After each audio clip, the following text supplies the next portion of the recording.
We all bring something great to the table, and I think everyone plays the role extremely well. The first 2-game winning streak in franchise history, how does that feel? Because I know your family's like part of this team. Mm-hmm. It's awesome, especially having the home crowd here, winning at home. We definitely want to protect home, and we feel like we haven't done that, lately. So we definitely want to pick up that, momentum and going into, next week, it's going to be some tough games. Arze, congratulations on the win. Thanks for your time. Thank you, sir. Thank you. Appreciate you. Chris Chaney joining me, the 98-89 victory over the York Mighty Ants. Young man, you had an impressive night from three-point range. You fired the team up. Just talk about your performance and what that meant electricity-wise, all those big plays, all those clutch shots and clutch moments. Well, to start off with, the whole season, I haven't been hitting like I normally could shoot. So this game meant a lot. I spent the whole beginning of the week getting up shots at SU in here, shooting with shooting gun, getting shots up, and then today it paid off. Went 3 for 3, hit 3 big shots to get us up the lead and got the win. You just talk about what, like the beginning of the game seemed, I told Coach Oates this too, sort of not establishing tempo until a little bit later, but once you get that tempo, the team seemed to be playing very, very good. What can you say about your performance and the team's performance later on, getting your tempo established and making those big plays? Well, the first half, I started off hot, and then I started cooling down a little bit, started getting my own head, I missed shots, and the people, my coaches, my Judd, all the teammates talking to me like, Chris, we need you. It starts with you. So I came out second half trying to fire all cylinders, make the right passes, play defense, hit shots, and that's what we did. That's what I did, and came out with the win. I ask everybody this question. I'd like to ask you the same. What does a big win like this mean for momentum moving forward? We got 2 straight now. We got to keep it going, for sure. It's definitely a momentum booster. And we knew coming in we could beat this team because we played them the first time. So we knew what they were expecting. We were expecting 2 other players to be here, but he won't here, so we took advantage. Coach Oates said the first winning streak in team history. How does that feel? It feels great. It's the first-year team, so everything that happens right now, we're making history. My friend, congratulations. Appreciate your time. I appreciate you. The Valley Vipers defeating the York Mighty Ants 98-89. I'm joined by Cameron Cooper. Pretty impressive night by you, my friend. Just talk to me about what you saw out there. Your performance, you looked really good from three-point and just the team in general. Basically, from the jump, we knew we had, the more players. They came out with like 8 players, so it's like our game plan was to tire them out. You feel me? Like press, trap, full court defense, everything. That was our motto, just to tire them out. And then towards the end, it's just like running up on our end. You feel me? Make our shots, execute. So it's like the little things is what helped us win today. It looked like from the get-go, defensive pressure was the key for the Valley Vipers from start to finish. Do you think that helped in a way, creating turnovers and creating those scoring opportunities for you and the team? It definitely did. It brought more energy. It brought our bench alive. Like everybody was getting hype when we were getting steal, when we were getting deflections. It's like our defense was turning into offense. You feel me? We get a steal, we hit a 3, we get a steal, we get a fast break. So it's like our defense was definitely helping our offense grow today. What does this game? Because I know you were down by a big sum towards the midway second quarter into the third quarter, but rallying back, what does that say about the team chemistry and moving forward momentum going into your next contest? Honestly, it says a lot. This is our first year together. We're still in like week 4 or 5, so it's like we still got the whole season to go basically. So it's like, to me, these wins help build chemistry. And it's like today, I feel like we went to the next level when it came to chemistry. Cameron Cooper, appreciate your time. Congratulations. Thank you, man. Thank you. Hey everyone, I'm Cynthia Schneider with the top of Virginia Regional Chamber, and we're today with IGM Accounting down at 124 Amherst Street, just outside of the Old Town Mall in downtown Winchester, Virginia. They're one of our newest members, and Walter's going to tell you a little bit about what they bring to us. Absolutely. Thank you very much. Yes, we are here in Winchester to provide services, accounting, payroll, taxes for small businesses. something, that this town needs is Spanish supporters to support the community. The small businesses that wants to do the right thing, supporting the rules, regulations, states, and local levels. And that's why we are here, to help and support our community. Thank you for that. All right. Isabella's going to cut the ribbon for us. All right. Their membership with the chamber. Say no. Go ahead. No. All right. Thank you. I'll take those from you. Oh, it's not for me? Oh, okay. Mr. Huber here, we got a lot of fun coming to the table. And on behalf of the chamber, we welcome you to our membership. Thank you for your services and what we know you're going to bring to our community and our chamber. Well, I appreciate it. Thank you. Thank you very much. Thank you to all.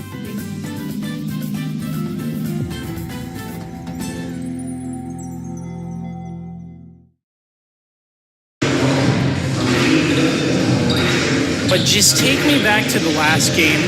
Obviously a tough loss, but how are you and the Valley Vipers looking to rebound tonight? We're looking definitely, to do better on rebounding. That's something we try to do every game. With Reading, they have a good quality, big size guys that really crash the offensive boards. They got on the run and they ran with it. But for tonight, we got to move on to the next game and facing the Tri-State Admirals. A lot of quick guards. Got some new pieces actually. So it's gonna be a different look because we haven't played some of these guys. So it should be a good one. As I mentioned earlier, you are a former Admiral. Any feelings about that coming into this matchup? It's always going to be a tough matchup, especially, Coach D is a great coach. Definitely, puts guys in positions to be successful. And most of these guys are probably, from the New York area, so they bring a lot of toughness. So it's definitely going to be a good battle. The Vipers set to take on the Tri-State Admirals. Arze Culbreth with me. Thank you for your time and good luck. Oh, thank you. Meaningful funeral services provide support to your loved ones in their time of need and truly help begin the healing process. Let the caring professional staff at Jones Funeral Home and Cremation Service help you arrange lasting and memorable services to include unique touches that reflect your life and how you wish to be remembered. Jones Funeral Home and Cremation Services is committed to handling your services with the utmost care and attention to every detail that is important to you. Jones Funeral Home and Cremation Services, our family serving yours for 4 generations. Powell's Plumbing would like to thank the community and their loyal customers for naming us the best plumbing and septic company by the readers of the Winchester Star for the 4th year in a row. Are there issues with your water system that you've been avoiding? Do you have water pressure issues? Are you tired of hard water? Is it time for your septic system to be inspected or pumped? Let Powell's Plumbing take care of any plumbing or septic job, big or small. Visit powellsplumbing.com today and save up to $250 with their thank you specials. The Apple Blossom Festival is ready to live, love, bloom. Wednesday, we host Winchester's largest networking luncheon and a salute to our veterans with a fantastic dinner show. First, it's the Valley Health Business at the Bloom, returning to the Tully Dental Zone. Don't forget your business card. Later that evening, the Navy Federal Credit Union Veteran Dinner Show is back, featuring dinner and a live show by the Bombshells. Come recognize and celebrate our veterans on Wednesday. Visit thebloom.com. Blue Ridge Bicycles is a full-service and sales bicycle shop featuring specialized and Kona bikes. A full selection of road, comfort, mountain, and e-bikes. Come in and meet the staff, and we will get you on the road to the enjoyment of biking at Blue Ridge Bicycles. Blue Ridge Bicycles, located at 2228 Paper Mill Road in Winchester. Call us at 540-662-1510 or visit us online at BlueRidgeBicycles.com and like our Facebook page. Just search Blue Ridge Bicycles. Spring is here. Time to ride, bike on. Getting set, the Valley Vipers to take on the Tri-State Admirals. Now joining me, the head coach of the Vipers, Andrew Oates. Coach, obviously a very tough last game on the road in Pennsylvania. Just tell me what you saw out of your team in that last game and what you're looking to see improve on in this matchup against the Admirals. Yeah, it was our first game since the All-Star break, and it kind of looked like it both teams, honestly. It was a low-scoring game in the first half. Second half, both teams started playing a little bit better. start shooting the ball better. I hope it carries into today. I think it will. But that All-Star break kind of, we weren't together as much as we were in the past. That game really helped us to get ready for today, and I think we'll have a better showing. Just looking at the Vipers across the board, key players, Christopher Chaney, a lot of players in general good from in the paint and from three-point range. Are you expecting more of the same in this matchup today? Yeah, I mean, our philosophy is shoot a lot of threes. We want to get a lot of threes. We are like third in the league in threes attempted. We're getting up there to around the middle of the pack of threes made, but that's just our style. We want to get out, spread the floor, shoot a lot of threes. A lot of people like watching that stuff, so that's what we do. We turn turnovers into threes. If we don't get the threes, we'll look to go in the paint, but we're a team that's exciting. We want to shoot the ball from the outside, so we're going to continue that the whole time. Defensively, it seems like every game the Vipers are continuing the defensive pressure very early. How do you think that helps the Vipers sort of keep the opponent on their heels? So we lead the TBL in steals per game, and we have the entire season. It's a part of our DNA. It's what we do. We want to put pressure. We want to get the ball as fast as we can. We want to go down and shoot a three. Like, that's just our philosophy. So we play that way. We're a magnet when it comes to the ball. We want a lot of deflections. We want to get the ball as quick as we can. So we press the entire time. We trap the entire time. And it's just really our brand of basketball. Coach Andrew Oates joining me ahead of the Vipers matchup against the Tri-State Admirals. Thanks again for your time, Coach. Yeah, thanks, Josh. Appreciate it.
Getting set the tip-off between the Virginia Valley Vipers and the Tri-State Admirals. For the visiting Admirals, Jordan Rodriguez, Charles Doss, Ralph Ayala,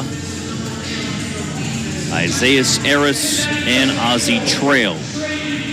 Admirals in the traveling black uniform. White numbers, white letters. For the Vipers. In the home purple, black letters, black numbers, piped in white. It's going to be Chris Chaney, Arze Culbreth, Marlon Parker Jr., Dante Ford, and Justin Brown.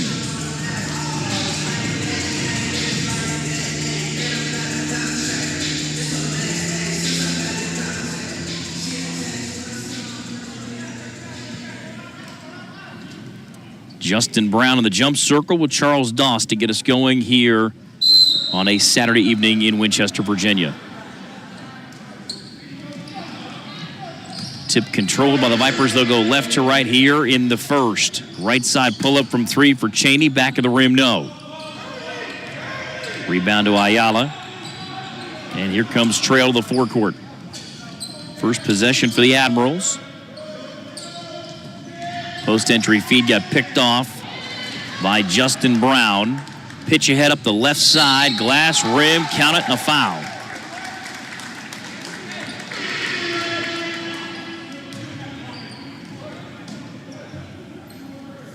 Fouls on Eris. That's his first on either team.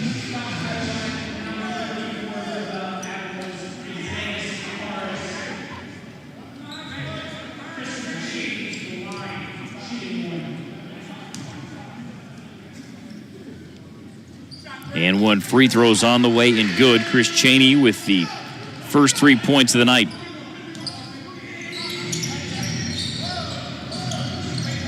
Pressure now by the Vipers. Doss. Post-entry feed to the near side left. Ayala, he turned it over. On the run back, Parker Jr. Right side, rim no on the deep 2 for Ford. Rebound kicked out to Chaney along the baseline. He stepped out of bounds.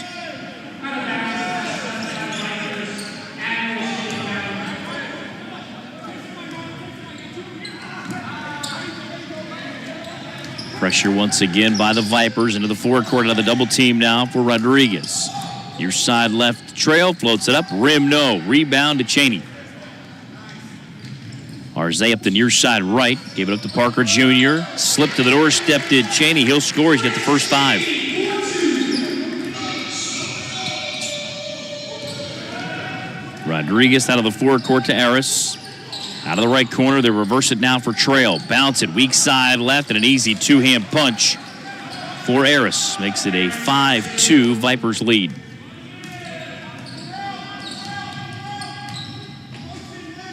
Top side of the right now, Ford on the catch.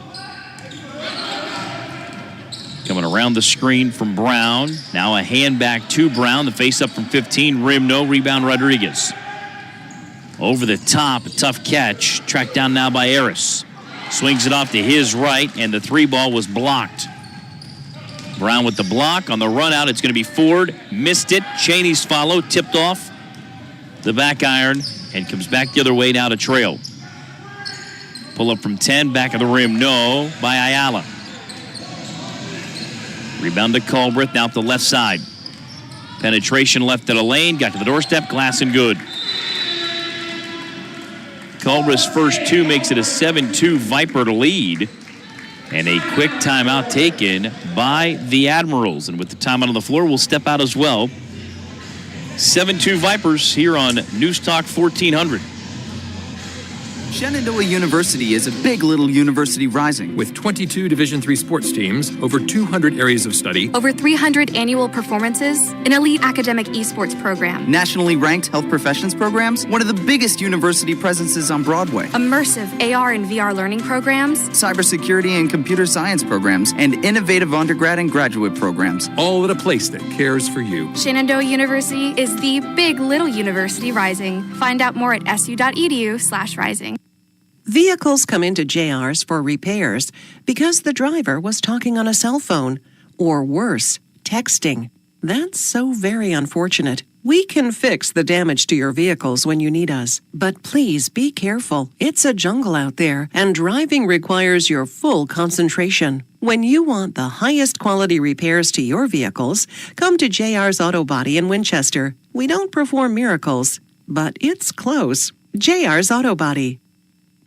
Are you dealing with hard water stains or cloudy and smelly water that tastes bad? Well, you deserve clean, great tasting water. And the team at Martin Water can help solve your water problems with the Connecticut Water System. Martin Water is family owned and operated for over 45 years. Martin Water can improve your old water system, and their technicians are trained to work on all makes and models. Martin Water can help solve your water issues, get rid of your hard water stains, and give you great tasting water. So call them today at 800-204-1133 or visit them online at martinwater.com. Live, love, bloom. For over 96 years, the Shenandoah Apple Blossom Festival has been hosting our community's springtime celebration. Tickets are on sale now for parade seating and over 50 events.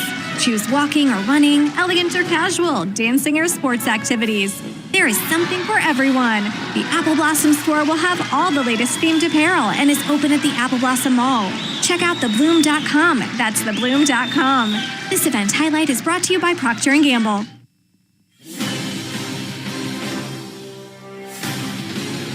Okay, so here's my minor suggestion. I'm all about media timeouts. I get it. I totally get it, right? 90 seconds, max. I mean, this is going on 3 minutes now on the first call timeout with 9:42 to go in the first. 7-2 Vipers.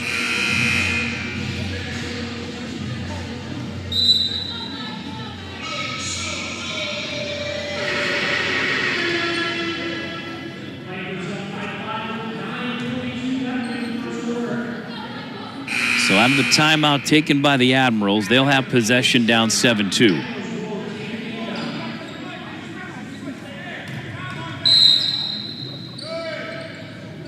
Trail from the baseline to inbound, looks, lobs it in. Rodriguez back to Trail. Now to the forecourt, defended by Parker, and the ball was kicked.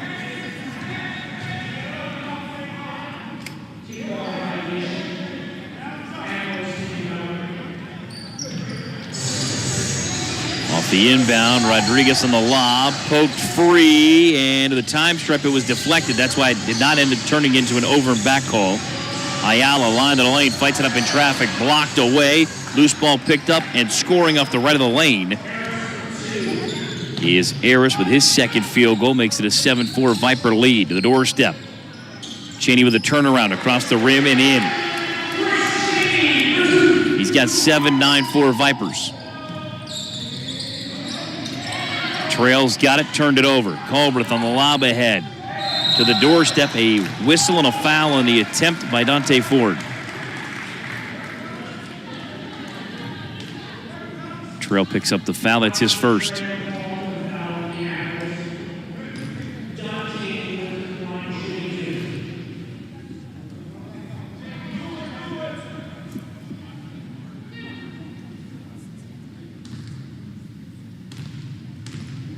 Forward line to the right, the first of two. Front of the rim, no good.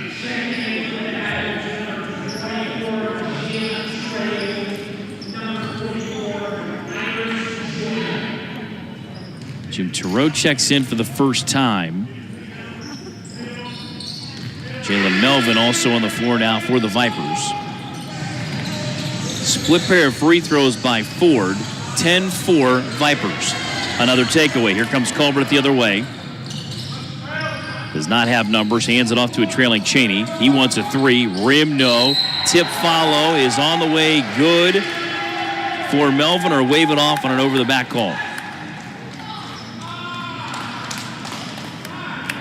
Harris undercut him. That's his second.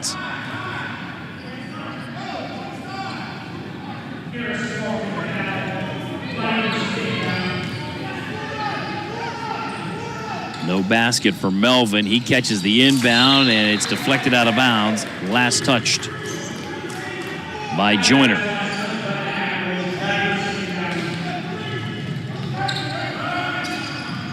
Inbound now for Ford. Curls left in the lane. Feeds it near side of the right. Glass and good. Jalen Melvin. 12-4 Vipers. 8.5 to go in the first. Terrell in the catch down near side left to Rodriguez. Hands it off head of the key. Facing up was Harris. Takes his man off the bounce. Skips it near side up to Terrell. 9 to shoot. It comes back to Rodriguez. Steps in from 15. Lift the rim. It popped out. And the rebound to Jalen Melvin. Now to the forecourt. Ford on the kick out. Left corner three is on the way. Rim halfway down. It's spun out. On the attempt by Marlon Parker Jr. Lob at the rim, a little off course for Harris. Admirals keep possession, line lane. It's going to be Trail. And a blocking foul call on Cheney trying to take the charge. That's his first.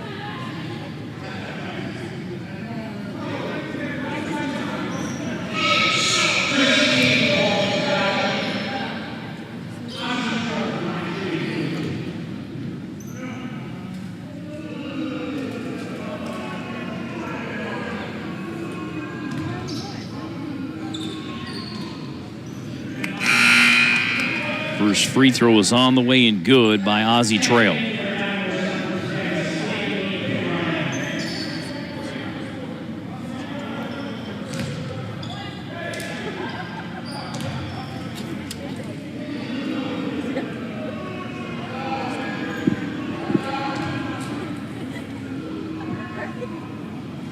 Second one rimmed out.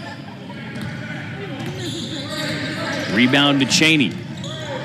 Now to the forecourt up the right side. Hesitation dribble right of the lane into traffic. Fights it up. Rim no, but a whistle and a foul.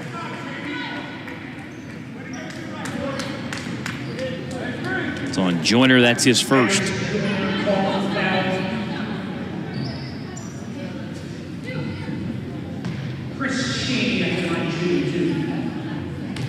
Cheney steps in, line to the right, up 12-5 with 7:38 to go in the first. Misses the front end.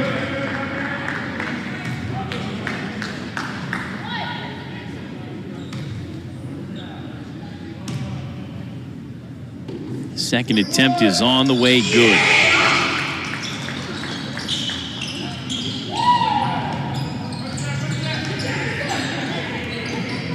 Cheney's got 8 of the first 13 for the Vipers. They'll press again. Far side right to Rose. Got it right to the rack and a right hand score.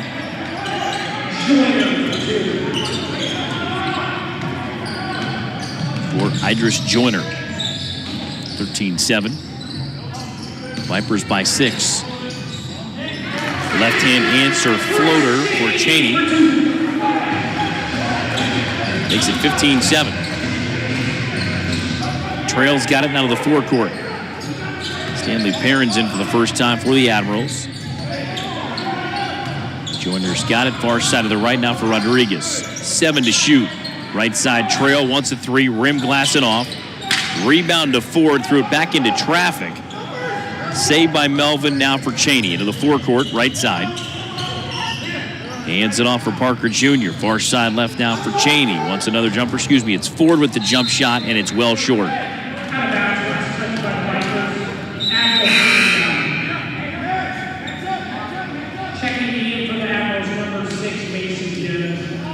Mason Jones now checks in for the first time for the Admirals.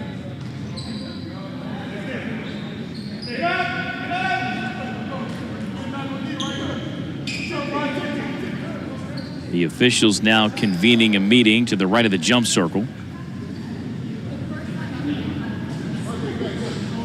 Because with 6:35 to go, normally this would be the time for the media timeout, but since there was a called timeout, that became the first media timeout. Inbound comes to Rodriguez. 15-7 Vipers. Far side right. For post-entry feed. Perrin backs it out. Far side right. 10 to shoot. Takes it right of the lane. To the doorstep. Fights it up. Rim no. But a 3-second call on the Admirals.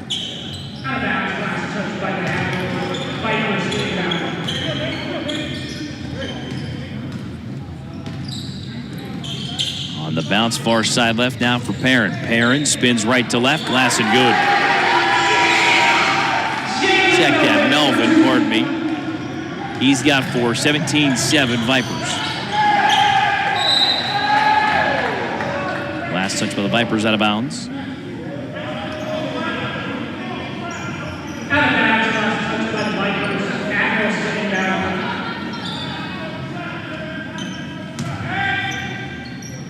Joyner on the inbound. Now for Jones. Hesitation dribble on the right side. Gives it back to Joyner. Got to the right elbow and got stuck. Throws it back door now for Rodriguez. A fade away from 15. Rim no. Weak side rebound to Melvin. Into the forecourt. Dante Ford got bumped off.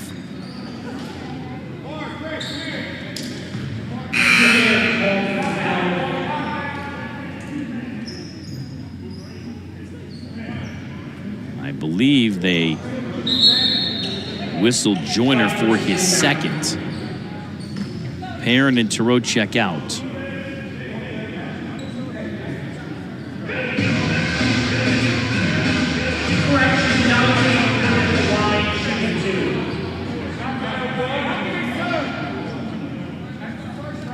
Dante Ford now lined to the right, up 17-7 with 5:42 to go in the first.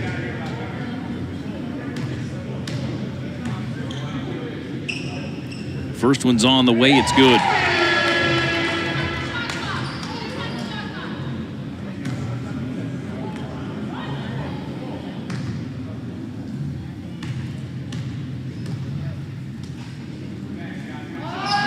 second one rims off. So keep it 18-7 Vipers. Skip near side left. Jones to the rack. Swings it far side of the right now to Rodriguez. Trying to back his way in. Hands it back to Jones. Jones gave it up near side left elbow to Harris. Throw it into traffic. And it is last touch by the Vipers. 2 seconds on the shot clock. Rodriguez to inbound. Defended by Ford. Gets it in. Right side pull up by Joyner is good at the shot clock horn. 18-9 Vipers. 5:10 to go in the first. Ford faces, fires. It lipped the rim and popped out. Up the right side now. Rodriguez on the catch. Pardon me. Ayala on the catch and fire. Back of the rim, no good. Here comes Ford on the run back. Line, lane, rim, no. Stick back follow for Cheney is good. He's got 12 in the first to make it 20-9 Vipers. Spinning right to left is Jones. Back iron no good. Tip free to Cheney. Slips it through traffic. Far side left. RJ Culberth wants a three. It's on the way. Good. RJ's got 5 in the first. 23-9.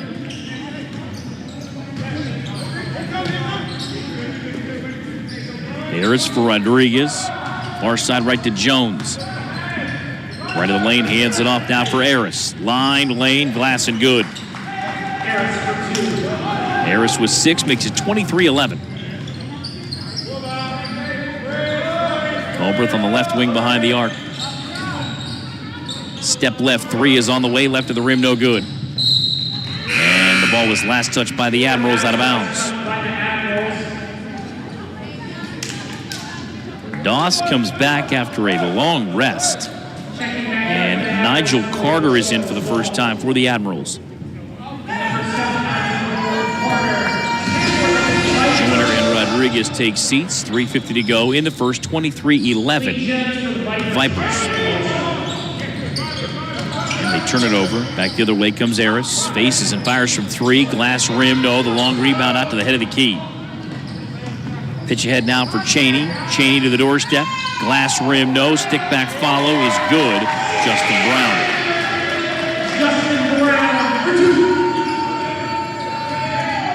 25-11 Vipers. Jones up the right side. Now head of the key for Harris. He wants a 3. It's on the way. It's good. He's got 8 in the first. 25-14 Vipers. Parker Jr. runs the show. Hands it off now for Cheney. Top side of the right now for Malik Jones. 3 ball comes rimming off. Quick outlet up the right side of the floor. And a block by Justin Brown on the attempt by Harris.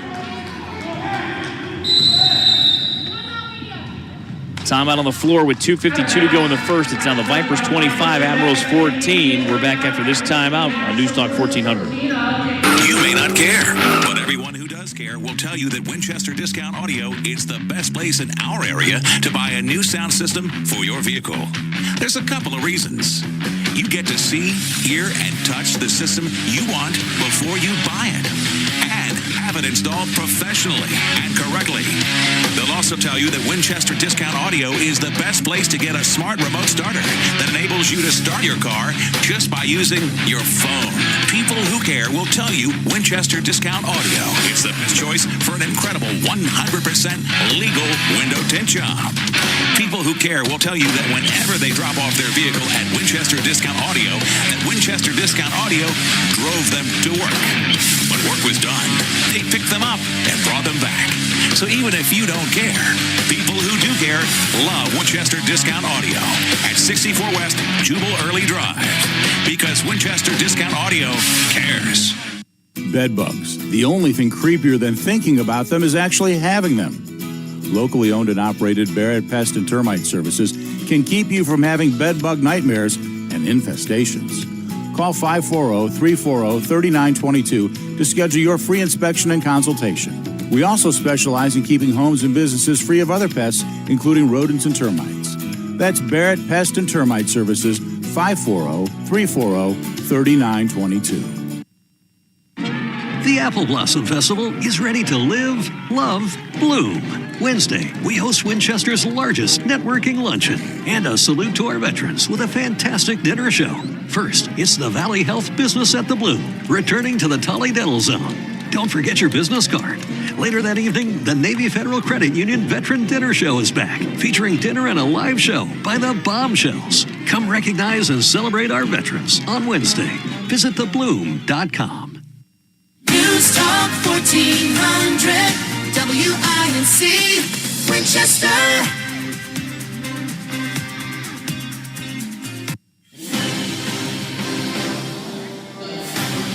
Yeah, Corey Campbell, who's producing tonight for TBL TV. You like that new station ID? Yeah, we've got some really cool things happening here in Winchester with News Talk 1400 and also 105.5 Wink FM. Proud to support the Valley Vipers. They've got a 25-14 lead on the Admirals, 2:52 to go in the first.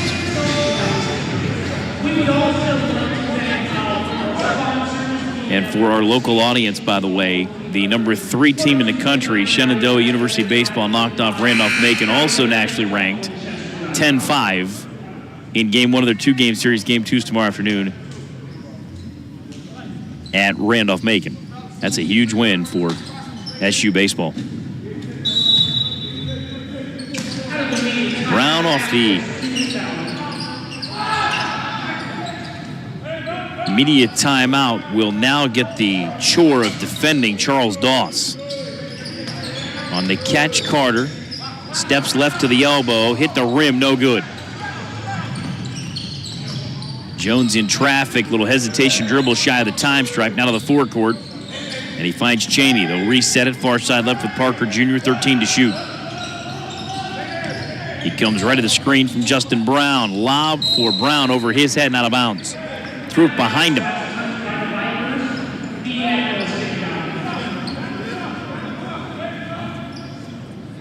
That's something that's been a real issue for Commanders quarterbacks. Is that too soon with the sale almost finalized? Announced earlier this week. I'm sorry. Is that too soon for everybody? Top side of the right on the catch. Jones into traffic, stolen away. Here comes Jones the other way for the Vipers. Hands it off now for Parker Jr. Line, right of the lane, caught in traffic again. Is Anthony. They'll turn it over. Rebound Ayala. Line lane, losing the handle was Jones on the way in, and we got a whistle, and what now? Justin Brown reacted to the official because he picked up his first personal foul. 2 free throws coming line left for Ralph Ayala.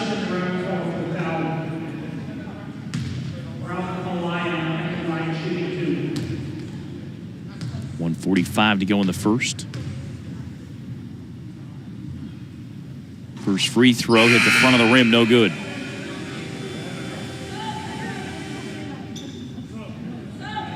Rodriguez and Trail at the scorer's table.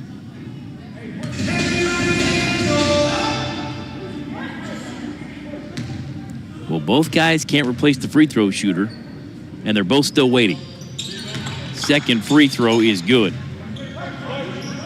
They're still at the table. 25-15 Vipers. Right to the rack and scoring is Justin Brown. 27-15 Vipers. 90 seconds to go in the first. Kick out left corner. Comes to Carter. Resets it top side left, and his shovel to the left got picked off. On the run back, Cheney swatted from behind by Eris. Carter in transition, bounce it off far side of the right. The 3, halfway down and out. Stick back follow is good for Eris to make it 27-17 Vipers into the final minute of the first. Now Parker Jr. kick it out left side. And now backing it out is Jones. Slips it down to the doorstep, and Cheney scores again. 29-17, 40 seconds to go in the first. Harris up the right side. Stepping left, just inside the arc. Line to the lane. Skip it back out to Doss for three. Rim no. Knocked away from Harris, and we've got a foul on the rebound.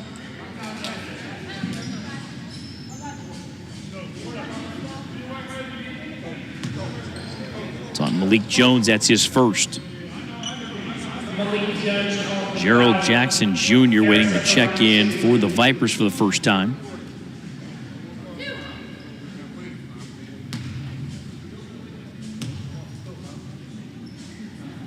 Harris line left, puts it on the way, and it rattles home.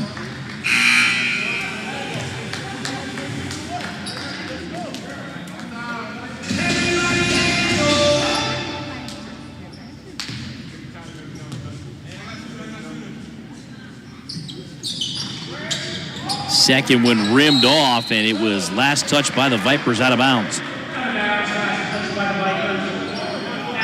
Shot clock turned off, 21.9 to go in the first. Off the inbound, it's handed in to Ayala. He turned it over. Up the left side, a step-in jumper from 15 feet. Rim no for Jones. Rebound to the Vipers along the right side. Jones gets it back. Right side three is on the way. Rim glass no good. 5 seconds to go in the quarter. Quick outlet now for Jones up the right side. Launching from just inside half court is Harris, and it's just short. 29-18 Vipers leading the Admirals after one. And we're back in the second quarter after this timeout on Newstalk 1400. Blue Ridge Bicycles is a full-service and sales bicycle shop featuring specialized in Kona bikes. A full selection of road, comfort, mountain, and e-bikes. Come in and meet the staff, and we will get you on the road to the enjoyment of biking at Blue Ridge Bicycles. Blue Ridge Bicycles, located at 2228 Paper Mill Road in Winchester. Call us at 540-662-1510 or visit us online at BlueRidgeBicycles.com. And like our Facebook page, just search Blue Ridge Bicycles. Spring is here, time to ride, bike on.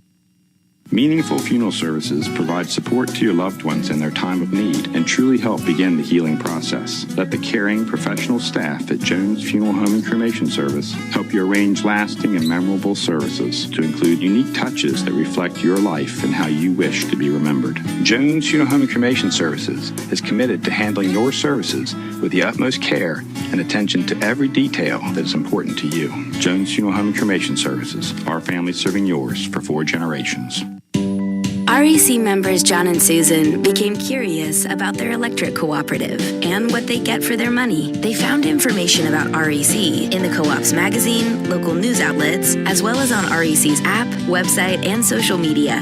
They enrolled in REC's convenient billing and payment options and discovered REC is investing in improving its power delivery system and the local community. REC, reliable, affordable, and focused on you. Pal's Plumbing would like to remind homeowners that inspections are a critical part of keeping your septic and AOSS system in good condition. For AOSS systems, annual inspections are required, and Pal's is booking appointments now for the busy AOSS inspection season. Conventional septic systems should be inspected every 3 to 5 years to prevent major issues. Plus, septic and AOSS inspections are a critical component of a real estate transaction, and Pal's Plumbing is licensed to perform these inspections. Call Pal's Plumbing today and save $25 off a septic inspection.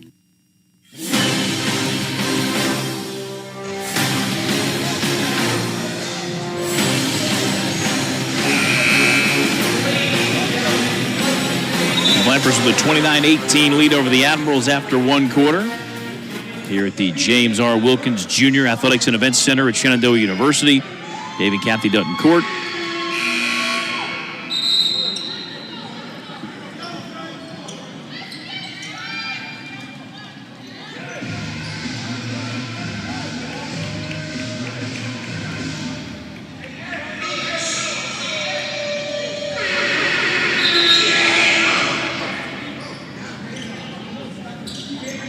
Are the Admirals going to go with 5 or 6? Okay, they'll go with 5.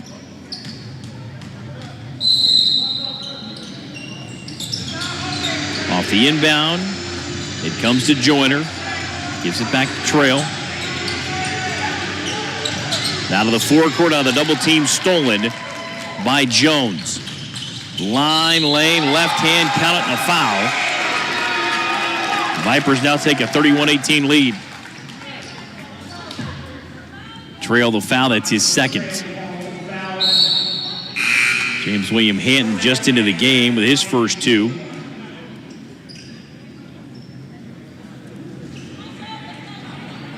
He has an and one free throw forthcoming. Trail with the two fouls will exit. Harris comes back.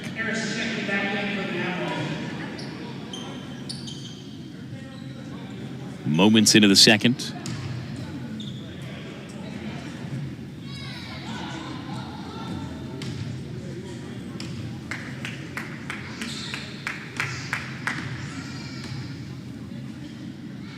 And one free throw's on the way. Rim, it lipped off.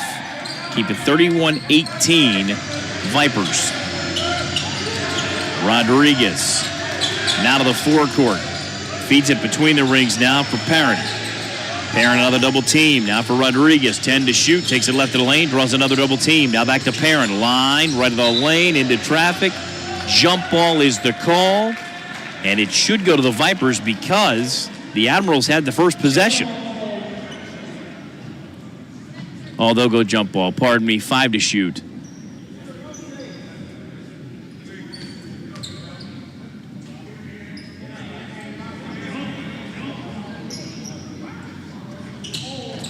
Perrin with the significant height advantage as he and Williams-Hanton went up for the jump ball.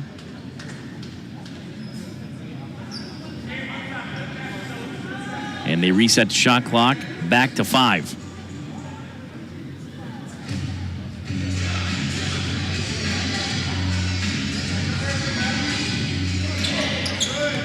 Controlled by Harris off the right of the lane. Threw it to the underside of the rim. No. Tips it up again. Rim, no. And it finally goes in. 31-20 Vipers.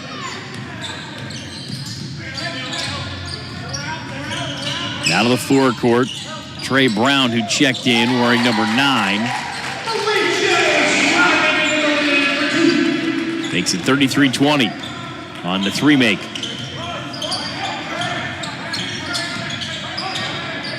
10:45 to go in the opening half.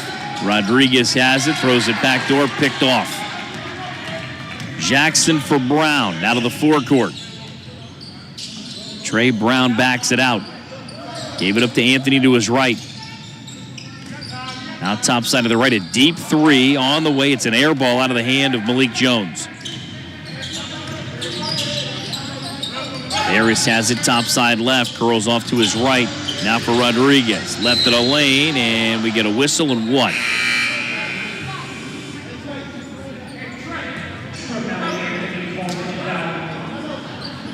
I believe that is on Anthony. That's his first. Mason Jones on the inbound now for Trail. Trail steps it right. Gives it up to a curling Isaiah Harris.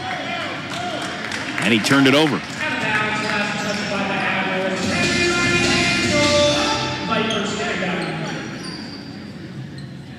Brings us down to 10:09 to go. First half, 33-20 Vipers. They have led from the outset. Jackson Jr. on the handoff. Now for Williams-Hanton to the doorstep, and Williams-Hanton, I believe, is fouled on the way in.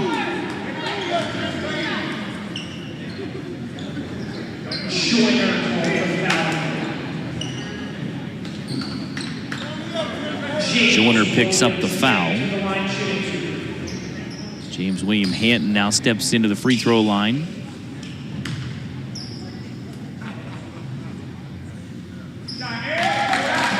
Free throw's good.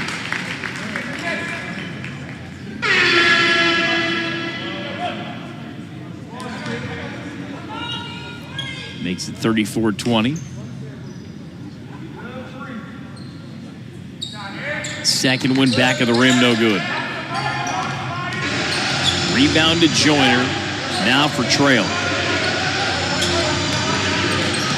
Side left handoff for Jones. Coming back to his right to the head of the key. Steps inside the head of the key and drains the long two. 34-22 Vipers. Closing in on 9.5 to go first half. Left side three, rim no for Gerald Jackson Jr. They'll reset it now with Jones. Bounce it across the lane now for Williams-Hanton. Taken away by the Admirals on the run out. Right side, Harris. He'll score at the right hand. 34-24 Vipers. Williams-Hanton clears out the top of the key, curls down the lane, left-hand runner, and it spins in. Over the top feed, caught at the time stripe by Jones. Fired ahead, intended for Harris. It goes off the left of the rim, no good. 8:40 to go in the half, 36-24 Vipers. A trailing three head of the key is good for James Williams-Hanton.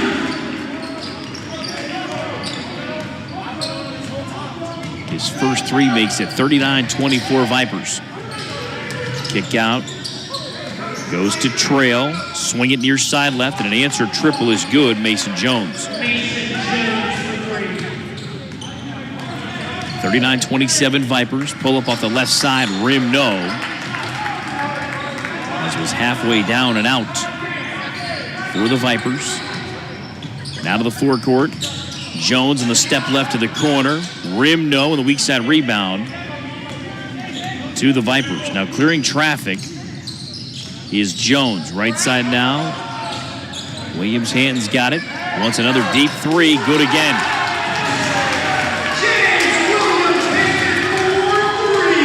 (42-27). That lead back to 15. 7.5 to go. First half.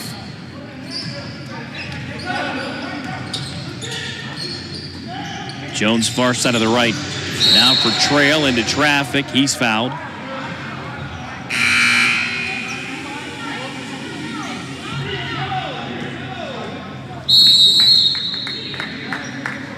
With the timeout on the floor, it comes at 7:27 to go in the opening half. It's now the Vipers 42, Admirals 27 on News Talk 1400.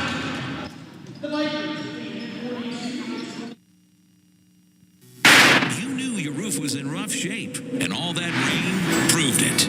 The wind didn't help either, and neither did that improperly installed flashing. Take care of this roof situation now. Call the #1 roofing specialist in the 4-state area. Roof now and pay later with Modern Renovations' easy, flexible payment plans as low as $99 per month. Modern Renovations is veteran-owned and offers special pricing to those who have served or currently serving. Visit mymodernrenovations.com today for your free consultation. You're listening to that great big #1 radio station. Don't touch that dial because today we're asking you, our listeners, to tell us about your vehicle enhancement experiences. Okay, let's go to the phones. Caller number 1, where'd you get those luxury rims? Winchester Discount Audio on Jubal Early Drive in Winchester. Nice. Hey, caller number 2, where'd you get that smart remote starter? Winchester Discount Audio. Now I can start my car just by using my phone. Oh, that's sweet. Hey, caller number 3, where'd you go for your incredible window tint job? Winchester Discount Audio, and it's 100% legal. Well, you can't beat that. Caller number 4, tell me something good. I went to Winchester Discount Audio. I had them put in new floor mats. I dropped the car off. They drove me back to work. And when I got done at work, they picked me up and brought me back. Well, there you have it. Everyone loves Winchester Discount Audio at 64 West Jubal Early Drive, serving our area since 1983. Winchester Discount Audio.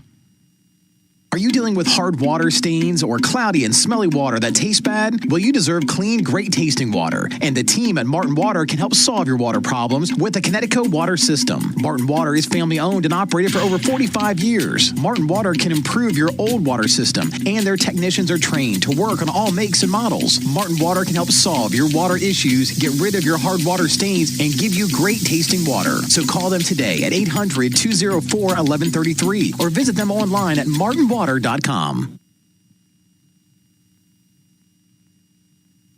Located right here in Winchester, Virginia, Barrett Pest and Termite Services celebrates 25 years of service in 2022. And our veteran staff has over 100 years of combined experience preventing and remediating pest and termite infestations. We also offer discounts for seniors, first responders, and military. What's bugging you? Let us know today, and we'll be out before you know it. That's Barrett Pest and Termite Services, 540-340-3922.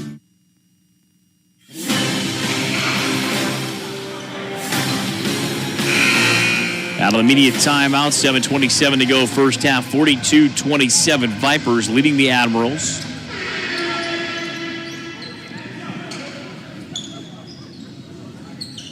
Far side, Rodriguez to inbound.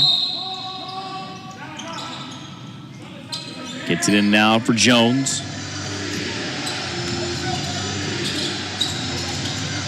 Jones on the bounce. Gives it up for Ayala. Comes across the lane. He's fouled. With just 2 seconds remaining on the shot clock.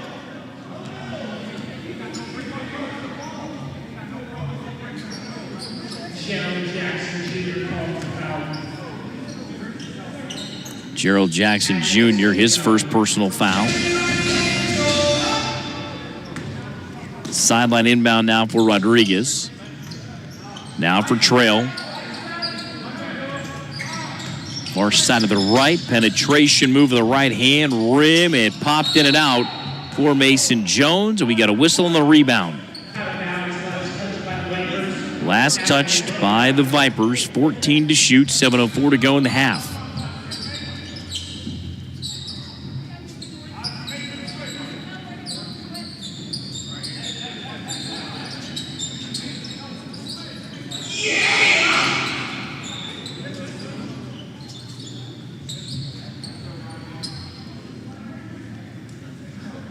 They've gone to the dry mop now along the baseline.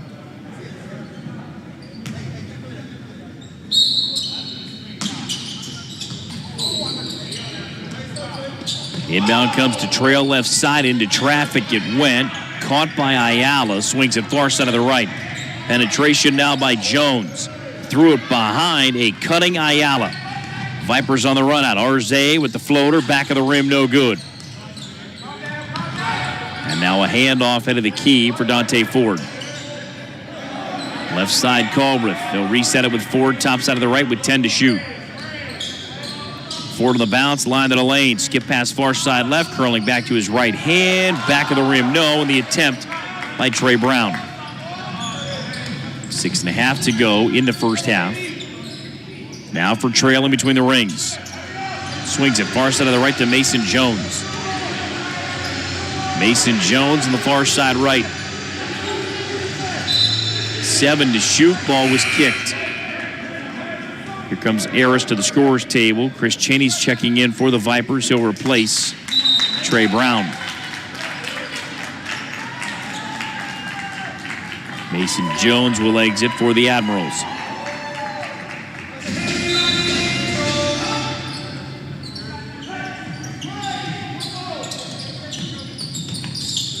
Head of the key, hesitation, dribble by Ayala. Poked free, and here come the Vipers. Step right three is on the way, rim no for Williams-Hannon. Up the right side now, Trail dumps it off right of the lane. It's going to be a charge on Trail. He was a bit out of control, coming across the time stripe right to left and then into the lane. He initiated the contact.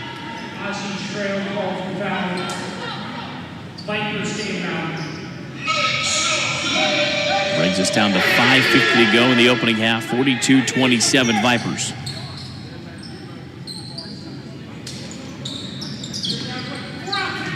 Inbound comes to Culbreth. Now to the forecourt. Around the screen from Cheney. Right of the lane. Stops, faces, fires. Glass no good. Rebound to Harris. Now for Rodriguez. A fadeaway left of the lane. Glass rim no good. Harris a stick back follow. Rim no good. Weak side rebound to Ford. On the bounce ahead near side of the right. Jackson Jr. kicks it out left corner. Cheney for three. Rim no. Rebound to Tyrone out of the forecourt. Into traffic went Trail. Hits a trailer, and it's good off the right side for Tyrone. 42-29 Vipers. Less than 5 to go in the half. Gerald Jackson Jr. jumped into the lane, and I believe he was fouled.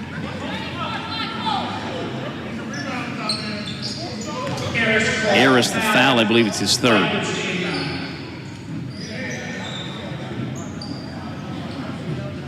Sideline inbound now for Williams-Hannon. Inbound now for Ford. Hesitation dribble, line to the lane, scores, and I believe he's fouled.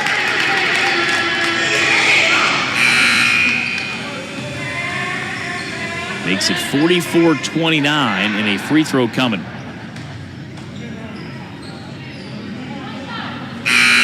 Jalen Melvin will now check in for the Vipers and replace Gerald Jackson Jr.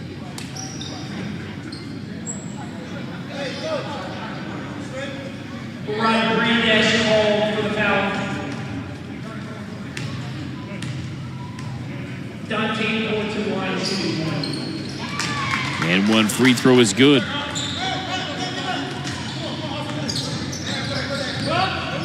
(45-29) Vipers.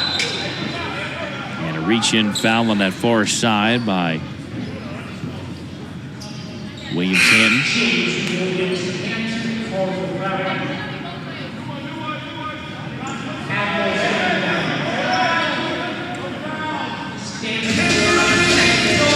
Rodriguez checks out. Perrin is back as the Admirals go to a large lineup. Twin posts, if you will. And the key now, the three for Terrell. Rim no, and a rebound hauled in by the Vipers. Now for Melvin. Tried to shovel it back to his right, and it got picked off. Here comes Trail on the run out. Glass, rim, no good. Rebound to the Vipers. Quick outlet now for Cheney. Hands it off to Ford. Lobs it back into the key. The three on the way for Melvin is good. He's got 7, makes it 48-29 Vipers. Less than 4 to go in the half.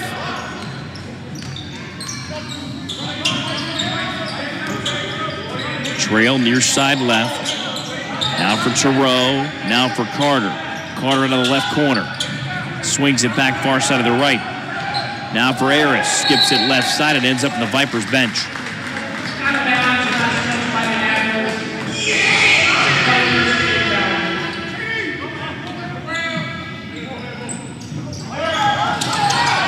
Cheney in the forecourt on the catch. Hands it off to Culbreth. Under 3.5 to go first half. 15 to shoot. Culbreth, near side of the right. Now for Cheney. Bounce it down near side right for Melvin. Melvin turns, fires, got it. He's got 9 in the first half, makes it 50-29 Vipers. Up the left side now, Perrin trying to take his man off the bounce. That's Melvin, but he stepped on the sideline first. Admirals turn it over.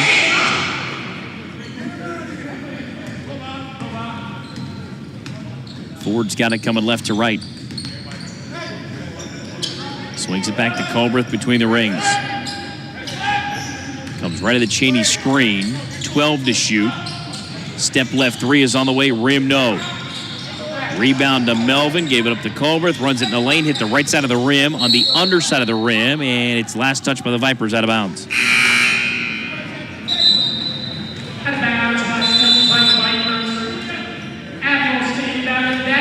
2:43 to go in the opening half. It's now the Vipers 50, Admirals 29. Back after this timeout on News Talk 1400. Meaningful funeral services provide support to your loved ones in their time of need and truly help begin the healing process. Let the caring professional staff at Jones Funeral Home and Cremation Service help you arrange lasting and memorable services to include unique touches that reflect your life and how you wish to be remembered. Jones Funeral Home and Cremation Services is committed to handling your services with the utmost care and attention to every detail that is important to you. Jones Funeral Home and Cremation Services, our family serving yours for 4 generations. After your home, chances are that your largest purchase is your vehicle. And like your home, you want to enjoy your ride as much as possible. It might be a new sound system or remote starter. Did you know that you can start your car from your phone? Maybe it's a vehicle security system or music streaming internet audio or some other audio upgrade. If that's the case, you want to get it done and get it done properly. That place is Winchester Discount Audio. For more than 30 years, people in the Valley have depended on Winchester Discount Audio to upgrade their vehicles. Maybe your speakers don't sound great, or you want to install a smartphone connection. Perhaps you've thought about a dash cam and parking sensors or backup cameras. Winchester Discount Audio can help you with it all. Call Winchester Discount Audio at 540-665-0146. That's 540-665-0146. Or see them at 64 West Jubal Early Drive. Winchester Discount Audio.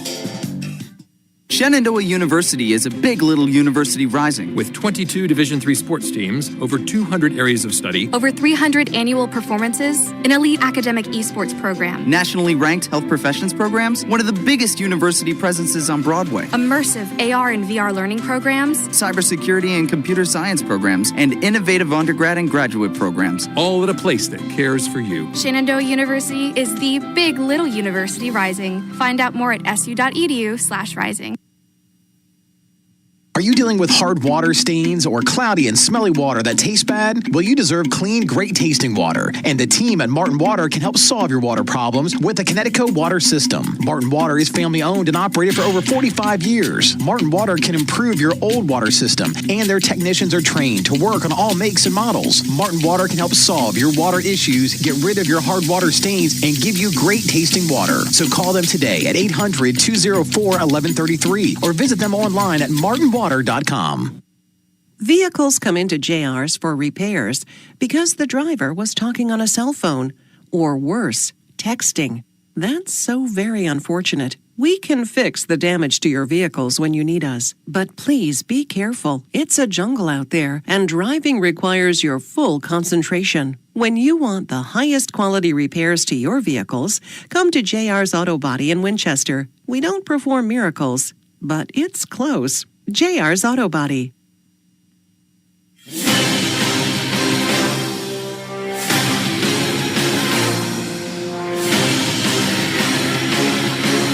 .243 to go in the opening half. 50-29 Vipers leading the Admirals. Admirals with the ball now right to left. Jones into the forecourt. Bounce it off left side now for Thoreau. Left side, Perrin trying to back his way in. Draws a double team, slipped it into the paint, and it got taken away. Here comes Ford on the run out. Now for Williams-Hanton. Far side left. Ford directing traffic. Back to Williams-Hanton. Comes back to his right hand. Hands it off now for Melvin. Melvin, a step left, 3 off the right wing. Front of the rim, no good as we approach 2 minutes to go in the half. Jones now the handle for the Admirals. Finds Harris left of the lane. Again, they'll recycle the offense. Carter's got it high left. Takes it left of the lane. Glass, no good.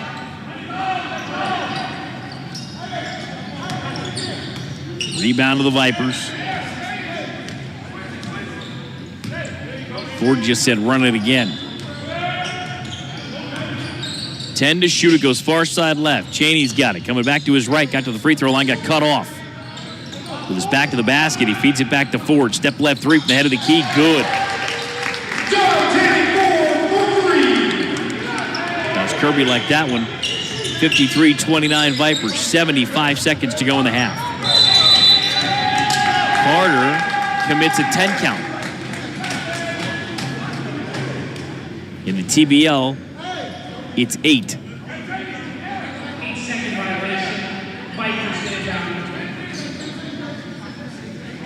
So now Culbreth on the inbound from the scorer's table. They blew the whistle at 16. The shot clock starts at 24. You do the math. Ford, far side left. Screen set for Williams-Hanton.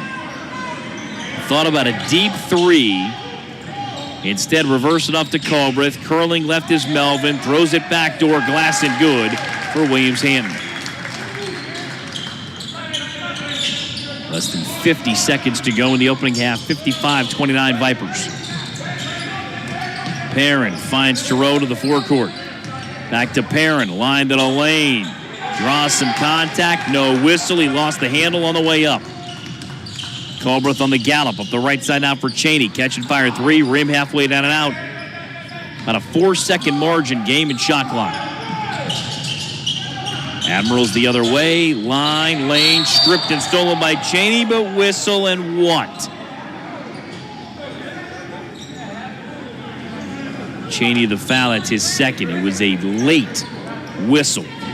Chris Cheney called for the foul. Cheney was almost to the S in the SU lineup. Excuse me, in the logo, I should say. Nigel Carter to the line.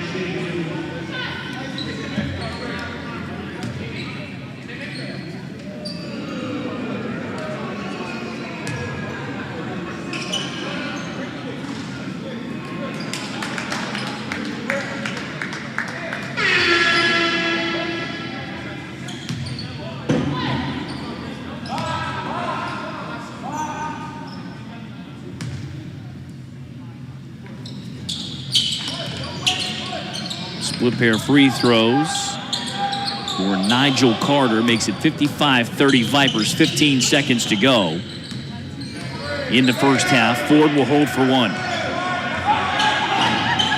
Comes left of the screen for Melvin. Floats it back to Melvin. His dunk attempt, he got shoved out of bounds.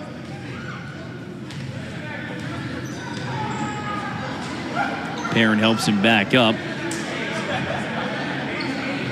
And it's Stanley Perrin's first foul. Stanley Perrin called the foul. Gene Melvin at the line, shooting 2. Melvin line to the right with 3.5 seconds to go in the first half. Will eye up the first of two. First one's good. I have a sneaking suspicion Josh Kirby's going to join us at halftime.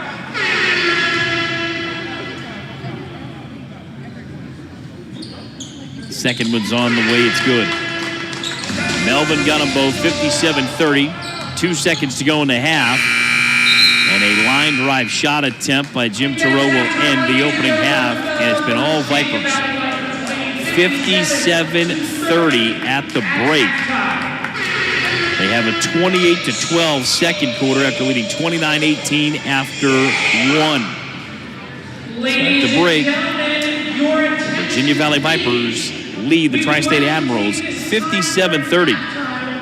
Back after this timeout. Oh, man, Kirby's already to a standing position. Yeah, he's heading this way.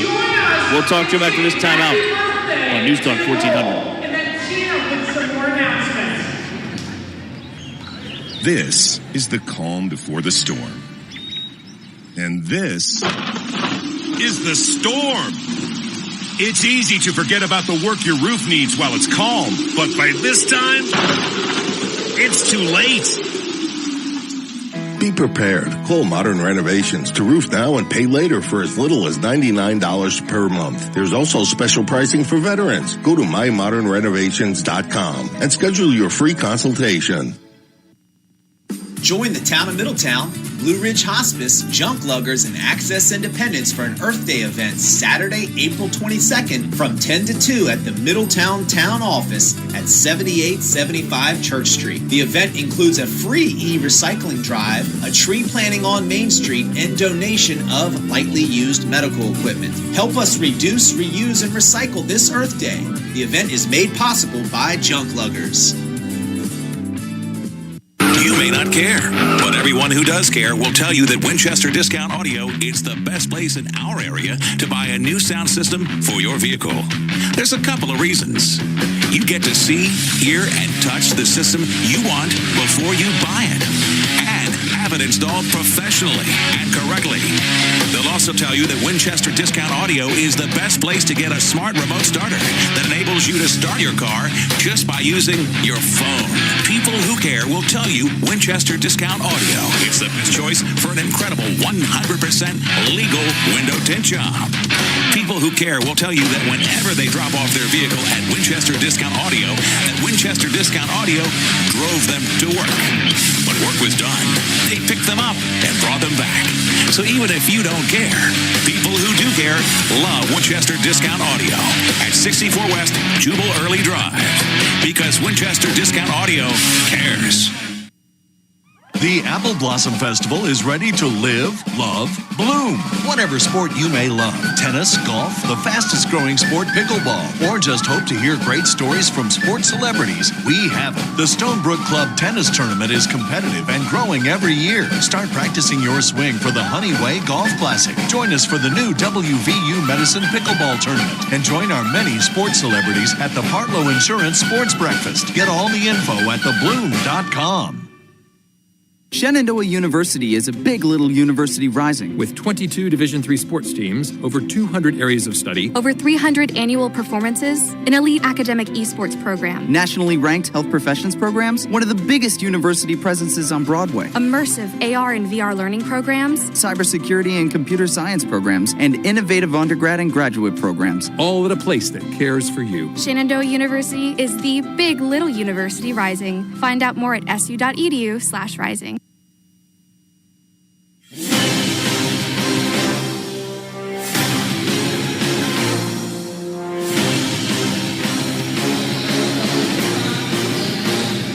At the half, the Vipers lead the Admirals 57-30. Tom Barley joined now by Josh Kirby, the public address announcer here for the Vipers. And Josh, wire-to-wire lead so far for the Vipers. Yes, indeed, Todd. Wire-to-wire. The Vipers, rather, they come in with this intensity, this mindset every single game, that they start the defensive pressure so early, and that's really, I think, is the key in this game. A lot of pressing back at the timing stripe before they cross, which really helps them a lot in this game. But so far, very commanding lead for the Valley Vipers going into halftime. We'll have to see what adjustments the Admirals will be making. But so far, pretty good basketball. 18-4 turnover margin in favor of the Vipers, and they've turned it into a 13-point advantage, 15-2 in points from turnovers. I mean, Coach Ed said it pregame, they lead the league in turnovers, and in the pregame interviews, Todd, those turnovers lead to points. And that's why they're number one in that, because the Vipers are doing a great job forcing those turnovers, converting those into points, and that's a big key in this game, and a main reason, in my opinion, why they're leading 57-30. They're shooting over 43%. They're holding their opponent under 33%. Very good. Once again, they're coming in with the mindset they're on the right track. Just what adjustments need to be made, because, sometimes in the paint, the ball mishandling, stuff like that. But if they clean that up just a little bit, I feel like they'll be fine. It's an 11-2 steal advantage, so their lead in the TBL is just going to continue to grow. Absolutely. With a +9 margin. Absolutely, 100%. And the more steals they get, once again, Coach Ed said, as I alluded to earlier, they lead the league in steals. So I just see it only increasing and increasing and increasing if they keep their defensive pressure up. Two concerns. Tri-State has only hit 2 of 9 from 3. Conversely, Vipers have hit 5 of 18 from 3. And it leads to the rebound margin +4 to the Admirals. Yeah, absolutely. But going into 3 points, if I can turn your attention to the Vipers, James Williams-Hanton, really good from 3 points so far. And Coach Oates also alluded to, they try to convert those steal points into 3 points, because you have players on the Valley Vipers that can shoot from three. You look at Chris Chaney, he has not hit tonight, but he has been on a run of 3 points. So basketball, we all know it's a game of runs, so we'll just have to see if this team can get on a 3-point run in this second half. Well, when he's 6 of 13 from the floor, and he's knocked down 2 out of 3 from the line, you'll take the field goals, and a team high and a game high, make it a team high of 14. The game high is Eris with 16. Yeah, I mean, Chris Chaney, going back to him, he's pretty much led in scoring the past 2 or 3 games, if I recall correctly. So, yeah, big contributor for the Valley Vipers. Key to the second half, or keys to the second half, both ways. First, for the visitors, and the Admirals. I would say for the Admirals, sort of combat the Vipers on defense somehow. Find that plan that might work. Try to handle the ball a little bit better. And for the Vipers, just don't make costly turnovers. Make sure you make the smart shots. I know some shots from close, maybe right off the rim or bouncing out, stuff like that. And, in both ways, just don't make costly mistakes. Appreciate the time as always. Hey, Todd, always a pleasure, my friend. That is Josh Kirby of the Kirby on Sports podcast. Also here on Newstalk 1400. We're back after this timeout. 57-30. Vipers leading the Admirals on Newstalk 1400. Meaningful funeral services provide support to your loved ones in their time of need and truly help begin the healing process. Let the caring professional staff at Jones Funeral Home and Cremation Service help you arrange lasting and memorable services to include unique touches that reflect your life and how you wish to be remembered. Jones Funeral Home and Cremation Services is committed to handling your services with the utmost care and attention to every detail that is important to you. Jones Funeral Home and Cremation Services, our family serving yours for 4 generations. You may have heard the saying, it's not if your home will get termites, it's when. At Barrett Pest and Termite Services, we're doing our best to refute that saying one home at a time. Our thorough inspections and treatments are designed to keep your home or business termite-free. Termites cause $5 billion in damages every year. Put a stop to termites and the damage they do by calling Barrett Pest and Termite Services 540-340-3922. Barrett Pest and Termite Services 540-340-3922.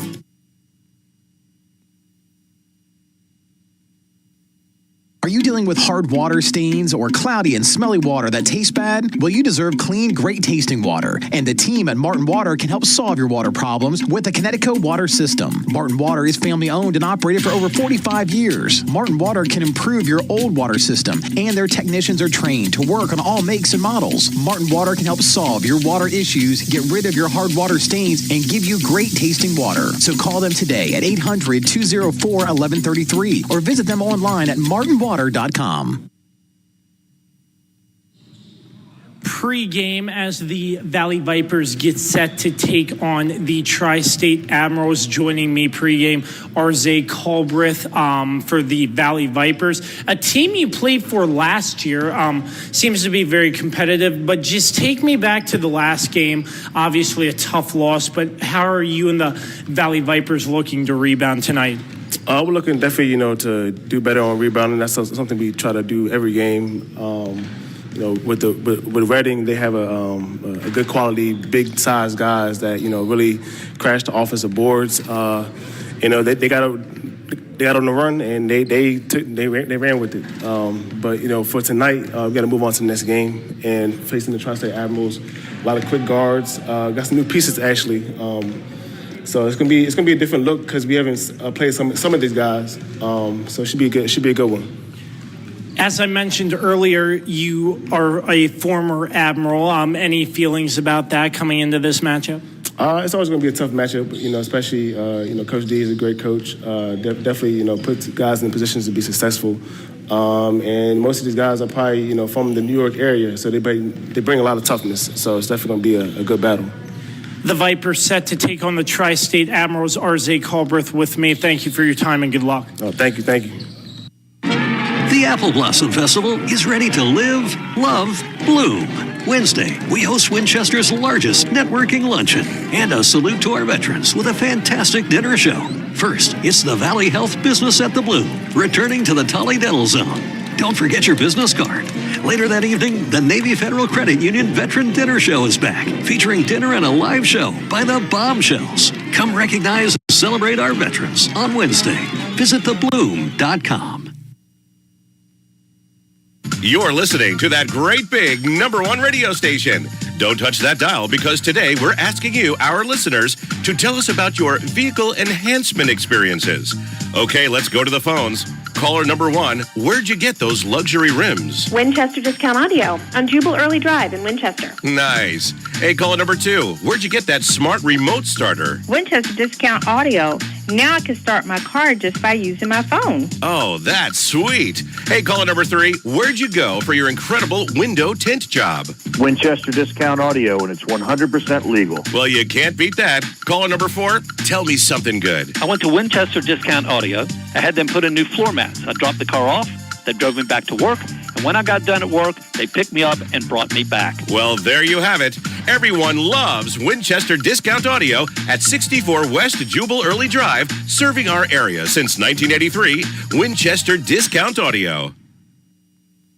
Do you have a septic system? A quality septic system can last more than 50 years, but they do require proper maintenance. Powell's Plumbing offers full maintenance and repair services to various types of septic tank systems, including pumping and cleaning services. It's important that septic systems be cleaned at least once every 3 to 5 years in order to prevent buildup and blockages from debris inside the tank. Powell's can also inspect your drain field to make sure that it's not at risk of becoming clogged. Visit powellsplumbing.com and save $25 off a septic inspection. Blue Ridge Bicycles is a full-service and sells bicycle shop featuring specialized and Kona bikes. A full selection of road, comfort, mountain, and e-bikes. Come in and meet the staff, and we will get you on the road to the enjoyment of biking at Blue Ridge Bicycles. Blue Ridge Bicycles, located at 2228 Paper Mill Road in Winchester. Call us at 540-662-1510 or visit us online at BlueRidgeBicycles.com. And like our Facebook page, just search Blue Ridge Bicycles. Spring is here, time to ride, bike on.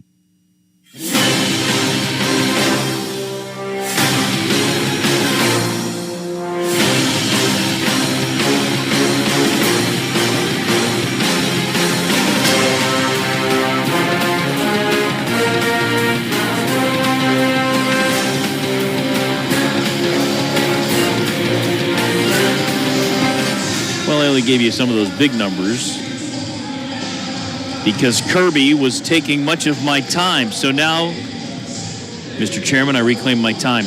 Individually for the Vipers, Cheney with 14, Melvin and Williams Hanton each with 11, Ford with 8, Culbreth with 5, Brown with 4, Jones and Anthony each with 2. Parker Jr., Jackson Jr., and Trey Brown have all seen time not tallied yet. For the Admirals, Harris with 16, Mason Jones with 5, Joyner with 4, Terrell with 2, Trail, Carter, and Ayala each with a free throw make apiece. Bench points, Vipers 26-12, 15-2 on points off turnovers. Points in the paint dominated right now by the Vipers, 32-16. Biggest scoring run in this game, 13 unanswered by the Vipers. And they currently hold the largest lead of the game at 27. Biggest scoring run for the Admirals, back-to-back 2-point field goals.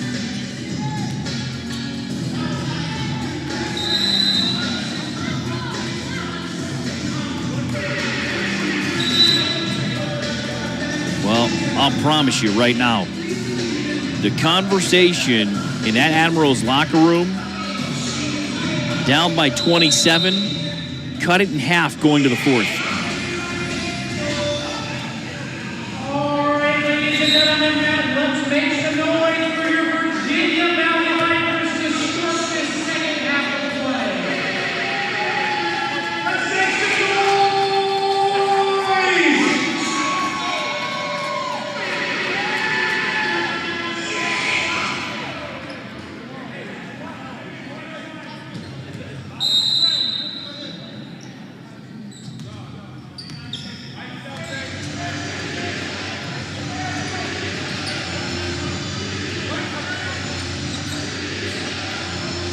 Admirals with the first possession of the third, going left to right. Joyner holding head high. Gave it up the trail. Curling left to right in the lane, right to the rack and scoring is Mason Jones. 57-32 Vipers. Ford's got it far side of the right. Now for Justin Brown, right down Broadway. He'll score with the left hand.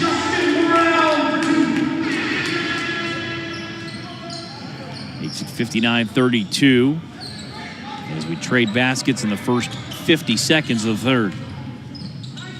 Losing it on the way up was Trail. It's out of bounds. Last touch by whom? They say last touch by the Vipers. 11 to shoot.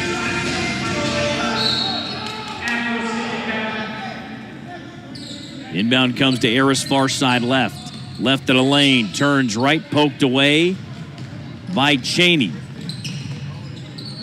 On the run back, forward line of the lane, he had it taken away. Cheney gets it back, runs it up the left and scores. 61-32 Vipers. On the bounce front of the lane, that was a travel no call. Bounce it off far block. Joyner on the reversal now for Harris. A fade away from the free throw line. Rim no for Ayala. Rebound to Cheney now for Ford. On the bounce back now for Cheney. Runs it up with the right and spins it home.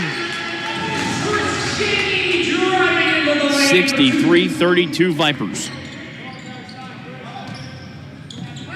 Jones now head of the key. Gave it up to Joyner. Down to the doorstep. An easy two for Ayala. 63-34.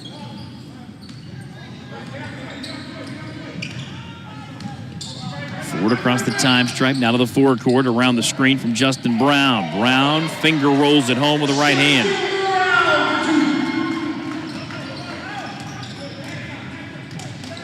65-34 Vipers. Head of the key now, Joyner on the catch. Far side left now, Ayala. Feeds it right side now to Harris. He wants a three, back of the rim, no good. Rebound Cheney now for Ford up the right side. Parker Jr. Post entry feed, far block to Brown, trying to back his way in. Turns left, goes back to his right hand, glances front of the rim, no good.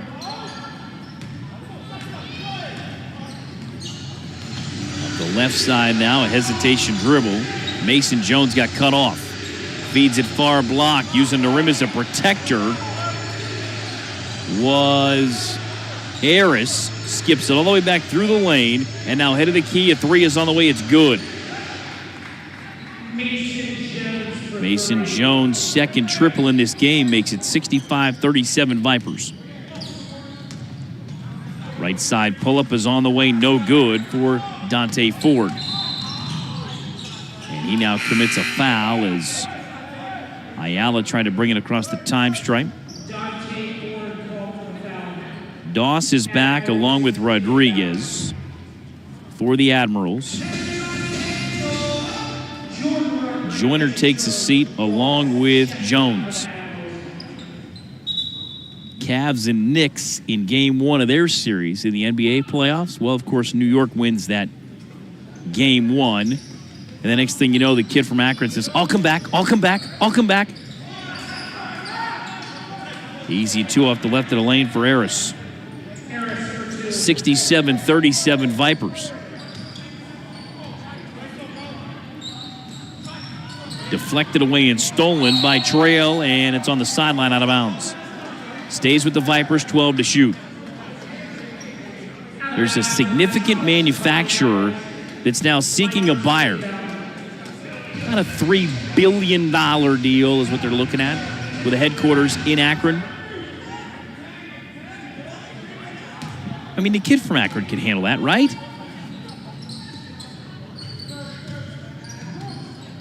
Skip it far side of the right. Into the corner it goes. A three is on the way. Rim no for Marlon Parker Jr. 65-39 Vipers. 8:10 to go in the third. Line to the lane. Rim no for Ozzie Trail, and the stick back follow is good. Makes it 65-41.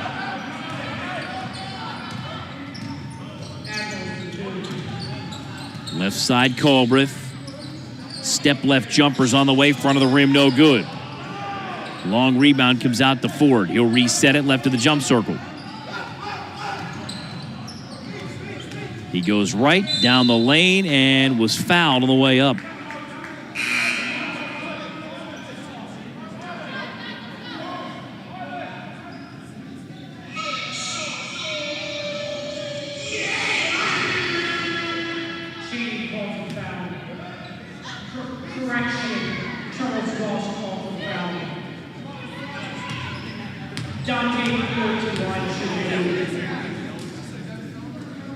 Line left, Ford knocks it down. 66-41.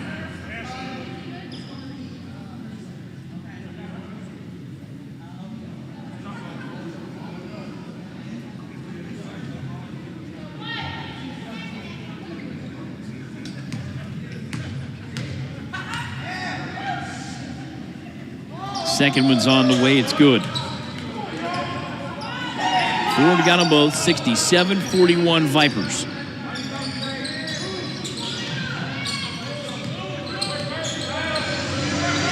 Down to the forecourt. Trail's got it. Near center to the right for Eris. Into the paint. Glass rim, no for Ayala.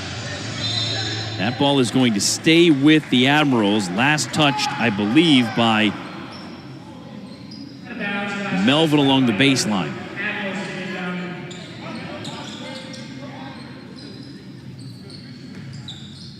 Ball screen handoff back to Rodriguez. Rodriguez, left wing. Now hands it off for a left side pull up by Doss. Glass rim, no, and the rebound, Colbreth. Arze on the run, outlined in a lane into traffic. He's fouled.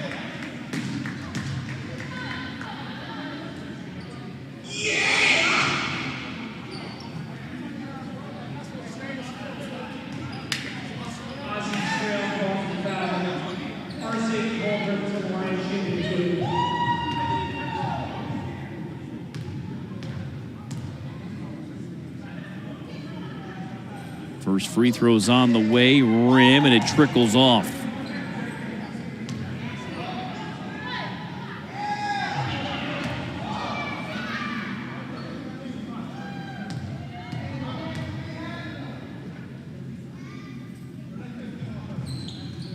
Second attempt is good.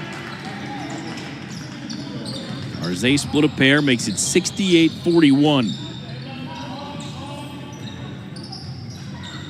Less than 7 to go in the third. Trail right to the rack and scores.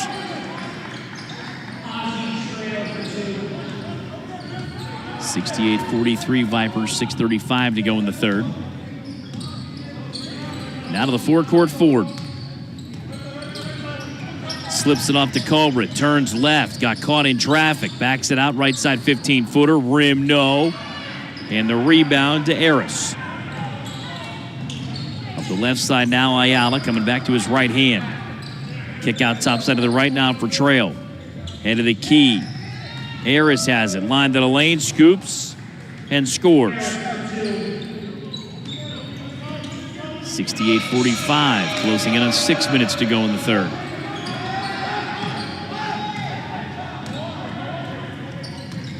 On the bounce, Marlon Parker Jr. floats it up. Rim, it popped in and out. And back the other way, the ball is deflected and stolen. Quick outlet ahead to Cheney.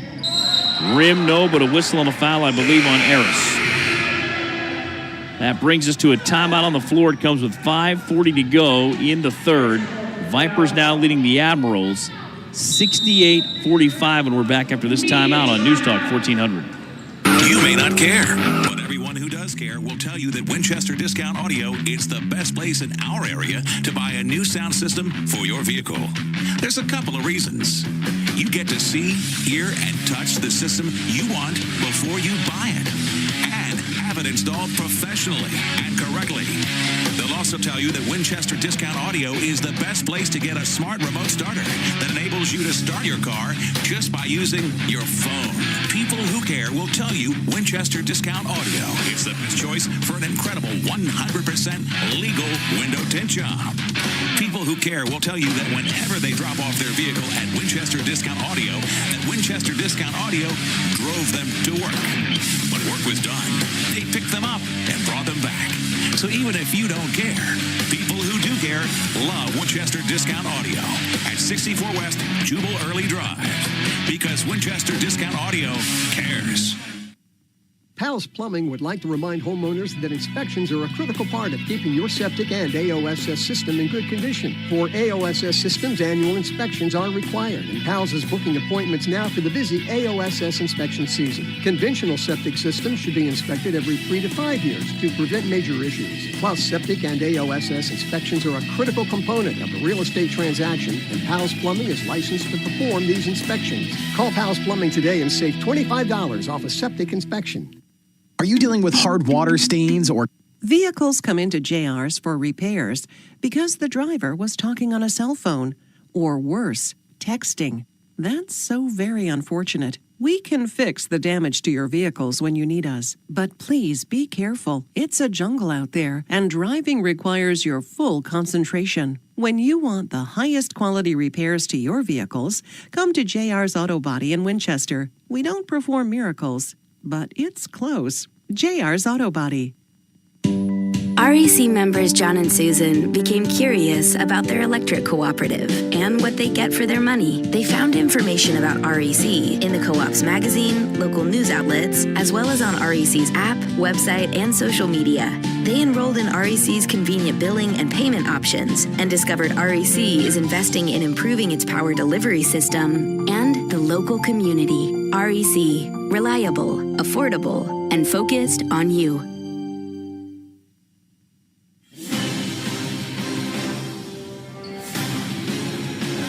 Out of the media timeout, Vipers up 68-45 over the Admirals. Free throw for Cheney is on the way. Back of the rim, no good.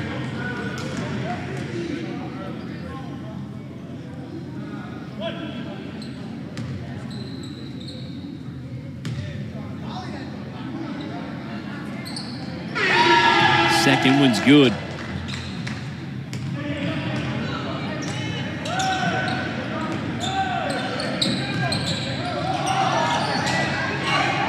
Ball is deflected around near the time stripe. No possession yet. They're going to keep it with the Admirals. 69-45 Vipers.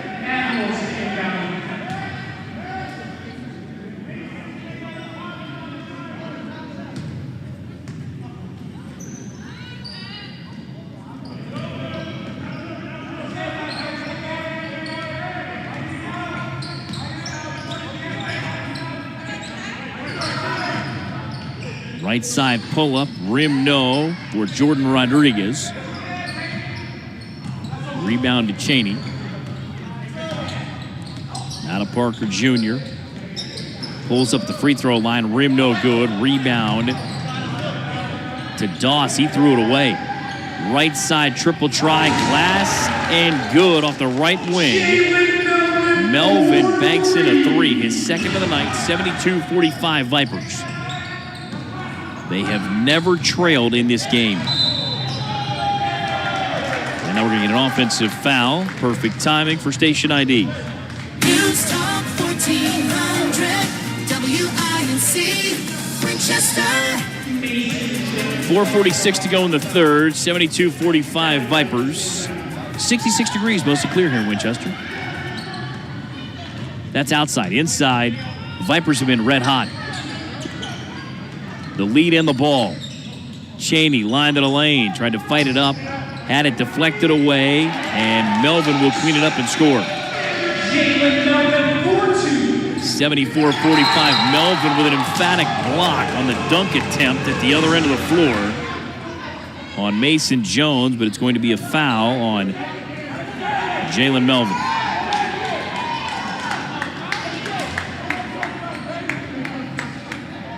Jalen Melvin called for foul.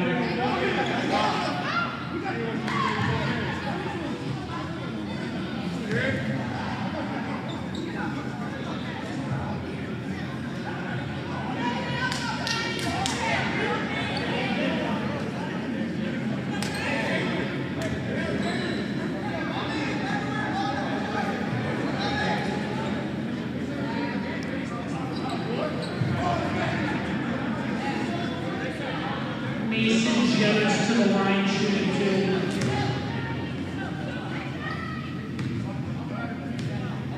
2. Mason Jones, line to the right. Puts some on the way back of the rim, no good.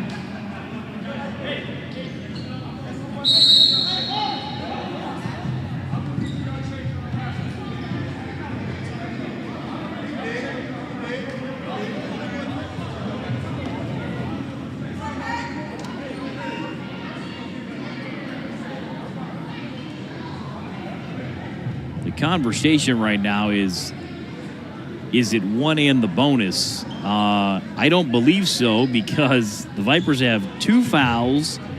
Admirals have 3. Technical foul. I believe they just assessed a technical foul.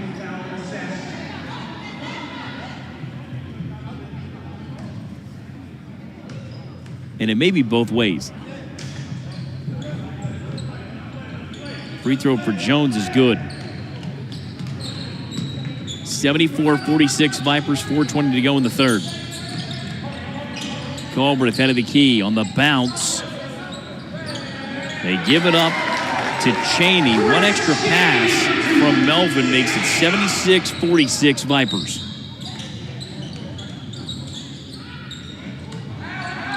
Jump stop in the lane.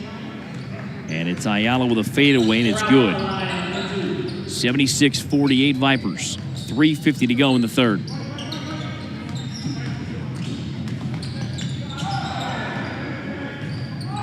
Ford trying to zip it into traffic. Somehow the Vipers keep the possession alive. Parker Jr. wants a step left 3, and it's good. He hesitated for a moment. Drains it to make it 79-48.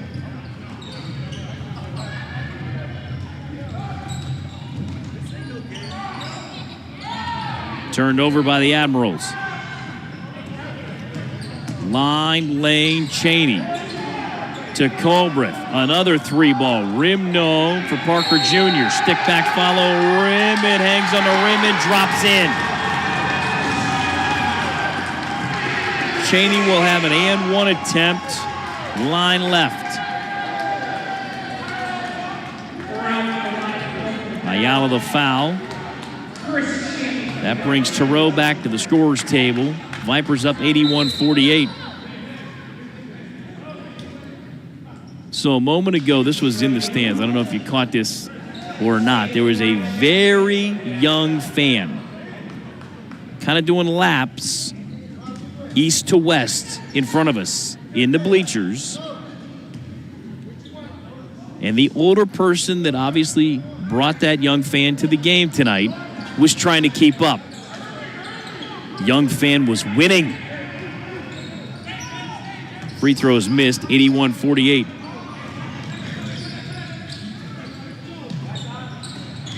Kick out right side, Terrell. Right side from 15 feet, it's good.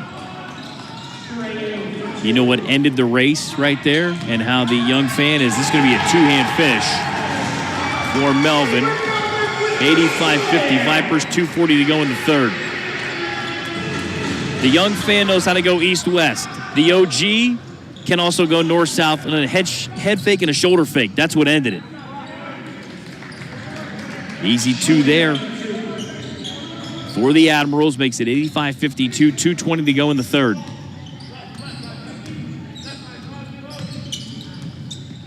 Zipped inside again.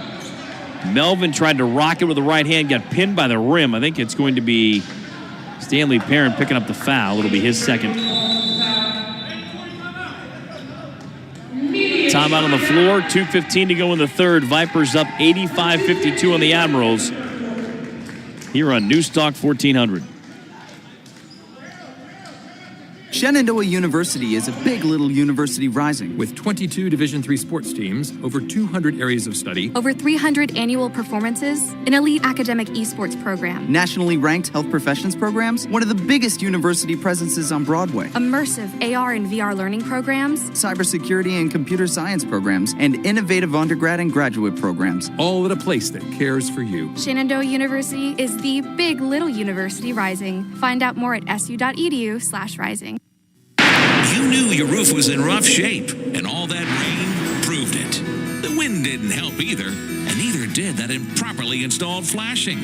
Take care of this roof situation now. Call the #1 roofing specialist in the 4-state area. Roof now and pay later with Modern Renovations' easy, flexible payment plans as low as $99 per month. Modern Renovations is veteran-owned and offers special pricing to those who have served or currently serving. Visit mymodernrenovations.com today for your free consultation. You may have heard the saying, it's not if your home will get termites, it's when. At Barrett Pest and Termite Services, we're doing our best to refute that saying one home at a time. Our thorough inspections and treatments are designed to keep your home or business termite-free. Termites cause $5 billion in damages every year. Put a stop to termites and the damage they do by calling Barrett Pest and Termite Services 540-340-3922. Barrett Pest and Termite Services 540-340-3922. Are you dealing with hard water stains or cloudy and smelly water that tastes bad? Well, you deserve clean, great tasting water. And the team at Martin Water can help solve your water problems with the Connecticut water system. Martin Water is family owned and operated for over 45 years. Martin Water can improve your old water system, and their technicians are trained to work on all makes and models. Martin Water can help solve your water issues, get rid of your hard water stains, and give you great tasting water. So call them today at 800-204-1133 or visit them online at martinwater.com. The Apple Blossom Festival is ready to live, love, bloom. Enjoy shiny fire trucks, the Trex Music Fest, and American Woodmark Fireworks Show all in one fun-filled Friday. First, our Fire Truck Rodeo and New Horizon Kids activities, followed by the one-of-a-kind Hang 10 Car Wash Firefighters Parade. Hundreds of shiny, new, and antique fire trucks. Afterwards, head to the Procter & Gamble First Responders Recognition Banquet or stay at Hanley to enjoy the Trex Music Fest, followed by the American Woodmark Fireworks Show. Best in the Valley, visit thebloom.com. Yeah, this year that fireworks display is going to be a little different. Free throw line left. Melvin can't get the front end to go. Why? 2 reasons. If all goes well, the fireworks display will be on WinLife TV here locally. And the soundtrack to the fireworks, first time in history we understand, it's going to be on 105.5 Wink FM and potentially News Talk 1400. It's going to be a great night. Well, he missed both free throws.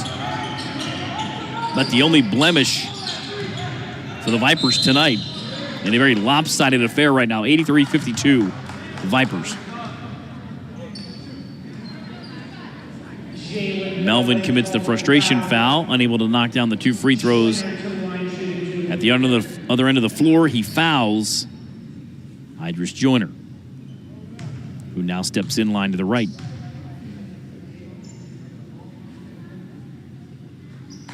That's on the way and good.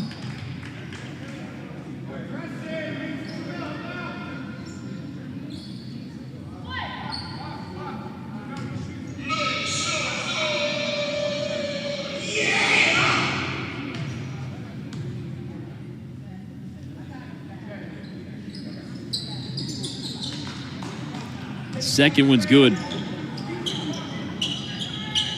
83-54 Vipers.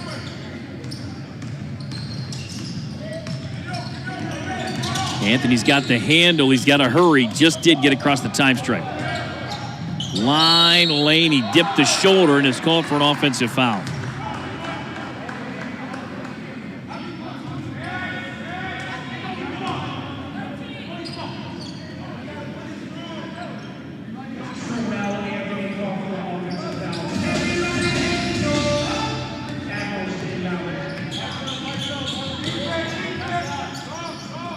.45 to go in the third, 83-54 Vipers. Perrin got to the lane, fights one up. Rim no, and the Vipers coming the other way with it. Bouncing off your side left. Malik Jones to the doorstep. Gave it up to Melvin. He scores again. 85-54 Vipers. Right side trail coming to his left. Ducks in with a left-hand floater. Back of the rim. No good. Tip to the rim, and it drops in.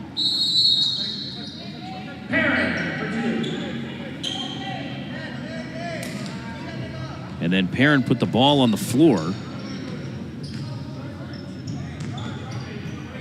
I think the official gave him a verbal delay a game warning. 85-56 Vipers, under a minute to go now in the third. A fadeaway off the right of the lane, glass rim, no good. On the Parker Jr. attempt on the stick-back follow, a whistle and a foul.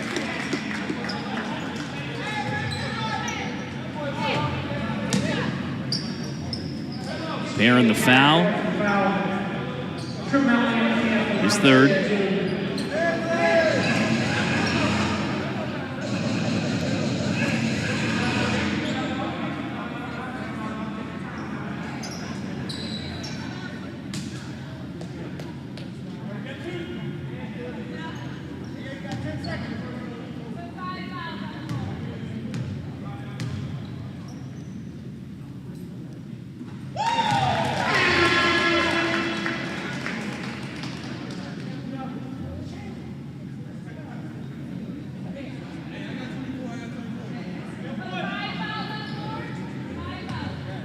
.56 as Anthony steps in, line left.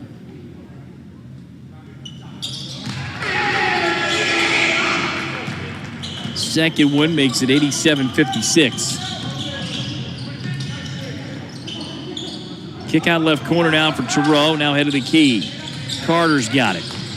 Hesitation dribble, line to the lane, spins back right to left, rim and good.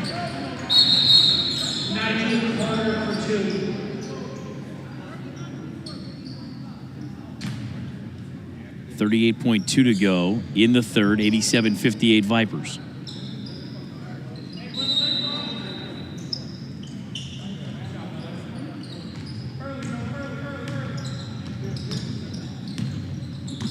Down to the forecourt. Ball screen handoff. Now for Gerald Jackson Jr. Takes it left to the lane. He got bumped off by Joyner.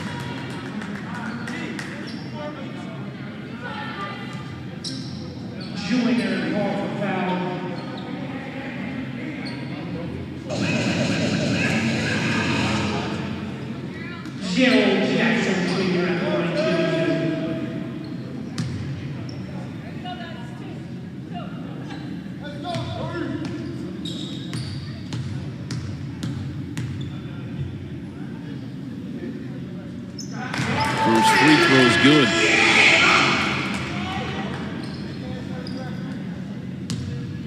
Jackson Jr. makes it 88-58 Vipers.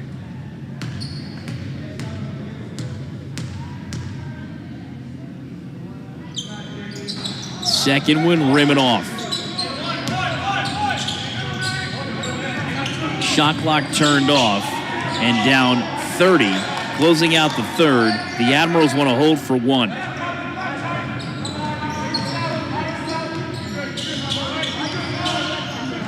Carter on the bounce, near side right. Joyner trying to back his way in, fights it up, count it, and a foul with .9 to go.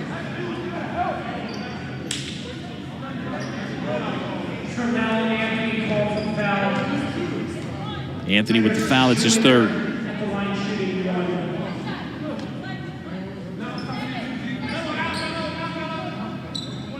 Joyner made the basket. And he's got a free throw forthcoming.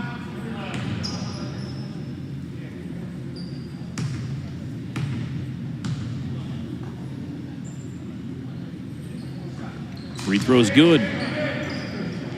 88-61 Vipers. Heave at the horn is on the way. Glass no good. And we'll head to the fourth quarter with the Vipers in front of the Admirals. 88-61 on News Talk 1400.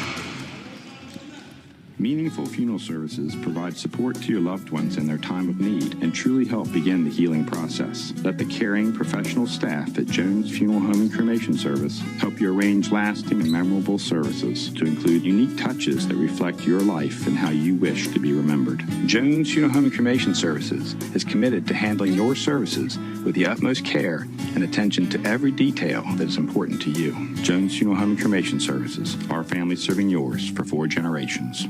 You may not care, but everyone who does care will tell you that Winchester Discount Audio is the best place in our area to buy a new sound system for your vehicle. There's a couple of reasons. You get to see, hear, and touch the system you want before you buy it, and have it installed professionally and correctly. They'll also tell you that Winchester Discount Audio is the best place to get a smart remote starter that enables you to start your car just by using your phone. People who care will tell you Winchester Discount Audio is the best choice for an incredible 100% legal window tint job. People who care will tell you that whenever they drop off their vehicle at Winchester Discount Audio, that Winchester Discount Audio drove them to work. When work was done, they picked them up and brought them back. So even if you don't care, people who do care love Winchester Discount Audio at 64 West Jubal Early Drive, because Winchester Discount Audio cares.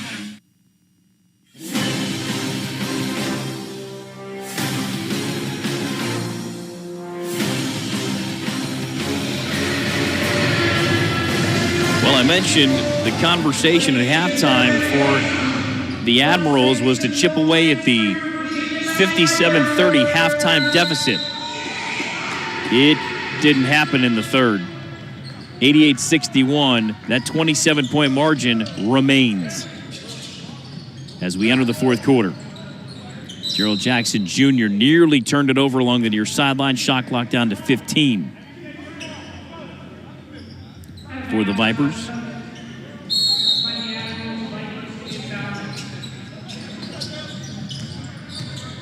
Line lane, right hand hook, no good for Anthony.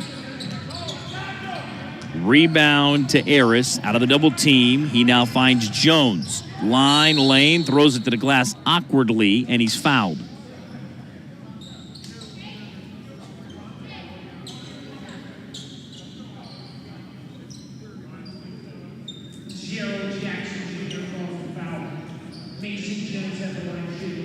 Jackson Jr. the foul, that's his second.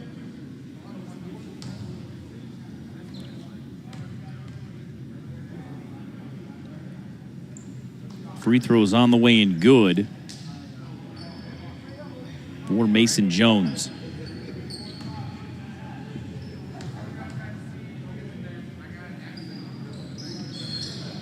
Second one's also true. 88-63 Vipers, 11.5 to go. Right side now, Trey Brown's got it. Comes around the screen from Anthony. Line, lane, kick out right corner. The three is on the way, rim halfway down and out on the attempt by Jackson Jr. To the corner it comes, last touch by Mason Jones, out of bounds. Vipers retain possession, 12 on the shot clock.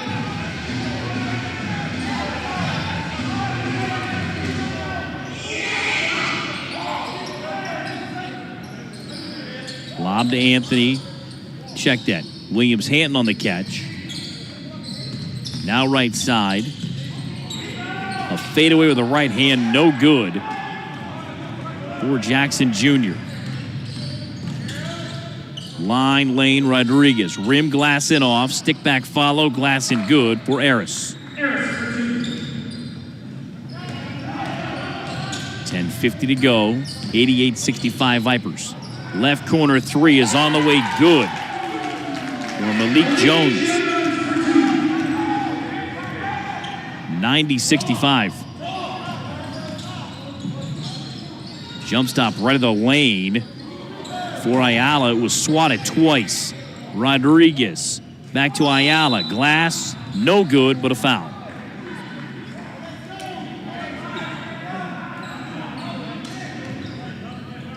Fouls on Anthony. Comes with 10:27 to go, and the Vipers up 90-65.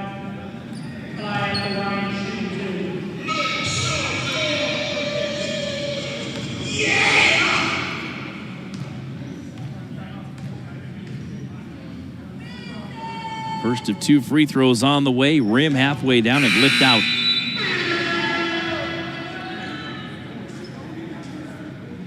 And I believe the Admirals are taking time. They are. 10:27 to go in the fourth. Vipers now leading the Admirals 90-65. Back after this timeout on Newstalk 1400. Vehicles come into JR's for repairs because the driver was talking on a cell phone, or worse, texting. That's so very unfortunate. We can fix the damage to your vehicles when you need us, but please be careful. It's a jungle out there, and driving requires your full concentration. When you want the highest quality repairs to your vehicles, come to JR's Auto Body in Winchester. We don't perform miracles, but it's close. JR's Auto Body.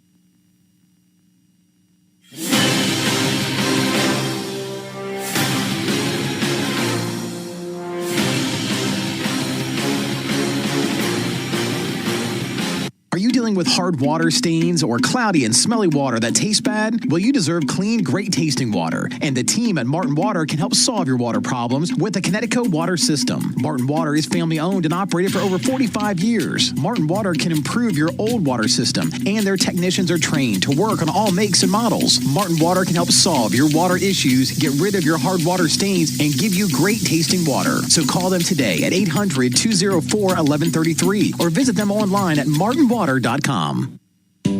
REC members John and Susan became curious about their electric cooperative and what they get for their money. They found information about REC in the co-op's magazine, local news outlets, as well as on REC's app, website, and social media. They enrolled in REC's convenient billing and payment options and discovered REC is investing in improving its power delivery system and the local community. REC, reliable, affordable, and focused on you. Shenandoah University is a big little university rising. With 22 Division III sports teams, over 200 areas of study, over 300 annual performances, an elite academic esports program, nationally ranked health professions programs, one of the biggest university presences on Broadway, immersive AR and VR learning programs, cybersecurity and computer science programs, and innovative undergrad and graduate programs. all at a place that cares for you. Shenandoah University is the big little university rising. Find out more at su.edu/rising. 10:27 to go, 91-65 Vipers. Ayala line to the right. Free throws on the way, it's good. 91-66, 10:20 to go.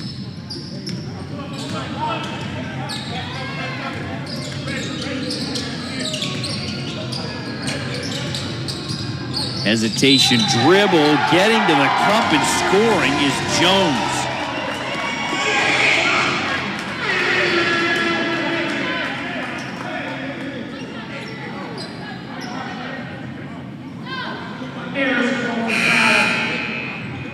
Malik Jones at the line shooting one. Makes it 93-66 Vipers.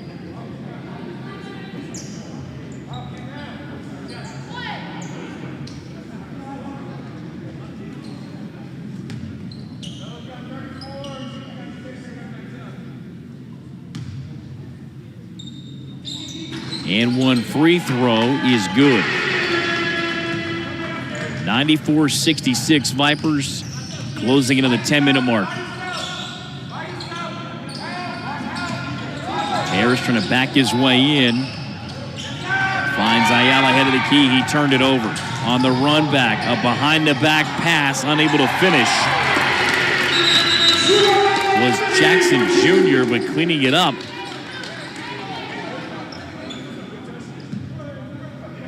I believe with the Vipers, or did she wave that off?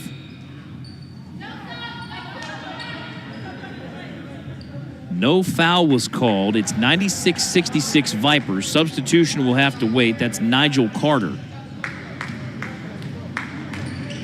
And it's Trail back in running the show for the Admirals. Takes it left of the screen from Harris. Harris on the catch. Right corner, coming back to his left, line, lane, scoop, and score with the left hand.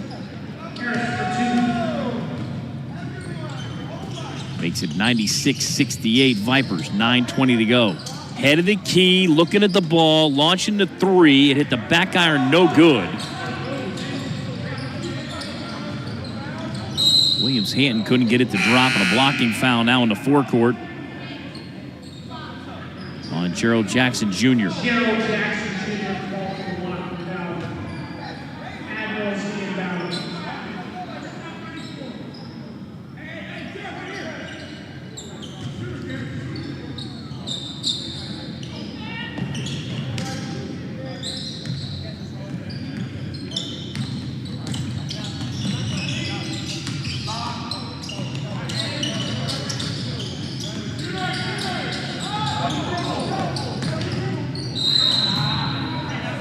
So into traffic goes Nigel Carter, and he gets fouled. Gerald Jackson Jr. putting his case with the official, going, he stepped on my foot.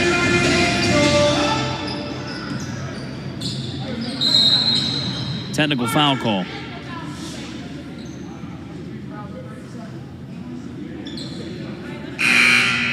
Jackson Jr. picks up the technical foul.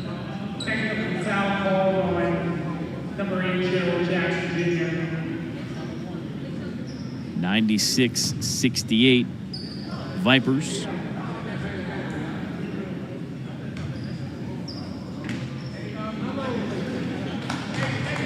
Line to the right.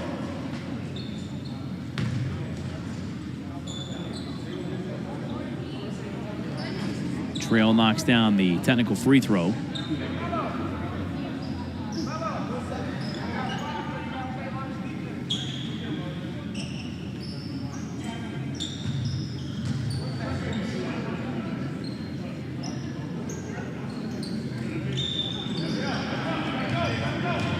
Carter off the inbound now for Trail. Three ball comes rim glassing off. Rebound to Justin Brown.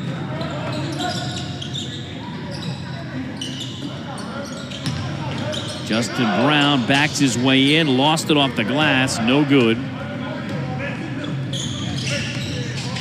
Here comes Mason Jones the other way. Lost it in the lane. Long outlet over the top. Punching it home with the right hand is Anthony. 98-69 Vipers, 8:10 to go. Quick answer goes rim no for Thoreau. Rebound to the Vipers.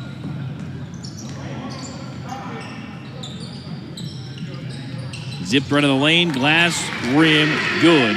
Justin Brown. Vipers up 100-69.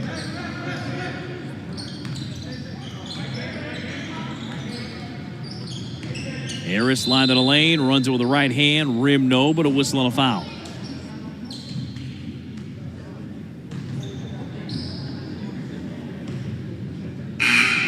Justin Brown the foul. Parent at the scorer's table to check back in. Harris at the line, shooting 2.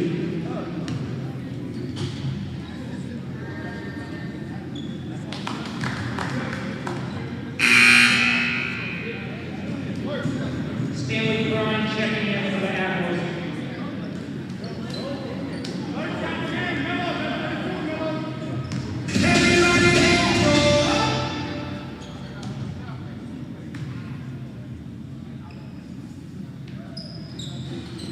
Every second attempt is good. 170. 7:35 to go. Kick out to the right side. A three is on the way. That's good. Malik Jones triple makes it 103-70. Right side, Jones cleared off his defender, goes right to the rack, rim, it spun off. Rebound, Williams-Hanton. Now to the forecourt across the time stripe. Hands it off, right side three, rim glassing off.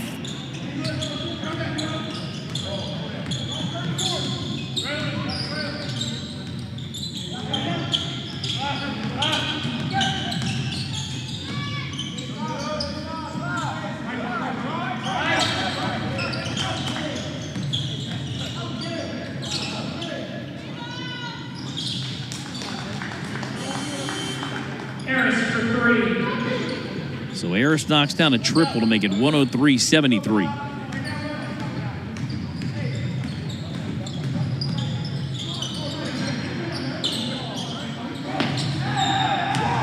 Triple try from Williams-Hanton. He ends up on the floor. It's an air ball, and it's coming back, I believe, to the Admirals.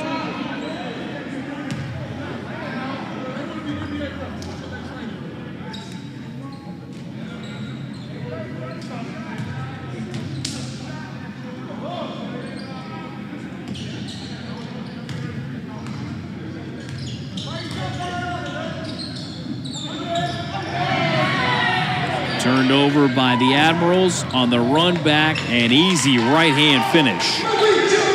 Or Malik Jones makes it 105-73, approaching 6 minutes to go.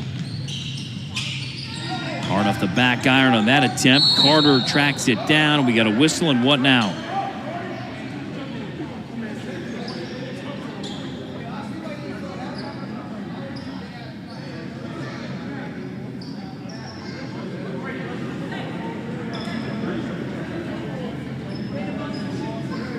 Justin Brown. It sends Nigel Carter line to the right.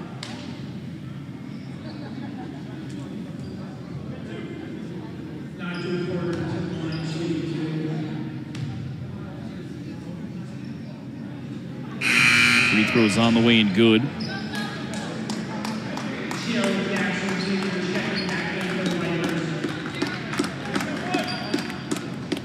Jackson is back for the Vipers, replacing Anthony. Second free throw for Carter is also good. 105-75 Vipers.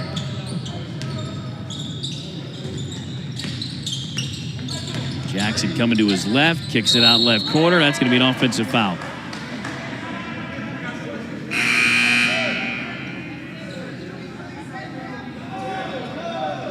Jackson just fouled out.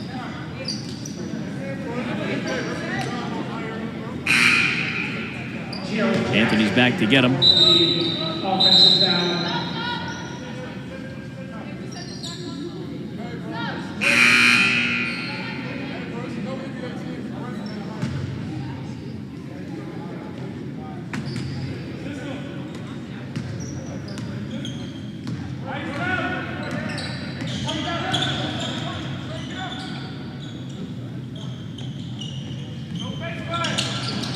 Catch now Carter, just inside the head of the key, launches, rim no. Rebound Justin Brown. Now to the forecourt. Williams-Hanton turned it over. On the takeaway, Carter throws it away. Swing to the right side. Anthony hands it back. Williams-Hanton wants a three, rim no, and I believe a foul call, and we're going the other way.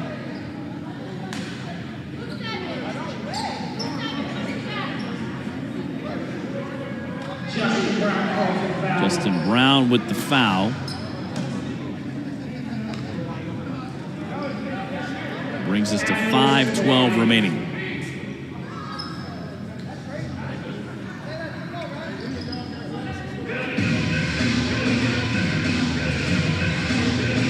Credit to the Vipers in the second half. That lead of 27 at the break not only did not get chipped away at, they have expanded it.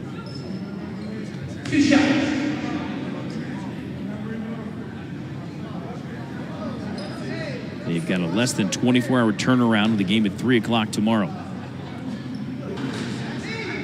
Rim no on the attempt by Trail.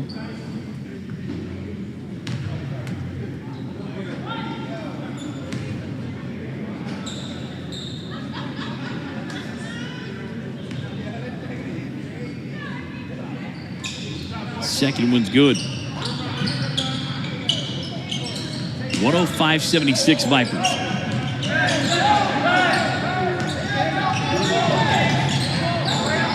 Now to the forecourt, Williams-Hanton spreads the floor. Less than 5 minutes to go, 10 to shoot. Comes back to the jump circle with 5. Down to 4, gets a screen going right. Pick and roll to the doorstep, Anthony. lost the handle. Here comes Rodriguez on the run back.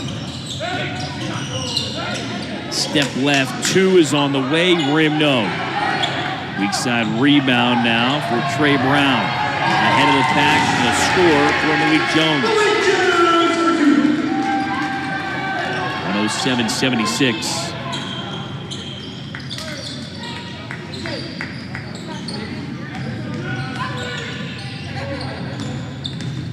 Line, lane, Perrin working hard in traffic, left it short.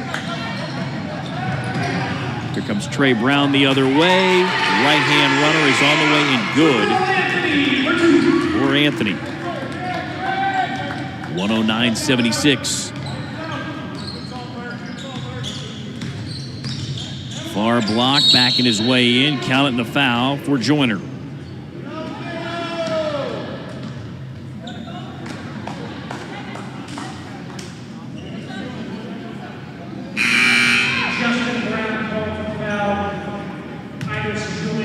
Justin Brown, the foul. He'll now exit. Replaced by Jalen Melvin with 3:52 to go.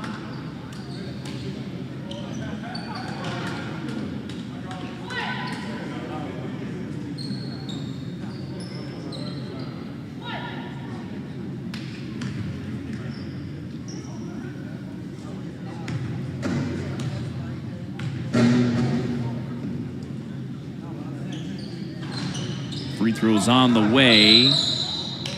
Rim no for Joyner, and it goes out of bounds.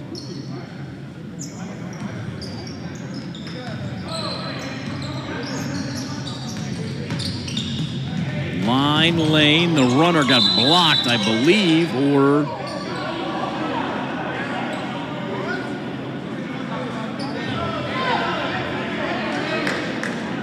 the Admirals having a conversation right now with the officials.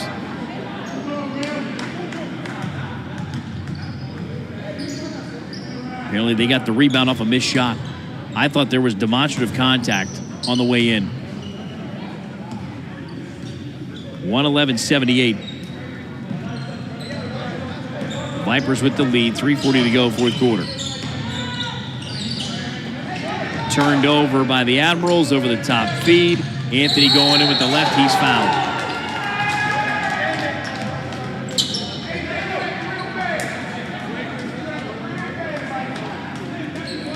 Perrin the foul.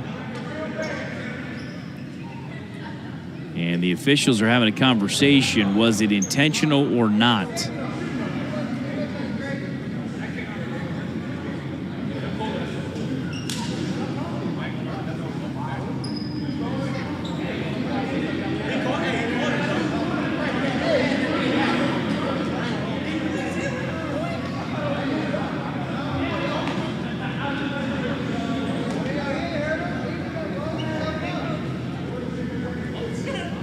They'll bring both coaches to the scores table.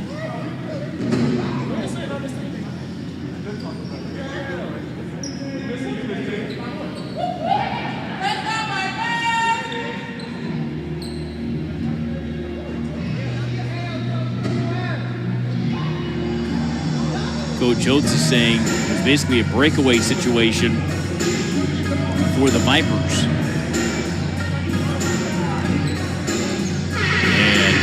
Body language is the wrap up by Perrin. Perrin is saying he wrapped him to protect him from any type of catastrophic injury on the landing because the contact had already been made on the way up.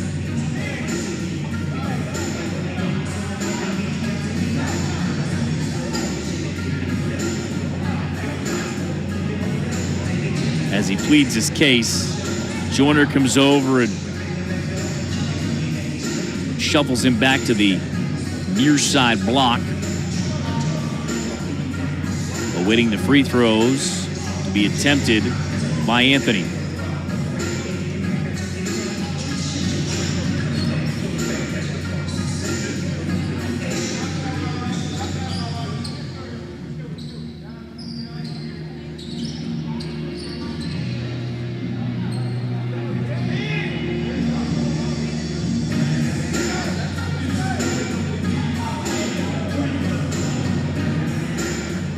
Heron will now exit. Nigel Carter is coming back now for the Admirals.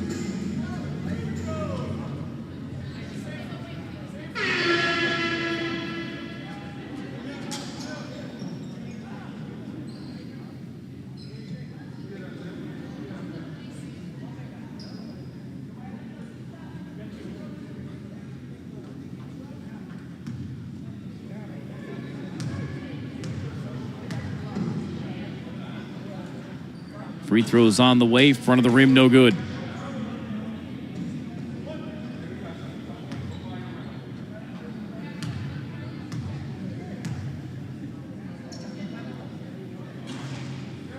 Rim, and it rattles home.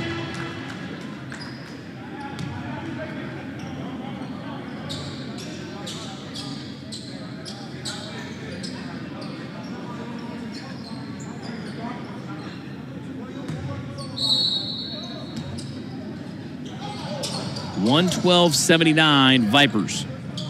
3.5 to go in the fourth quarter. Rim no on the floater by Jones.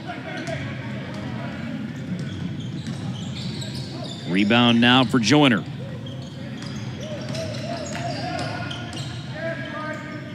Head of the key. The three is on the way and good for Carter.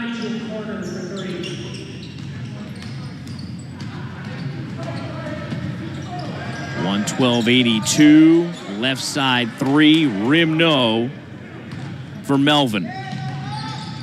Up the left side, an answer triple. Rim halfway down and out for Carter. Over the top catch. Williams-Hanton backs it out. A deep three right side. That's good. Malik Jones, another triple. 115.82 Vipers. 2.5 to go. Jones on the lob, trying to save it in. Was Jalen Melvin. He stepped out of bounds.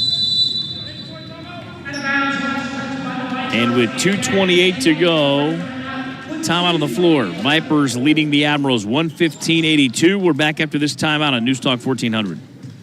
You may not care, but everyone who does care will tell you that Winchester Discount Audio is the best place in our area to buy a new sound system for your vehicle. There's a couple of reasons. You get to see, hear, and touch the system you want before you buy it, and have it installed professionally and correctly. They'll also tell you that Winchester Discount Audio is the best place to get a smart remote starter that enables you to start your car just by using your phone. People who care will tell you Winchester Discount Audio is the best choice for an incredible 100% legal window tint job. People who care will tell you that whenever they drop off their vehicle at Winchester Discount Audio, that Winchester Discount Audio drove them to work. When work was done, they picked them up and brought them back. So even if you don't care, people who do care love Winchester Discount Audio at 64 West Jubal Early Drive. Because Winchester Discount Audio cares. The Apple Blossom Festival is ready to live, love, bloom. Enjoy shiny fire trucks, the Trex Music Fest, and American Woodmark Fireworks Show all in one fun-filled Friday. First, our Fire Truck Rodeo and New Horizon Kids activities, followed by the one-of-a-kind Hang 10 Car Wash Firefighters Parade. Hundreds of shiny, new, and antique fire trucks. Afterwards, head to the Procter & Gamble First Responders Recognition Banquet or stay at Handley to enjoy the Trex Music Fest, followed by the American Woodmark Fireworks Show. Best in the Valley. Visit thebloom.com.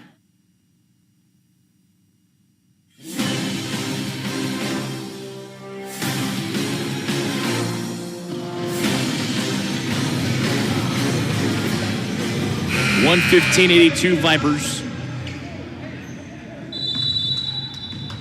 Off the inbound, Nigel Carter. Inbound comes to Jones. Runs it to the rack, swatted away by Jalen Melvin. Trailing three off the right wing, halfway down and out. Stick back follow for Malik Jones is good. 117.82. Vipers have led wire to wire. Pull up off the left wing is good by Ayala. Less than 2 to go. Trey Brown's got it. He turned it over. Here comes Jones the other way. He throws it away. Intended for Ayala.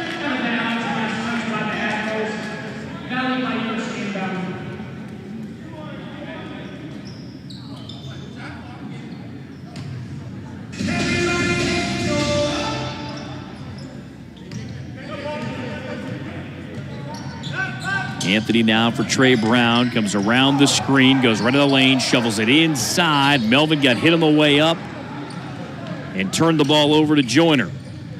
Trying to punch it home with the right hand is Jones. He was rejected by the rim. Touch pass left side, a trailing three for Williams-Hanton. Glass no good. Offensive rebound of the Vipers with 82 seconds to go. It pinballs around to Joyner. He got rid of it. Now for Thoreau into the forecourt. Shoveled it off awkwardly. Somehow the Admirals keep possession of the ball. Now Carter. Lane with a fadeaway, and it's good. 117.86 into the final minute. Deflected away from Jalen Melvin and out of bounds.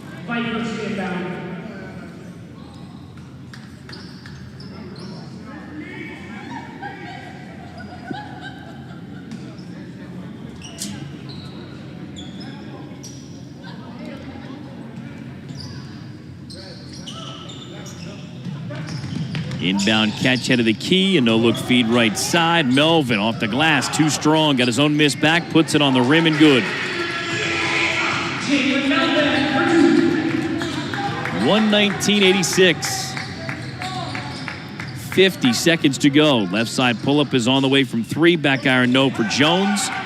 And the rebound to Jalen Melvin. Ahead of the pack, glass and good for a Williams-Hanton.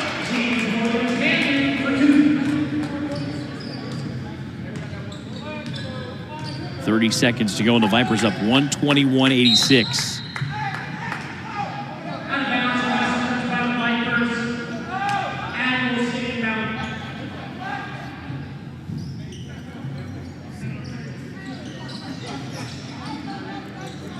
Pull up off the head of the key, no good for Joyner. Shot clock turned off, and all the Vipers have to do is dribble out the final 20 seconds. Melvin to the jump circle, stolen by Joyner. Joyner runs in strong with the right hand, blocked away by Melvin. Melvin comes back to half court, stolen away. And Jones goes in and punches it with two hands. That makes the final score 121-88 Vipers.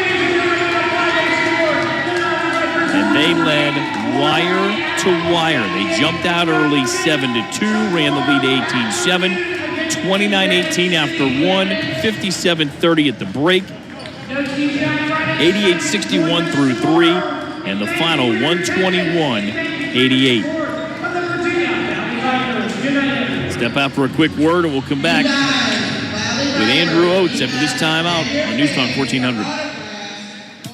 After your home, chances are that your largest purchase is your vehicle. And like your home, you want to enjoy your ride as much as possible. It might be a new sound system or remote starter. Did you know that you can start your car from your phone? Maybe it's a vehicle security system or music streaming internet audio or some other audio upgrade. If that's the case, you want to get it done and get it done properly. That place is Winchester Discount Audio. For more than 30 years, people in the Valley have depended on Winchester Discount Audio to upgrade their vehicles. Maybe your speakers don't sound great, or you want to install a smartphone connection. Perhaps you've thought about a dash cam and parking sensors or backup cameras. Winchester Discount Audio can help you with it all. Call Winchester Discount Audio at 540-665-0146. That's 540-665-0146. Or see them at 64 West Jubal Early Drive. Winchester Discount Audio. That court side of the James R. Wilkins Jr. Athletics and Events Center here at Shenandoah University. Tom Burley now joined by Coach Oates. We talk about defensive intensity all the time when it comes to TBL. You lead the league in takeaways, and tonight was no different. You lead wire to wire. Was the defensive intensity from the jump what you expected? It was. We try to do it every game. Like we want to set the tone on defense, and it is takeaways. Lead the steals and lead the TBL in steals per game. It's just our identity. And tonight, I feel like we found another identity with our second group, given the same amount of intensity as the first group. Second group comes in with Malik Jones, with Tremel Anthony, with Trey Brown. Those three guys really, really set the tone, and it actually helps the starters out because they see how hard they're playing. The starters want to play that hard. So it's just a big team effort, especially on takeaways. That's our game. Admirals came in arguably with an advantage on the glass, and from a height standpoint, arguably. You completely took their bigs out of the mix early, and then their guards were kind of left guessing on the traps and the double teams. Exactly. We went small tonight. We've been usually playing with two bigs, but we wanted to go small, spread them out a little bit, use our speed, get more threes up if we can. And I think you're right. Us spreading it out, got their bigs out. They subbed a big out. They usually play two bigs, and they played one big because they saw that we were only playing one big. Chris Chaney, playing at Shenandoah, he played the 4 at Shenandoah. We've been playing him at the 3. We're going to start playing him at the 4 a little bit more so we can spread that out. And it was really him. I mean, he set the tone in the beginning because he can get space now with only one big in there. And he said thank you for it. So having that 4 out, 1 in really helped us. 30-15 turnover margin to your advantage. The steals 20-10, and then the points from the turnovers 32-8. Transition too. We would get steals, and this is just being together, playing more basketball. We would get steals and we wouldn't finish. So tonight we finished a lot better. We averaged 15 steals a game. My goal was 20 tonight. I'm glad you said we got 20. We've also, we're top 5 in turnovers. We got to cut that down. We're about 22 a game, so having 15 right there, I'll go tell the guys, and they'll be excited about that. 7 players in double figures. Yeah, it's a whole team effort. We don't really have a superstar. We beat them with bunches. We beat them with all 5 guys on the court, 12 guys when we had 12 guys, and all 12 guys play, and we press the entire time. We play the entire time. How many team assists do we have? 20-12. 20 on 37 twos and 10 threes. So team assists is the way I look at basketball. You start out in the season, we had about 9 assists the first game. Then it gets to 12 team assists. Then it gets to 16 team assists. And you said we had 20 team assists. The guy's going to be really proud about that because it's a team game. If you go at bunches, we're just hard to guard in that sense. So we want to look at team assists, total team steals, and then 3 points made. Quickly, with a lopsided score like this, you got to rest a bunch of guys down the stretch, knowing there's a back-to-back less than 24 hours. Yep, it was what we wanted to do. We told them in the third quarter they got to do their job. They did, and then they did get some rest. But it's the same thing. Everybody plays about 25 minutes. A lot of the starters play about 25, 30 minutes. We still come at you with waves. So we're going to need everybody tomorrow. Tomorrow is the biggest game of the season right now. So we just got to keep this thing rolling. I thought we did a good job to propel us into tomorrow for a good one. Congratulations on a nice home win. Thanks, man. Appreciate it. There it is. Coach Oates after a 121-88 home victory over the Admirals. And as I mentioned, 7 in double figures led by the aforementioned Chris Chaney, who goes for a team high of 23. He's then followed by Melvin and Jones, each with 22. And then down the line they go from there. Final score once again, 121-88. Vipers knock off the Admirals. Thank you so much for listening and watching here on the home of the Vipers.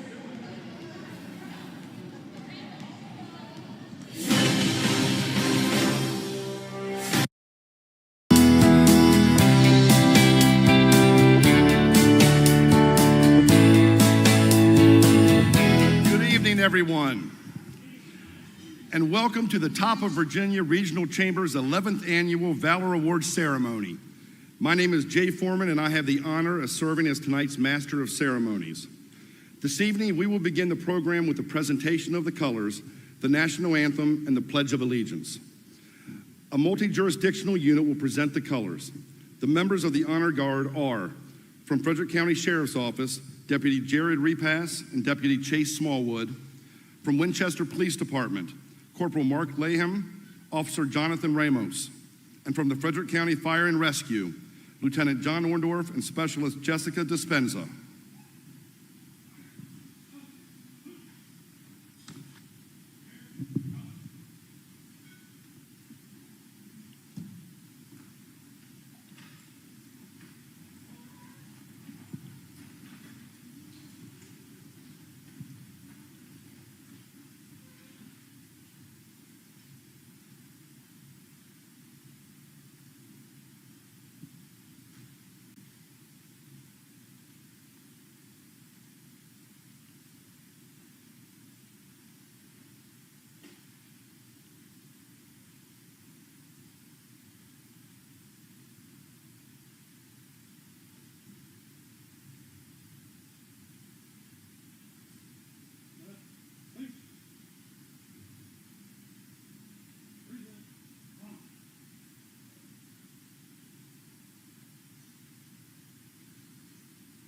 At this time, Sarah Marshall will sing the national anthem. Oh, say, can you see by the dawn's early light what so proudly we hailed at the twilight's last gleaming, whose broad stripes and bright stars through the perilous fight o'er the ramparts we watched were so gallantly streaming, and the rocket's red glare, the bombs bursting in air, gave proof through the night that our flag was still there.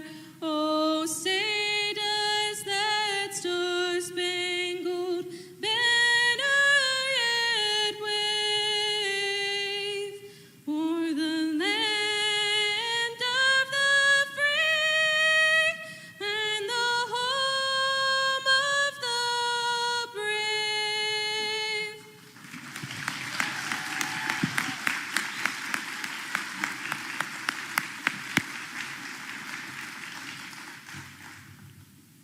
I pledge allegiance to the flag of the United States of America and to the republic for which it stands, one nation, under God, indivisible, with liberty and justice for all.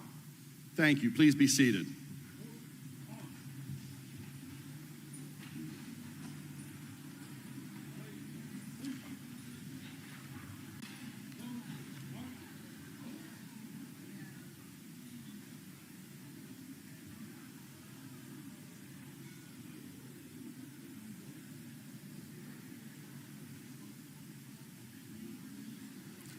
At this time, I would like to invite Pastor Sam Rogers of the Winchester Rescue Mission to the podium to deliver the invocation and blessing over tonight's meal.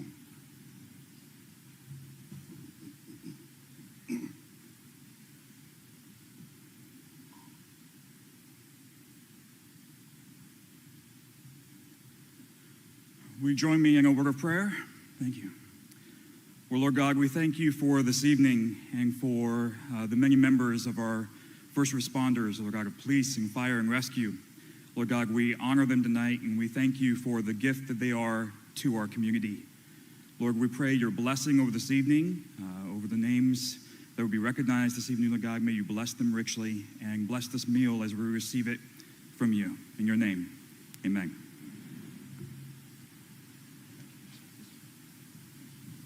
All right, thank you, Pastor Sam. Hey, well, hopefully everybody enjoyed their meal tonight. How about giving a big round of applause to our caterer tonight, Carrabba's Italian Grill. Great job. At this time, I would like to invite Cynthia Schneider, CEO of the Top of Virginia Regional Chamber, as well as Charles Daniels, Chair of the Board of Directors, to the podium to say a few words.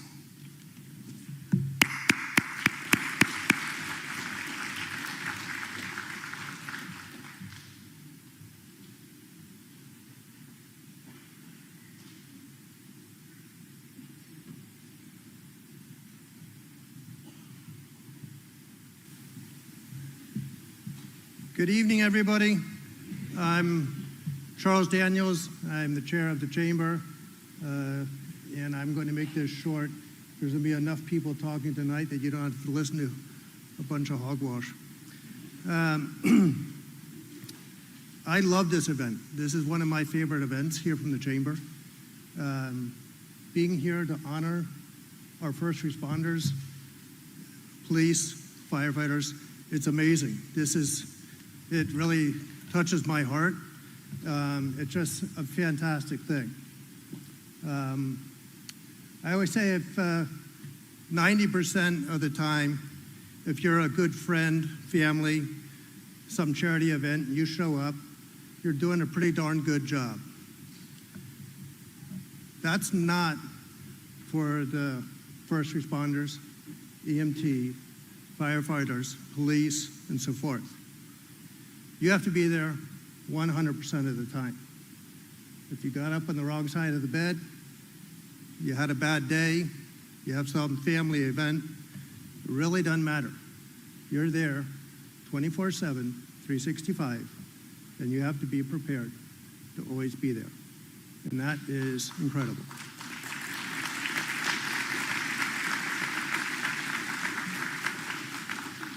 For somebody that had to call 9/11 myself, it's touching, and there's no real words that can say thank you, thankful. For this event, we can just scratch the tip of the iceberg to prepare and give out these awards for those members that have been nominated. So thank you very much.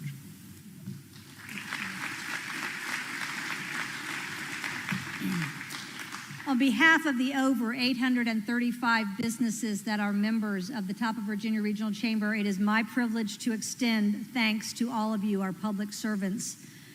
Your devotion to duty, your disciplines, and your hearts of service are so admirable. You uphold the core value of valor for our entire community, and we thank you for that. I also want to extend our thanks to your friends and your families who we know upgird you. They are there to support you in the hardest of times, I'm sure, and their sacrifices often go unnoticed. So thank you to your families and friends as well. We appreciate you. At this time, please give yourselves a hand, give your colleagues a hug. At this time, I'd like to invite Pastor Sam Rogers up of the Winchester Rescue Mission.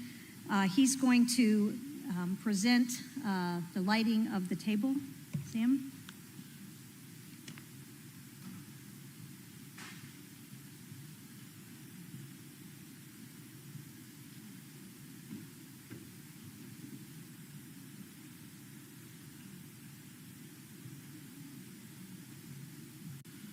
Please direct your attention to the screens and the table set in remembrance of our fallen.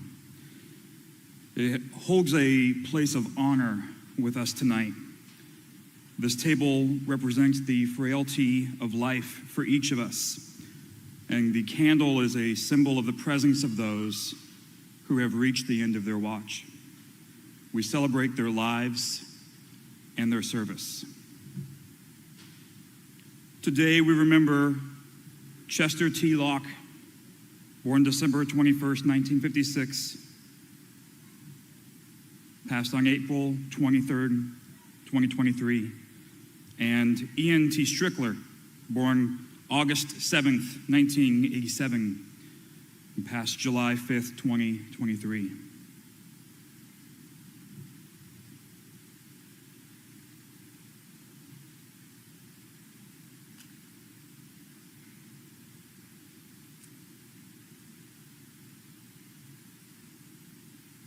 Please join me in a moment of silence and remembrance of Chester, Ian, and all public safety personnel that have passed away.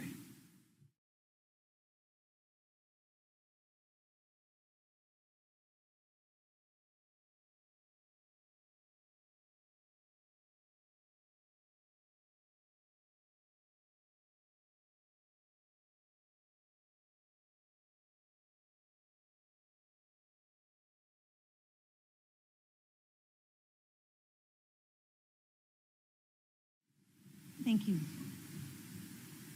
I'd also like to thank tonight our sponsors, specifically Bank of Clark County, our presenting sponsor this year, longtime supporters of the Chamber. Our gold sponsors, City National Bank, Les Beach State Farm Insurance, who is also an award winner sponsor, Summit Events, make sure you get your pictures taken to memorize this night, our media sponsor, iHeartMedia, our lighting sponsor, Fortessa Tableware Solutions, our silver sponsors, C&B Bank, Skinner Accident and Injury Lawyers, Summit Community Bank, and YHB CPAs and Consultants. Our bronze sponsor, People Inc., our award sponsor, Crown Trophy, Our dessert sponsor, Three Melons Bake Shop, and you all have cookies on your table. Those are for you to take home, enjoy, share with the kids that didn't get to come.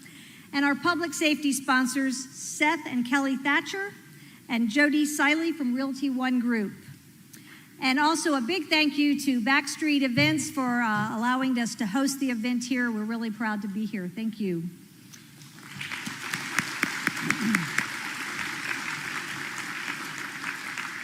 And now, please welcome to the podium Brandon Laurie, President of Bank of Clark County.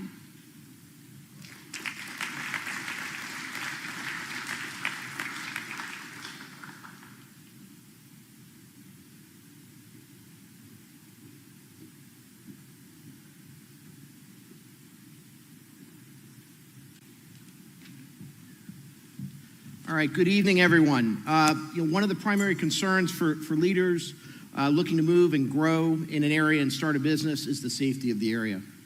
The Top of Virginia Regional Chamber recognizes just that, and for the 11th year has partnered with local law enforcement, fire and rescue agencies in our region to host the Valor Awards, recognizing public safety professionals, volunteers, and citizens that have gone above and beyond the call of duty in protecting the community. Now, at this point in the script, it says that Brandon gets to say whatever he wants, which is dangerous. But this 15-page PowerPoint that we're going to go over about, I'm kidding. In all seriousness, as a community bank, we're only as strong as the communities that we serve, which is why the Bank of Clark, we dropped the county. Just FYI, Cynthia, where's Cynthia? Anyway, we dropped the county through its through its foundation. Has had a long history of giving back to the community. In fact, in the last 2 years, we've given over $500,000 to over 170 charities in our marketplace. And we look to continue to do so going forward. And I think it's that commitment to community that we share with the brave women and men who are being honored here tonight, but certainly not to the level of what you guys do. And because I can't thank you enough for that. So thank you to the Top of Virginia Regional Chamber for providing Bank of Clark the opportunity. It's truly an honor to be here. And with that, stay safe out there. We need you, and thank you all for your service.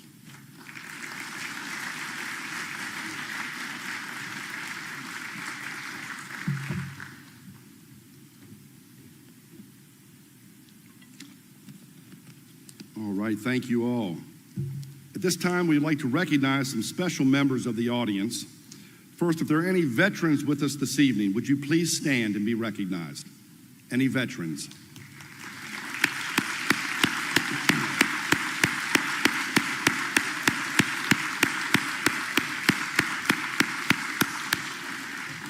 Thank you. Next, would all public safety professionals please stand? All public safety professionals.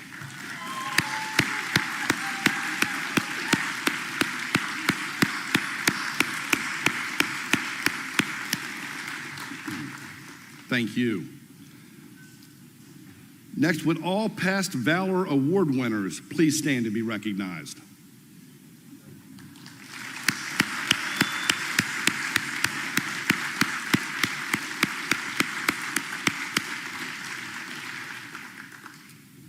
And would all government officials in attendance please stand and be recognized?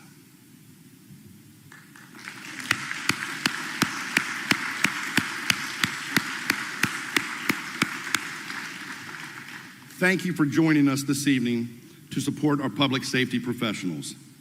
One last reminder before we kick things off here, if you'd like to purchase fire ring raffle tickets, please visit the registration. There's Hannah standing up for us again in the back there. Please see her. All right, hey, welcome to the award ceremony. I am so excited to be here. I have had a deep-rooted love and admiration and respect for public safety professionals going all the way back to when I was a young man, but it was reinforced about 12 years ago when I was part of the Chamber CLP, the Community Leadership Program. There's your cheap plug, Cynthia. Part of one of the greatest programs this community has to offer. I went through that. One of the days, if you've been through this program, is the Public Safety Day. You get to meet law enforcement and EMTs and firefighters and learn about what you do day in and day out. Well, I had a work commitment on that day, so I missed it, unfortunately. So I called the chamber and I said, hey, how do I make up this time? And they said, we'll get back to you. So they got right back to me and said, hey, you can make up your time by doing a ride-along with the Winchester City Police Department. And I said, that's fantastic. I'll take a 8 a.m. to noon shift if that works for you guys. Something light and easy for me, matches my lifestyle. And they said, no. We've gone ahead and signed you up for midnight to 4 a.m. this coming Saturday night. And I said, all right. So I went out with a couple officers and did that shift with them. And let's just say I saw things that night. I saw a side of our community that I didn't know existed after I went to bed at 10 o'clock every night. There were some scary situations and some scary people, but that was not my takeaway from that night. My takeaway was I sleep better at night now. I feel more secure because, yes, I saw the scary situations and the scary people, but I also saw the men and women that handled those folks and handled those situations. And they did it with the utmost professionalism, discernment, and empathy and dignity. And I've never forgotten that. But I'll share with you real quick and we'll dive into this. I told you I've had this deep love and admiration for all that you do since I was a young man. I can tell you the moment it all started. I was a little kid and my dad took me out to breakfast at Kentucky Fried Chicken in Stevens City. I don't even think they do breakfast anymore. I'm already dating myself there. But we were out there and we were having our breakfast and 2 police officers walked in to Kentucky Fried Chicken to get some coffee. And that was the first time I'd ever been that close to real police officers in my life. And I looked at my father and I said, do you think they would sign an autograph for me? And he said, there's only one way to find out. And he handed me a pen and he handed me a Kentucky Fried Chicken napkin. And I walked up to these 2 police officers in line. And at the time, I felt like they were about 12 feet tall. And I walked up to them and they looked down at me and big booming voice, a lot of bass. May I help you, son? I said, yes, sir, I'd like to have an autograph, please. And he looked at me, no smile, and he said, son, we don't do that. And I said, oh, I am so sorry. He said, no, I'm just kidding. We would love to sign your thing.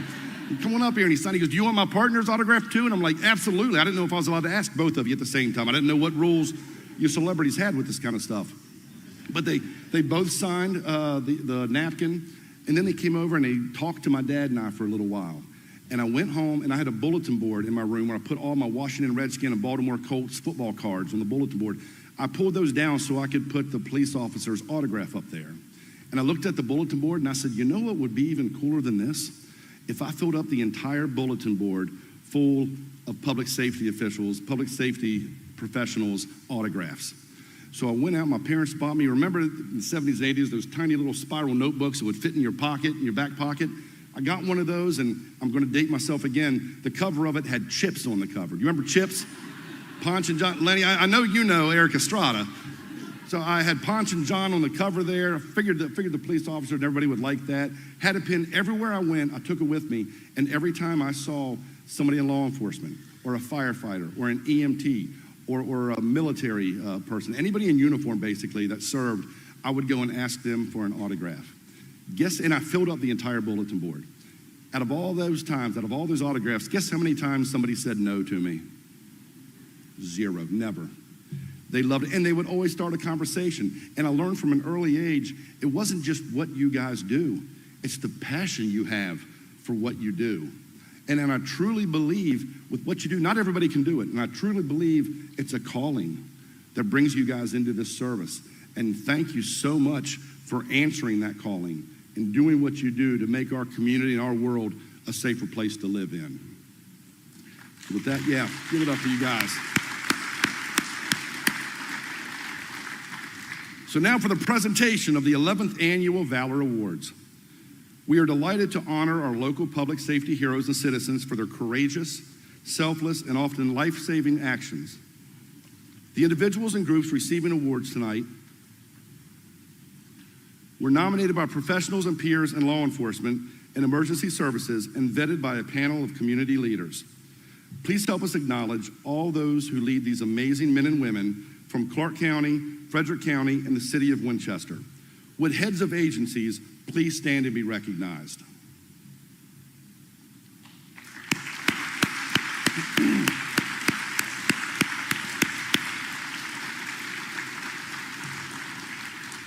Thank you for your support and thank you for your leadership. I did want to mention, where's Chief Behan? Oh, on this side over here, there she is raising her hand there. I just want to recognize you for being the first female chief our area has ever had. You're doing a tremendous job.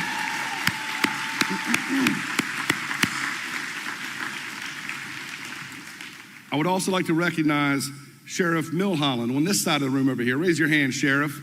Just yesterday, Sheriff Milholland was elected president of the Virginia Sheriff's Association.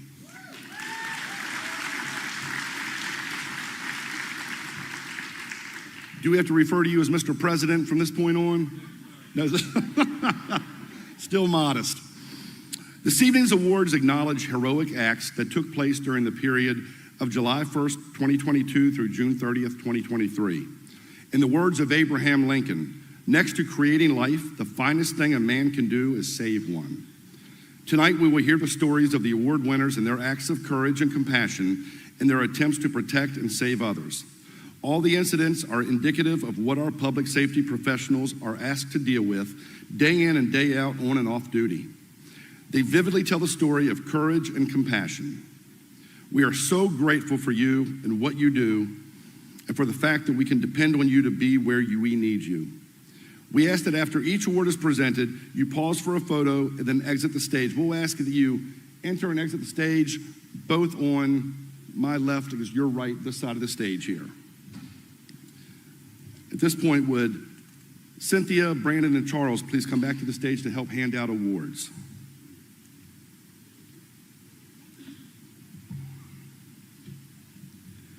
We begin the awards presentation with the Life Saving Award.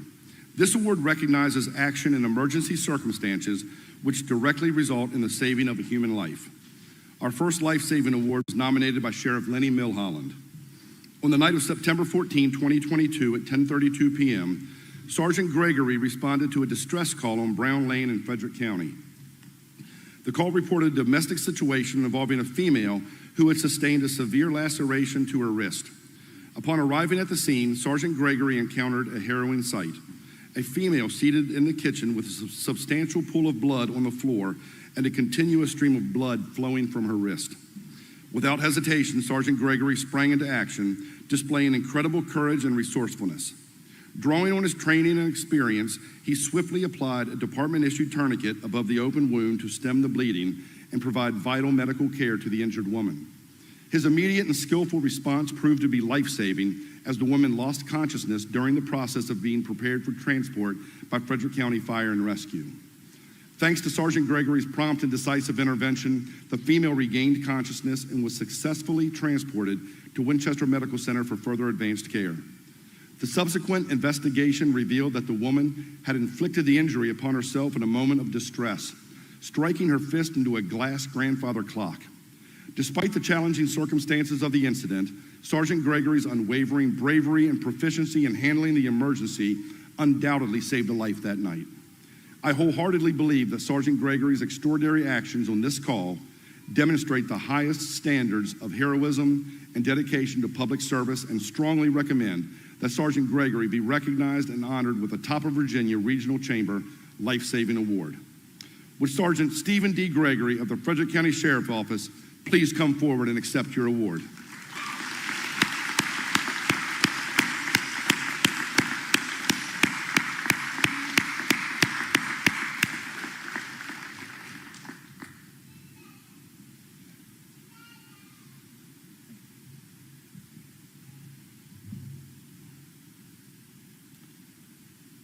Sergeant Gregory will be receiving the life-saving certificate plaque.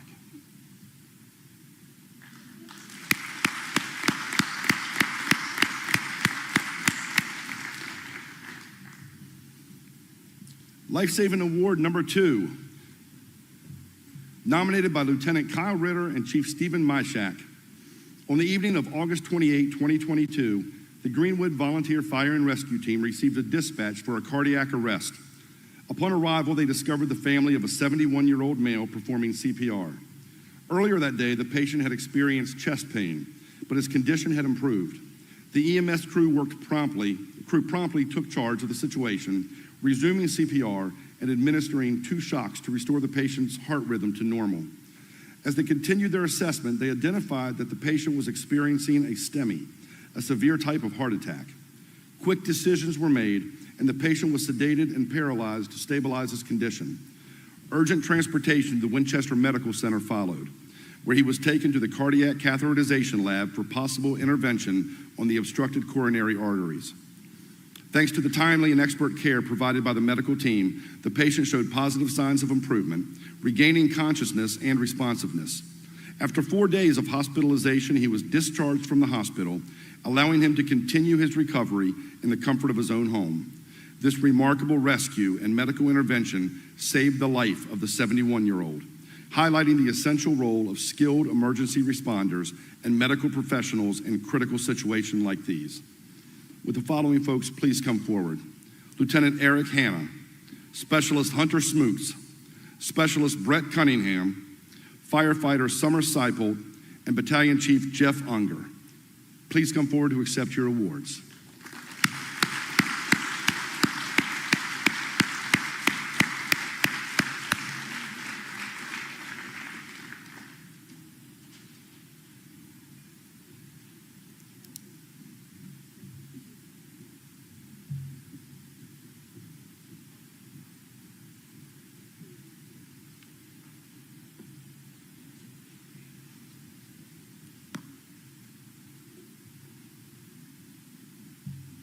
All of these folks are receiving the life-saving certificate plaques.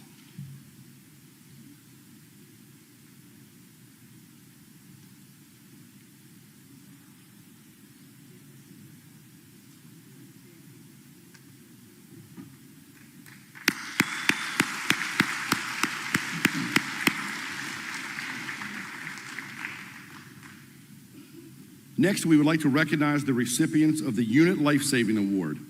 This award recognizes acts by a unit, division, or company demonstrating unusual judgment, ingenuity, and/or personal risk and bravery during an emergency, when such action is beyond that normally expected in their performance of duty, which directly results in saving a human life. Unit Citation Award number 1, nominated by Sheriff Lenny Milholland. On November 16, 2022, at 5:05 p.m., Frederick County deputies displayed exceptional courage and professionalism in responding to a critical incident at Westmoreland Drive in Frederick County. The situation involved reports of shots being fired inside a residence, with additional calls mentioning a distressing sight of a female jumping out of a window from the same location. Upon arrival, the first units promptly established a perimeter and confirmed the presence of the suspect, Darren Sullivan Sr., as the sole individual inside the house. As the incident unfolded, the sound of gunfire from within the residence intensified, with some rounds even passing by deputies positioned on the perimeter. Despite the gravity of the situation, our dedicated personnel demonstrated unwavering commitment and remained steadfast through the 5-hour ordeal.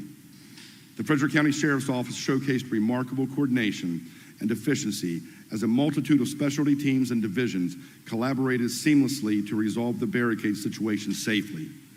Working alongside assisting agencies, our deputies exemplified the true spirit of teamwork and interagency cooperation. At 10:22 p.m., due to the concerted efforts and professionalism of everyone involved, the suspect, Darren Sullivan Sr., was arrested without further incident. We are proud to report that all personnel, including Darren Sullivan Sr., emerged from the situation unharmed.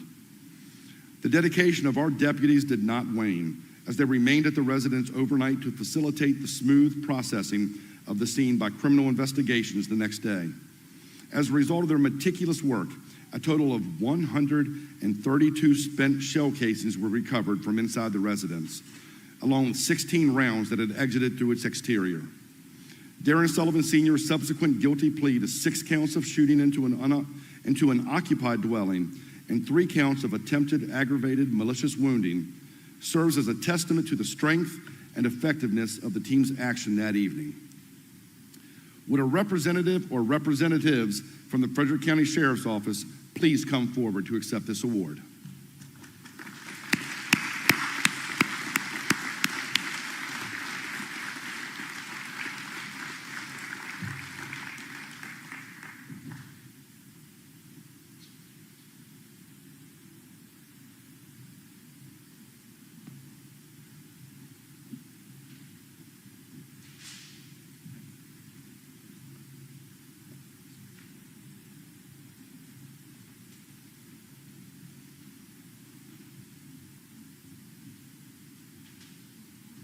Please give another round of applause for these folks receiving the Unit Citation Award.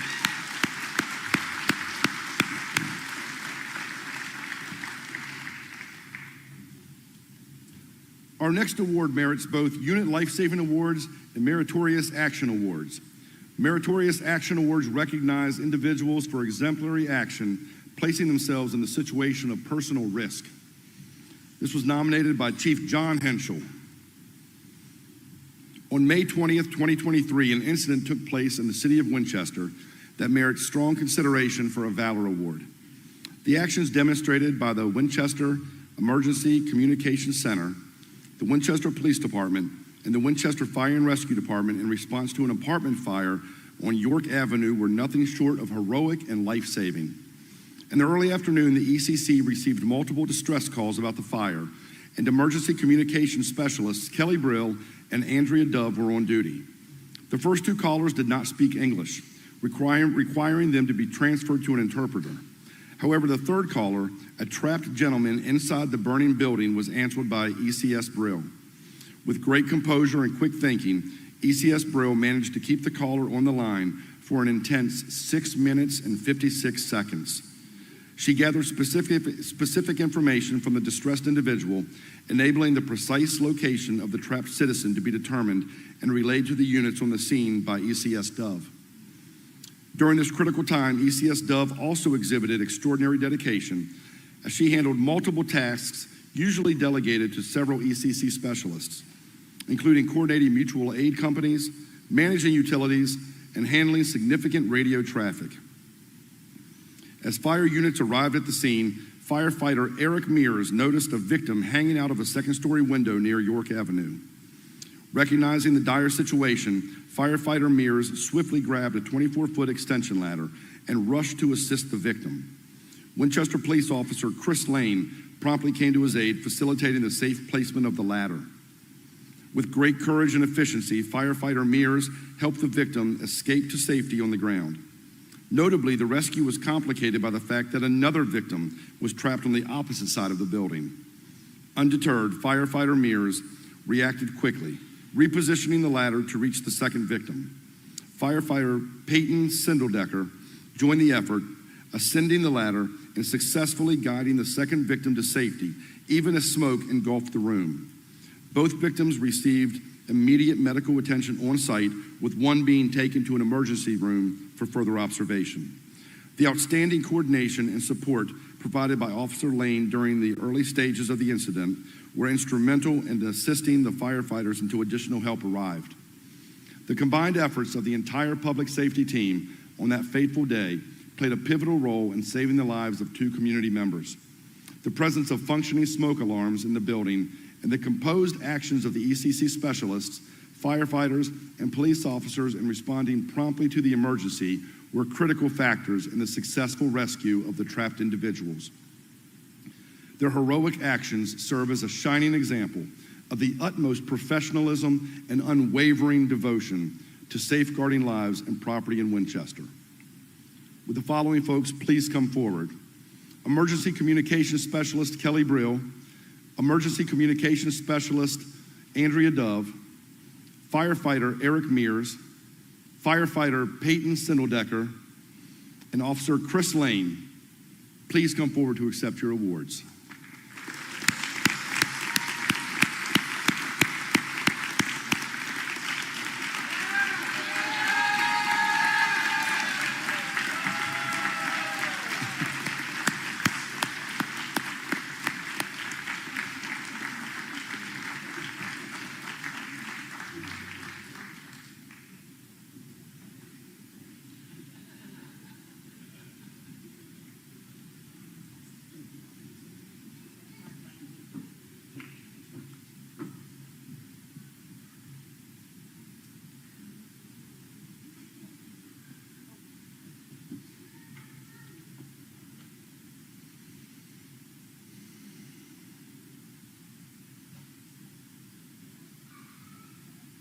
As they're receiving these, unit life-saving plaques are going to be awarded to the Winchester Emergency Communications, Winchester Fire and Rescue, and Winchester Police, as well as meritorious awards for Brill, Dove, Mears, Lane, and Sindeldecker.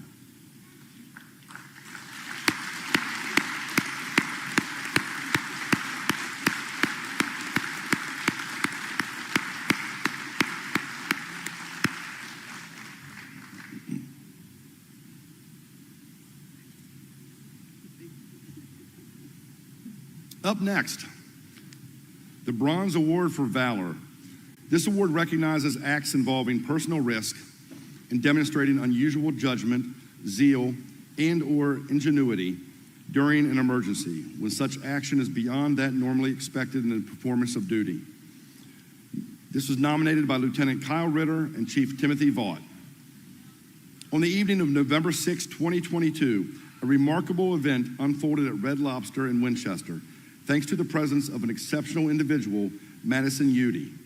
Madison, a dedicated volunteer at Stevens City Volunteer Fire and Rescue, was working diligently at her place of employment when her quick thinking and decisive action saved a patron's life. Around 5 p.m. that evening, Madison, alongside a coworker, noticed a business patron in distress, struggling to breathe and turning blue. Realizing the seriousness of the situation, Madison swiftly confirmed that the customer was choking and took immediate action by initiating the Heimlich maneuver. With unwavering composure and skill, she successfully dislodged a foreign object that had obstructed the patron's airway, allowing them to breathe freely once again. Winchester Fire and Rescue were promptly contacted during the incident, and upon their arrival, the patron chose to seek further medical attention at the emergency department. Madison's heroic intervention not only prevented a potentially tragic outcome, but also ensured the visitor's safety and well-being during their time in Winchester. Madison Udy's actions on that day showcased exemplary qualities of courage, resourcefulness, and a deep commitment to public service. Despite not being officially on duty, she demonstrated her dedication to preserving life and responding promptly to emergencies, irrespective of the circumstances. This incident exemplifies the profound impact that fire and EMS personnel can have, even when not actively on duty. Madison's astute observation, immediate response, and exceptional execution of life-saving techniques highlight her remarkable capabilities as a volunteer in Stevens City Volunteer Fire and Rescue Team. We believe that Madison Udy is more than deserving of recognition and commendation for her extraordinary act of heroism and quick thinking that undoubtedly saved a life and upheld the highest ideals of public service. Would firefighter Madison Udy please come forward?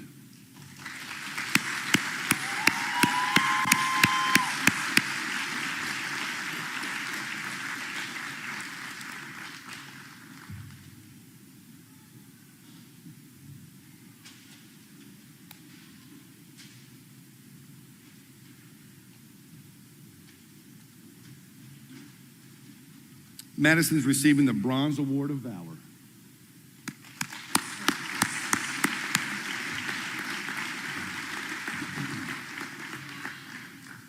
Next up, the Silver Award of Valor. This award recognizes acts involving significant personal risk and bravery beyond that which is expected during the normal performance of duty. The Silver Award of Valor is nominated by Sheriff Lenny Milholland. On February 3rd, 2023, at 11:35 a.m., Deputy Jason Haas and Deputy Nicholas Dempsey demonstrated exceptional bravery and selflessness during a critical incident. Responding to a distress call on Paper Mill Road in Frederick County, they encountered a vehicle crash involving a partially submerged SUV with an unresponsive driver still inside. The situation was dire, with the water level reaching the hood of the vehicle and the driver showing signs of distress. Without a moment's hesitation, Deputies Haas and Dempsey promptly removed their outer vests and duty belts and courageously entered the frigid waters. Despite the outside temperature being a chilling 25 degrees, with a wind chill factor of approximately 10 degrees, they focused solely on rescuing the individual in need. They skillfully removed the driver from the submerged vehicle and safely brought him to the bank. Their swift actions did not end there. Deputies Haas and Dempsey initiated life-saving measures until the arrival of Frederick County Fire and Rescue. The investigation later revealed that the driver had been under the influence of drugs due to chemical huffing while operating the vehicle. It is with great pride and admiration that I nominate Deputy Jason Haas and Deputy Nicholas Dempsey for a prestigious Top of Virginia Regional Chamber Valor Award. Their extraordinary courage and willingness to put their own safety on the line to save another person's life surpasses the call of duty. Their remarkable commitment to public service and exemplary display of heroism makes them truly deserving of this award. Would Deputy Jason Haas and Deputy Nicholas Dempsey please come forward to accept your awards?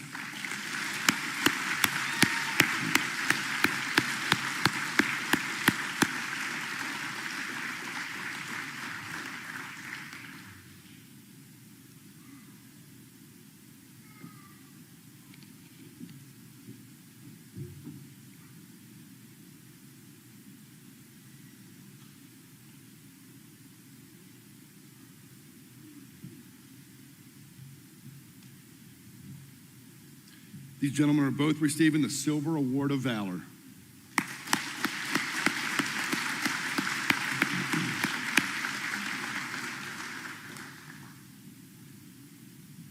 And now, the last two awards will be the Gold Awards.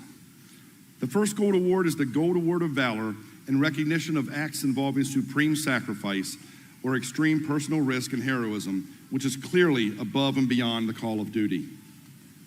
There will be 3 receiving gold awards, a unit plaques will be given, and 6 will receive life-saving certificate plaques. This was nominated by Chief John Henschel. On October 28, 2022, an incident took place in the city of Winchester that deserves recognition and consideration for an award by the committee. This incident involved the coordinated efforts of the Winchester Emergency Communication Center, the Winchester Police Department, and the Winchester Fire and Rescue Department. The Winchester Emergency Communications Center operates 16 cameras in the downtown mall area.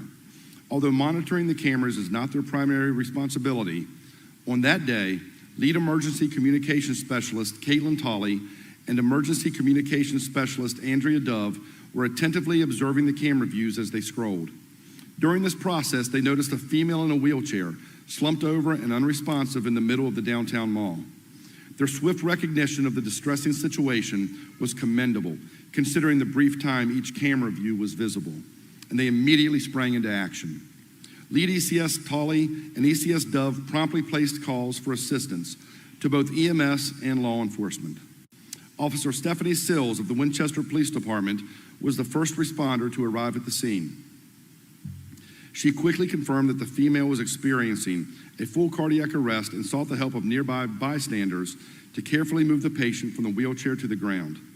Officer Sills initiated chest compressions and continued CPR until the arrival of the medic unit.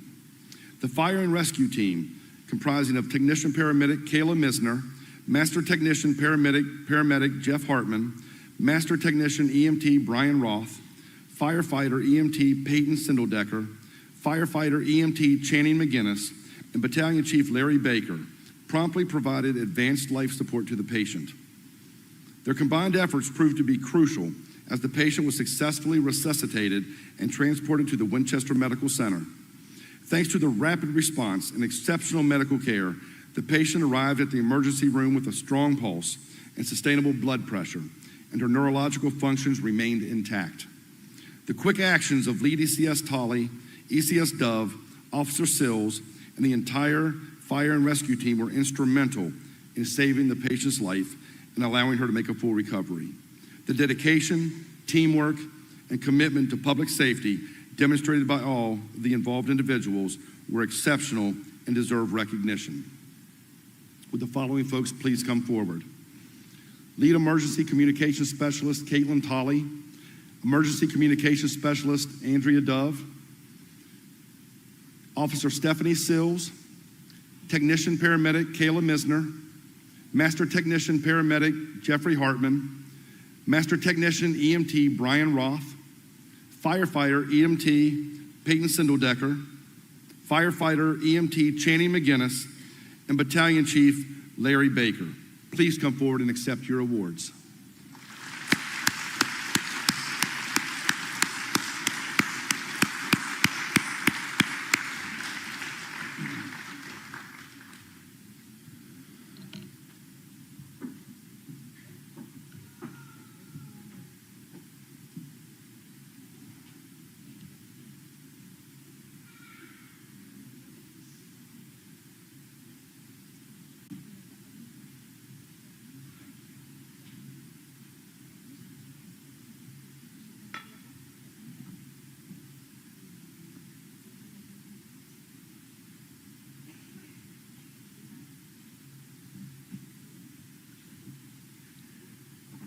Holly, Dove, and Sills are receiving the Gold Award for Valor.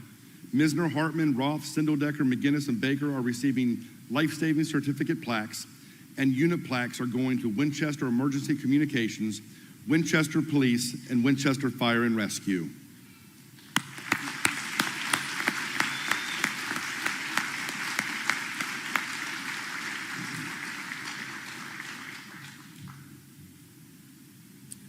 The final award of the night is the Gold Citizen Award, which is presented in recognition of a citizen for their extraordinary acts of courage in emergency situations or actions in which directly result in the saving of a human life.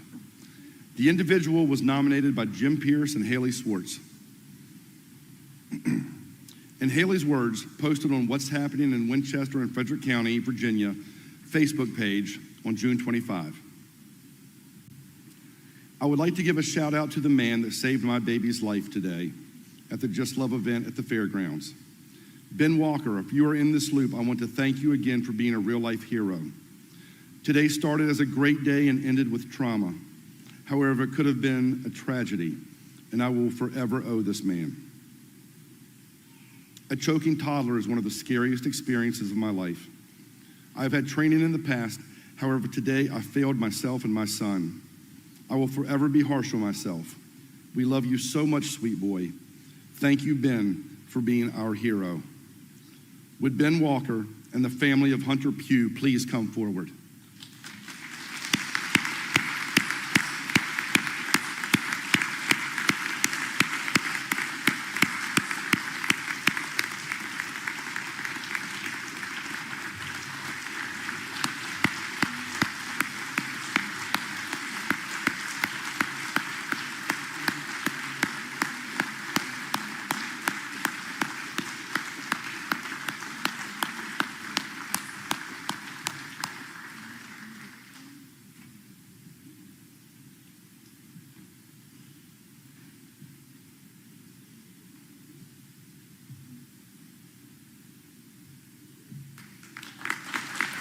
Ben is receiving the Gold Citizen Award presented by Haley and Hunter.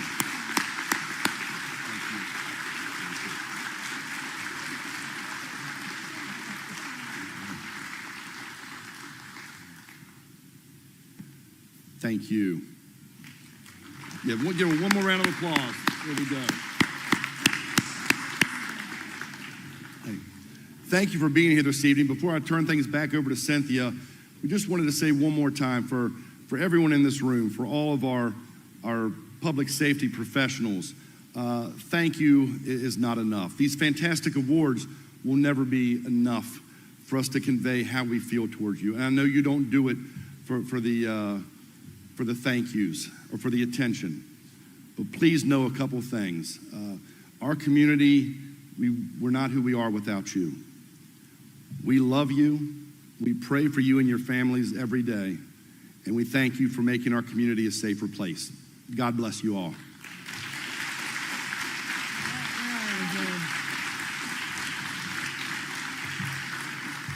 Thank you, Jay, for an excellent job tonight. You always make everything a lot of fun in the midst of a lot of seriousness. So a reminder that all the proceeds, a portion of the proceeds from tonight's event, and particularly from the fire ring sale, and the fire ring's right here if you didn't get to see it, take a look at it. It's a great thing to have in your yard. Jay, if you'll come up, you're going to help draw the ticket. Hannah, you got the tickets ready for us? While we're waiting for those to come up to us, just wanted to also, I failed to mention that Cape and Bridge Bank gave us the water tonight. Did I have that right? Cape and Valley Bank gave us water tonight. If you didn't drink yours, please take it with you because it'll be one less thing we have to take off the table tonight. And I'm sure all of us need a little bit extra water in our life. None of us drink enough water. So do we have our tickets ready for the fire ring pulling? We're trying. There's some last-minute buyers back there, I guess. I want to again thank our sponsor, Bank of Clark, and all of our event sponsors and annual sponsors for Backstreet Events for hosting us tonight, for everyone that served on the planning committee, everyone who set up and is going to help us clean up tonight. This is a really special event that we enjoy every year. Congratulations to all of our award winners, and thank you again to the public safety professionals for all you do to keep our community safe. Still waiting for that ticket. That means I get to share my little story. I'm going to up you one on CLP. So on CLP, I had what was a privilege and now an honor to do my ride along with Officer Hunter Edwards.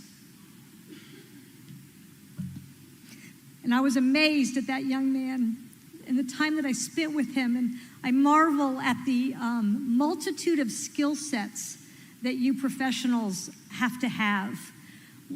I watched him change a tire. I watched him deal with an older woman who was driving an unregistered vehicle and show tremendous compassion to her. And I saw him go into a dangerous situation all in my 4 hours. And work on his computer in the car, right? Like he's figuring out where we're going next. And so I just marvel, and I think of you and the multitude of skill sets that you all practice every day. And I'm so thankful for that. And so now the moment we've been waiting for the fire ring is coming. All right, Jay, are we ready? You want to give me a drum roll?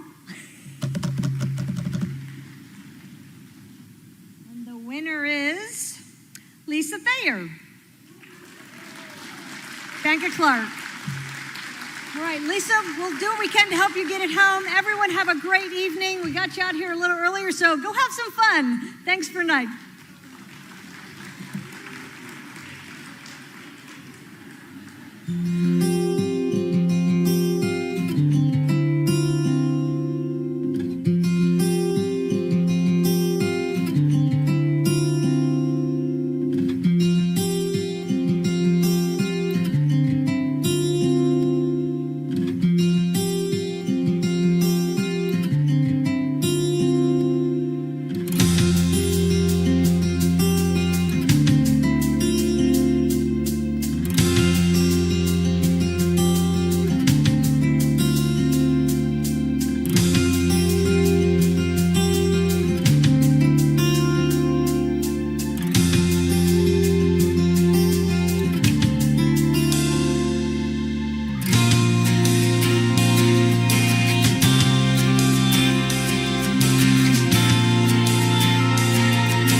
With our program. Again, I'm Cynthia Schneider, your CEO at the top of Virginia Regional Chamber, where we connect business and community resources for mutual success.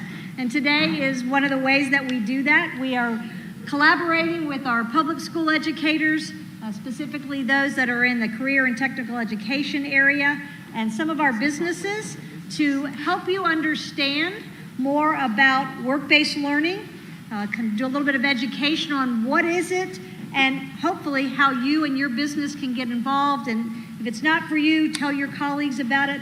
We need to develop the workforce of the future, right? And our children need hands-on experiences to really understand what career path they want to choose. So I'm going to turn this over to the experts today. Mary Beth Echevarria did better today than I usually do, but I still didn't quite get it. Mary Beth is the Work-Based Learning Coordinator, and now you had a promotion. Supervisor of Career and Technical Education for Frederick County Public Schools. She knows everything about work-based learning. She is the expert. She has to fill out all the surveys and forms that anyone has to do to keep this program running, right? I do So she's going to introduce our panel to you today. Thanks for being here, and again, spread the word on the greatness of work-based learning. Thank you.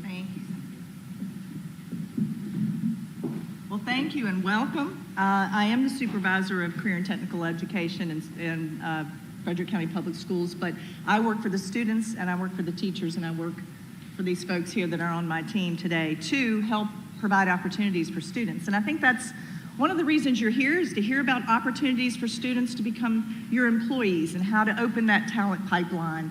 And it's my personal philosophy, having been in this business for a number of years, also having been a business owner as well and worked in business and industry, that the way to start creating that pipeline is early and creating connections with students, letting them know what our businesses are about and building those relationships in whatever ways work for your business. And so we have a panel of people that know much more than I do here today because they specialize. I'll say I'm the generalist, but I'd like to introduce the panel to you. We have here Sarah Weinstein. She's the work-based learning coach at Winchester City Public Schools. On the educator side, we also have Allison Post. She's the work-based learning coordinator in Frederick County Public Schools. Shane Coleman from Clark County. He's the work-based learning and transition coordinator. So let's welcome our educators.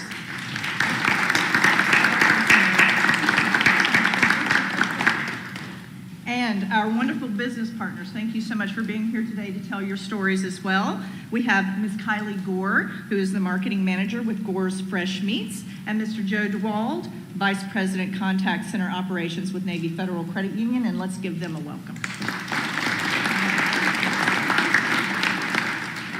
So my job today really is just to be the conversation starter. And I think a good place to start is always to define what it is we're talking about. So I'm going to throw this over to the educators, and I'm not going to pick on any one of you individually. I'm just going to let you all jump in. I think what we should do for our friends here in the audience today is to define work-based learning, and after you define it, describe the benefits to students and they're participating in work-based learning. So define work-based learning, and then talk to us about the benefits for students who participate in work-based learning. I think, is this thing on? I think the easiest way to describe work-based learning is just really opportunities, experiences for students outside of the classroom that align with their career interests. So that's just, we all know we were all students at some point, and we know sitting in a classroom, watching videos, reading out of a book, you're not getting that interaction with actual skills and knowledge and experience that you want to see and do when you're kind of thinking about your career. So in a nutshell, I always say it's, getting students outside the classroom to experience what a career they're interested in might look like, might feel like, and get that experience first.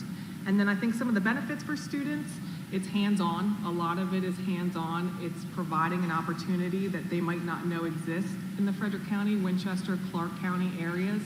So I think that's one huge benefit that I see, and I don't know, maybe Sarah and Shane could see some other benefits as well. One of the things that I've loved is shadowing what Allison said about finding out what they want to do, but this also gives them an opportunity to find out what they don't want to do. So they take a job shadowing opportunity, go spend a couple days somewhere, and say, never mind, that wasn't what I thought it was, and that saved them time, potentially money, down the road. Okay. Anything else, Shane? No, they hit the... So ditto. I will say that I was speaking with Blair Jewell. Blair, where are you? Well, she went upstairs. Hey, so we were talking, and she said, how exciting if I'd been a student and knowing about all of these different opportunities and having the opportunity to interact with business and industry, wouldn't that be really cool for me and a real advantage for me as a student? So I think she really nailed that one too. Thank you so much. And to our business partners. So can you talk to us a little bit about the ways in which you've partnered with the school systems through work-based learning?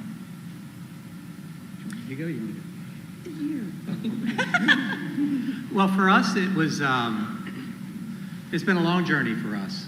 We were actually invited from the county to start participating and be more involved, and Valley Health had really paved the way in that space. So we had to figure out a way to make it work to have folks that were not 18 or older. But where could we add value? So we were looking at working with the teachers, looking at the curriculums and what we could do.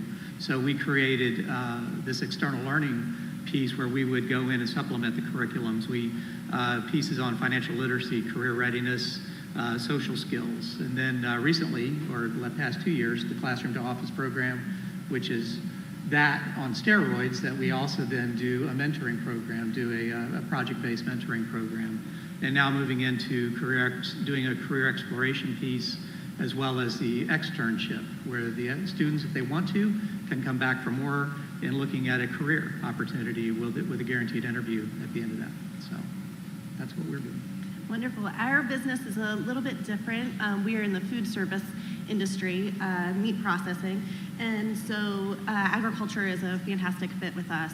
So we are very involved in the ag classes, in all of the area high schools and middle schools.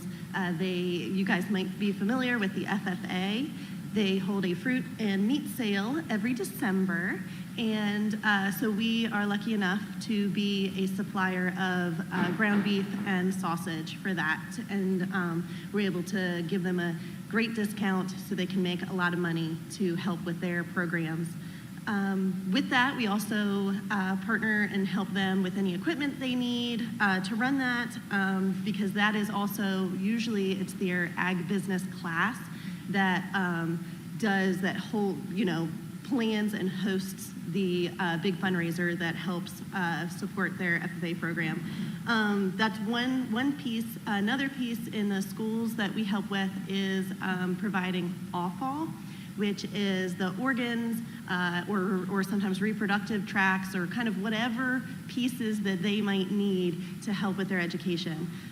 So it's very hands-on for their science classes and again with those agriculture classes, so that way they can truly have something to dissect and it's fresh, so they get that experience. We host blood drives, also little drop for that. We've got one coming up in August, and we partner with local FFA, and they help us and host it, and they also get service hours for volunteering for community service. And then our biggest, as far as financial partnership with the school system, is these school children go, lots of them show at the county fair, which is also coming up. And so we go and bid on their animals and purchase animals for their livestock and help with that. So that's a wonderful hands-on experience too. And maybe not directly the school system, but it is part of their curriculum. Yeah, absolutely, and that's key. I think what Kylie said is that it's integrated within the curriculum. And the financial piece with the Economics and Personal Finance course, which is a graduation requirement, they've been able to, again, integrate, help teach part of the curriculum. We've expedited the teaching of the curriculum, and then that mentorship and that project-based learning kicks in. So that's also been another unique way. So if you ever wonder how your business might intersect with our curriculum, that's when you just give us a call and we talk that through. Joe, you alluded to that it was a long process and that the 18, the barrier. Have either of you, have there been barriers for you to move into other types of work-based learning, and how have you navigated that? So for us, of course, we're very hands-on with the students that we bring in. We want them to have an awesome experience and get to try all kinds of different parts of the business, but also with that comes risk.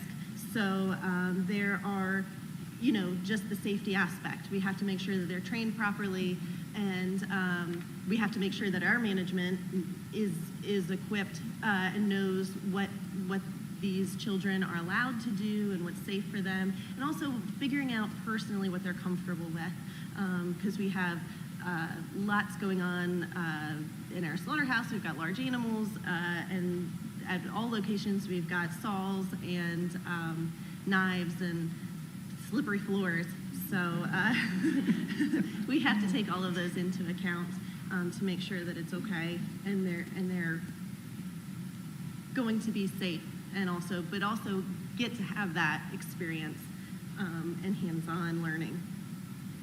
Yeah, I'll say for us, it was really still the under 18. We don't have the ability to offer employment or really do a true mentorship at that point. That's why we had to be creative in the pieces I mentioned earlier with the classroom to office and career exploration. But we also bringing the kids on site. You know, we are a financial institution, so they can't see people's personal information. So that's a big thing. So we had to create things off the floor, so to speak, where we could put them in a specific area and bring experts in to talk to them. So the career exploration piece is another idea where if someone's looking like at the IT field, we can bring, and we did last year, brought kids that were interested in that on site.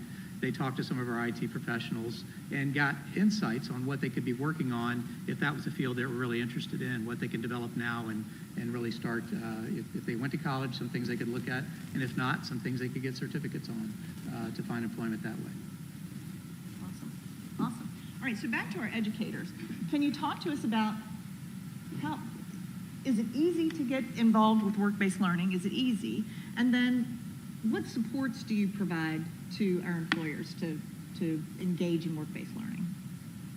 So I'd say just being open to communication. It's going to be a collaboration between us as the work-based learning coaches or coordinators, with someone from your business, also with the parents of the student as well that will have to be brought in on some of these opportunities like the longer term internships, co-ops, and things of that sort. So having having the staff to be able to work with us, is key. But I think for me, definitely the open communication and willingness to be collaborative and work together to figure out those barriers when we get to it and working through them together. And I would say too, just from some of the conversations, work-based learning goes from 6th grade all the way to 12th grade. So there are opportunities within work-based learning that can be as simple as you coming to speak to our students about what your job is, how they can get into that career, what education goes behind it, all the way up to co-op and internship opportunities. So that's the other really great thing just about when you say about opportunities for students, it really runs such a full range that if you're like, I'm maybe not ready for an internship, but I want to come talk to your students, or I want to have a student do one day of a job shadow, there are so many possibilities that you don't have to worry about, how do I get started? All you have to do, like Sarah said, is reach out and talk to us and see what knowledge can you give to our students. The one great thing about our programs is that they've been around for a couple of years, so we got a lot of safety nets in place because these are high school students. So we like to support these students the best way we can. So, we have things where we have training agreements in place, we have liability insurance, all these great things that support our students to take some of that worry maybe off of your shoulders, because we do have a great program in place. Let's say I'm a small business, and I want to dip my toe in. What's the best way for me to do that? Maybe a job shadow, and if that's it, what does that look like? So, since y'all have done most of the talking, Go for it, Shane. So when it comes to that, what I typically do is I have them reach out to me first, and then I always send out surveys to every student, 9 through 12. Sometimes I reach out to the middle school, see if there's anyone interested in the middle school, and then I will take that information, and if there's a big enough interest, I will have the person come in and speak to the students, and then we will go from there to where we will discuss either a one-day job shadow, possible employment, internships, whatever is going to be offered. So I always start the year out, I always send out a survey to see what they want to do, and then I base my year off of what the students want. And then I will reach out directly to the businesses, and we'll start working from there. So it's a customized approach, right? What the student wants and how the student will fit with the business partner. All righty. What has been one of your most exciting placements for a student? Can you just share the excitement and the benefit to educators and to students?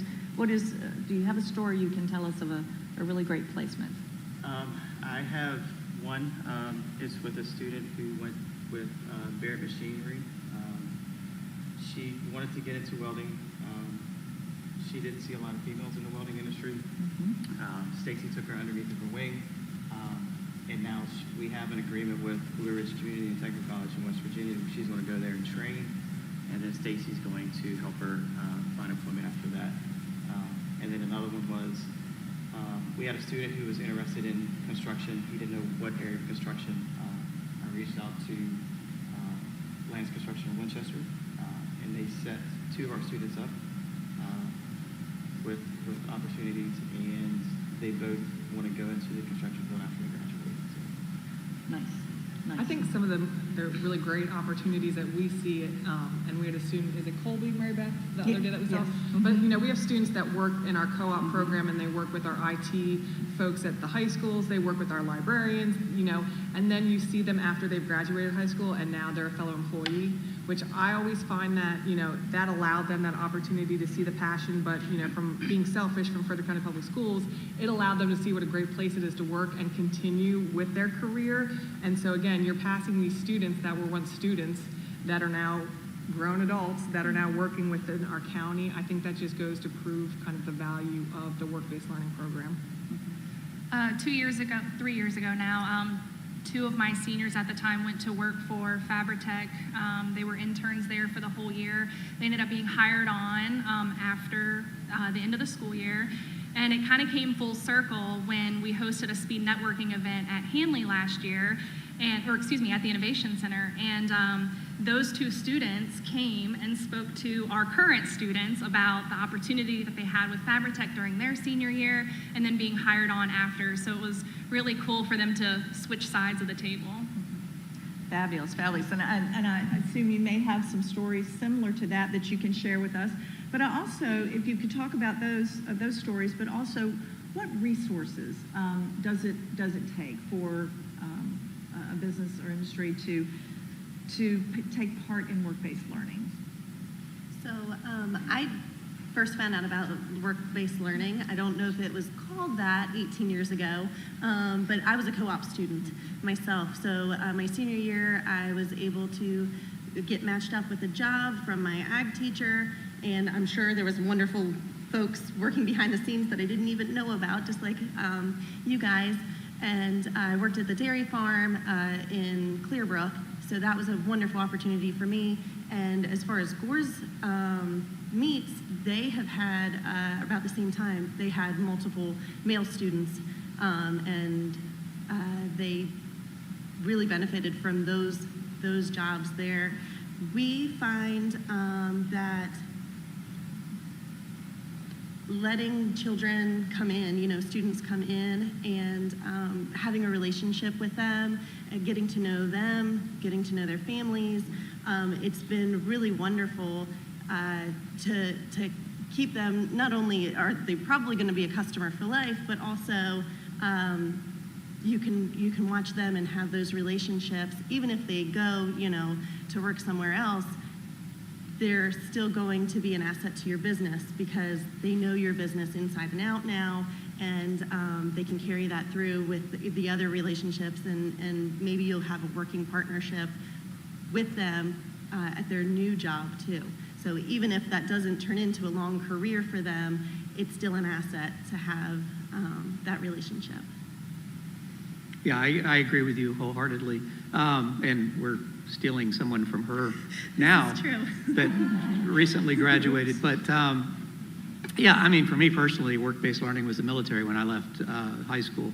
But look, just getting involved with the CTE folks and you all, and really opened up the doors for us to figure out the value we could bring, but also looking for that eventual return on investment that, some of these students aren't going to leave the area. And many were leaving the area, going else or trying school and then coming back. And here's an opportunity, for us as an employer, we offer continued education as a benefit. So you can come to work and still take some courses and earn your degree. But not many people know unless we talk about it. So this is our opportunity to do that and make that connection. And make that connection early Yes. And I think we have about 1,100 students on average. I think we have about 1,200 students in the next few cohorts coming through to graduate, plus Clark County and Winchester City's numbers. That's a lot of students coming out. Now, we know they don't all come out as perfect widgets, right? They're not all the same, and they all need more resources to be better employees, you know? So if we can get together sooner and start getting them along that path, and like we said, I think it was Sarah who said they can find out what they don't want to do, and I would think that would save an employer a lot of money if they can start weeding out things they don't want to do by the time they get to you and are an FTE for you. So those were really all the questions that we had with this exception. For our business partners, why would you recommend that these folks, if they're not involved in work-based learning, what would you tell them about getting started? What's the best way to get the foot in the door, get started, and start working with our students? I found great success, just like your all suggestions about going into the schools, taking any opportunity to be a guest speaker, to go to the activities that the schools are having and become a community support through the business, but also have that connection personally with the different schools, and then also with the teachers, because Lord knows they need support too. And that's it opens up, you know, each door keeps opening. So we are able to bring groups of about 50 students twice a year or so out to our slaughterhouses so they can do a petting zoo with the part of the farm, and then they can see the rest of the process when they come in through the door. But even though one of our students didn't co-op through that, they had gone on that tour in 7th grade, and now they're a hopefully lifetime employee because they're so wonderful, and so you never know where that will lead. So I'd say just get into the schools and let them become familiar with you, and then also reach out to the parents, because they will be encouraging. Well, I agree. I think the larger component for a business is the parents, right? They knowing what's available to their kids as they are considering options after they graduate from high school. And earlier, the better, too. I agree, getting to the kids. I mean, we have the tours. We've been doing the tours for quite a while on our campus, and the kids always like seeing the amenities that's available to our employees. And then even some of them say, hey, that was my teacher. So we get that, too. Yeah, that, too. But we don't get any of the petting zoo, so we don't have that benefit.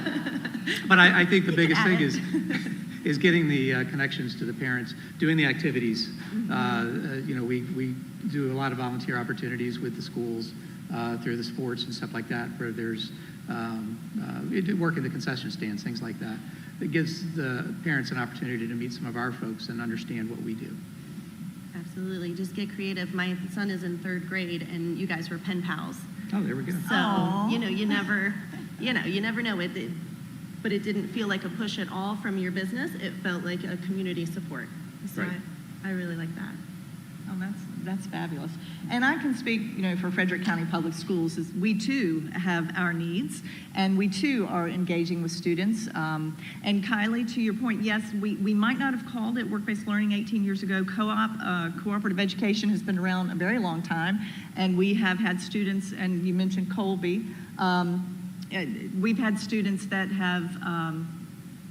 they're working for us now, that they started as a co-op student and they've stayed with us. And so we are continuing to try to grow those opportunities in different areas, whether it's facilities, actually in the classroom as classroom aides, because I think everybody knows that teachers are not growing on trees these days, just like employees aren't growing on trees for you either. So it is tough for all of us, but not only are we trying to tap into the pipeline earlier, it's the right thing to do for the students, and I think for us as a community, it takes us all together to have a healthy, safe, and community for everybody.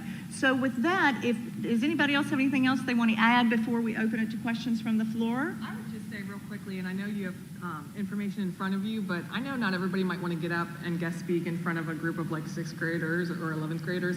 there's opportunity everywhere, and even with like some of the community, I mean, we have great student organizations aligned with all our CTE courses, and they compete in regionals, state nationals. We do mock interviews, so even participating as like being part of a mock interview with the student to again take some of the pressure off. You don't have to be, you know, in front of the students necessarily doing a presentation, but that's even a small opportunity. You can kind of get your foot in the door. So I would just say, even if you're like, I don't know where I fit, but I want to fit, just reach out, because we can help you kind of find your place within whatever school district, you know, you would like to volunteer, participate, or just have students involved in your company. And you'll have fun. You'll really have fun. All right, what questions do we have from the floor?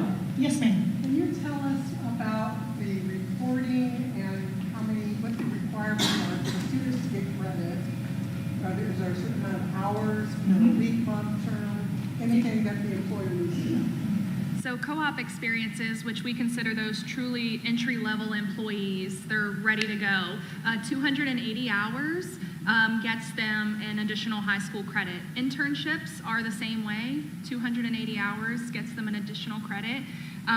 Externships are, I like to consider an extended job shadow. It's a minimum of 40 hours.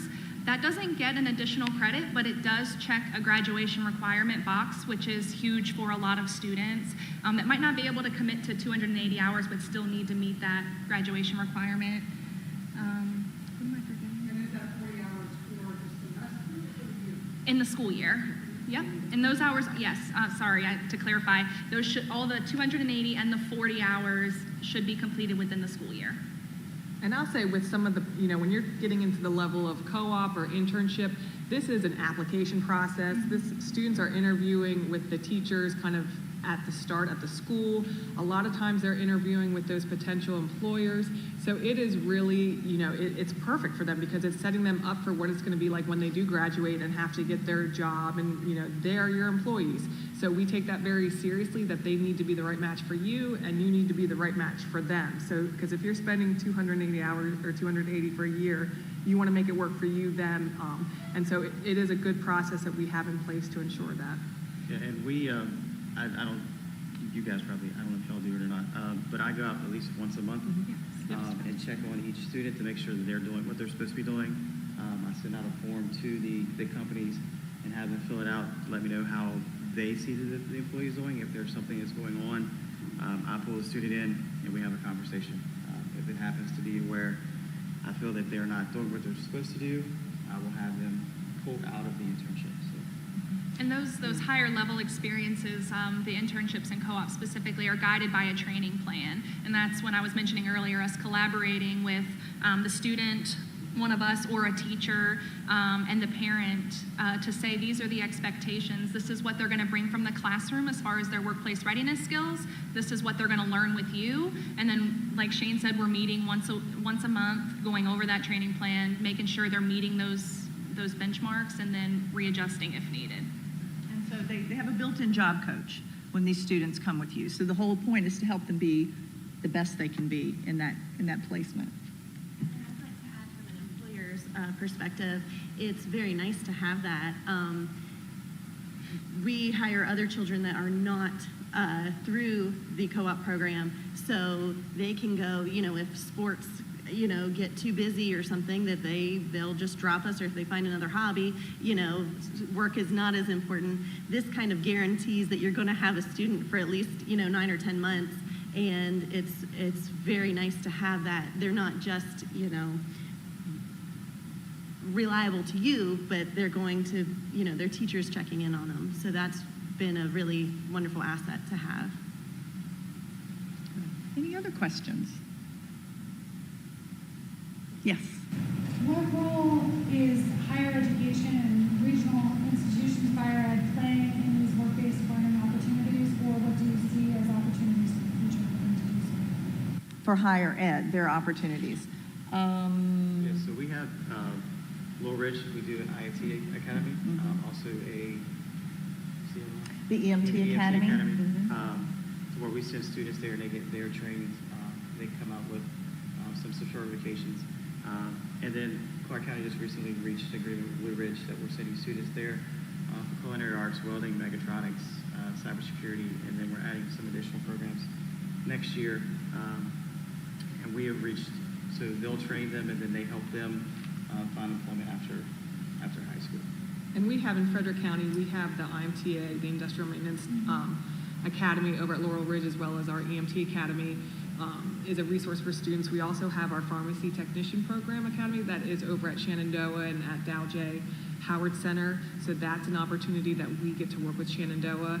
And just throughout the year, Shenandoah has been a great partner in terms of providing, we do an education rally with them where students can learn about careers in education and the education they could receive at Shenandoah. We do an athletic training open house with Shenandoah. So again, those students that are interested in athletic training can come and see what opportunities are available, not only in the career, but within Shenandoah. So we've been very fortunate, I think, in this area for the doors to be kind of swung wide open because they realize the importance that next generation of students are going to be.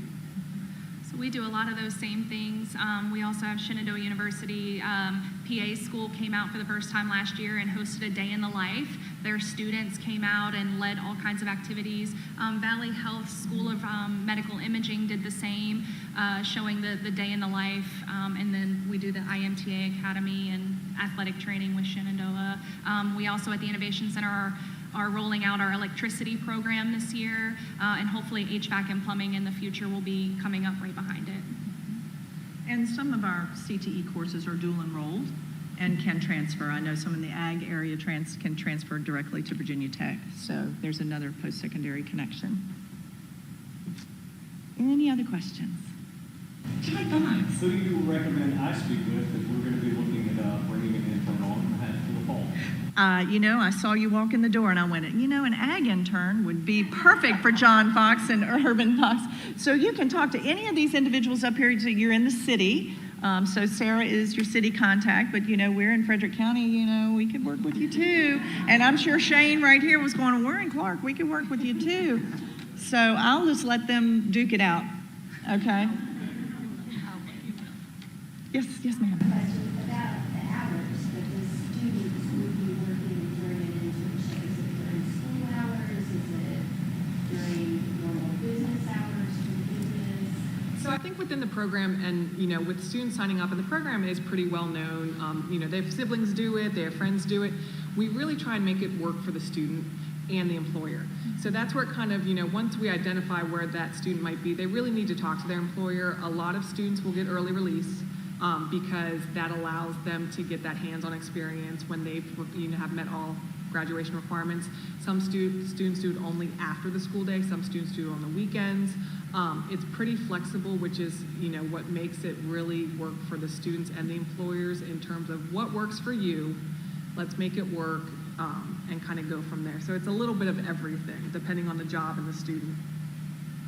Yeah, so we had a student who got an internship with the Army Corps of Engineers, and they came to me and said, this is the time that the student needs to be here. So we went in and we worked her schedule to make sure that she could be out at that time.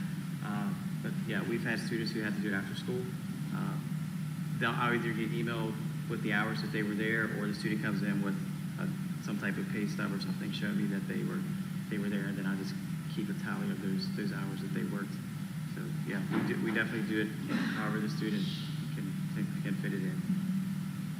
I would say we had a few years ago a young man who was in a placement and was a one sport athlete, and the employer worked with that student. The student was able to get the 140 hours, which is not the full credit for the experience, but was still able to do that and still able to play sports. So again, we try to work with the student, meet their needs, because we know these students have so many things they're involved in, right? And we want them to say work is the number one thing, and for some kids it is. But there are other students that are involved in their CTSOs, or Kylie mentioned FFA, so they are very involved. So we certainly try to come to a happy medium to meet everybody's needs, if possible. I'll just give an example too of like the externship that I was mentioning, a 40-hour requirement. I have a senior that's interested in finance, but just doesn't really know which way he wants to go. So we're partnering with a local branch, and they're gonna let him kind of float around. So he's gonna meet those 40 hours by doing 8 hours here in one department, 8 hours in another, and he's really gonna get to see a full picture of it, which we're really looking forward to. So just an idea of, it doesn't necessarily have to be just one avenue. If you have a lot going on, Tri-State Nissan, I see those guys here, they're great with our students coming out and letting them spend time in the service department. They spend time in the sales department. They get one-on-one time to ask questions.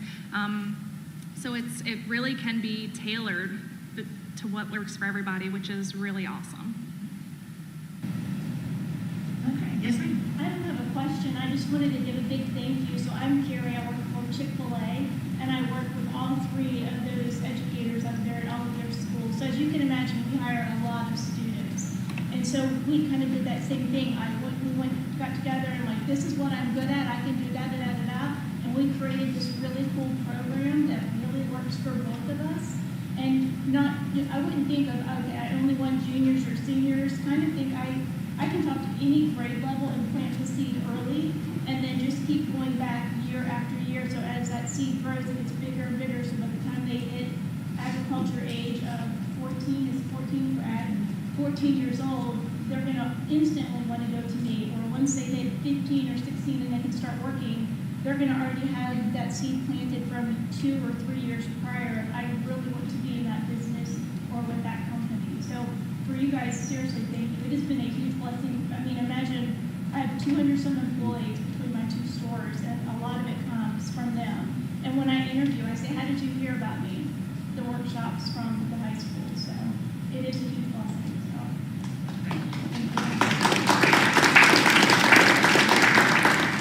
And many thanks to all of our business partners. We really appreciate you and the things you do for our students. Any last parting thoughts? Well, for me, just, get involved. I mean, it's such a value add for us as an organization, but just seeing the students doing the project work that they've been doing and just their eyes lighten up, see what it's like in the real world to do things. So, get involved. Great. And any last thoughts over here from our educators? They're good. Yes. Thank you all again for being here. We really appreciate it. And we will be available for questions as long as you need us, okay? Thank you so much. And thank you to the Top of Virginia Chamber. Thank you for hosting this again. You've been a great partner in promoting work-based learning over the years. And thank you. Thank you. All right.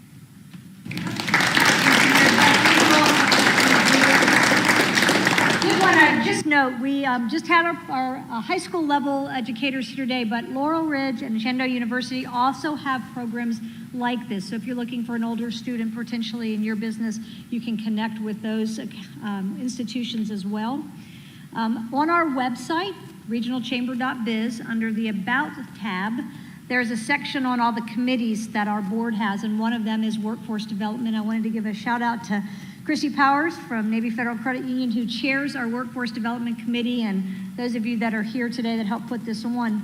But on that website, you can see a lot of the information that was here today. So if you want to get a little bit more better understanding of what an internship is and how many hours it takes to be a part of that, that is on our website. Also, Shayla, you can help me on this. WOW is coming up.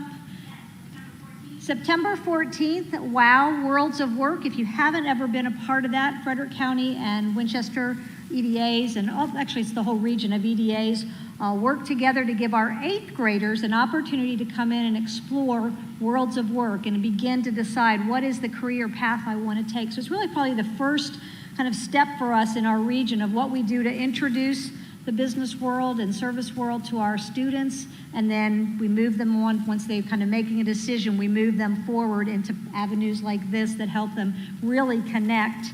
I want to share my own testimony just quickly, and again, a shout out to Tri-State Nissan and Marlowe Motors.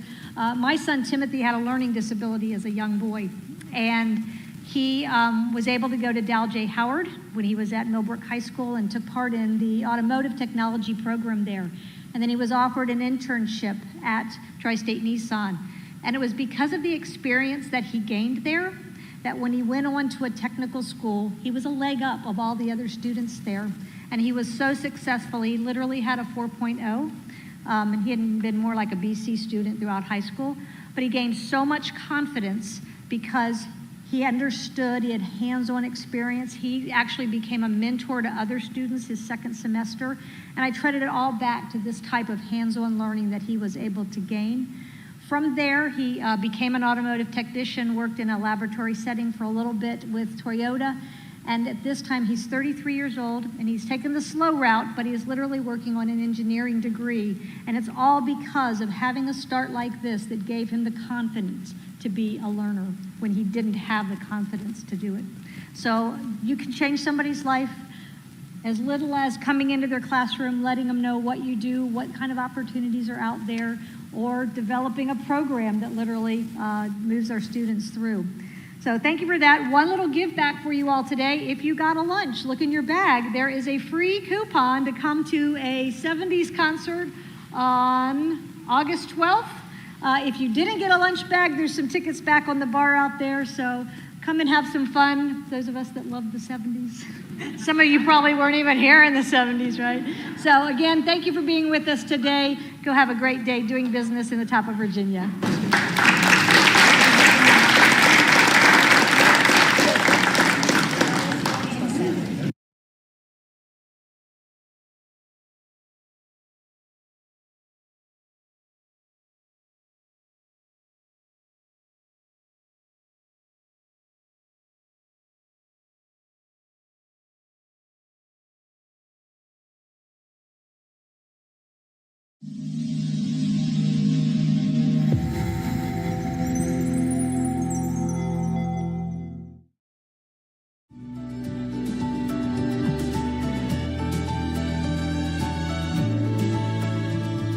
The Top of Virginia Regional Chamber is dedicated to the success of our members and the community as a whole.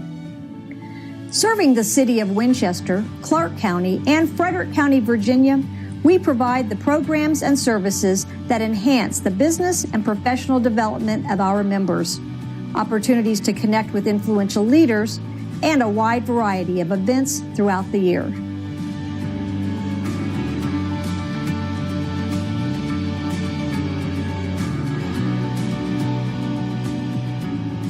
Cohesive and resilient network of businesses and community leaders that are focused on our members' success. Top of Virginia Regional Chamber, we are the top. I'm Dan Alexander. I'm a clinical cardiologist at Winchester Cardiology and Vascular Medicine.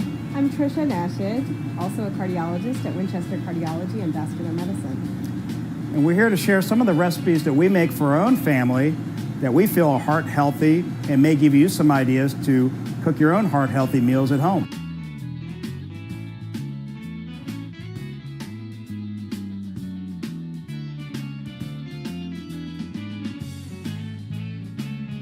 So I'm going to start with this humble butternut squash, mostly grown in lots of people's gardens. It's healthy, it's got a low glycemic index.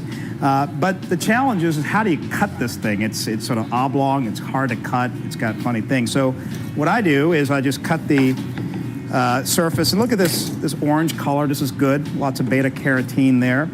We slice the other side off, and then I cut it into halves right here,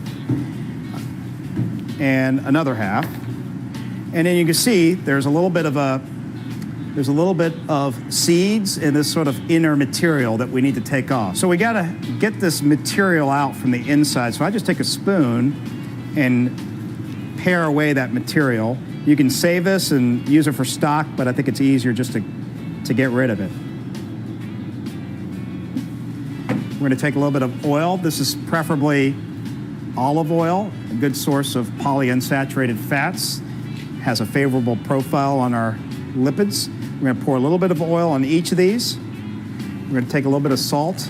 I mean pepper here. This is a little pepper. I'm going to sprinkle a little pepper. That's a lot of pepper. And a little bit of salt. And this is a very small amount of salt. That's probably about 20 grams, so it's probably less than 5% of your intake per day.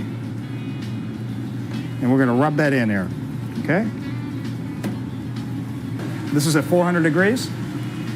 So we're going to put this into our oven and roast at 400 degrees. And that's going to take about That's going to take about an hour to roast or less until it's soft and we can easily peel it out of the skin. So we've finished roasting our butternut squash. Look at that beautiful sort of caramelization on the outside, nice and brown, salt and pepper. It should come off the skin pretty easily, so you can see you can get the flesh off fairly easy without any difficulties here. Get all that flesh out of there, kind of scrape it off, avoid the skin. So we get all that flesh off of here. All right, so our next step for our soup is we're going to dice up some red onion here. So we're just going to, these have already been kind of cut for us. I'm just going to dice that. Okay, doesn't have to be perfect. All right, so then we start getting our soup pan ready. I'm going to kick this up to medium heat. All right, I'm going to get some olive oil. So this is olive oil, extra virgin olive oil. We're going to heat this up on medium heat. There's a little bit more here. So we got our diced onion. We're going to put it into our hot oil here. You hear that nice sizzle.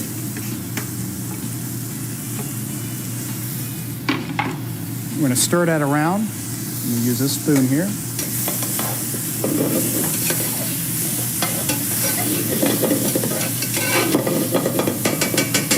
So we're going to sweat our onions, get them soft, and then we're going to add stock.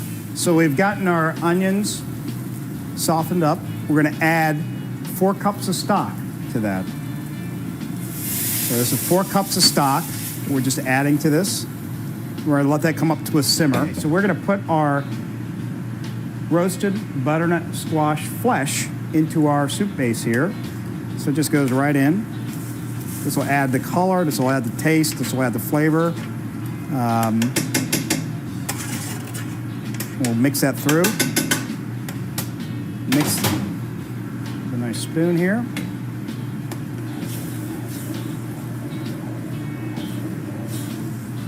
We'll let that break apart in the base a little bit and cook that just for a little bit, just so that all the big pieces are kind of cooked down and everything's kind of blended together. And this is kind of the base of our soup.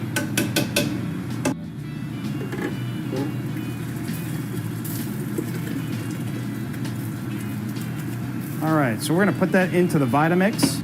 You don't have to have a Vitamix. You could use an immersion blender, regular blender. I like these Vitamixes. They also can make grains. They can actually grind grains into flour. All right, well, stand back. We're going to pour it back into our soup pan, or nice and smooth. And here we'll just heat up.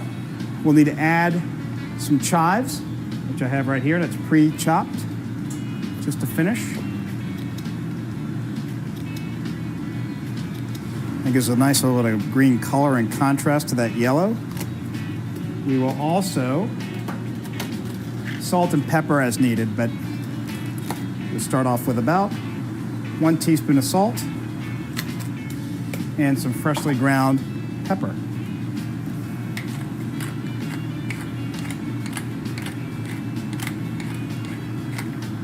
And that is our butternut squash soup. So the last thing we're going to do for our soup is we're going to add a little bit of acid. Most of these soups need a little bit of acid to round out their flavor. I add a little bit of salt to taste. So we're going to put probably the juice of probably a half lime to give us that nice bit of acid to our soup. We're going to mix that a little bit. And then we're always going to taste. Make sure that our flavors are great. That's good. One of the things we added was citrus to a lot of the portions of the meal. Citrus is a great way to add flavor without adding salt or sugar. This is a good example of a appropriately portioned plate. There is protein, usually about the size of a deck of cards. There is a whole grain, which should keep about the size of your fist or smaller. There is a side of soup. The soup has a lot of beta-carotenes, vitamins, more color there is to your vegetables, the more nutrients there are. There is another side soup here. Oftentimes you can do a sauteed green or another vegetable. It's a good idea to put 2 vegetables on your plate with each meal. You can do green salads. This one features a lot of bok choy, so although there's some protein in the soup, it also features a fair amount of vegetable. The other element that we like to introduce in food is sort of non-tasting, so it's color. So you see the color in this soup, the color of the green sauce, that all adds to making food taste better, actually. And that's why we add little small bits of green, or that's also part of the meal itself, but adds that bit of color and makes the meal seem more exciting. You know the name, Sullenberger's Hardware, but did you know they have sporting goods, guns, ammo, archery, hunting blinds, everything for the outdoorsman? Come get some.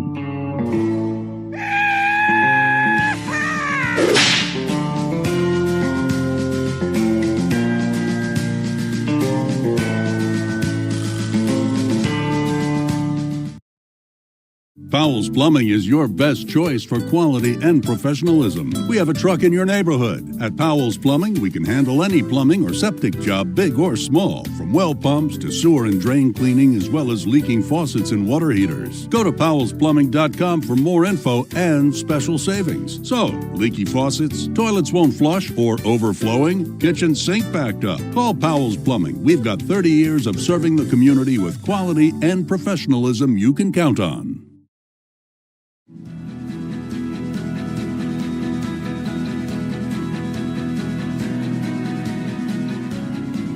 As part of our member commitment, the Top of Virginia Regional Chamber offers a suite of benefits to help you achieve your business goals. Through our series of monthly mixers, lead share groups, and legacy events, you can socialize and network with other businesses, reach community leaders, establish connections, and create lasting relationships.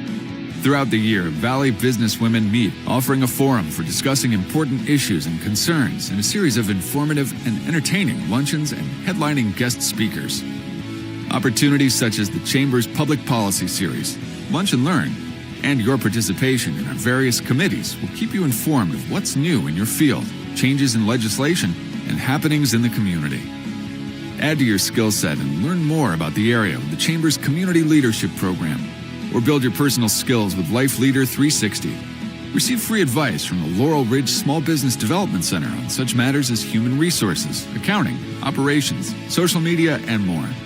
Get your business noticed through traditional and innovative avenues. From ribbon cuttings to online or print advertising, we'll help you achieve a higher profile. Top of Virginia Regional Chamber. Your success is our business. Greetings, I'm Eugene Smith. I own the EBS Gallery in Old Town Winchester. Early in life, I fell in love not necessarily with art itself, I fell in love with the creative process. I think what's helped my business through the years is the diversity of style and what brings a lot of people in, especially from the DC metropolitan area. I have a diverse grouping of work. I do a lot of the Asian, the abstracts, traditional. People come from all around to visit Winchester area and to soak up the history. Historically, it's top of the line, and we've preserved that unity for this little small town called Winchester. So if you're in the area, I'd really appreciate you stopping by the gallery. We have a great collection of wonderful restaurants in Winchester and a lot of other small shops other than mine.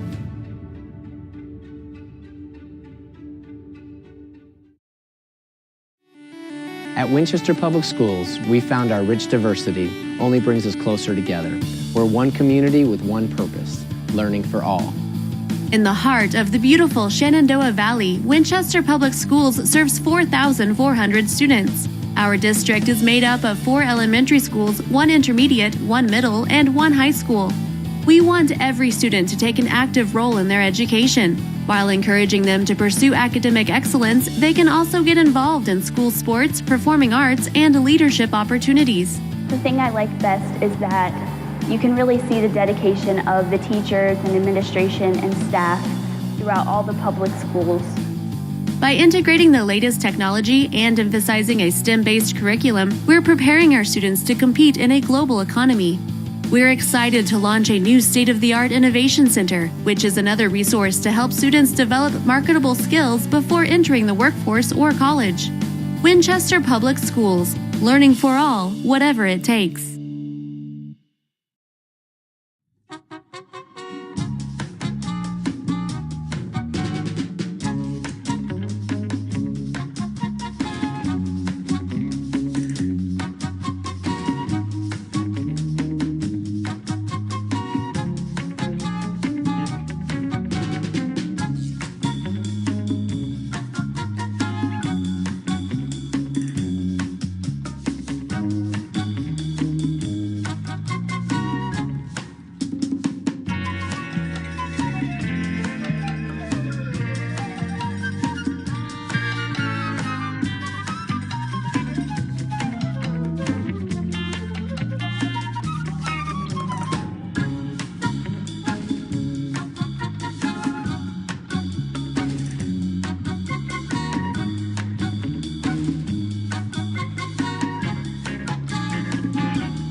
The top of Virginia Regional Chamber has long supported efforts to bring together local business owners and skilled workers for the overall benefit of the community. Chamber collaboration with local school systems has created work-based learning programs that provide opportunities for students in the workplace. The Emil and Grace Shihada Innovation Center represents a major step forward toward promoting workforce development. A joint venture with Laurel Ridge Community College and local industry partners, the center equips Handley High School students with the skills and credentials for a wide range of locally in-demand career options by day, and offers certification programs in key trade careers through Laurel Ridge Community College at night. Work-based learning can be thought of as a spectrum from career exploration all the way through career preparation. So students having the opportunity to participate in a one-day job shadow all the way through a cooperative education experience that lasts for an entire year are very valuable. For those already launched on their career path, the Chamber's offerings such as the Young Professionals Group, Community Leadership Program, and Life Leader 360 provides inspiration and focus. Our teachers do an amazing job of preparing our young people with workplace readiness skills inside the classrooms, and then work-based learning provides an extension of that and a really authentic opportunity for students to gain on-the-job training with local professionals. Top of Virginia Regional Chamber, building a better workforce today, making for a more prosperous tomorrow.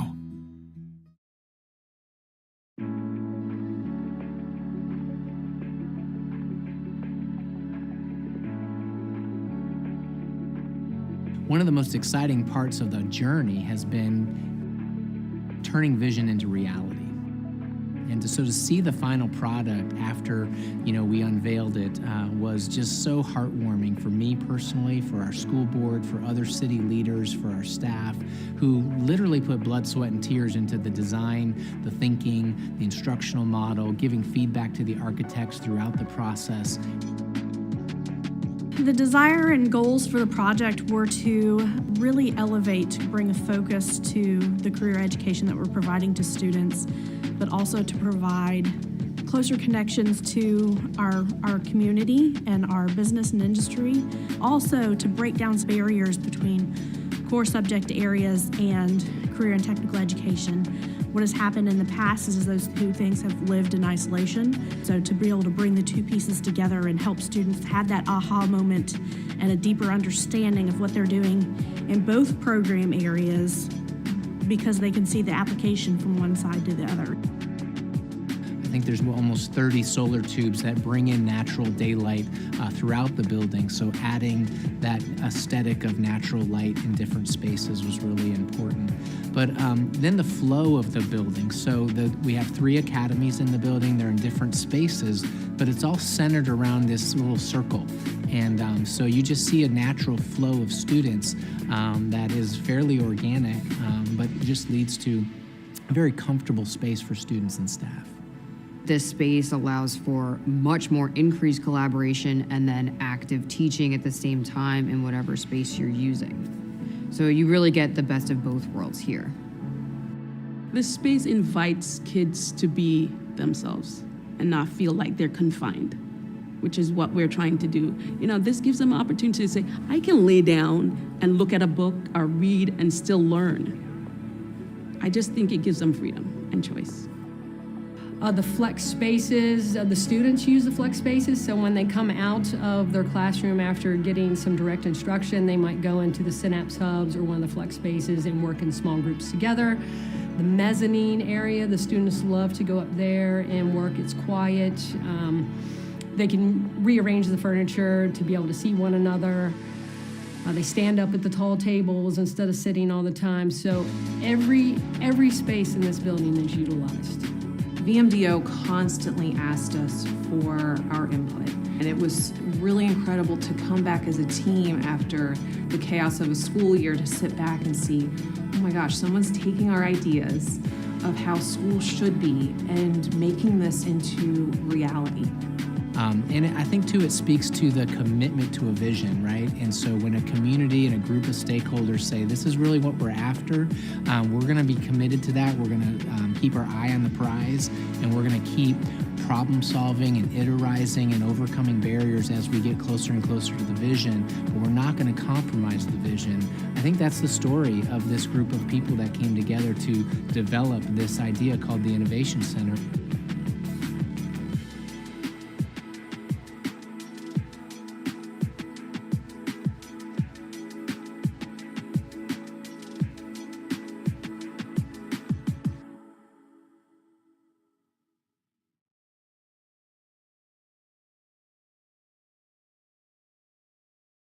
I'm Justin Bogarty, winemaker for James Charles Winery here in Winchester, Virginia. If you want to see the true vineyard operations, this is really a family-run business from the ground up. We have been doing this for 20 years, 5 years in this location. This is all we do full-time. Not only do we grow the product, then we convert the product, we bottle the product, we label the product, we market the product, and we sell it out the front door. Winchester is an amazing community. Not only does it have this tremendous downtown, small, like Alexandria feeling place with our walking mall there and the restaurants, but then the minute that you step out of Winchester, you are in this amazing bucolic setting. If you've never been here before, you just don't understand how beautiful of a place this is.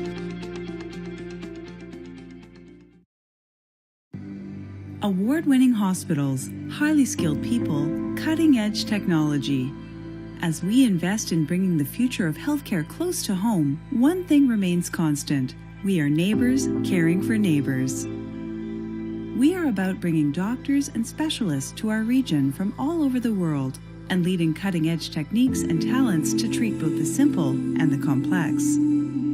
We are about wellness and disease prevention, education, and research. We are about giving people a medical home so they can become and stay healthier.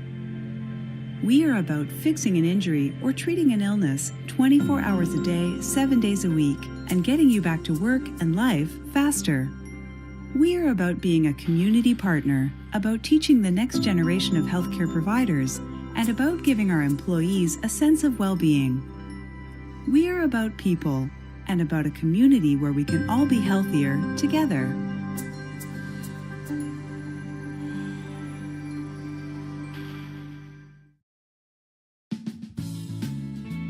I'm Dan Alexander. I'm a clinical cardiologist at Winchester Cardiology and Vascular Medicine. I'm Tricia Nashid, also a cardiologist at Winchester Cardiology and Vascular Medicine. And we're here to share some of the recipes that we make for our own family that we feel are heart healthy and may give you some ideas to cook your own heart healthy meals at home.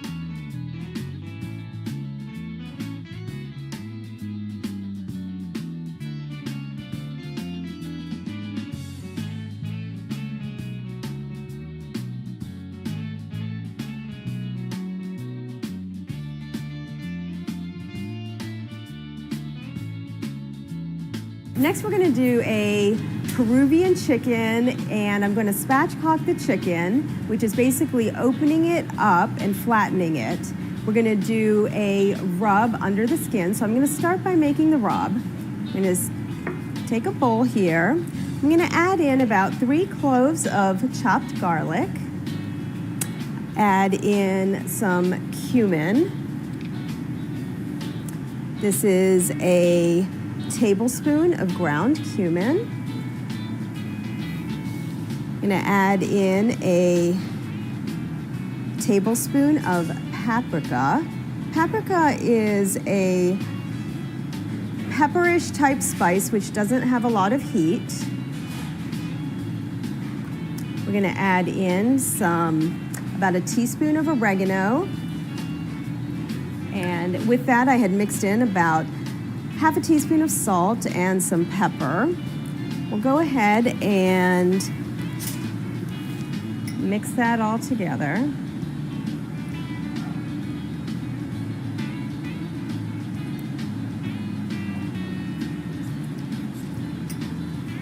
To this mixture, I'm going to add some lemon juice.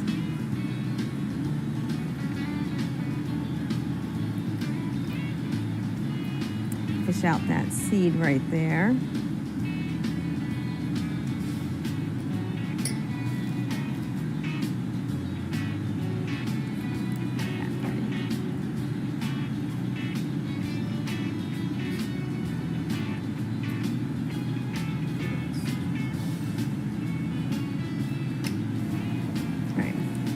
So to this paste, we are also adding the lemon juice to equal the juice of 1 lemon. And go ahead and take the zest from the lemon, which imparts a lot of flavor to it. And we just take this, and you want to just take the yellow, not the white. The white is a little bitter. There we go, and that looks pretty good. We'll just scrape that lemon zest into our rub and gather all this up, add it in. And that is our paste that we're going to use on the chicken. The chicken shears are pretty sharp.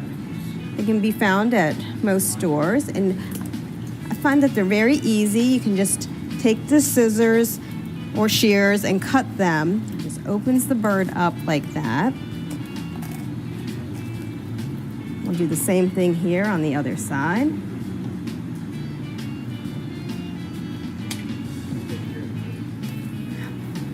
All right, and then you can, if you save the bones, you can put them in your freezer and make a chicken broth out of these later, or if you don't save them, you can discard it.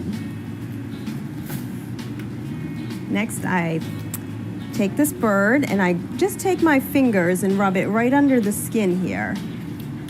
I tend to put my rubs and my spices under the skin so that when the chicken bakes, you can decide to either eat the skin or not eat the skin. Skin sometimes has a little more fat, and even if you discard the skin on this one, you'll still have a lot of flavor right in the chicken and the meat. Go ahead and grab our rub we made earlier and just take kind of a handful of that rub, and we'll rub it right under the skin, trying to get all the parts and the meat of the chicken. Turn the chicken over and get the back side. And again, we just kind of separate the skin away from the meat and just really get that rub inside against the meat.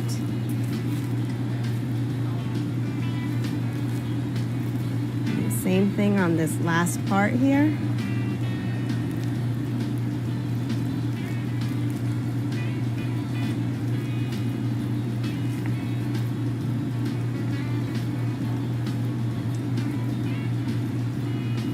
Okay. And then I go ahead, and after I do the rub on the outside, I squeeze the top of the bird with about a tablespoon of lemon juice.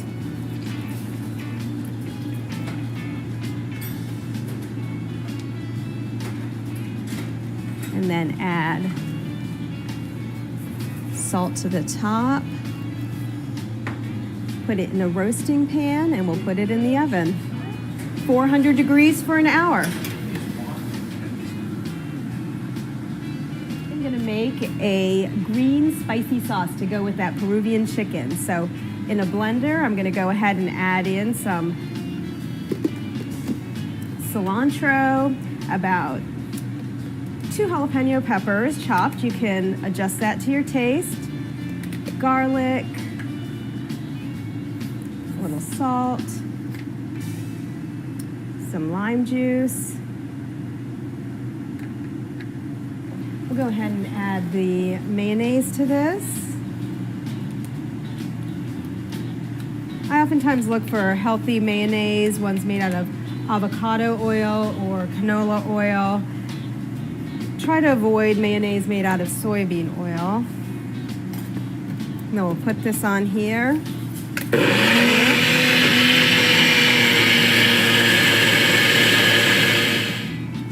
Here we go. It looks delicious.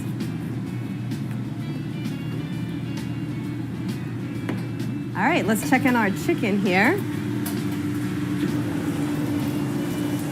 Oh, it looks delicious. Here we go.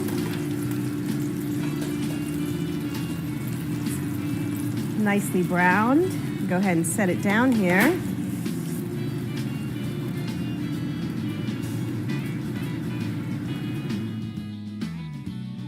One of the things we added was citrus to a lot of the portions of the meal. Citrus is a great way to add flavor without adding salt or sugar. This is a good example of a appropriately portioned plate. There is protein, usually about the size of a deck of cards. There is a whole grain, which should keep about the size of your fist or smaller. There is a side of soup. The soup has a lot of beta-carotenes, vitamins. The more color there is to your vegetables, the more nutrients there are. There is another side soup here. Oftentimes you can do a sauteed green or another vegetable. It's a good idea to put 2 vegetables on your plate with each meal. You can do green salads. This one features a lot of bok choy, so although there's some protein in the soup, it also features a fair amount of vegetable. The other element that we like to introduce in food is sort of non-tasting, so it's color. So you see the color in this soup, the color of the green sauce, that all adds to making food taste better, actually. And that's why we add little small bits of green, or that's also part of the meal itself, but adds that bit of color and makes the meal seem more exciting.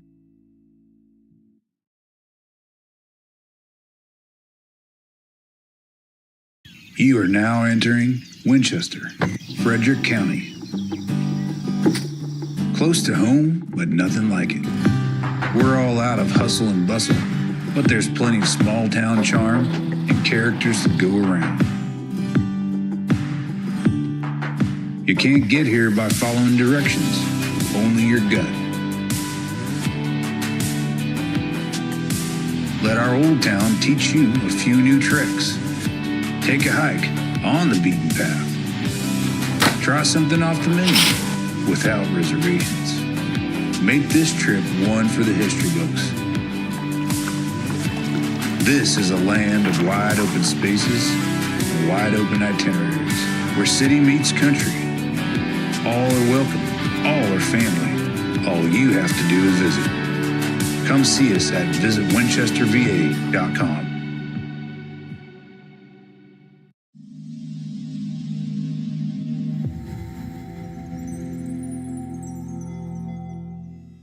First of all, let me say thank you. Thank you for each and every one of you that come out to celebrate with us today. This was a long time coming, and we finally got her open. So we are officially open for business today, December 2nd, 2021. And we're about to cut the ribbon and go to work. So again, I want to thank each and every one of you. And well, before we cut the ribbon, let me do some introductions. How about that? So I guess first of all, let me introduce Justin Salon. He is the chairman of the board, the owner of the corporate franchise, I guess that's the appropriate term. And then his executive vice president, Jim Harrington. Jim is where this all started with me. Started looking at this particular facility December of 2020. I think Jim and I had a conversation in June time frame of 2021, and here we are today. So, Jim, thank you very much. Congratulations. Thank you. Thank you. Congratulations. Thank you very much. I appreciate it. So, with that, I've also want to introduce my service manager, Jim Blakely, one of my lead techs, Mike. Scott, thanks for being here with us today. And obviously, I have to. The lady who has shared all this, my beautiful wife, Kathy.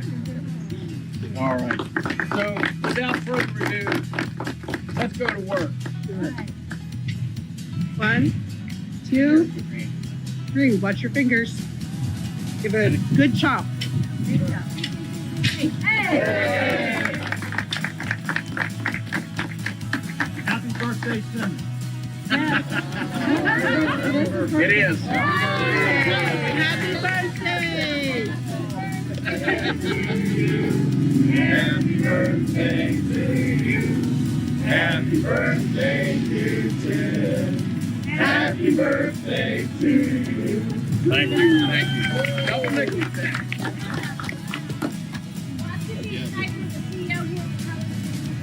We want to welcome you to the chamber. Thank you very much. Thank you for joining. We really appreciate your your support of the community and our organization. And I can tell with the tenacity and the perseverance that it's taken to get this far, it's going to be great. So Thank you very much. congratulations on a great start. Thank you very much. I appreciate it. Thank you. Now just buy oil.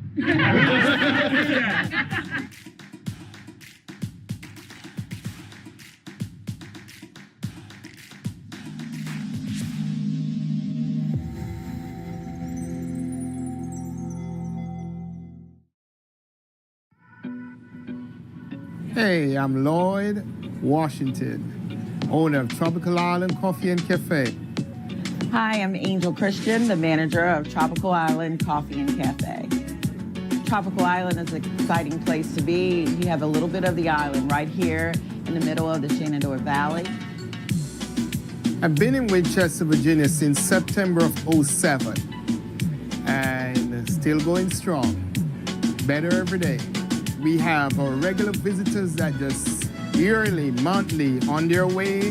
They stop into Winchester and it's a great town. We have a lot of museums. We have nice sidewalks to walk around.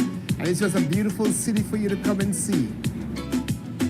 Jerk chicken, curry chicken, oxtails, curry goat, red beans and rice cooked with some good coconut milk. We have it all. And while you come into our beautiful city, make sure that you stop and see us at the corner of Piccadilly and Braddock Street at 39 West Piccadilly Street, where you get a taste of the island. Come and get jerk.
Therese Collins. And I'm Julie Dellinger. We are nurses and educators at Valley Health, here to demonstrate how to perform basic CPR on someone at home, at the store, in a restaurant, at a church, or wherever you might find somebody who needs your help.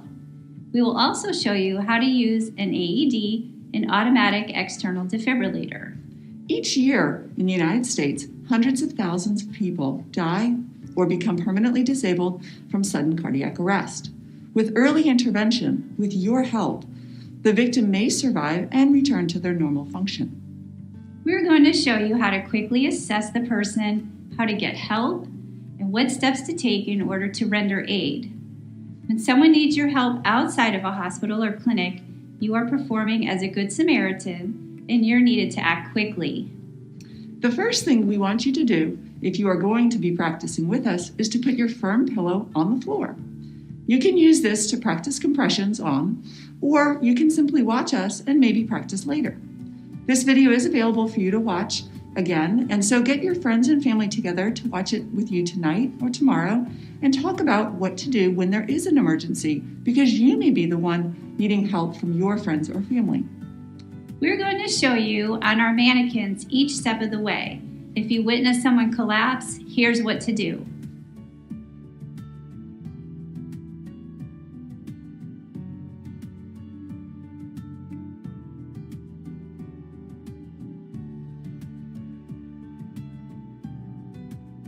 Are you okay? Are you okay?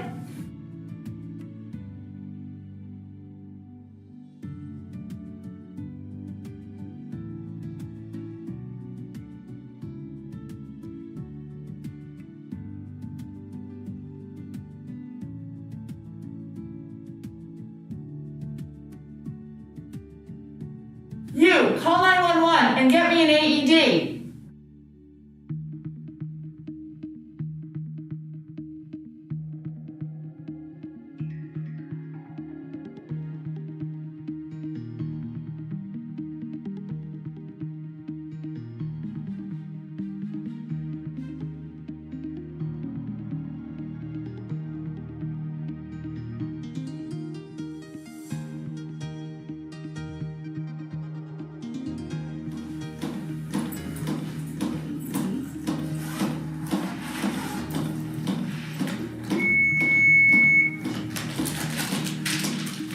Apply pads to patient's bare chest.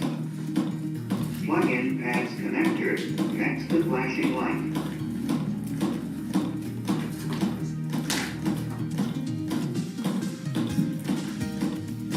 Apply pads. Plug in connector. Analyzing heart rhythm. Stop CPR. Do not touch the patient. Shock advised. Charging. Stay clear of patient. You're clear. Deliver shock now. Shocking. Press the 3, orange 2, button now. 1. Shock delivered. Pause. Begin CPR.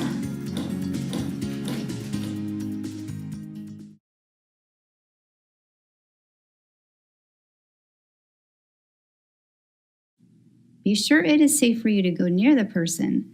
There could be an animal, broken glass, liquids, or other people around. We do not want someone who is panicked make poor decisions when someone needs your help. Once you know it's safe, tap briskly on the person's shoulders to see if they respond. Look to see if they are breathing for about 10 seconds. Sometimes people collapse because of low blood sugar, an abrupt blood pressure change, or they simply fainted. If the person doesn't respond at all, point to someone close by, give them a specific instruction to call 911 or whatever is appropriate for where you are. You, call 911 and tell them I think I need the AED. You also want to ask someone to get an AED. Many stores, churches, malls, businesses, and airports have AEDs available. Get into the habit of looking around when you are out to see where the closest AED is located. If you are alone, you can call 911 on your cell phone and put it on speaker mode, then lay it next to you. Tell the dispatcher there's an unresponsive person on the ground and they can help direct you to start CPR if needed. Once you have asked for help, kneel over the victim, clasp your hands one on top of the other like this, and start pushing on the center of the person's chest over their heart. You want to push hard and push fast, but not too fast. You may be nervous and a lot of adrenaline is being released, but compressing at a steady rate will help you do well. You will get tired, but do the best you can. Help is on the way. Continue to do compressions until more help arrives or someone brings the AED. Charlie, I'm here with the AED. With the AED, the first thing you want to do is power it on.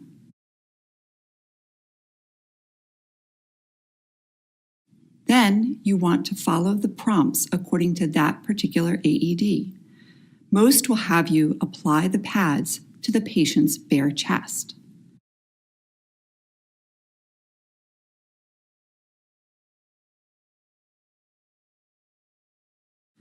Then you will plug it in. The machine will say that it is analyzing.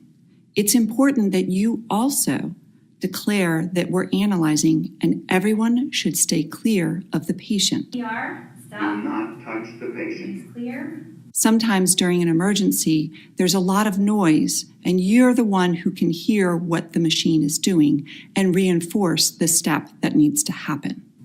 Shock advised. Okay, everybody stay clear. If there is a shock that should be delivered, tell everyone to stay clear of the patient while the machine charges. Make sure that everyone is clear as you do this.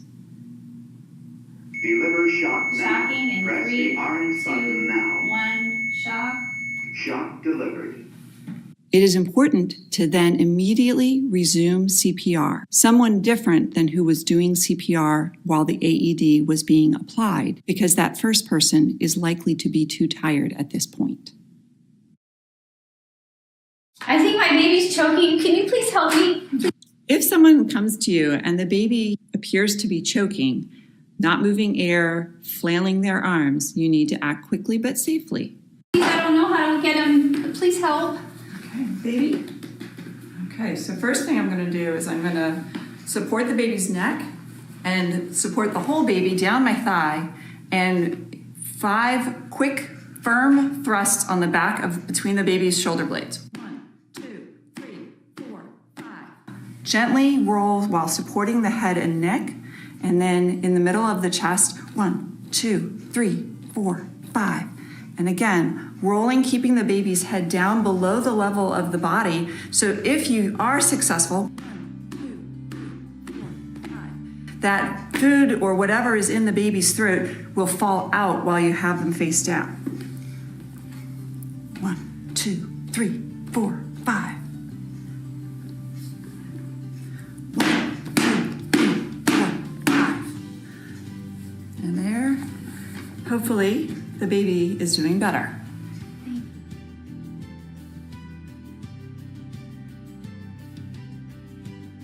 If you see an infant who doesn't appear to be moving, go over to the baby safely and tap on their feet. Go ahead and look to see if they're breathing for about 10 seconds. If they're not responding and they're not breathing, you need to call for help immediately. Then, expose the chest and you can start chest compressions like this. Put one thumb over the other and compress down on the center of the chest, right about at the bottom of the armpit level. Continue compressions until more help arrives or you notice the baby starts moving.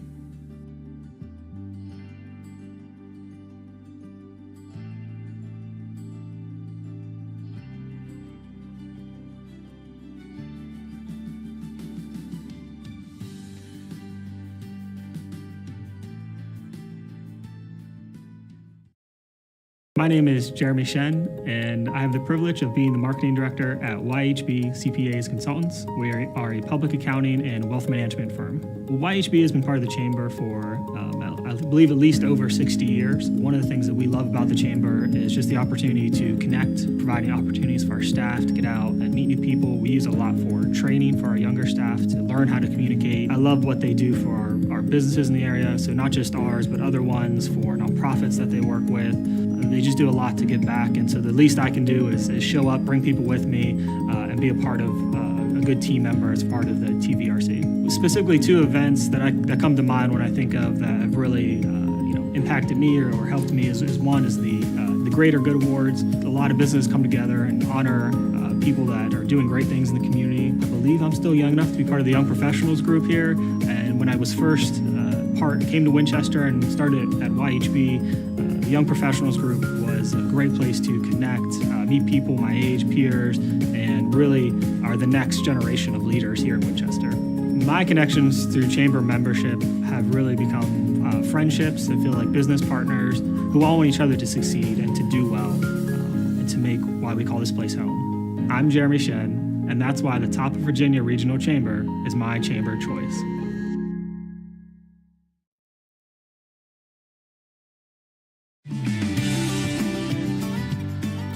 Being in Winchester, Virginia is just near and dear to our heart for a lot of different reasons. We've been here all of our lives. Our farm actually started back in 1755. Myself, my brother, and my sister are the 10th generation here in Winchester on our family farm. Really being in Winchester, we've learned and come to be around such a fantastic community. There's so much support, so much, just sense of friendship and family around us that we wouldn't want to be anywhere else. It's a beautiful location located just in the northern part of the Shenandoah Valley. There's really not much better you can come by. If you ever find yourself in Frederick County or Winchester, Virginia, stop on by and see us. We got 2 locations here. We have everything from produce to events, live music, great lunches, a little bit of everything. But stop by and check out some small local businesses. You won't be disappointed.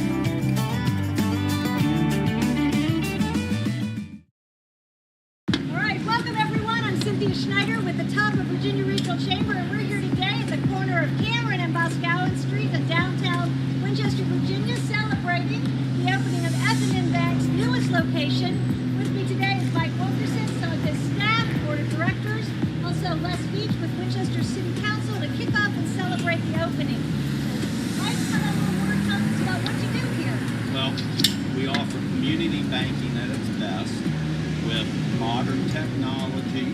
So it's, as I describe it, it's a classic Mustang with all the modern thrill. But what we do more than anything is we offer banking with extraordinary talent.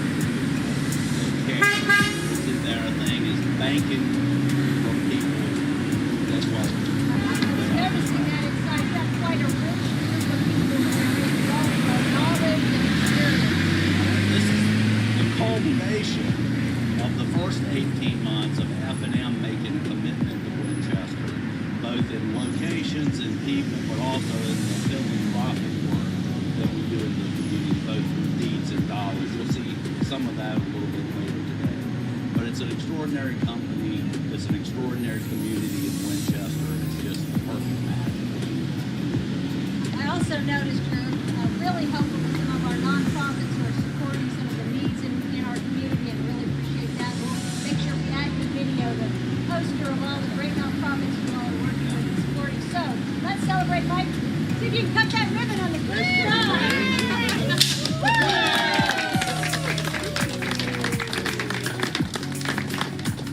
So on behalf of the Top Virginia Regional Chamber, we welcome you to the chamber for the mortgage loan officers, and thank you and welcome. Thank you very much.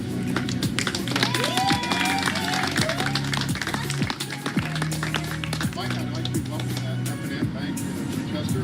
This bank's been around since 1908. Strong financial bank, billions in assets in New York. But it's got the small town feel, small town service, and smile. So welcome. Thank you very much. We're glad to be here.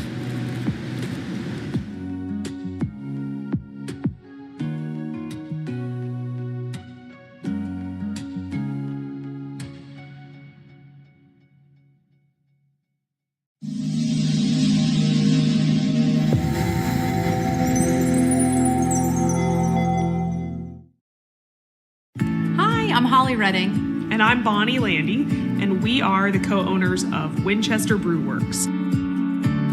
Well, we met in Harrisonburg, Virginia, which is only about an hour away, and we really loved home brewing and cooking together and baking together and that kind of thing. Being in a small town like Winchester, you get to know a lot of your regular customers really well, and we're able to meet a lot of people in the community. We are such a small brewery that we are able to play around with flavors a lot. We only brew about 100 gallons at a time, which gives us a lot more flexibility than some of the larger breweries around. We have a really large tasting room, so we're able to offer events that smaller venues can't offer. Yeah, the downtown area is a wonderful place to visit in Winchester. Really the whole city of Winchester and the local area. So come down and see us when you're in Winchester. We're at 320 North Cameron Street. We love to share a pint or a flight with you. We're open 7 days a week, so come see us.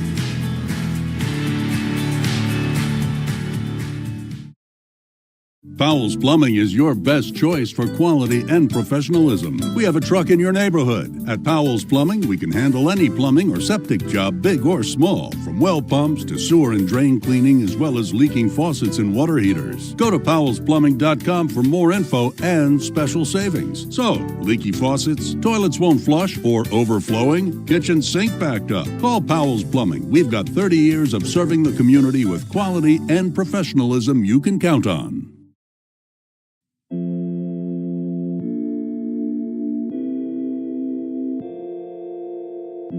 Okay, so after high school and college, I helped a few contractors in the area doing some painting and remodeling work, and then I ended up getting a job over in Upperville. I worked for Mr. and Mrs. Paul Mellon for about 14 years, and it was just a great job. It was a great opportunity.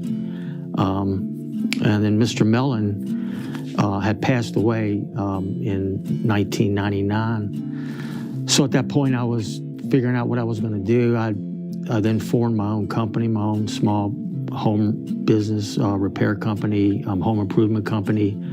I did that for about a year, and then my sister-in-law, my wife's sister, who was an officer with the department, she encouraged me to come and apply. And at the time, I was thinking, a police officer? I don't know if I can be a police officer or not, but I'll give it a shot. So came in, took the test, went through the process, and I joined the department in December of 2001. Worked the evening shift for a number of years, and then got promoted to a sergeant. Was then transferred to day shift for 5 or 6 years or so. Then went through another promotion process. Got promoted to a lieutenant, was back on second shift for a while. Also did a little bit of time in CID, which was interesting. I was about a year back there doing some stuff and really enjoyed that part of it. Then about 3 or so years ago, I was offered the opportunity to actually come down to this area, the Old Town area, and oversee the mall, help with the businesses down here, do a lot of community policing. That intrigued me a lot because I grew up in this area. I was born in Winchester, probably one of the few officers that was actually born and raised in the area. So I knew most of the people here in the city, and down here, I knew and still know a lot of the business owners. So I knew I would have a pretty good connection with everybody. And I enjoy being out and talking to everybody and trying to help everybody with whatever they have going on. From the simplest things to maybe the most difficult things, I'm pretty flexible, and I enjoy that part of it. Of all the areas and the things that I've, been able to experience, probably the one thing that I really, really enjoyed the most was being one of the first and the founding members of the Honor Guard, which was developed, I think, back in 2014 by Major Kelly Rice. And when I was approached and asked to be a part of it, I really felt honored, and I still do. It's one of the more important parts of the department. It's always critical, and it's very, very important to give back the honor and the respect to the people who've wore the uniform and, who have paid the ultimate price, laying down their life for the city and for the department. So that part of it is probably the one thing that I'll always hold as probably the highest thing that I did while I was a part of the police department.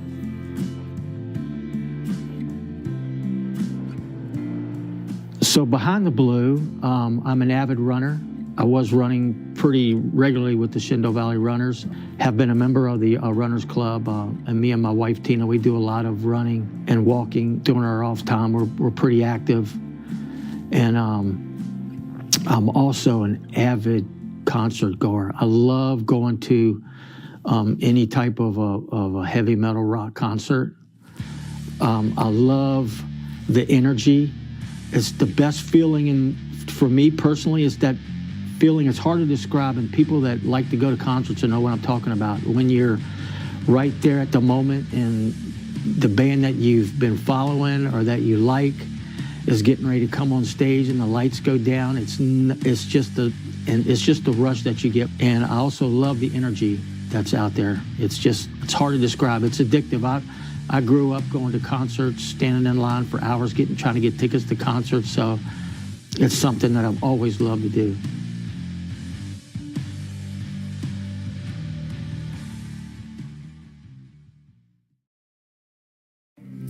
My name's Loretta Brede, and I'm the owner of Brede Vineyards. We ended up in Frederick County 26 years ago. My husband had worked for United Airlines, and we bought a farm. We looked around to a lot of different communities, and the only one that really spoke to us was Winchester. Our vineyard's unique in that we can take you on a tour and show you a beneficial habitat, and we educate you a little bit on the vines and the relationship between the soil and the vines. We're not far from downtown Winchester, so our vineyard is 10 minutes, and we would love to see you and stop by and taste some award-winning wines. We love being here in the Winchester-Frederick County area. It's got the beautiful downtown mall. We have just watched it develop. The restaurants are fabulous. The breweries are fabulous. We've got so much history in the fact that Civil War changed hands so many times here. It's just got so many wonderful things to see.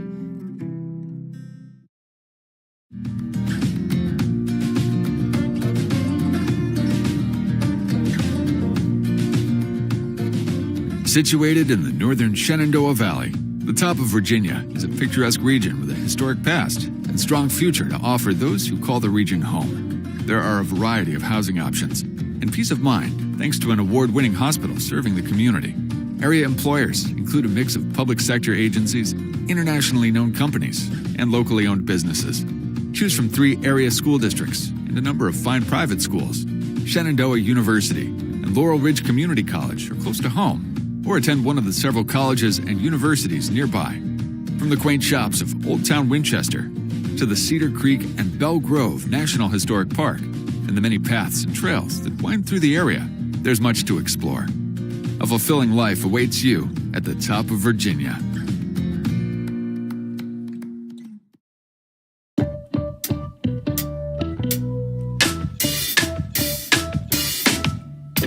Must have spent 45,000 up in Tiffany's. Oh no. Got a badass kids running around my whole crib like it's Chuck E. Cheese. Whoa, whoa. Put me in a jam with the Rex band in the UFC. Can't believe it. I'm in disbelief. This chick got me paying her rent, paying for trips, diamonds on her neck, diamonds on her wrist, and here I am all alone. I'm so cold, she got me out here, looking out the window, smoking out the window, thinking how could she do this to me? How could she do this to me? Oh, I thought that girl belonged to only me, but I was wrong. She belongs to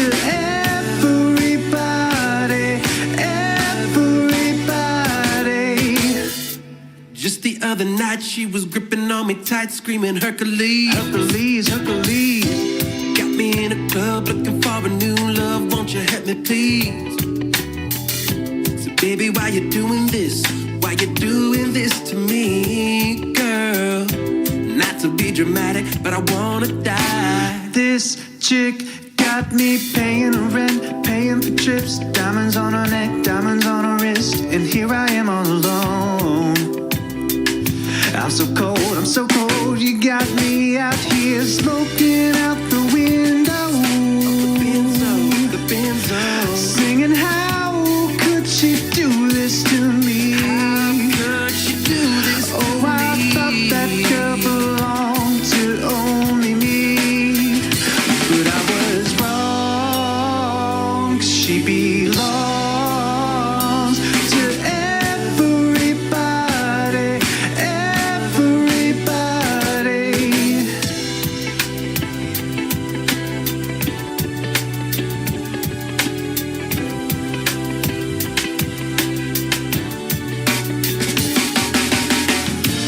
Girl, it breaks my heart that you ain't right here with me, but now I gotta give you back to the city. I'm smoking out the window, singing, how could she do this to me? How could she do this to me? Oh, I thought that girl belonged to only me, but I was wrong, 'cause she belongs to everybody, everybody.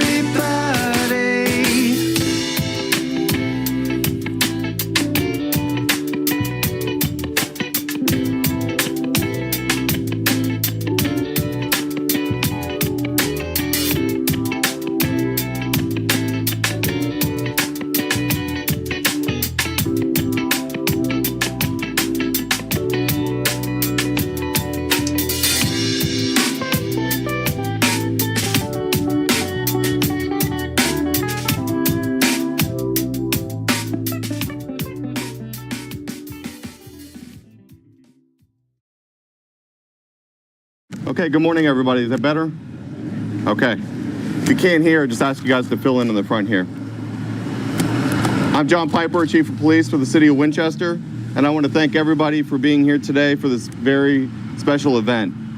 Before we get started, I would like to take a few moments to acknowledge some VIPs that we have in attendance today. Tara Edwards and her stepfather, Stacy Barr. Hunter's mother, Ann Barry Wade, AB. And there's several other family members and friends here to support those loved ones here today as well. Our mayor, John David Smith. Our city manager, Dan Hoffman. And our Commonwealth's attorney, Heather Habermail. Heather's here somewhere. Again, thank you for everybody for joining us for this very important event. It's been a long time that's built up to what's happening here today, and I'm very excited about it.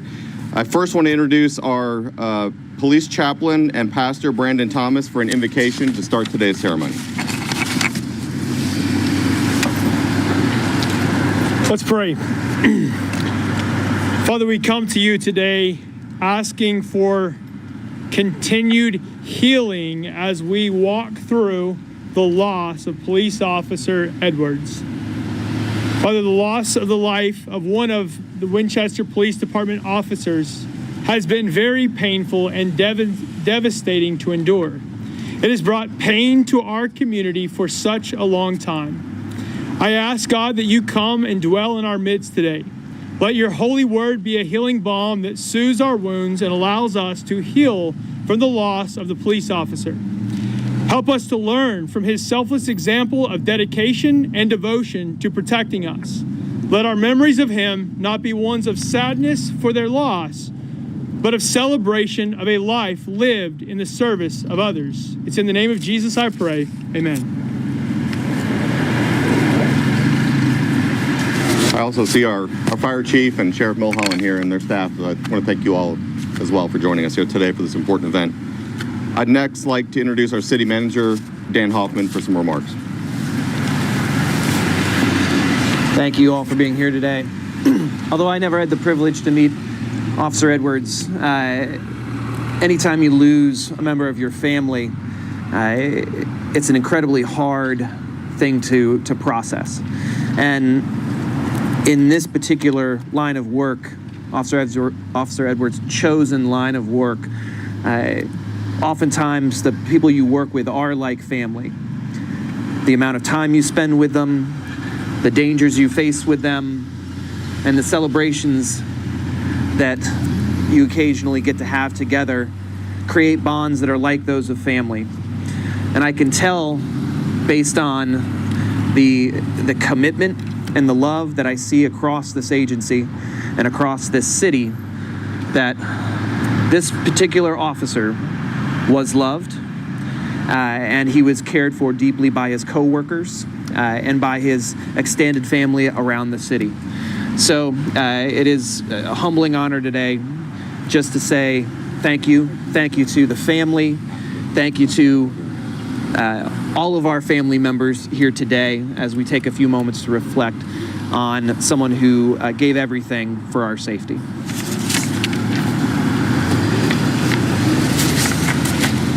Thank you, Mr. Hoffman. It's next my honor to introduce our mayor, John David Smith, for some remarks. Thank you, Chief. Good morning, everyone. This is a time where we recognize one of our own, and it's unfortunate that we have to recognize the great service of our officers when they lost their lives. We should always recognize the service of our officers on a daily basis. Those who serve us and protect our community are of great importance to this city. I want to thank the family for coming out, and this is the least that we can do to show our appreciation for your son and for your husband. This will be a constant reminder to everyone in the city of the efforts of Officer Edwards. Thank you very much.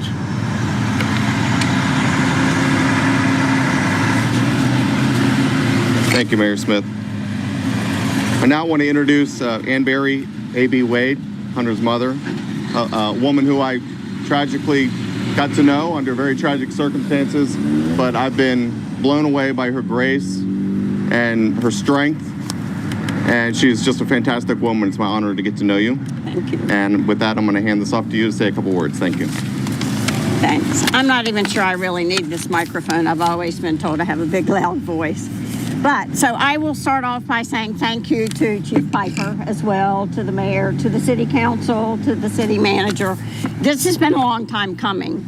And I'm so glad that our vision, y'all's vision, is coming to fruition now. So this memorial is actually perfect in a lot of ways. It's subtle. It's not big and grandiose, yet it's strong, which is symbolic of what police officers need to be. And the real symbolism for me happened when I drove around the traffic circle, saw the signs, and I realized it symbolizes a circle of friends, Hunter's friends. I think I get more upset thinking about how difficult it is for his friends and law enforcement officers to continue to go to work every day knowing the dangers that they're faced with. So the circle to me is really representative of a circle of friends. Hunter rarely talked about arrests that he made at work or bad situations that he encountered. But what he did talk about was the friends. And that, again, continues to symbolize this memorial. Years ago, I was in law enforcement for a short while. So in general, life is a journey. But when you choose a career in law enforcement, that journey is like no other. So I'll wrap this up by saying there's a famous children's book author who said, sometimes you'll never know the value of a moment until it becomes a memory. So thank you so much for honoring Hunter's memory with this memorial. Yeah. Awesome. Thanks.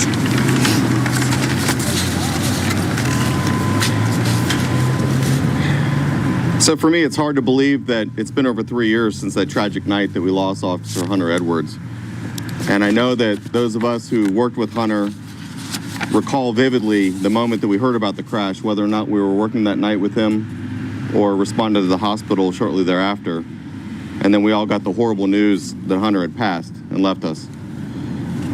But what I also remember in the days and the weeks following Hunter's death is how this community, our elected officials, our city staff, and our fellow law enforcement and public safety professionals came together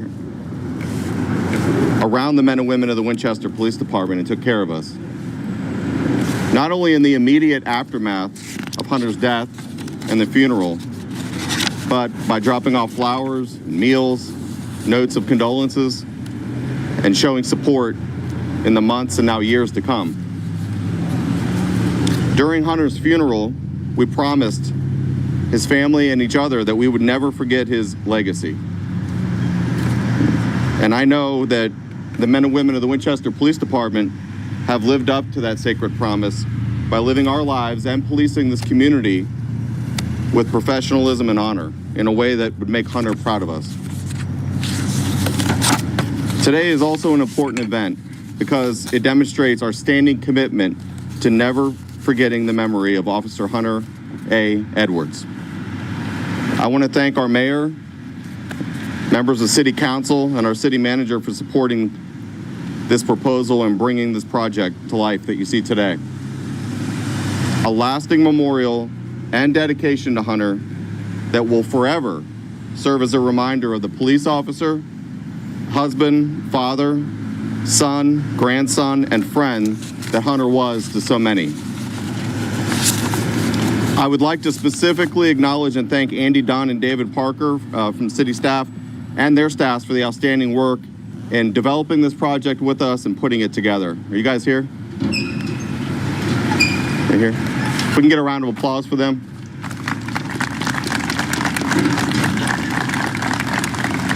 Thank you guys. Truly incredible, beautiful project.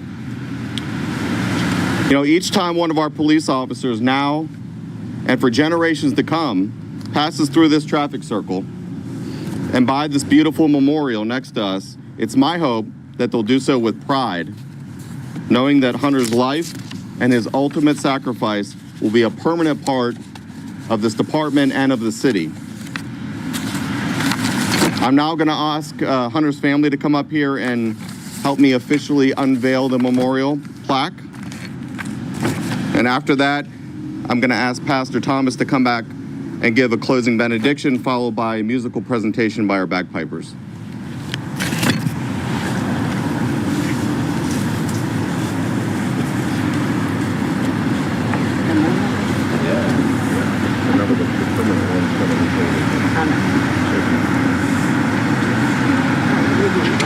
Yeah, in the back.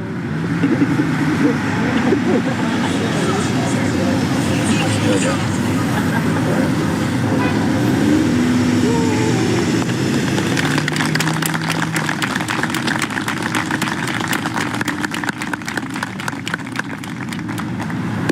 All right. All right. So with that, I'll ask Pastor to come back up here, please. Let's pray. Heavenly Father, may this stand as a reminder to the life and the legacy of Hunter Edwards. I pray that you use this place to demonstrate to all that Winchester is filled with selfless servants who serve their fellow citizens with a willingness to sacrifice both life and limb. May we be reminded that we can sleep with a comfort in knowing that we are God watched over by men and women of the emergency services who are willing to do whatever is necessary to see that we are provided for, cared for, and served. We pray you continue to bless Hunter's family, walk with them daily as they seek healing. And then, Father, would you continue to be with our men and women who serve daily our beautiful community. Thank you for being a God who watches over us and provides men and women to care for us. It's in Jesus' name I pray. Amen.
Thank you once again, everybody, for joining us for this important event. It means a lot that we have such a great showing today, and I know the family appreciates everyone's attendance as well. Thank you. Nestled in the Shenandoah among the red oaks, birches, and poplars are the resilient mountain laurels. When the laurels bloom every year in June, they're much like our graduates, ready to shine and embark on the next step in their journey. And we are ready to take the next step in ours. We are Laurel Ridge Community College.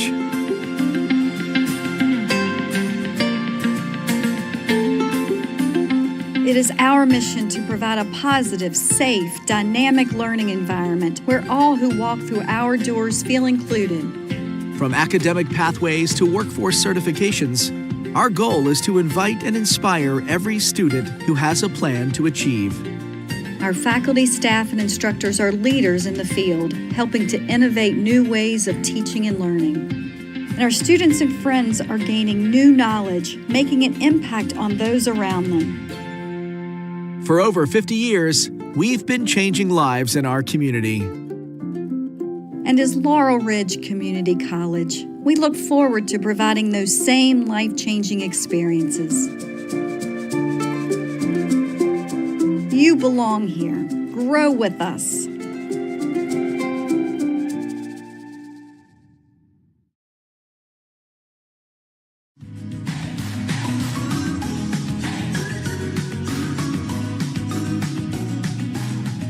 In our community, the value of community organizations improve our quality of life by the interests and spirit those organizations uphold. Community organizations provide opportunities for friends and neighbors to give back, get involved, and come together while creating a sense of pride for the city they all share.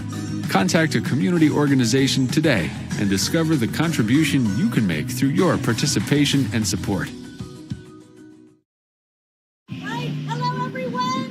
Welcome to another wonderful ribbon cutting. We're in downtown Garyville, Virginia, here at 7 North Church Street, welcoming one of our newest members, Integrity Tax and Bookkeeping. And to tell you all about them is Regina Hubble.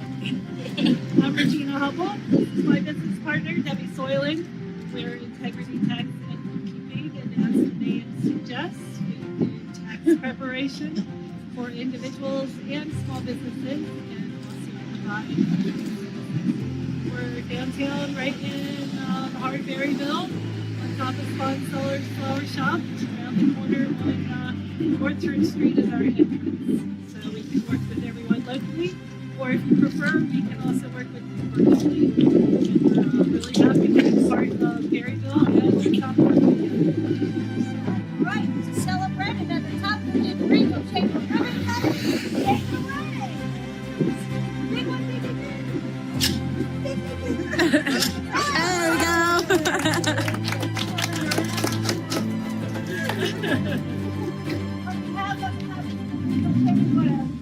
With this plaque to hand on your wall, commemorating your membership with us, and thank you for joining in the fun, celebrating business at the top of Virginia. Thank you. Woo-hoo.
I'm Dan Alexander. I'm a clinical cardiologist at Winchester Cardiology and Vascular Medicine. I'm Tricia Nashid, also a cardiologist at Winchester Cardiology and Vascular Medicine. And we're here to share some of the recipes that we make for our own family that we feel are heart healthy and may give you some ideas to cook your own heart healthy meals at home.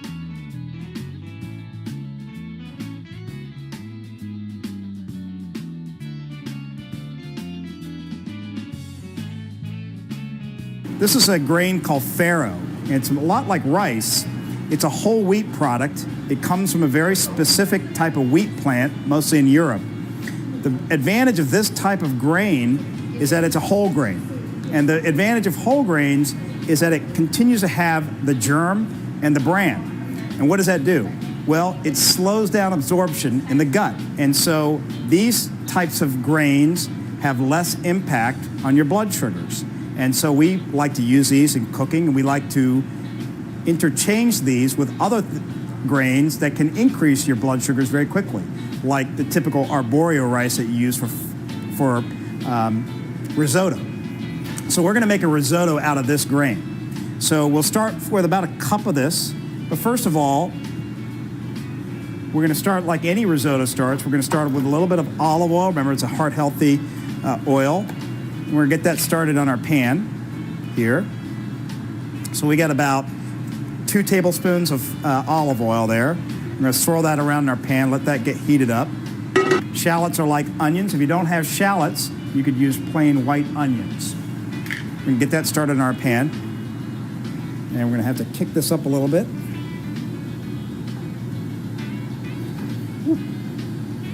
So we're going to get that going in our pan. Shake that around a little bit. We're going to soften up those vegetables. There are 2 options here for this recipe. You can start with cooked farro, which has already been boiled. You don't have to do that, but it's gotten softened up.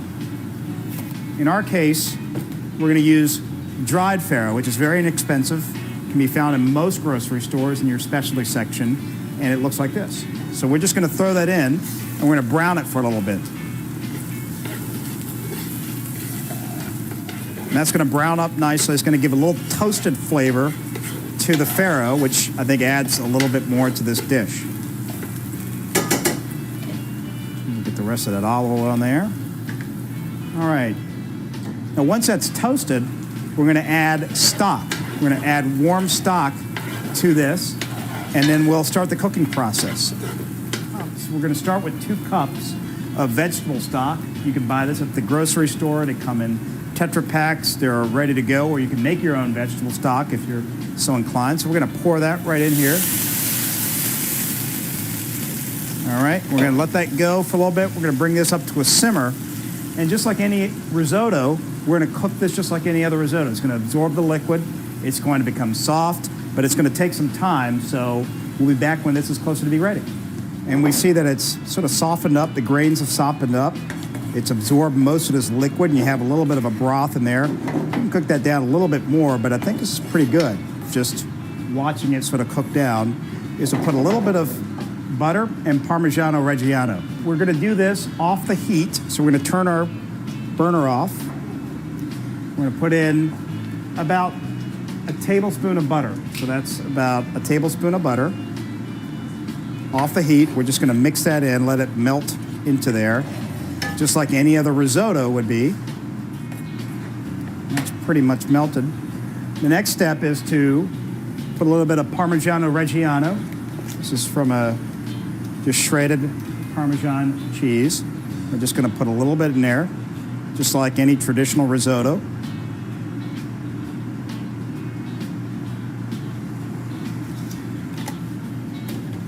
We're going to mix that through. So it makes sort of a, almost like a little soup. The grain has enough starch to give it a little sauce. Melts the cheese. And there you have it. We finish with a little bit of salt and pepper to taste. And that is a healthy grain to have with hopefully roast chicken and a butternut squash soup, as well as our soup that we had from Dr. Nash's. Okay. One of the things we added was citrus to a lot of the portions of the meal. Citrus is a great way to add flavor without adding salt or sugar. This is a good example of a appropriately portioned plate. There is protein, usually about the size of a deck of cards. There is a whole grain, which should keep about the size of your fist or smaller. There is a side of soup. The soup has a lot of beta-carotenes, vitamins. The more color there is to your vegetables, the more nutrients there are. There is another side soup here. Oftentimes you can do a sauteed green or another vegetable. It's a good idea to put 2 vegetables on your plate with each meal. You can do green salads. This one features a lot of bok choy, so although there's some protein in the soup, it also features a fair amount of vegetable. The other element that we like to introduce in food is sort of non-tasting, so it's color. So you see the color in this soup, the color of the green sauce, that all adds to making food taste better, actually. And that's why we add little small bits of green, or that's also part of the meal itself, but adds that bit of color and makes the meal seem more exciting. My name is Josh Lewis. I'm the owner of Element Sports. We're located here at 2009 South Loudon Street. I moved into Winchester in 2005. I took a job here at Element Sports in 2006 and worked full-time here for a while. And then but in 2014, I came back here part-time, and then the owner was looking to retire, so I ended up buying his inventory and the name and starting my own shop. Well, I love the Winchester area here because there's so much to do outdoors. Stevens City has the park there. Jim Barnett Park, you have the BMX track, and in the county, there's a lot of great road riding out here. I mean, so many backcountry roads that are just very picturesque. Dancer's Cove is great for mountain biking and hiking.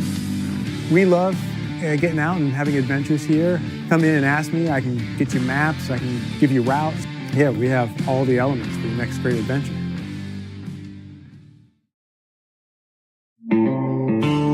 You know the name, Sullenberger's Hardware, but did you know they have sporting goods, guns, ammo, archery, hunting blinds, everything for the outdoorsman? Come get some.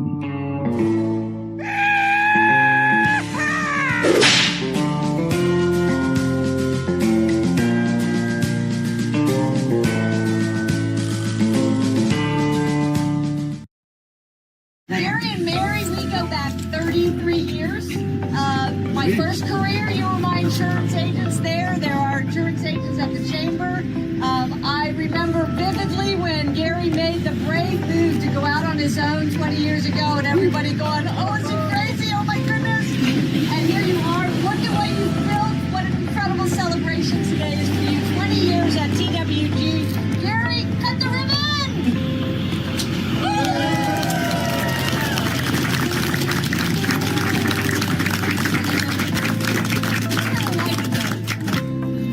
Thrilled that everybody's here, and thank you so much. We've just had so much support from the community and the chamber, and Cindy and her group, and especially our customers and all of our great employees. We're just extremely excited and looking forward to the future. So thank you very much. This is fantastic.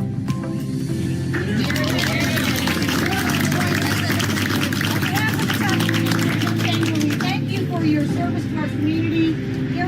All of you represent such integrity, quiet strength of a leader that is so respectable. Thank you for us. Thank you very much. All right, and Les Beach from the Winchester City Council here to also share a little bit about... Well, just on behalf of the city, I've known these two partners since they started. I was fortunately be the neighbor to one of them.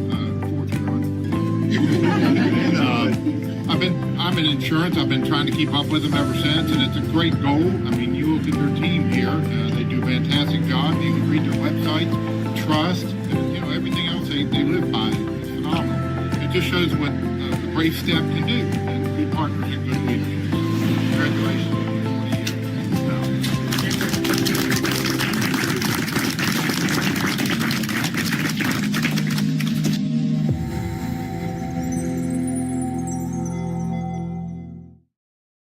I am Christine Patrick. I own the Winchester Book Gallery in Old Town Winchester. Winchester Book Gallery was started by a couple of people in 1972 just on Boscawen Street, which is right outside our back door. It was started as a general interest bookstore. It still is a general interest bookstore. And since that time, it's been owned by 7 sets of people, and we have owned it the longest for 11 years.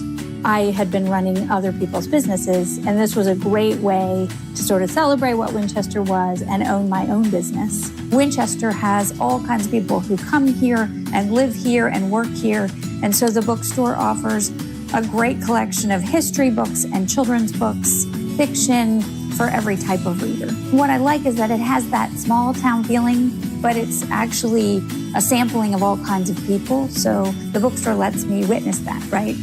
From new readers and little kids to librarians and teachers, but also to historians, people discovering the long history of people who have lived here and traveled through here.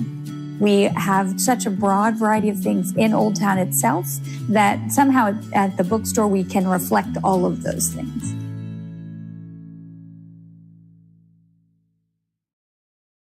I'm Cynthia Schneider, the CEO and the top of Virginia Regional Chamber, and we welcome you to our community. Looking at your long history, we welcome you to this area, particularly Winchester.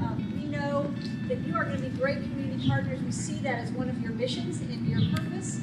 We've also noticed how you engaged with us right from the onset. So we want to thank you. We want to celebrate with you today as you open your offices here at 112 North Loudon on the Old Town Mall. So, Colin, I think you're the man on the go here, so you'll tell us a little bit more about the history of your company and what you're going to do here in Winchester. Awesome. Thank you very much. Thank you for the introduction today. Thank you for welcoming us today. I was just talking about how amazing this community has been to welcome us in with wide arms to Winchester. We felt that from day one, coming in and an experience along the way. For Warfel, this is year number 111, but also we're starting year number 1 in Winchester. So we've got a long way to go to catch up to that. We're excited to do that with the community. For us, we're excited to bring our Clients for Life mission here, and that's a responsibility that we own to be good stewards and partners in the community. The way that we do business through our core values of honesty, integrity, accountability, teamwork, and initiative. And we feel that marries up very well to our community. And so I'm excited the whole Warfel team here today. There's a lot of hard work that's went into this moment to get here today. And so I'm so thankful for that. And I have Mrs. Judy Shiley from Shenandoah Valley, Westminster, Canterbury, who actually helped us get here. It wasn't necessarily on our path to start, but Shenandoah Valley decided they were going to take a gamble on this northern Warfel construction, and you know what? We fell in love with the area, and we're so thankful for that gamble Gina took on us, and we're excited to be here, plant roots, and be here for a while. And so thank you for the welcoming along the way, and we're excited for it. One of the things I noticed as I was reading a little bit about your company is that you all have a focus on being relational. And that's one of the things that sets our community apart. So you're in the right place. Some of our neighboring communities, a little bit over the mountain, we hear they're a little more transactional, but we're really relational here. We know that's what it takes to be good business, so we welcome you. So I think we're going to cut a ribbon here. So who's going to help with that? We're going to have the next generation up here. Hope that's ready. All right. Hold the ribbon for us. You guys over here. See, your parents are really thinking ahead because someday you all are going to have a place to live. Way down the road.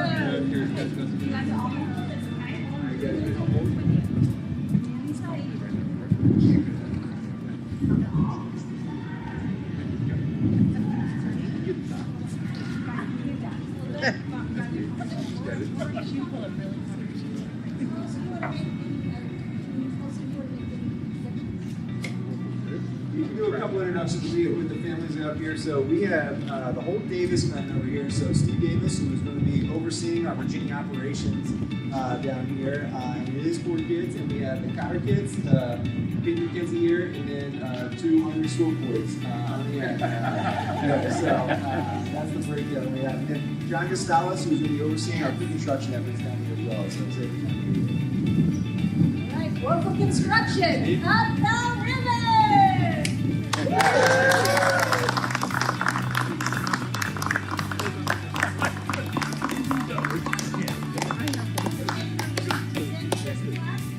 Welcoming you to the membership of the Chamber. We are over 750 members strong, and we are a business organization in the town of Virginia. Welcome. Awesome. Thank you so much. It's terrific. Thank you. So again, I want to thank everyone for coming out. We've really been lasting everyone here. We wanted to invite everyone next door to really something. With some more beers, refreshments. So feel free to go and stop by, stay as long as you want. Have some fillers, get them with you all. Thank you.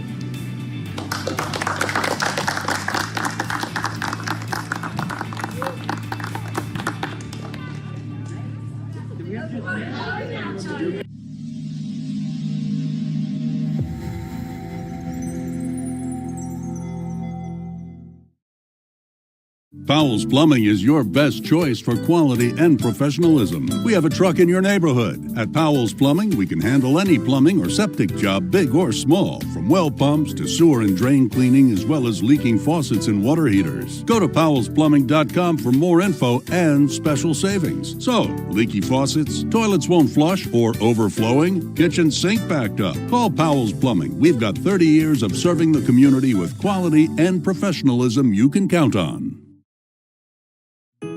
Winchester's a little secret. More and more people are finding out about it now. It's a delightful place to live. And now with Westminster Canterbury, they're coming for that. Westminster Canterbury opened in 1987. We want residents to enjoy their life. We want to give them the highest quality of life possible. We want them to have fun, to enjoy, to share their life experiences, and really just enjoy and contribute back to the community in all the ways that they do.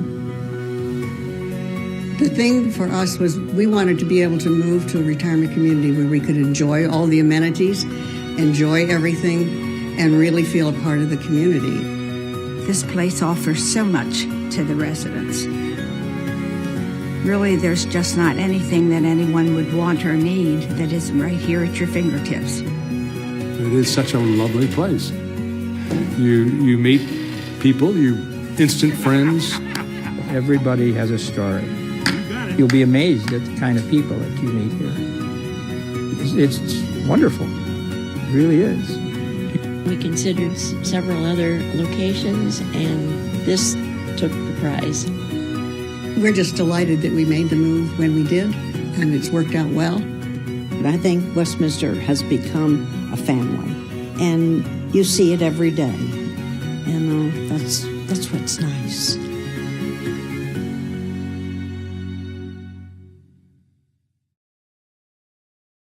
Well, welcome everyone to this ribbon cutting. Woo! Get a big shout out. Woo!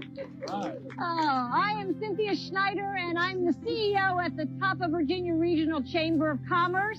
And I am thrilled to be here with Vicki again with an expansion of this wonderful endeavor of I Can Too.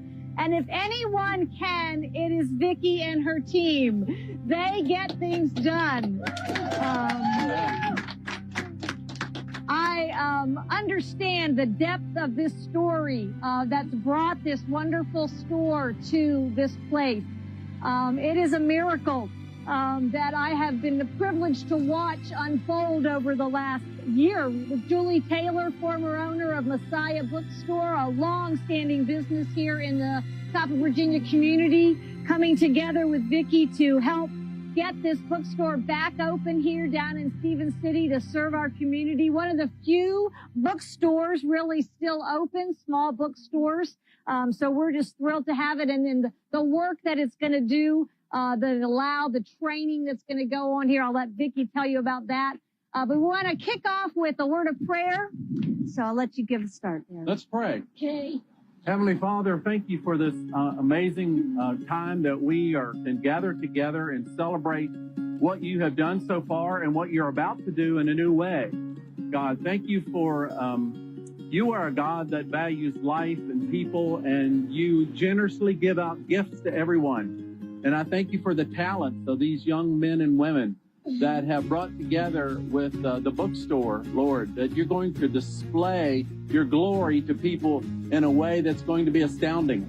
And so we come today and we not only dedicate this store and these displays, we also just pray that your glory would encourage people as they come into this store and they discover things built by human hands, Lord, and gifts that you've given. So we thank you for this moment that we've gathered together. We celebrate it, and we thank you for your blessing upon it. In Jesus' name, amen. Amen.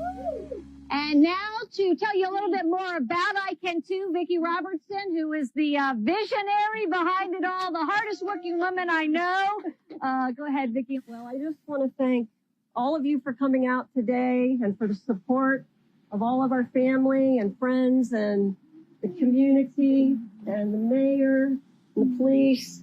Thank you all so much for supporting us and for Stevens City being an amazing town. And I want to tell you all, these guys have worked so hard, and I Can Too, developing products that when we started out with this little store, we couldn't keep it stocked because we would sell everything as fast as we would make it.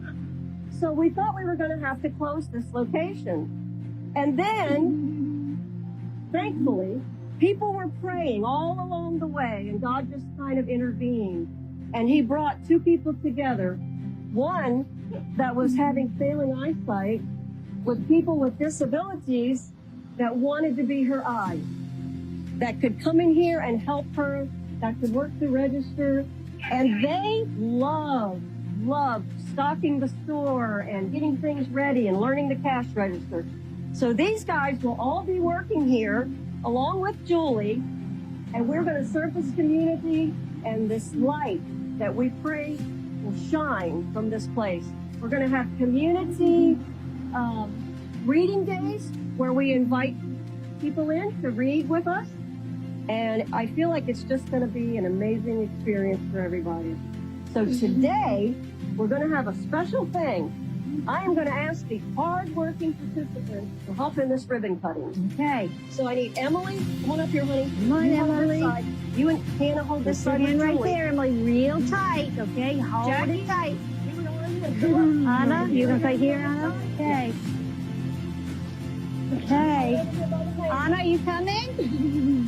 Where's Philip? I know Philip wants to help. Philip, where are you? Philip, where are you? Come on, Philip, get your hand on there. Philip. Right there. No, don't get it where the scissors are. Right there. There you go. Hold tight. You guys gotta hold really tight. Rusty right here. He's a hard worker. He's a good woodworker. He's a cook. He's just about everything you can possibly think of. Okay. Cut our ribbons. All right, Rusty. All right. Ready? Big. Really big. Woo! All right. We'll take those out of your hands. Thank you all so much for coming.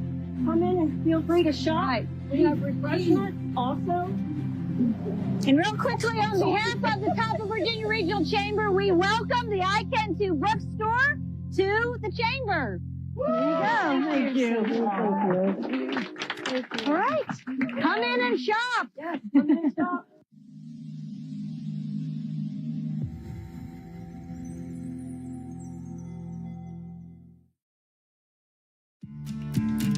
Hi, I'm Eddie Richard. Our business is Richard's Fruit Market.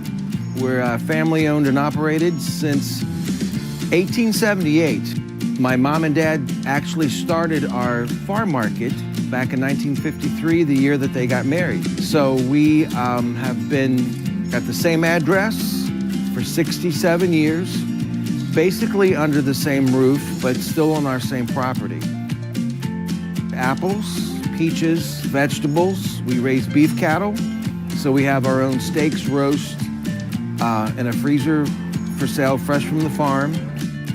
Winchester has wonderful restaurants, wonderful places to go eat, bed and breakfasts, Airbnbs, campsites, festivals, wineries, breweries, lots of family activities. Come on by and see us sometime.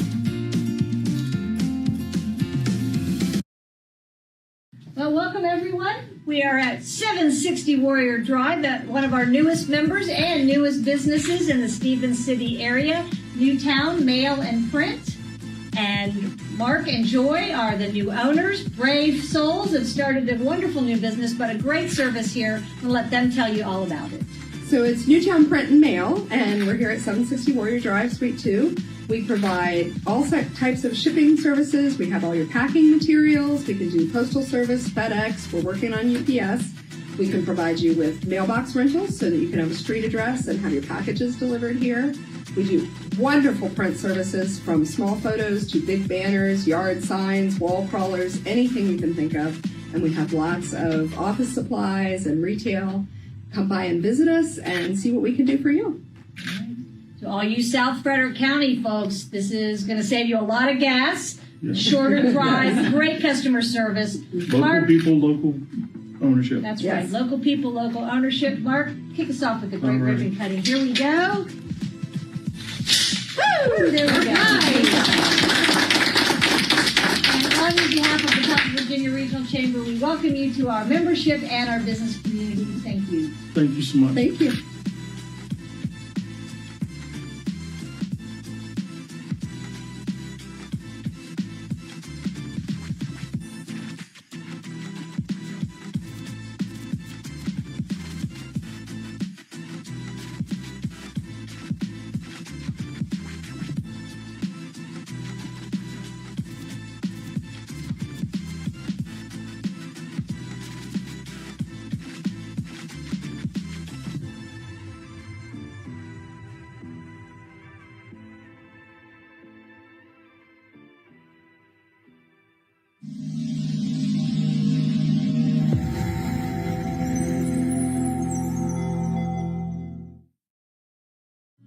Welcome to First Bank, where there's power in one. One bank that's big enough to deliver technology, yet small enough to remember it's still a people business.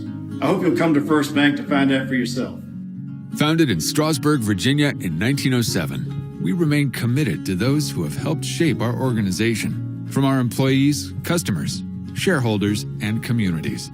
First Bank staff is highly focused on the customer experience. They're always ready to lend a hand, offer advice, and do whatever it takes with a smile and a gracious attitude. At First Bank, we value your relationship and provide all of the services, technology, and convenient options you'd expect, delivered by people who truly care. Your deposits are handled with care and reinvested into the communities where you live and work. At First Bank, we believe one person can make a difference, and one bank can have an impact on its community. First Bank. There's power in one.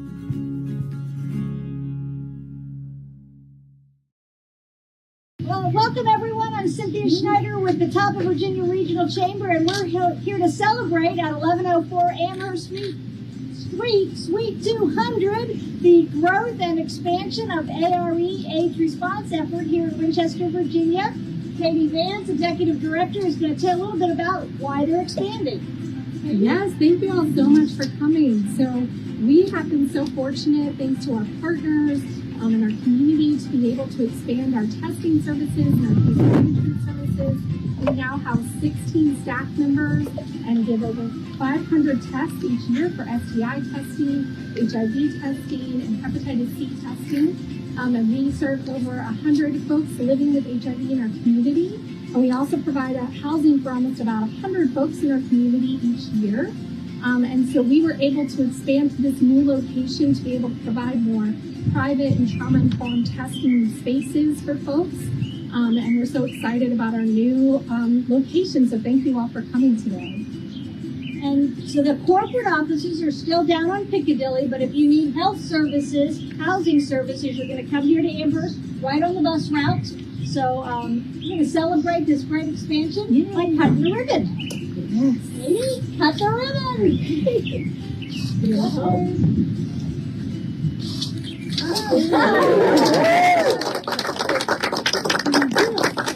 With us today, Mayor of the City of Winchester, David Smith.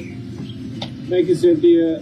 Penny, I want to say congratulations on your expansion, and I know that you guys have been cramped on Piccadilly Street for such a long time, but this expansion just shows all the good work that you're doing in the community, and people are finding it. Thank you very much. Thank you.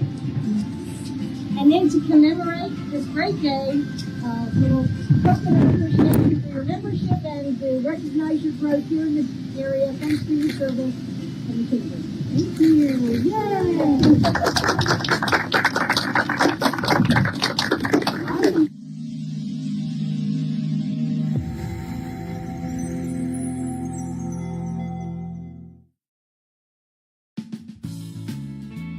I'm Dan Alexander. I'm a clinical cardiologist at Winchester Cardiology and Vascular Medicine.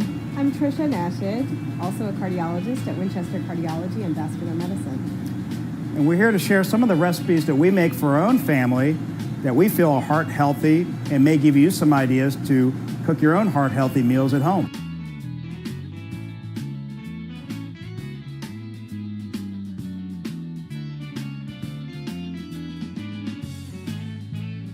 I am going to make a heart-healthy chicken and bok choy soup. So this one is a very low carbohydrate for diabetics and has healthy ingredients like chicken breast and bok choy, which is a form of Asian celery. We're going to start here by adding 4 cups of chicken stock, low sodium, to a stock pot. I'm going to follow that up with about 2 cups of water.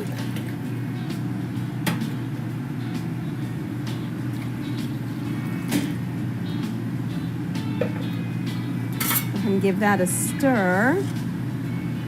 To that, I'm going to add about a pound of chopped chicken breast. I went ahead and chopped it to about a 1-inch dice, or whatever size would seem good for you in a soup, and we just add that right in. Give it a stir. Next, I'm going to add some Asian types of spices, some garlic, ginger, celery. This is about 2 stalks of celery. This looks like a little bit more than 2 scallions, so we'll just add about half of that in there. Give it a stir. Add 2 or 3 cloves of chopped garlic, 1.5-inch piece of ginger, which will be about 1 tablespoon, and go ahead and add that in. Don't like spicy food, you can omit the jalapeno. I think adding a little bit gives it good flavor. You can add anywhere from 1 to 3 teaspoons, whatever you would want. I'll put in 1 teaspoon here. And next I'm going to put in about a 1/4 cup of fish sauce.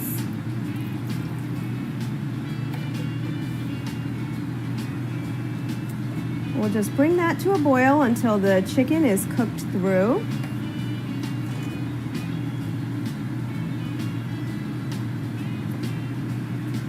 Once the chicken is cooked, we'll add the bok choy in. So our soup has been cooking for about 10 to 15 minutes. We just want to make sure that that chicken is cooked all the way through, no more pink on the chicken. And so I'm going to reach across here. This is our bok choy. It has a lot of greens in it, really healthy. We're just going to add those into the soup. Cook them for just a minute or two until they're wilted.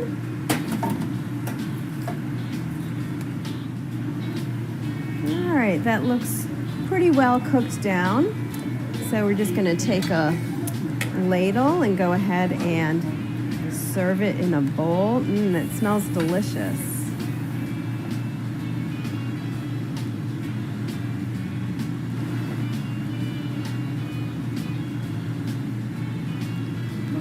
I think it's the fish sauce combined with the chicken broth that really brings out that umami type flavor in the dish.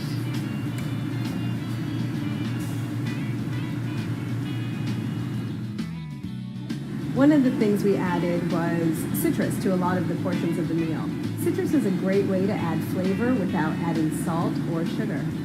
This is a good example of a appropriately portioned plate. There is protein, usually about the size of a deck of cards.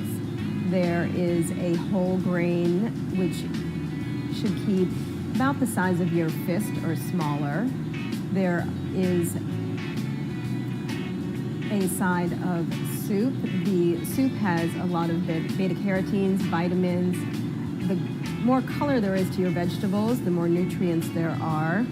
There is another side soup here. Oftentimes you can do a sauteed green or another vegetable. It's a good idea to put 2 vegetables on your plate with each meal. You can do green salads. This one features a lot of bok choy, so although there's some protein in the soup, it also features a fair amount of vegetable.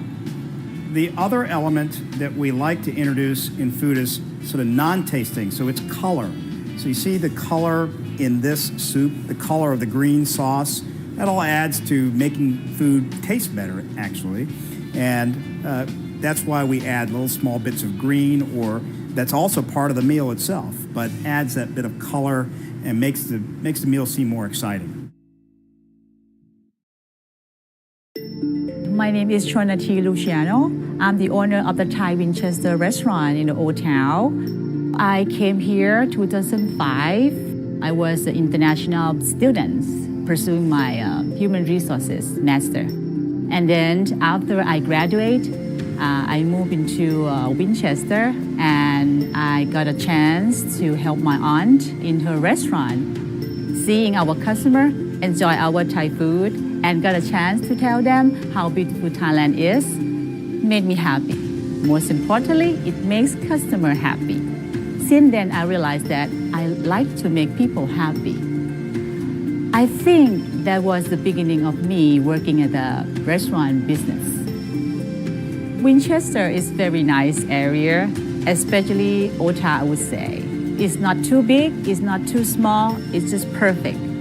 It is safe, full of the sweet people and lovely families. There is a lot of history, landmarks, and beautiful buildings. It's a place that you and your family can enjoy the shops and the restaurant.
Yeah.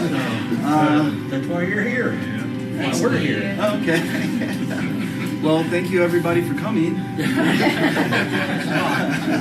So we got a couple things for you here. Hopefully we're going to recognize you. Yeah, so if I'm Sergeant 9, guys. On the 31st of January, we actually received a phone call from Sam to our emergency communication center involving a pretty tragic wreck that happened on Pleasant Valley, right outside the Foot and Ankle Center. And we just wanted to thank you for making that phone call and doing what you did that day to ensure the safety of the citizens and that everybody did go home, successfully those days, man. So is everybody okay? I haven't heard. Everybody's good. Everybody, good. They had a trip to the medical center, but for all intents and purposes, everybody's going home because of the actions that you did that day, man. And we just want to say we appreciate it from the police department, the fire department, and the citizens that we serve. Thank you.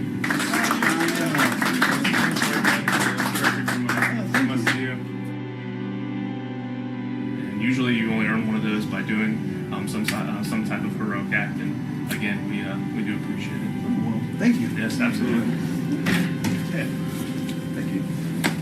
From the fire department, since it involved you making a save from a fiery event, we got you a hat and a Winchester Fire and Rescue T-shirt. Well, thank you very much. So you can transfer over to Fire and Rescue anytime you want to. Wait a minute. Seems like you already got the skill and the mentality.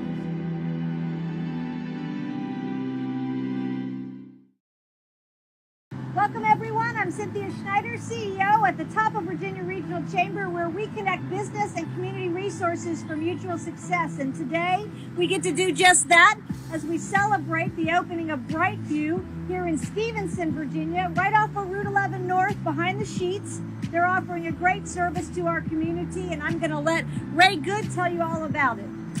Brightview is a comprehensive outpatient addiction treatment facility here in Winchester, and we really follow the biopsychosocial model.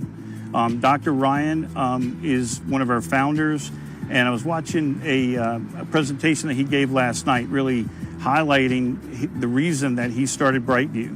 And it really is that this disease, addiction, and substance use disorder is a community disease. It affects every part of the community. And the best way to treat that is evidence-based therapy and case management, as well as having a medical provider, all of which we provide on site. And one of the things he also highlighted is really eliminating barriers for patients. So that is same-day treatment. Patients can not only be seen today if they're here by 3, between 8:30 and 3, Monday through Friday, but they also can be treated that day. Secondarily, insurance, all insurances are accepted, and no insurance. We'll help them get signed up if they don't currently have insurance.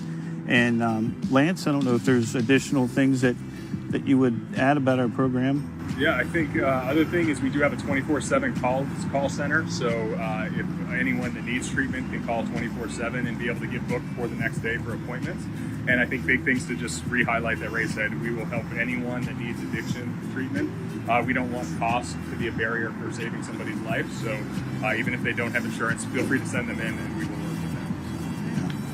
All right, so Xavier, who's the head of operations here at Brightview, is going to cut the ribbon and start the celebration. Woo! Woo!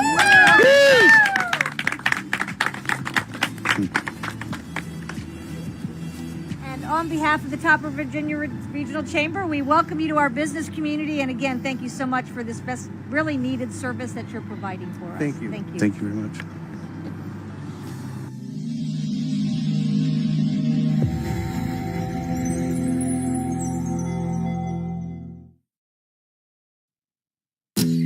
Welcome to Frederick County Public Schools' virtual art show. We hope you enjoy these creations by art students from each of Frederick County's elementary, middle, and high schools. Third grade artist Emilia Nyarko skillfully rendered this composition of a scarecrow.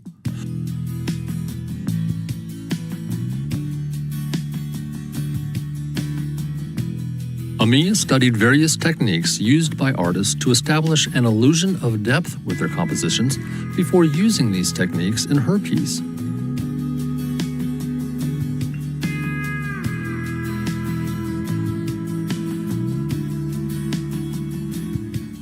Amia is a student at Armel Elementary School.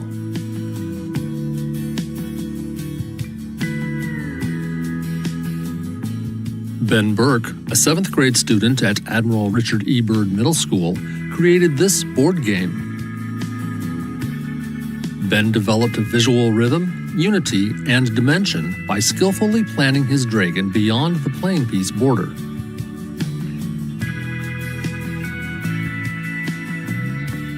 The medieval theme was chosen from Ben's own personal interests. Each image was carefully drawn with varied values of color or gray added with colored pencil or graphite. Art 3 student Lauren Henderson completed this abstract still life drawing using red ink and a variety of ink techniques.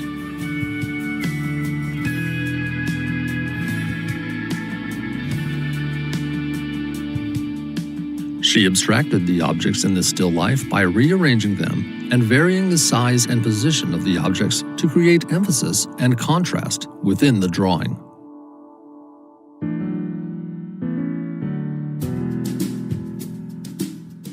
Lauren is a student at James Wood High School.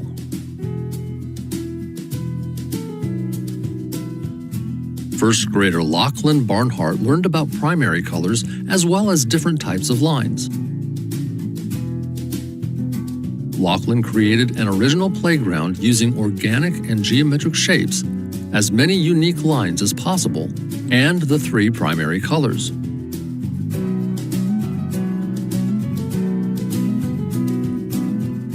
Lachlan used collage and drawing techniques to create his piece. Lachlan attends Apple Pie Ridge Elementary School. Reese Lassard used the name of this type of gourd, a penguin gourd, as inspiration for painting this 3-dimensional piece as an aquatic flightless bird.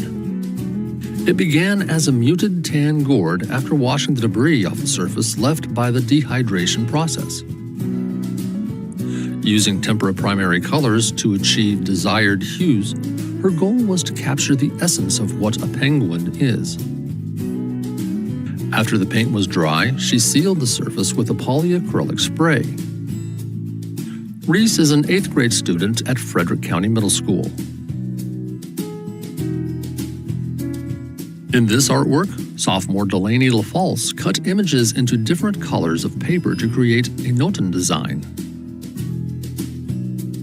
The word Noten is Japanese for light, dark, and is used to express balance in a composition. Delaney's artwork creates a detailed, balanced design that is pleasing to the eye. Delaney is a student at Millbrook High School.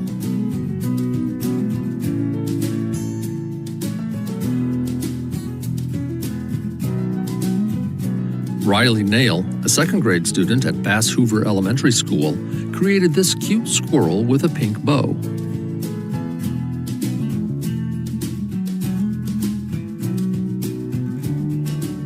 Riley cut out a brown tree shape and added colorful line texture for the house.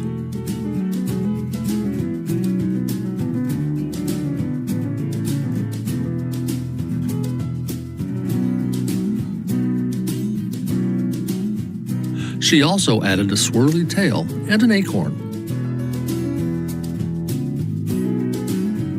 8th grade James Wood Middle School student Lily Nail created this amazing abstract sculpture by layering and designing cardboard pieces.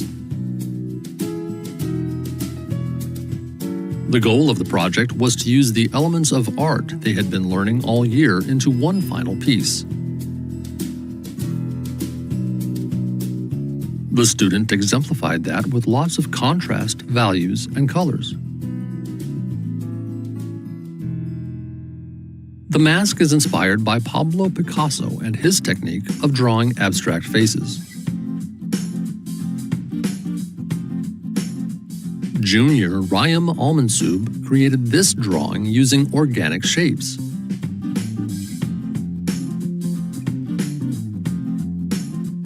Rayam incorporated various widths to her lines and shapes, creating a pleasing composition.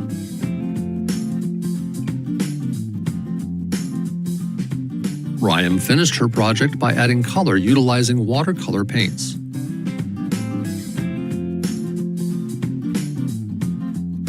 Rayam is an Art 2 student at Sharando High School.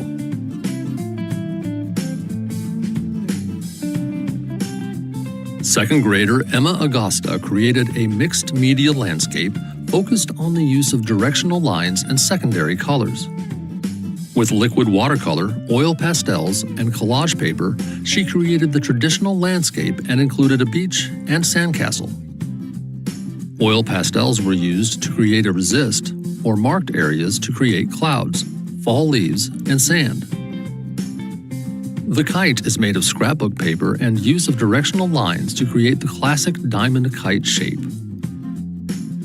Emma is a student at Evendale Elementary School.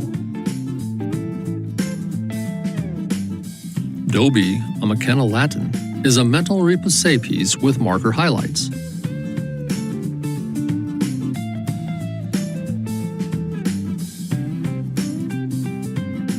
McKenna, an 8th grade art student at Robert E. Ayler Middle School, used special tools to carve into a square piece of thick aluminum.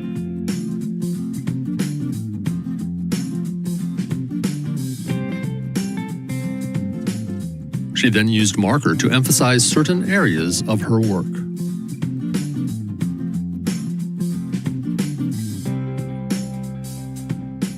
Art 3 student Brianna Poling created this drawing of old-school cameras using a variety of pencil and colored pencil techniques.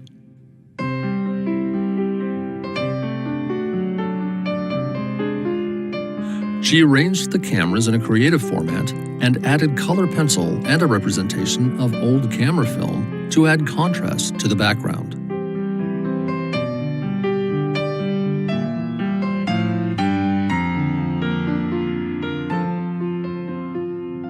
Brianna is a sophomore at Jameswood High School.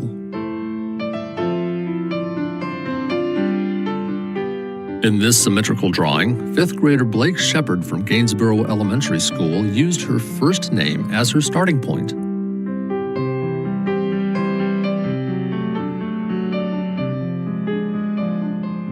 She then used the principle of balance to create a mirror image of her name.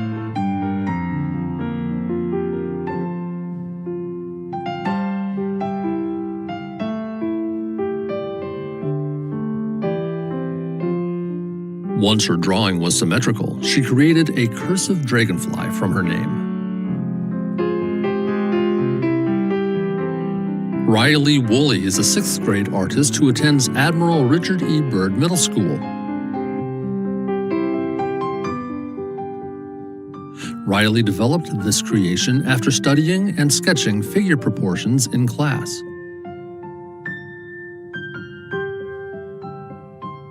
She put this composition together with a few of her drawings as inspiration.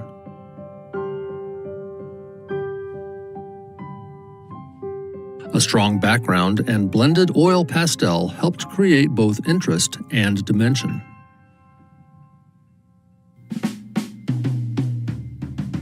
Sophomore Alia DeSimone sculpted this snowy creature in Art 2 class at Millbrook High School.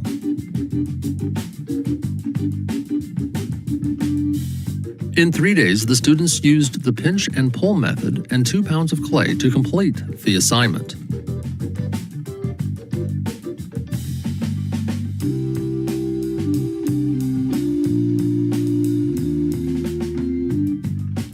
Alia chose acrylic paint over glaze because she wanted to be able to mix the colors like a painting.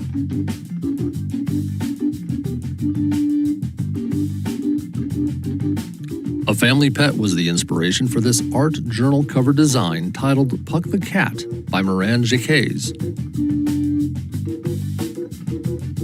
Using both permanent and watercolor markers, Moran created a sleek black cat in contrast to the stark white background. The play of positive and negative space and use of a bit of unexpected color in the eyes adds interest to her image. Moran is a 5th grade artist at Greenwood Mill Elementary School. Summer Amilpa's composition focuses on atmospheric perspective and pattern. She was successful in creating a layering effect to achieve the perspective, and her use of light and dark allows certain elements to pop out of the page. Her pattern amongst the trees draws interest and presents a successful separation between the foreground and background. Summer is a 7th grade student at Frederick County Middle School. Grace Sager, a junior at Shenandoah High School, created this clay sculpture in her Art 4 class. It is inspired by the classic Victorian children's novel Alice in Wonderland by Lewis Carroll.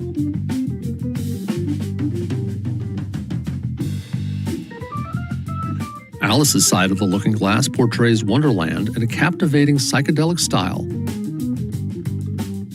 while the opposite side shows her magnified eye looking through the glass in black and white to contrast the bright colors of Wonderland. Indian Hollow Elementary 3rd grader Harper Poole used different techniques to get color onto her paper.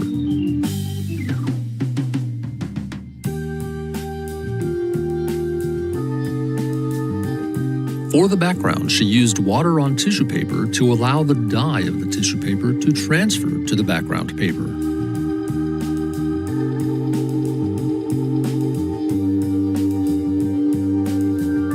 She then used tempera paint to paint her branch and cardinal, and used oil pastels for her final details.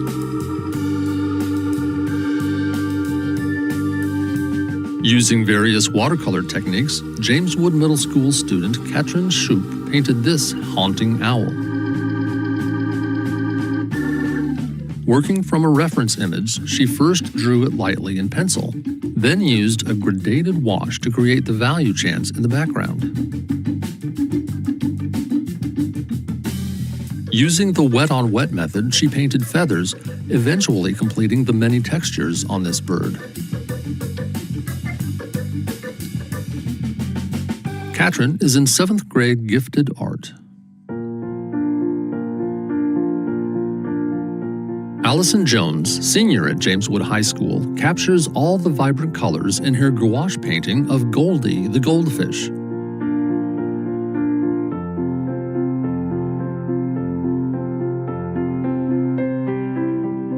She uses a cool blurred effect to show the fish popping out of the water.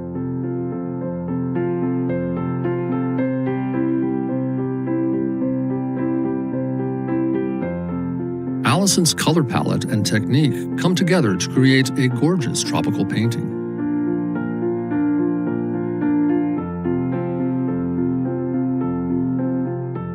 Fourth grader Juliana Vicchio worked on drawing an owl from observation for this artwork.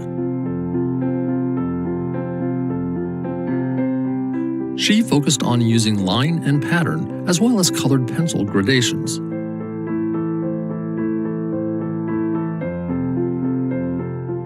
The use of metallic marker creates a nice contrast with the colored pencil.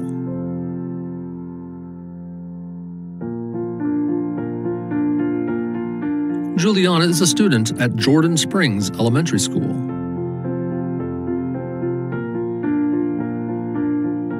Mushroom Grove by Natalie Hubile is a colored pencil on black paper.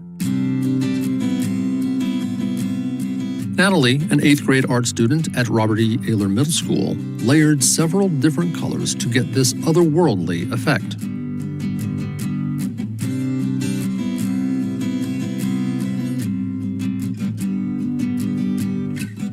There are a few hidden surprises in her artwork, such as a stuffed bunny hiding amid the patterns.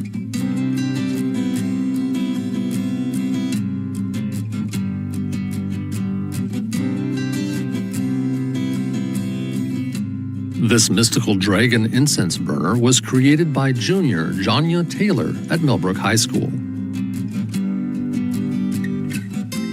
The Art 3 class used the method of subtraction to create sculpture vessel combinations.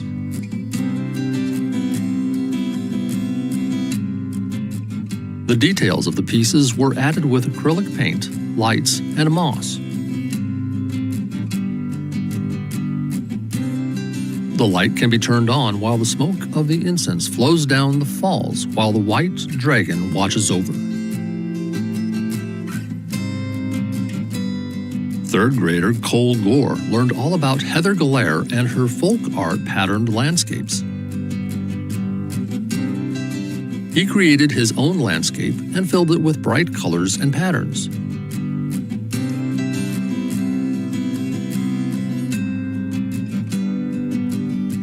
His goal was to make an abstract town that would be anything but ordinary in terms of shapes, colors, and characters.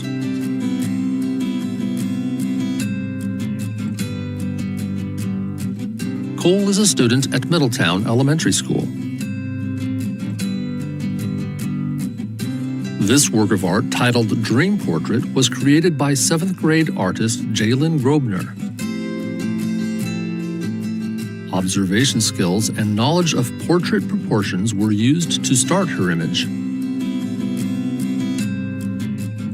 After studying past and contemporary works, including Surrealism and Expressionism, Jalen added touches of color to complete this strong image.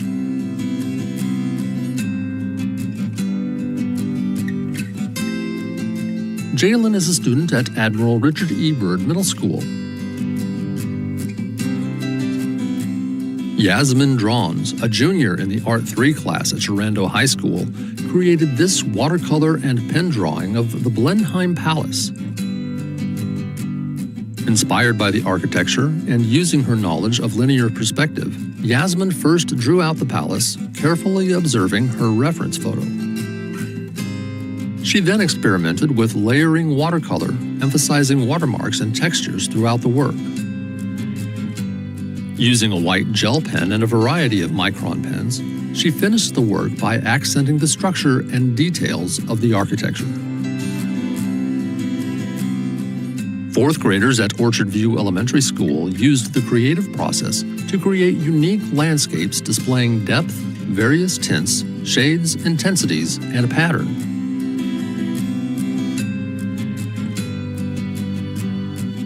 Addie Garman decided to also explore the use of perspective and leading lines to create a mysterious figure towering over trees in the distance.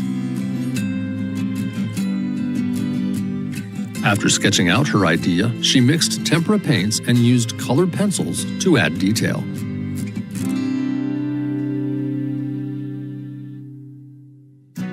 Seiso Arami created this digital art piece using the sketchbook program and the fountain pen tool.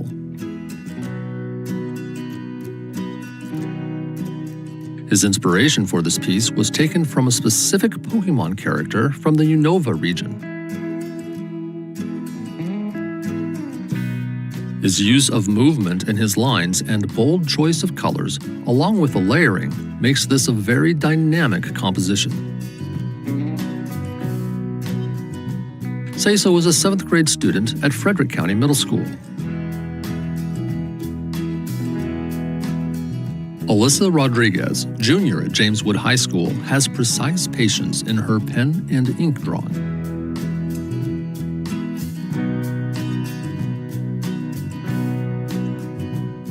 She uses a stippling technique to achieve all the values in her piece.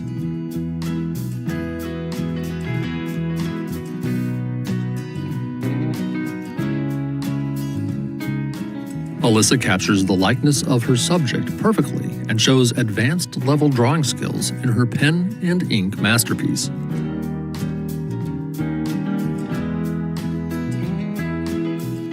Redbud Run Elementary School 5th grade artist painted monochromatic landscapes to show a feeling of depth or atmospheric perspective. Colors of objects appear lighter far away and brighter or darker up close. To achieve this effect, each student mixed a single color or hue with white, black, and gray to make tints, shades, and tones. This example was painted by Kennedy McCullough. James Wood Middle School student Natalie Chow sculpted this unique designer mug. She was inspired by the character Diona from the game Genshin Impact. The mug was built using the slab technique, and the facial details are a variety of additive and subtractive styles. Natalie glazed it in many colors to accurately represent the character. Natalie is in 7th grade gifted art. Sophomore Angie Ramirez Bautista found images from magazines and pieced them together to create this collaged artwork. Inspired by the Surrealism art movement of the 1930s, Angie used techniques like scale change, dislocation, and juxtaposition to position an image of a person sleeping between different landscapes. By layering the images, she was able to create a dreamlike composition that catches the viewer's eye. Angie attends Millbrook High School. 3rd grader Sadie Kaufman created this Chinese-inspired vase from the Ming Dynasty. In this piece, Sadie used observational drawing skills to draw a Chinese-inspired dragon.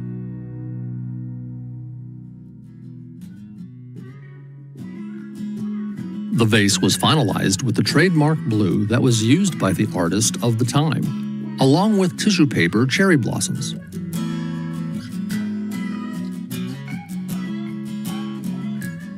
Sadie is a student at Stonewall Elementary School.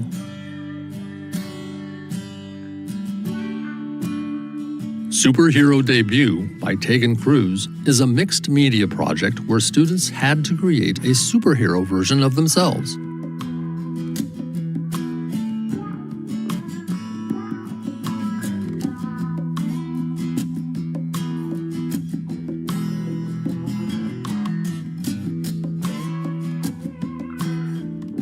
Tegan, a 6th grade art student at Robert E. Ayler Middle School, used colored pencils to create value and depth in her piece.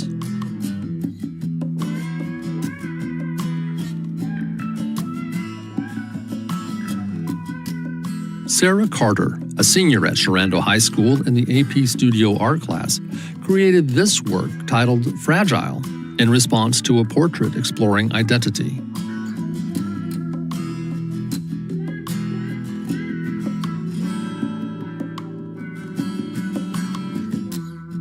Painting on black paper with acrylic paint, she worked carefully to render the shapes and values necessary to capture the look of broken and fragmented three-dimensional pieces.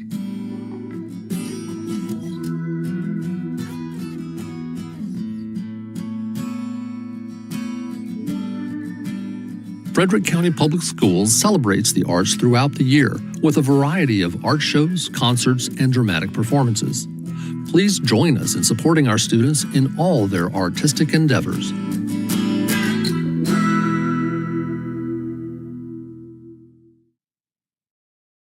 Welcome everybody, I'm Cynthia Schneider, CEO at the top of Virginia Regional Chamber, where today we again get to celebrate the growth and expansion of a tremendous community program here with the Froggies Closet folks, Families Reaching Out group. They are moving into a new space here at 200 North Braddock Street in downtown Winchester. So we're going to kick them off with a celebration.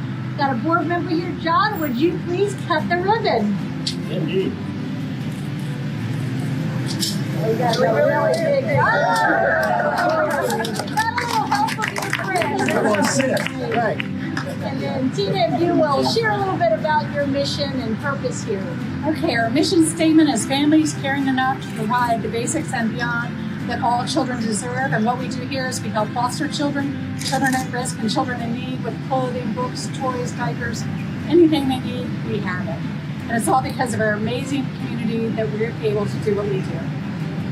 so much for what you do in commemoration of this special day, and thank you again for all that you do for the community. We appreciate you. Thank you. Les. What I'd like to say as City Council that this is a wonderful day for Froggies opening up their brand new site. It's a beautiful site, a much needed space from down South Loudon Street.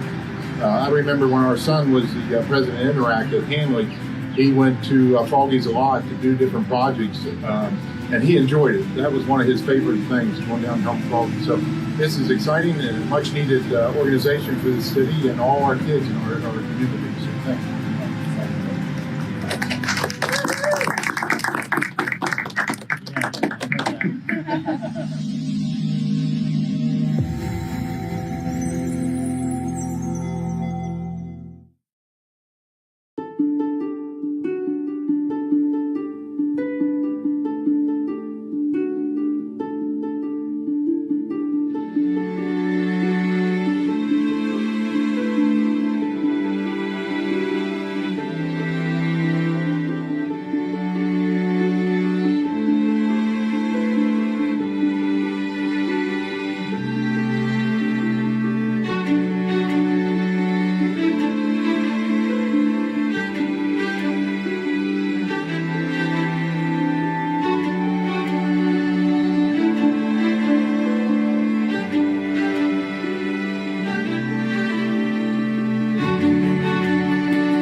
Dr. Owen. This is my wife, Dr. Amber. We own Smiles Virginia Family Dental Center in Winchester.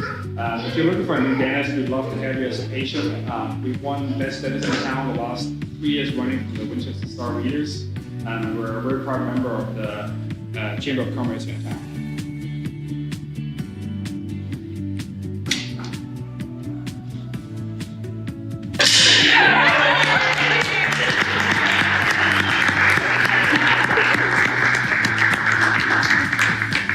Well, on behalf of the top of Virginia Regional Chamber, I would like to welcome Miles of Virginia here to your new location.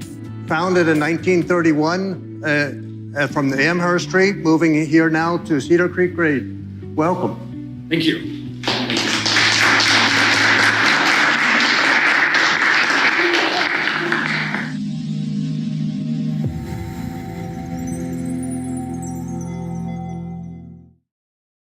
Welcome everyone to the top of Virginia Regional Chamber ribbon cutting celebrating the 90th anniversary of H.N. Funkhauser and Company. It's my privilege to be here today, especially to say congratulations to Bob Claytor and his family and his team.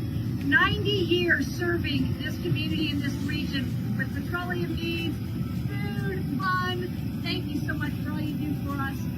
The Claytor family has been tremendous supporters of the Chamber. They have supported our community leadership program for many, many years, often having the students a part of the program, really showing their employees how valuable they are to being leaders in our community at every level. So we want to celebrate today with a ribbon cutting. Bob's going to cut the ribbon and then tell you a little bit about his business and why we celebrate. Bob, cut the ribbon!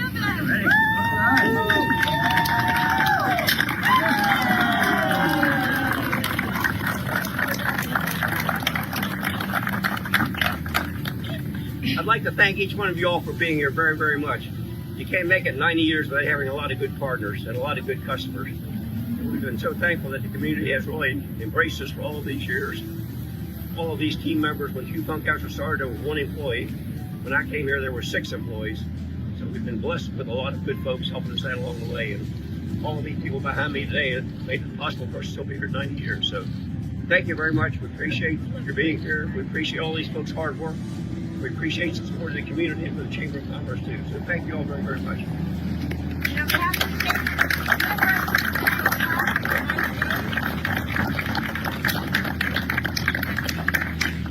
And on behalf of the City of Winchester, we have Councilman Leslie here to have a few words as well. Congratulations. Bob, congratulations. You're at 90 years celebration. It's fantastic. I know I've talked to you. You're a good friend of mine. Growing this company, just what you said, from 6 employees up to what it is now, is a compliment to you and your family running it. I know you got petroleum products, the lubricant products, the Candy Bar brand, but you've been a big asset to not just Winchester City, but the whole community. So congratulations, and we appreciate it very much. Thank you.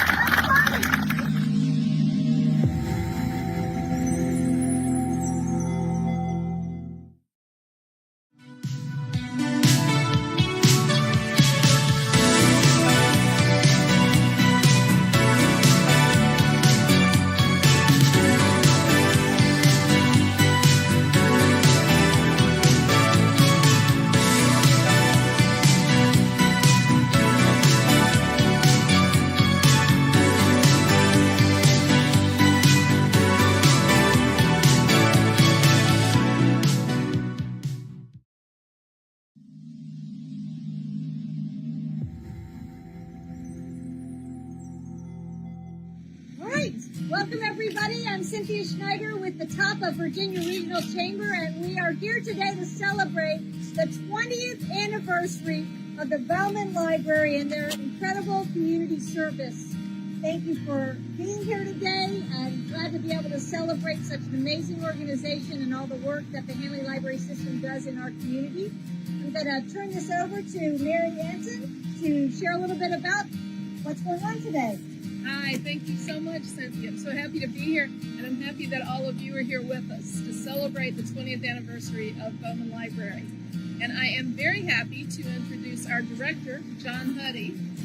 Let me say a few words. There you go. Thanks for coming today, and thank you for Chamber for bringing this all together. And thank you for coming and doing the ceremony with us. 20 years ago, there was an idea, 22 years ago, 25 years ago probably, there was an idea to put a library here. The Bowman family and especially donated enough money to make this a reality. The citizens of Frederick County gave their money to make this a reality. We've been working over the last 20 years to make sure this library has been top-notch. It has been extremely well attended, and the building, if you go inside, the interior still holds up. It doesn't look dated. It's airy, it's spacey, it's beautiful. People love it. They love the parking. They love the location. It's tied into the lake. Everybody loves this place. I love bringing my dog outside and getting the material. So thank you to everybody who made this happen, and thank you for coming today. And for you, final note. So thanks to everybody, and let's celebrate this. That's a wrap. Here we go.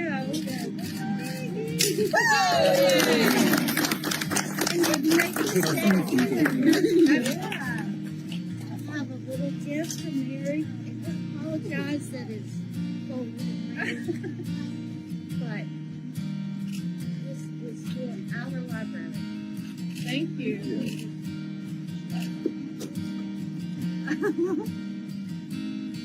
Oh my. And I just say what this is?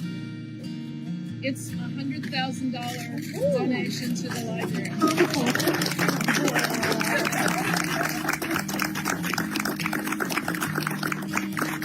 So it really made me cry. Wow. Yeah. Curtis, while we all collect ourselves, what a generous gift. Oh my goodness. Yes. And this is the least from the Berkeley. I have no doubt that our community will put this to you and everyone for coming today to make this a wonderful celebration and for you to share on top of everything else. Oh my goodness, yes. Thank you. And yes, Lee Steingold from the board and Dave Steckmeyer, who's liaison from the Board of Supervisors. Just on behalf of the people of the Shining District and Frederick County, especially the families that you see throughout this ceremony, just want to thank the staff and the volunteers for the incredible difference that you folks have made in the lives of all of us. Best wishes to you that you continue to be successful in strengthening the ability of people to read and to learn about our world. Thank you so much. Thank you. Thank you. Mary and John, Deb, on behalf of the Top of Virginia Regional Chamber, we would like to present this plaque to you as a token of appreciation and celebration of this great event. Thank you all for being here, and again, what an amazing community, such great community support. I think, Dave, what you said, so many wonderful volunteers, the Friends of the Henley Library that pour so much into building this organization, keeping it running, and providing us an opportunity to learn and grow throughout our lives and make this such a rich community. Thanks for celebrating with us today. Thank you. Thank you all.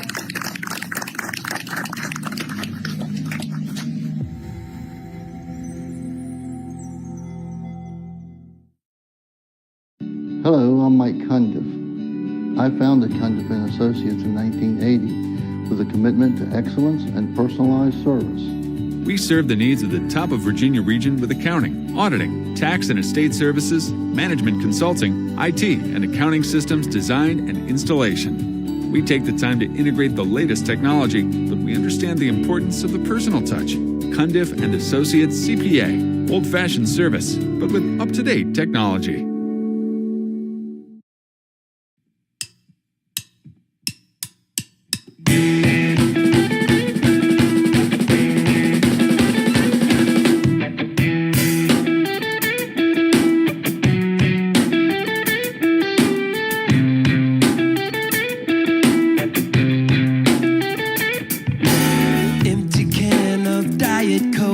Cigarette that's not half smoked, lean it on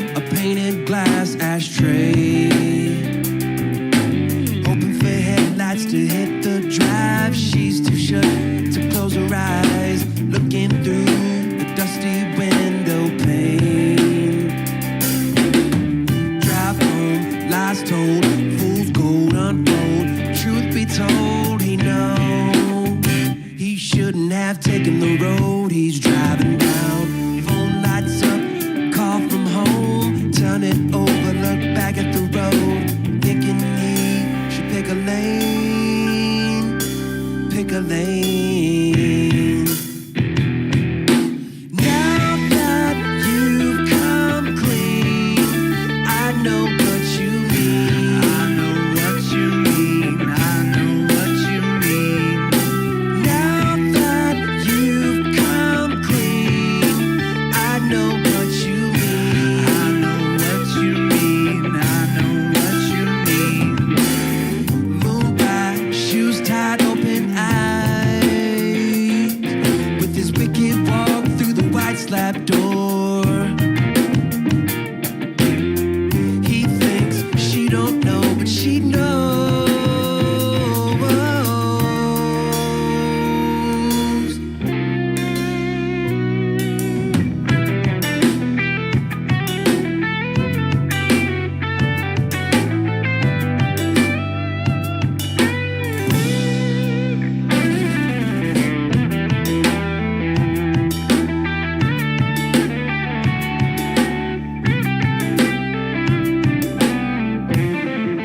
If your business allows customers to access Wi-Fi, what happens when there's too many customers on the network at once? Have you heard of Wi-Fi 6? It's the next-gen Wi-Fi that delivers 5G-like performance, so you can rest assured that your customers will have access and you're not overloading your network. Netmaker Communications can upgrade your business Wi-Fi today. Click or call for a free consultation.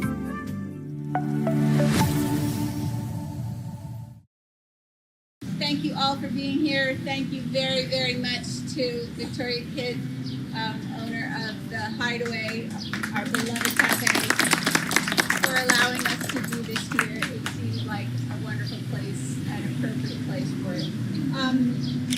So it's been a while since we had the I Can't Breathe March in recognition of the tragic death of George Floyd. And thankfully, we haven't had that here because we have our wonderful law enforcement. We're so grateful to have the law enforcement officers. We have the organizations, our chief, our sheriff, and that we can all work together on issues like this and make the community, keep our community as safe as it can possibly be for everybody.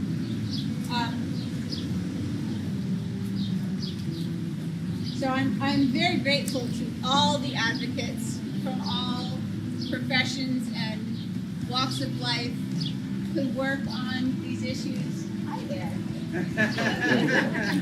I've been stung 5 times in the last 2 weeks and bitten by a snake.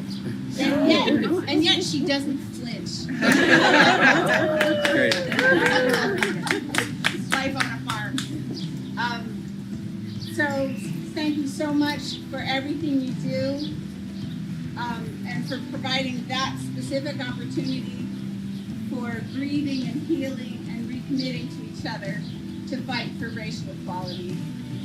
There are community members here that are not directly honored by the commending resolution, but who helped make the march possible. So thank you to all of those. And some of that was expediting permit requests, providing financial support, helping to generate support in the community.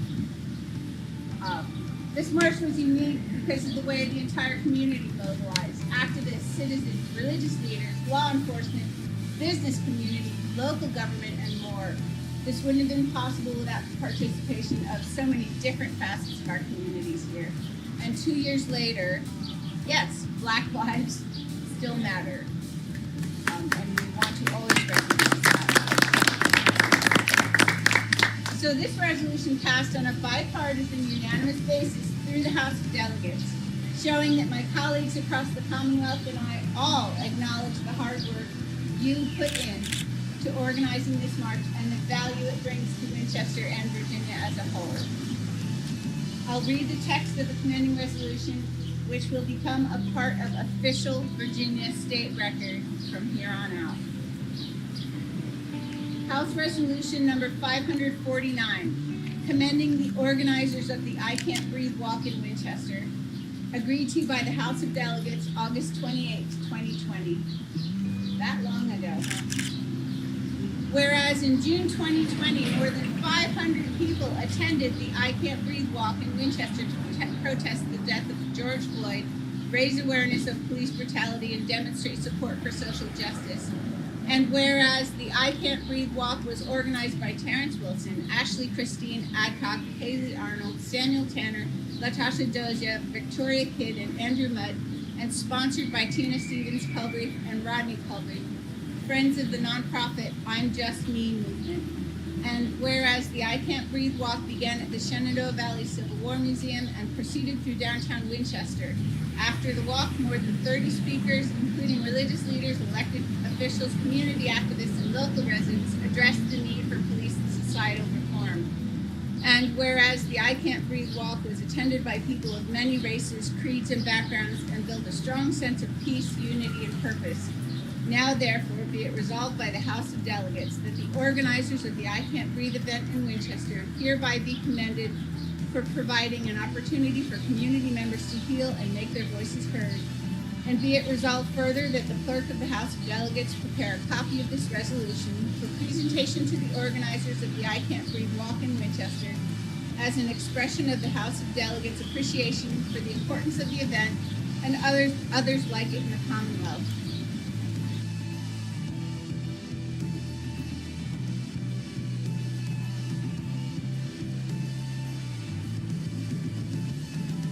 So I'm representing Tina today, so she had a whole list of things that she wanted me to say. But first of all, thank you to everyone in the city that came out to be part of this and support this march.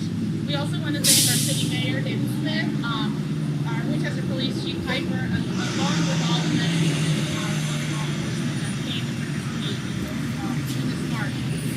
Also thanks to all the businesses that stayed open during the march. The businesses that stayed open and those that didn't but provided cases of water at their doors.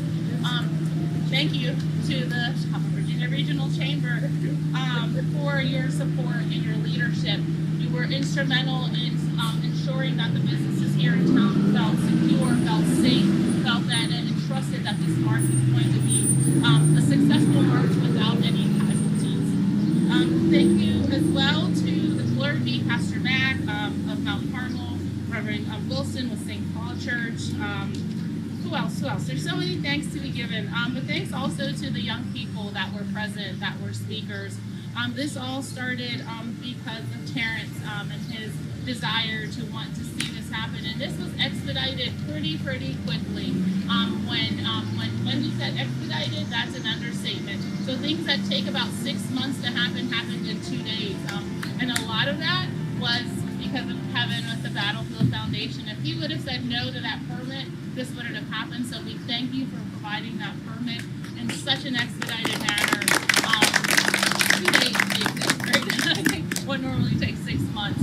Thank you for your financial support as well for that event as well. And Rodney and Tina, I'm just they support the young people in this community.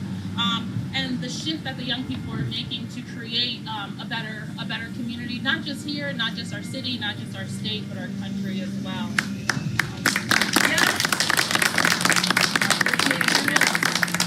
And so at last, I just want to say that as you can see, it really took a community coming together, a community putting in all their effort to make this a successful march, a march where people could be heard, a march where people could let their hurt out. It's okay to be sad, and it was okay to hurt, and it was okay to scream, and it was okay to be upset, but also do it in a peaceful and classy manner that we did it here in the city of Winchester. And just one important piece that, we were just all very instrumental in mourning the death of George Floyd. And I also just want to say a huge thank you to Larry Gates. I know he is very excited right now, up in heaven, looking at us right now. Watch out. Going down. Watch your camera, sir. Yeah. I've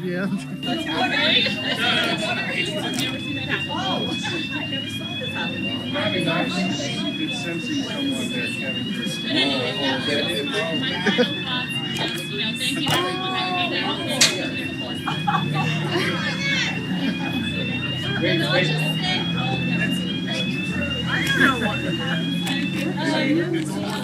say, I'll just say that, yes, Tina wishes she could be here today, but she sent me and she sent Natalie, and Sheree is also on our board, I'm Just Me movement, and I have to say it was probably Tina's energy that absolutely busted through all the red tape that might take a while. So thank you to all the organizations that helped this expediting thing, and this is really exciting. So everybody, I want you to know that the mission of the I'm Just Me movement is on the back of our card, strengthening youth, families, and communities through mentorship, education and training, positive development, and community collaboration. And that community collaboration is all about inclusion and diversity. And we're talking about everybody's voice. So when we say I'm just me, it's we want to hear from you. How are you just you, and how are you just you? And most of all, I'm just me because you are all my friends, you are all my cohorts, and we're all in this together to lift our voices about inclusion and diversity. So if you don't know about I'm Just Me, we have a great website. Sheree is in charge of our new logo. We have a new, very personalized logo. My old cards have the old logo, but we're into a new logo now. And we also have another group coming. It's called Triumph Over Trauma. And we're going to be one of 23 organizations around Virginia that are looking to build a trauma-informed community. And that just means that we're all aware of the role that trauma has played in our lives and other people's lives. And we realize that there's baggage over time. So that we want to be going in and working with especially children who have been impacted by trauma so that they can build their resilience and learn about having lives where they do feel like they have a voice. So that you'll hear more about that in Triumph Over Trauma. And the I'm Just Me movement is also the sponsor of that group that will be one of 23 around Virginia. So please, if you don't know about I'm Just Me, we're a really important force in this community, and we're all about community collaboration. On the spot. Not necessarily. Because you're great at that. You're great at that. Thank you, everyone, for coming. Thank you to all the organizers. We've been kind of MIA here in the city since the march, but I'm very grateful for all the collaborators and community organizations and businesses that help pull off this march in a safe manner and, like you said, in a classy manner, and definitely in the spirit of Larry Gates, who would have marched right along with us and keeps marching with us as we continue to shift and change our community to the best of our abilities for our young people, and to have as much inclusion and diversity in our city council, and our school boards, in our churches, and in our businesses as well. So thank you.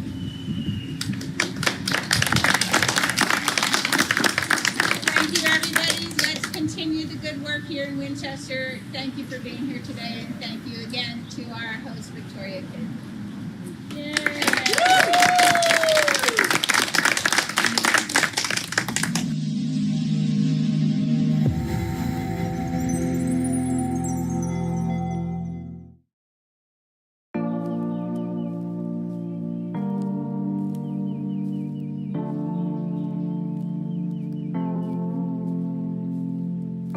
I'm Officer Angela Warfield.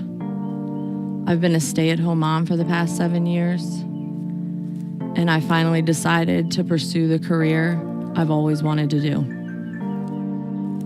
I got the call that I was hired in May of 2021 and started the academy in July. Suddenly, I went from watching Cocomelon to studying criminal law. I was excited to start the academy, but didn't know what to expect. Honestly, before the range, I hadn't had much experience with guns. I always knew I was strong, but I didn't know how strong I was until I finished defensive tactics training. Now, I feel well equipped to handle any situation that I would find myself in on duty. Traded in my minivan. Driver training was definitely really fun. Definitely helps you feel more comfortable when you have to go fast, especially in the city. It's way different driving. I like being on nights just because the fact that I am a mom. I do have 3 kids. They are pretty young, so it still gives me the time to be at home with them. Not every agency has a lot of females. I think that's what really attracted me to Winchester Police Department. It's just awesome to be in the presence of other awesome females. I'm really glad I made this career move, and I know you will be too. Come join me and apply to the Winchester Police Department today.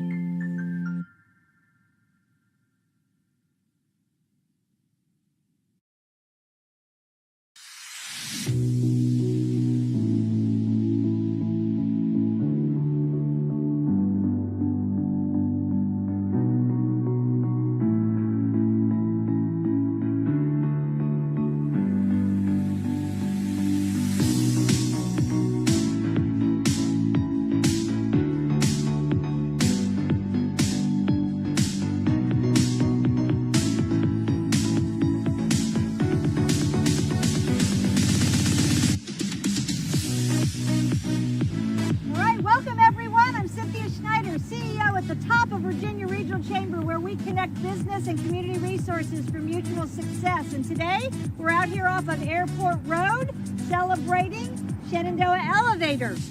And I've got Colin Clark with me, the owner of the company. He's going to tell you a little bit about what they do and why you need them. This will probably be our first truest elevator speech. Colin, tell us a little bit about Shenandoah Elevators. Well, we're a locally owned family business.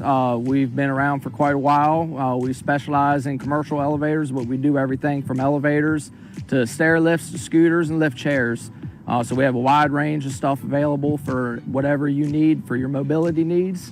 And we have a great set of guys that work with us. We have very quality work, and its customer service is next to none. Done. So, Colin, let's celebrate. Cut the ribbon. Oh, look at you. Well done. And on behalf of the Chamber, we want to just celebrate with you and the greatness of building your business here in the Winchester region. Thank you. Thank you.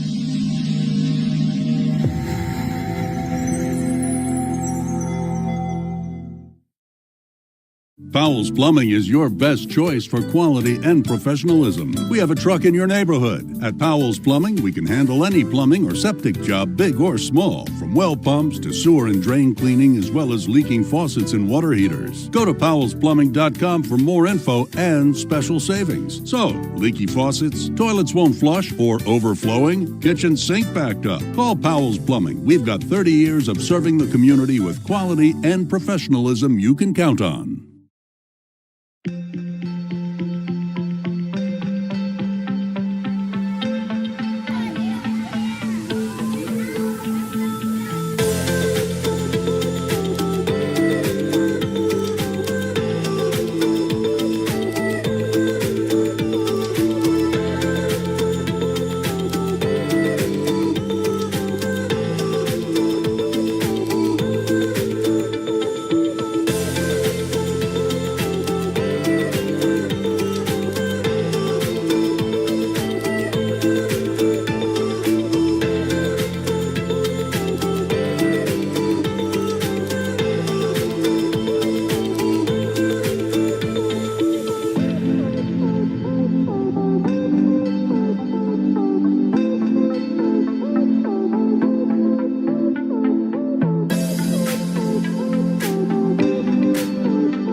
Today, welcoming one of our newest members, Elite Plus.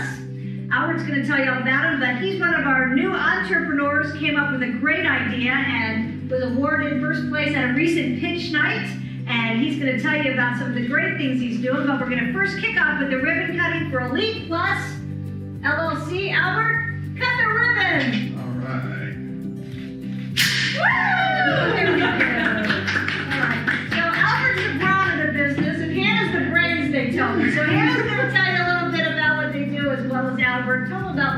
It's such a unique idea. We've been operating for 7 months. We wash out semi-trailers so they can go pick up at shippers with clean, sanitized trailers. Winchester is a huge thoroughfare for trucks. We have a large industrial section here, plus we're off 81. It is a main route for the big trucks that go up and down. We have a lot of shippers and receivers here that need the trailers clean and sanitized so they can reload it with their food, clothes, and anything else without it getting cross-contaminated. And we definitely would like to thank you all, and we definitely want to thank the Chamber and all the members for giving us the opportunity to be here today. We're super excited to service the community, and we hope you guys give us a call. Look us up at Elite Plus. So welcome to the Chamber of Commerce. We're so happy to have you and excited for your new venture. If you need your truck cleaned out, you know who to call. Elite Plus. Thank you very much. You're welcome.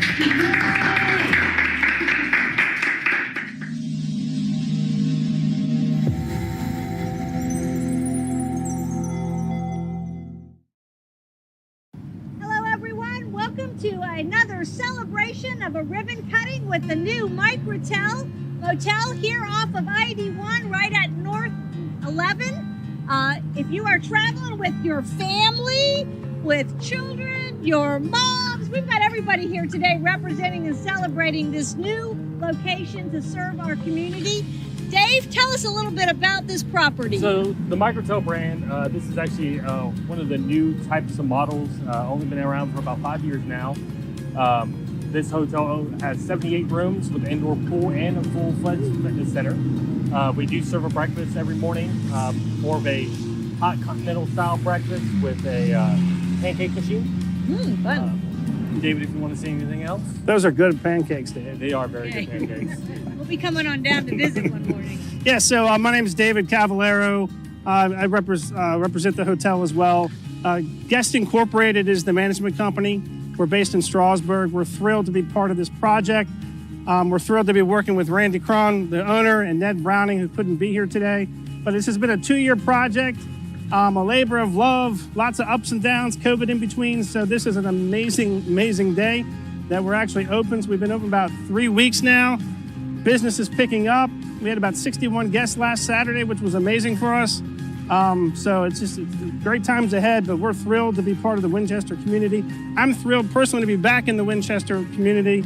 I had another job and I was all over the place, so it's thrilled to kind of come home and be part of the local scene again. But this is a beautiful hotel. It's in a great location, great ownership, great management, great staff. You know, we're thrilled to be part of the community. As Dave said, 78 rooms. We got about 10 suites, indoor pool, full breakfast. We got a couple showrooms for everyone to take, so make sure before you all leave today, you can take a look at our showrooms. Got a little bit of food inside too, food and drinks. So again, I can't be happier to be representing the hotel and working for great owners and working with Dave. So hope you guys have a great afternoon and thanks for coming out. All right, Dave, let's celebrate and cut that ribbon. Oh, you gotta get big. Woo! Bigger. Dave, you gotta squeeze. Come on. Slower. Gotta go big. Big. Come on, let's go. Here we go. We are open! Oh, let me take those for you. Woo! No. Okay. And on yes. behalf of the Top of Virginia Regional Chamber, we welcome you to our membership. We thank you for your support. And thank you. Anybody that needs a good staycation on a rainy day, come on into that pool and take some swimming. And we're pet friendly. All right. And Dario. Sure. Wait a minute. We're going to take a little break because there's more celebration to come. We just keep celebrating at the Microtel. Before the doors were open, they were already helping invest in the community and supporting some of the fun that goes on here. So we've got Dario Sabaris with Full Circle Marketing representing the Shenandoah Valley Apple Blossom Festival today with a presentation as well. I'd just like to thank Microtel, Randy, and David for supporting the Shenandoah Apple Blossom Festival. Last year we had an amazing festival. Hotels are a vibrant part of making the festival great because the Apple Blossom Festival is a homecoming of sorts. And we have thousands of people coming back to visit Winchester, see family and friends, and they need lovely hotels to stay in, to gather. And so we thank you for your support. Before you even opened, you stepped up to the plate, and that is what it takes, and we appreciate that opportunity. So on behalf of the Shenandoah Apple Blossom Festival, one of our signature commemorative plaques, thank you, gentlemen. We look forward to having lots of people stay here to celebrate Apple Blossom, and we look forward to people checking us out for the barbecue and brews on Labor Day. And you can stay here and get some tickets, and just up the road at the fairgrounds is the event. So thank you, Randy, David, and David. Thank you, sir. Thank you very much. Thank you.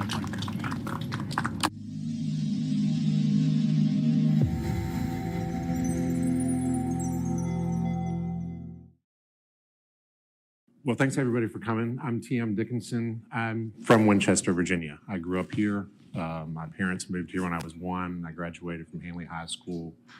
I used to go to Schollenberger's on the mall. It was my grandfather's favorite place to go because he came from Buena Vista, because you could go in and you could buy one screw or one kind of nut and get out of there. He loved that place. And I played baseball for Pepper's dad when I was probably 8 years old. But I haven't, I've been living in Charlottesville for the last 20 years. When I graduated from Hanley in 1988, I went to Hampton-Sydney College. I came home after my freshman year.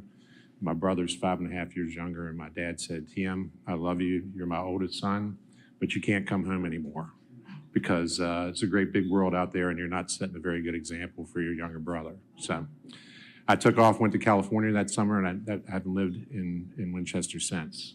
Reside in Charlottesville now. When I graduated school, I went to work for a wireless telephone company. And back then, that's when we used phones to talk on them. And you had them installed in your trunk, and they were $1,000.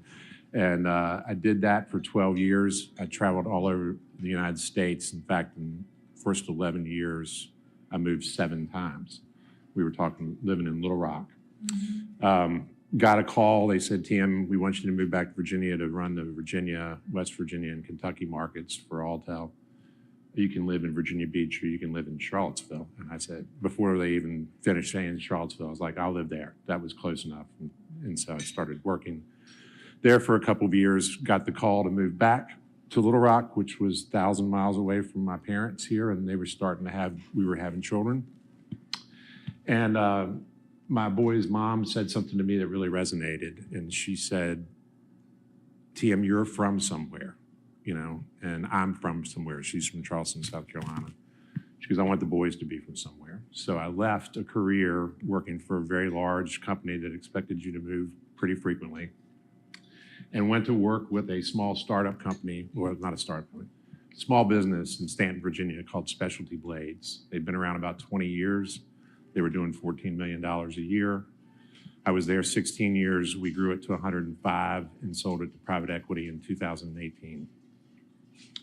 In 2018, I expected that what I was going to do is just wait for the next flip, hopefully be 53, ring the bell a little bit and stay on. But something happened. I don't know, I'm looking around, it's happened to somebody. I turned 50.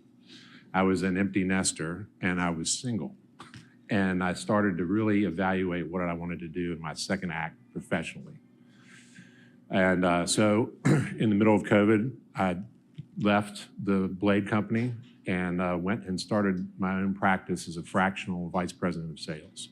I was betting on a couple of things. I wanted to work with businesses that were below 50 million because I loved that when I was with Specialty Blades. You could be nimble, you can make a lot of changes.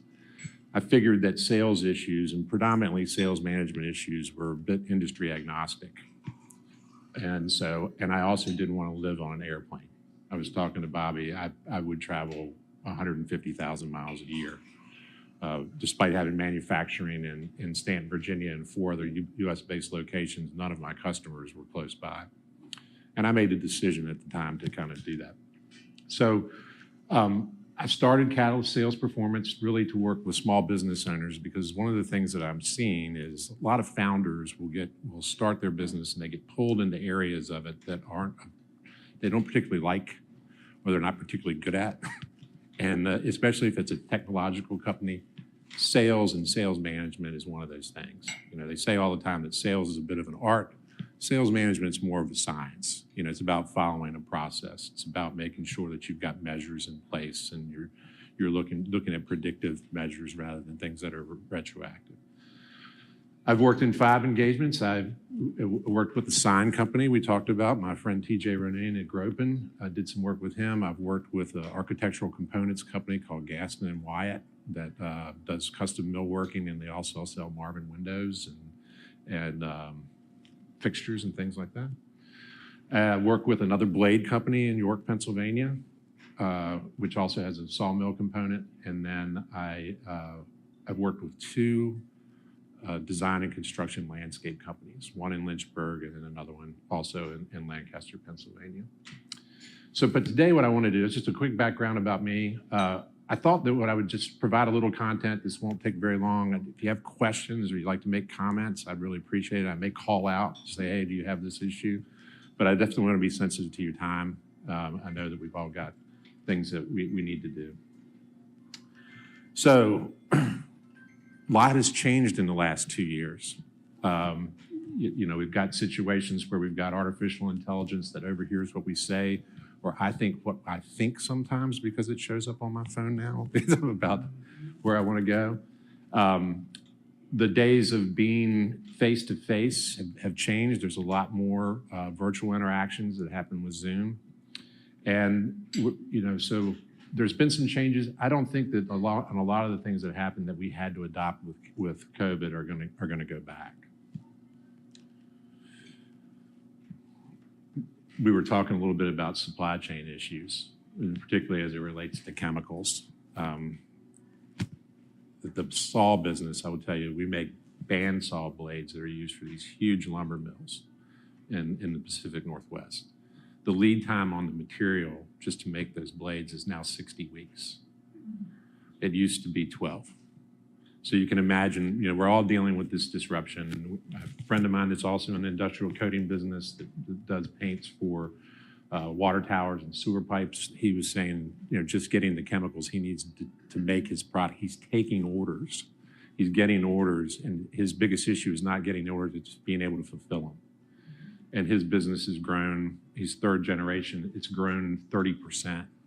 And a lot of it is because people cannot find the supplies that are coming in. Anybody having staffing issues? That's right. It's probably the biggest call yet. Yeah, it's crazy. It is one of these things where we have thrown, and it does, and we need to figure out what it is. It's, you know, $22 an hour for unskilled labor in Lancaster, Pennsylvania seems like a pretty good gig. For a long time, we couldn't get anybody to find it. So we had to get creative about where we go to find the people. And in particular, finding people that are the right cultural fit for us. Somebody that has a hardworking background. You moved out here to the Clearbrook area because of the workforce and the labor force that you could get. So there's lots of challenges that are happening there. Sales practice changes. We'll talk a little bit about the Zoom meetings and things like those types of items. You know, got issues where clients don't want to see you. In the blade business, I was the last person in Medtronic because I was in there for a meeting, and then it came across the wire that they were going to shut down for 2 weeks. And now they have not gone back. My friend runs supply chain for Medtronic and up in Massachusetts. He's moved to Maine. He's still going to do the same job, but he doesn't want to see the suppliers. If they want to see him, they schedule time on Calendly. They hop on a Zoom call. That's the way they're doing things right now. And obviously, a lot of growth challenges. Some of it is I've got more orders than I can fulfill based on supply chain. Some cases, I've gone through the Great Resignation, and I don't have people that want to work. So I, as a small business owner, am working an extraordinary amount of hours and really not paying attention to the more important roles that we have in life, which are outside of work. I'm a firm believer in that. So value-based selling is the new norm. So I'm 52. I got my first sales job. They sent me to Raleigh, and I went through sales training where they talk to you about you've got to create the need. You've got to go and you've got to create the need for the customer to buy this $1,200 phone that goes in the back of their car so they can stay connected. Things are really different now, you know. Now it's about finding pain points. And then the other thing that's really interesting is about 90% of the purchasing decision is made before they ever contact you. They're looking at your LinkedIn, they're looking at LinkedIn, they're looking at your reviews on Google, they're looking at your website, and in order to prompt them, they know exactly what they want. So what we've got to do as organizations is really understand what their main issue is, and then how can we provide a solution to that.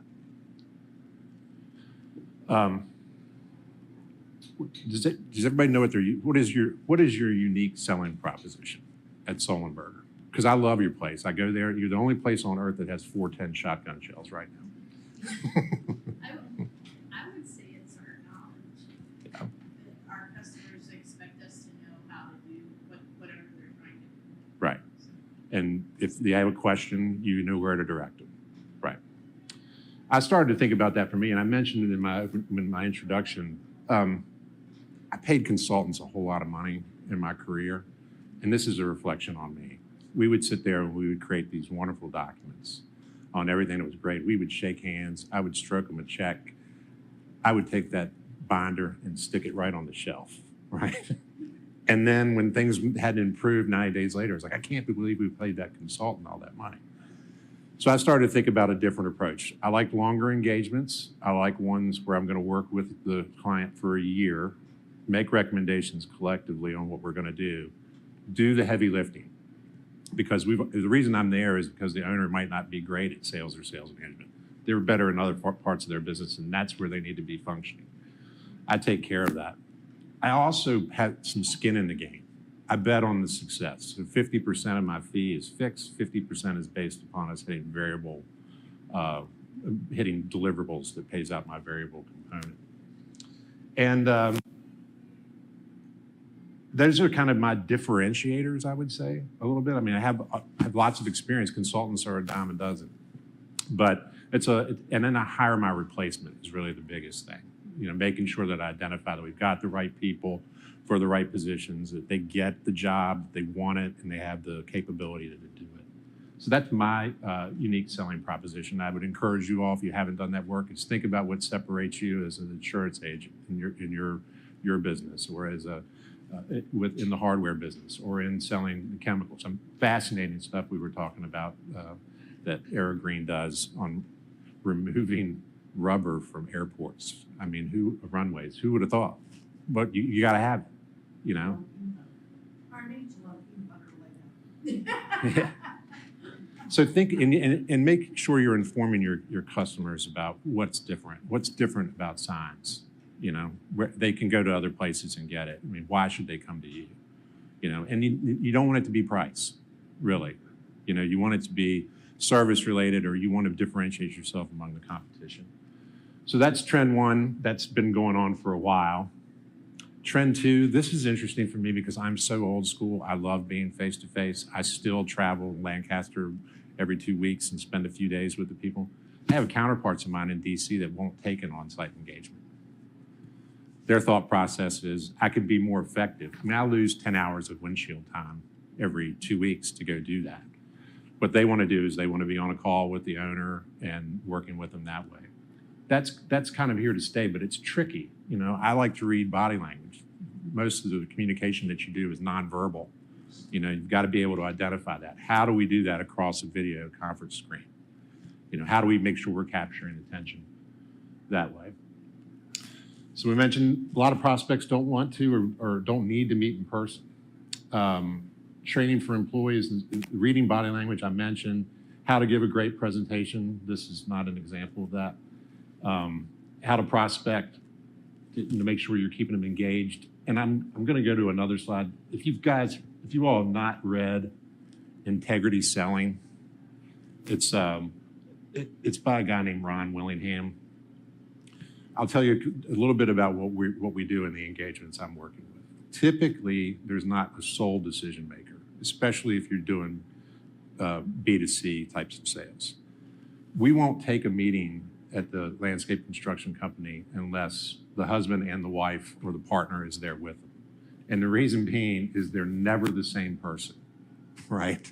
They're usually somebody that is a talker that wants to just tell you about everything they want to do. And their counterbalance is somebody that's a controller. That's like, I've got $100,000 to spend and that's it. Or I've got a due date that's coming up that we've got to hit. And if we don't have both of those decision makers in, and we don't speak to them in their language, whether it's virtually or in person, we don't have as much success. And so I've never read a business book that couldn't have been a great Harvard Business Review article. You know, they're always a little too long for me. But this is one of the things that I took away. It's looking at behavioral types and it's from integrity selling. I encourage you guys to take a look at that and to get your sales team to really buy into it, because I'm finding that this is very, very true.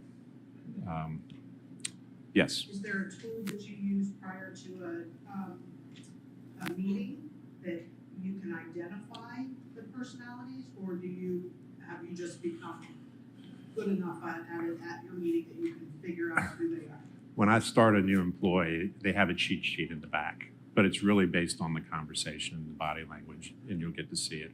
Or when you vet them over the phone before you have the face-to-face, you can pick up on some cues that might be happening over the phone. Or you can even pick up cues that are in the emails that are written. They can be a little more misconstrued, but typically verbally you can identify who these folks are.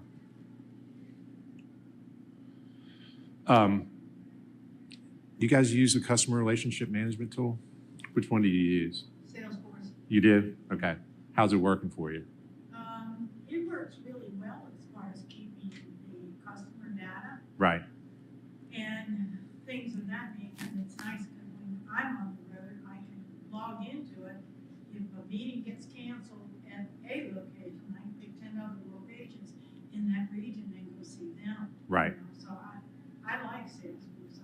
Is it tied in with your ERP system, or is it separate? Okay, Mm-hmm. that's the key, right? Especially if you're in manufacturing, having it tied in with your ERP system. At the Blade Company, we didn't, and it was a bit like having a Formula One race car that fired on one cylinder. You know, it's got super capability. It can be overkill for a lot of small businesses. HubSpot, in some cases, you got to watch it. It's free until it's not. There's a few other ones that work pretty well. But I'm going to hop out of here and just kind of show you the CRM that I'm using, if I can get it to pop up.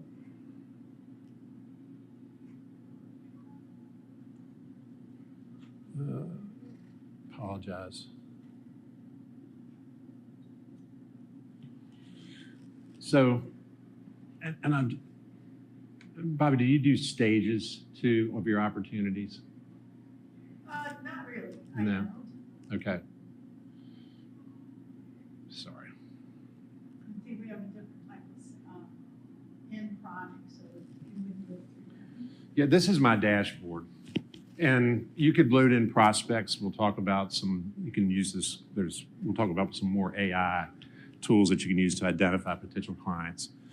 But what I do with our team is we go in and we've created these different stages of the job. And with each one of the stages, there's a certain number of tasks that have to happen. They're very particular.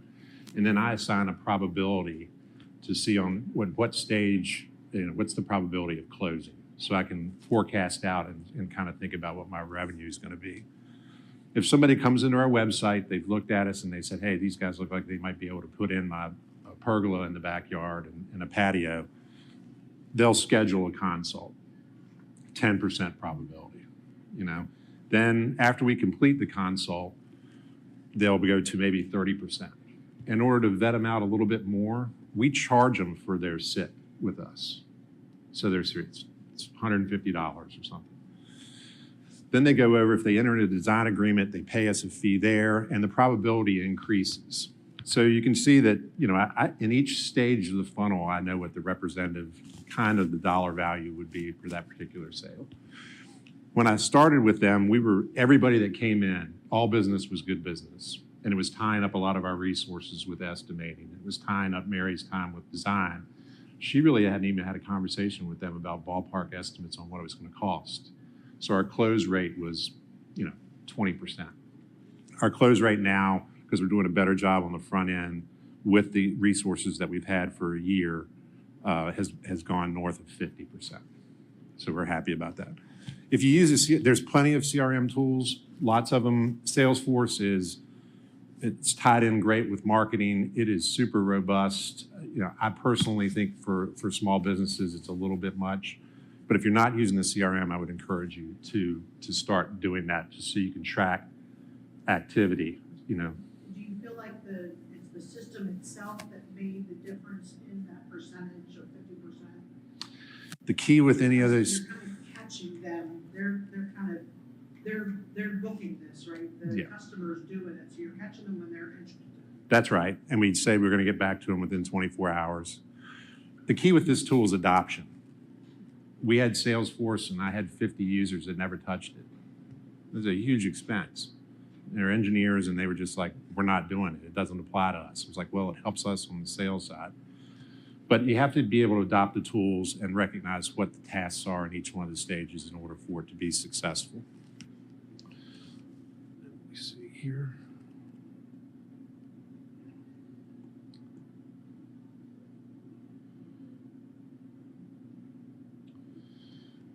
Oh, I'm sorry.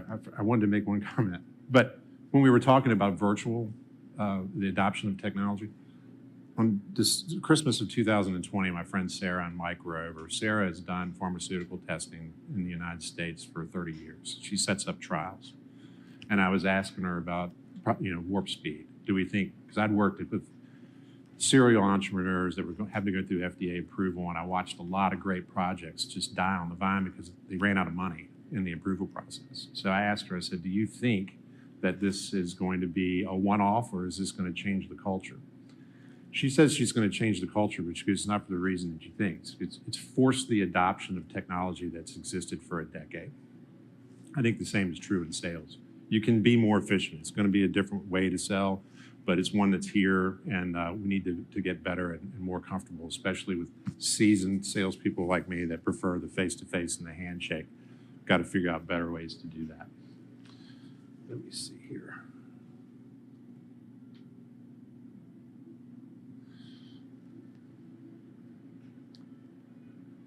Fourth trend is AI. I use a tool called Seamless AI, and I can show this to you later, but I can go in and say, I want to see manufacturing businesses that are between this dollar value and revenues that have this many employees in this geography.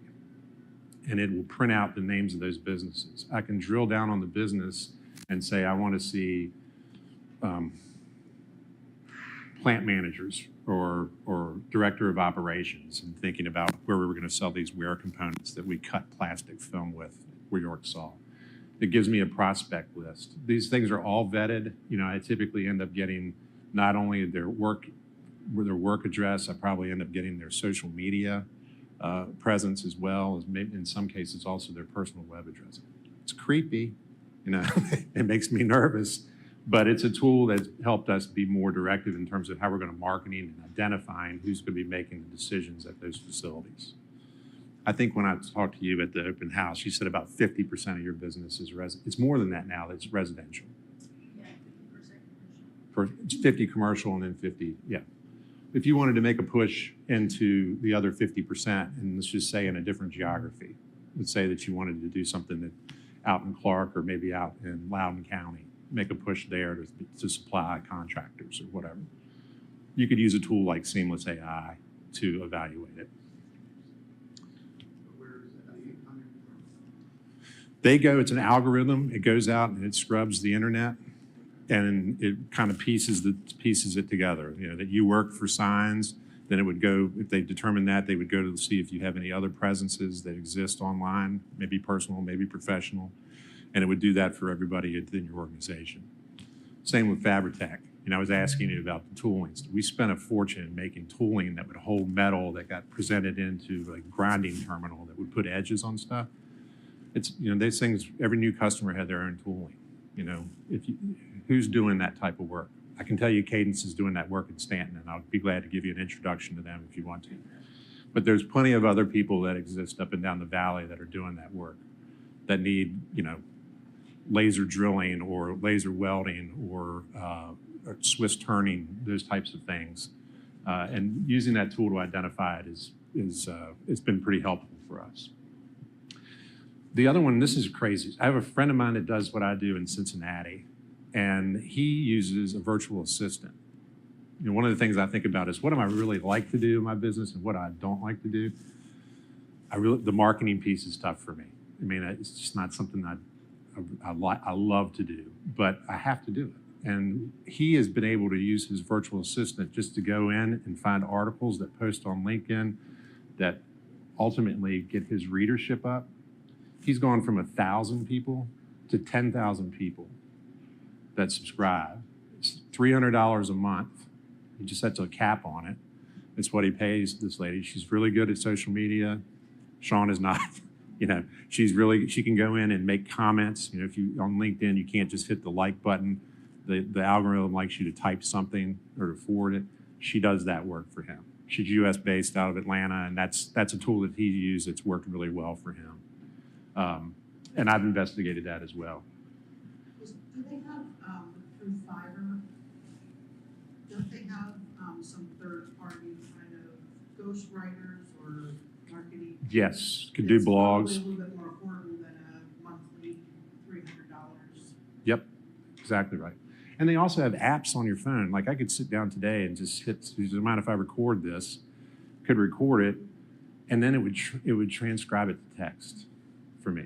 So if I want to make sure I didn't miss any of the details in my note taking, tools like that are available, and I think that they're becoming more and more popular. On the virtual assistant, is that a program or is that an actual person? It's a person. It's a person. Mm-hmm. Can help you with setting meetings. You know, let's imagine before you take off on your trip, if you're going to see 10 people, the virtual assistant can place calls or emails to them and say, just confirming that we have a meeting at 11 o'clock on the 23rd. And it's pretty affordable. You can find them through Fiverr, you know, Fiverr. It's a website that's full of independent contractors, and that's one of the most popular ones to do that type of work.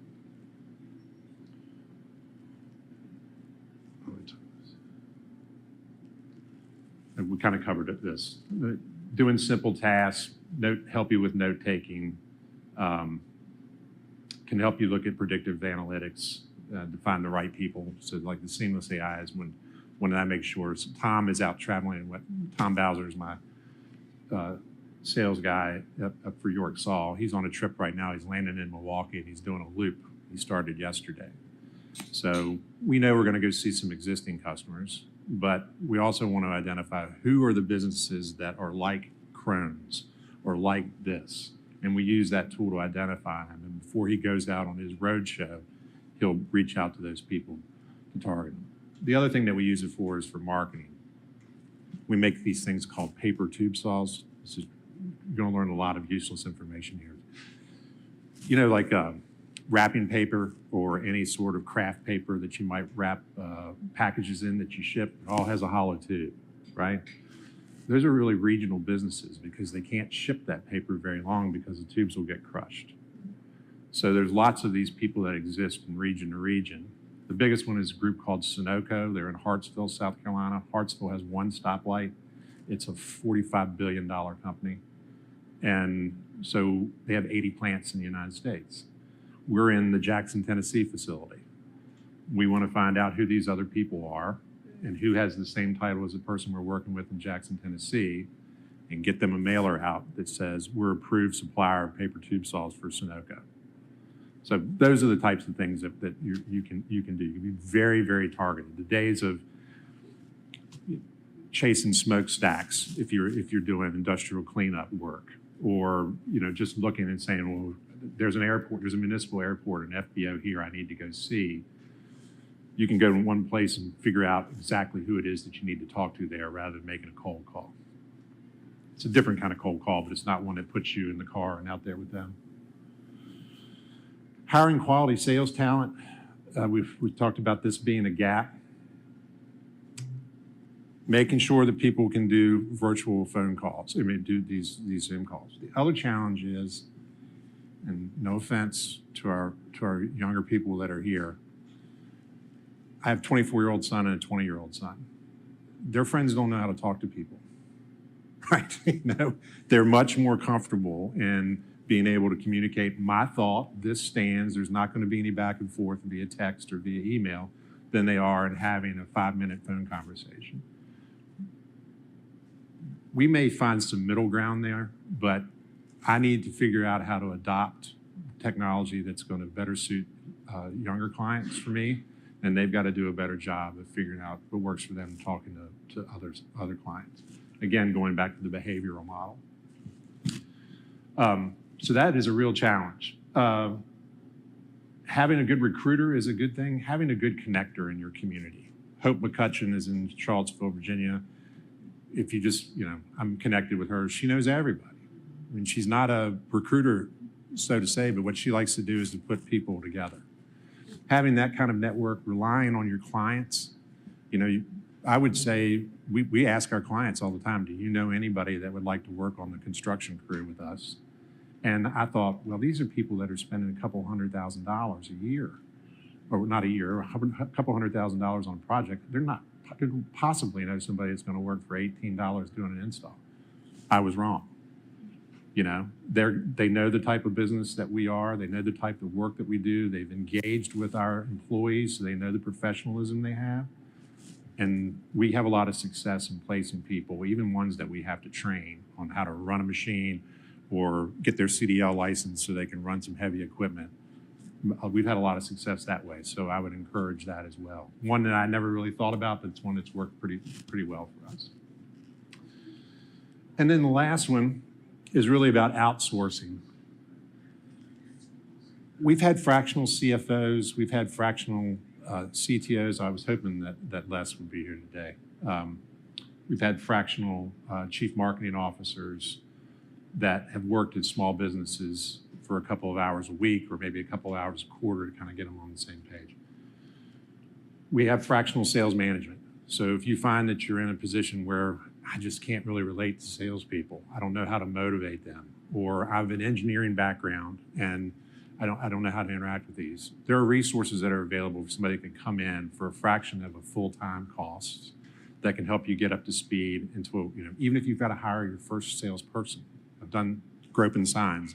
The CEO was the chief salesperson. He's got 1,000 other things that he needs to do rather than going out and trying to drum up business. Especially when you start talking about, I want to have an exit strategy in 10 years. I want to sell the business. I had to look at him and I go, you can't. You are the business. He's working 80 hours a week. He's about to be a first-time father at 43. And he's just gotten kind of screwed up. So he's got to build his team out. He's got to find somebody that's comfortable in handling the large relationships, prospecting for new business. So we put some things in place that could help him do that so he could adopt the CEO role. And the benefits are you can hire those people without having to pay their health insurance benefits. I would tell you that if I talk to most owners, they'll say, I'll ask them, what do you want to do in the next 2 years? And they always, in terms of revenue growth, they say, I hope to. What did Red say in the Shawshank Redemption? Hope is a wonderful thing, but it's not a sales strategy. We've got to think about what we're doing. And lots of times they would just rather have somebody, they'd rather delegate that and elevate someplace else. And there's close to 200 of us that are in the United States. We're all sole proprietors. We work all over. I mentioned I work in Pennsylvania, but I could work anywhere in the United States now with this virtual model. So I would look for those, or virtual assistants, looking at Fiverr, trying to help somebody do your marketing campaign. Yeah, I'm having a piece of marketing material for that Sunoco blade produced for me for, I think it's $25 an hour. There's nobody on my team that can do that. I could go to an agency and it might cost me 10 times that much. But there's lots of independent contractors that are out there that can help you in your small business in all different facets of it. So those are the top 6.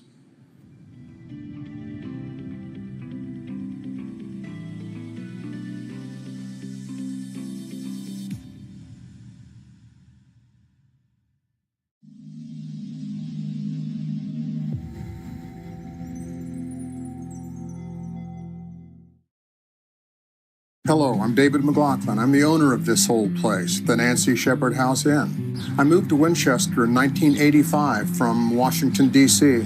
My mother and I decided to invest in this place, so we bought it in 1987 when it came up for sale. We didn't really know exactly what we wanted to do with it, but we knew the building was worth fixing. My mother died in 1996, so then the building came to me.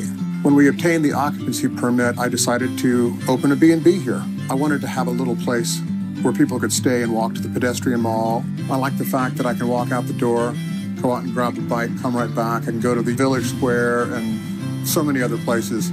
I love the essence of old. When I go into an old building, I like it when it feels old. You have to like old places to like this place. I've been here since 1985 now, and I just love the city. Love the county of Frederick, love Winchester, love the Shenandoah Valley. There's so many great things to see in Winchester and Frederick County and all up and down the Shenandoah Valley.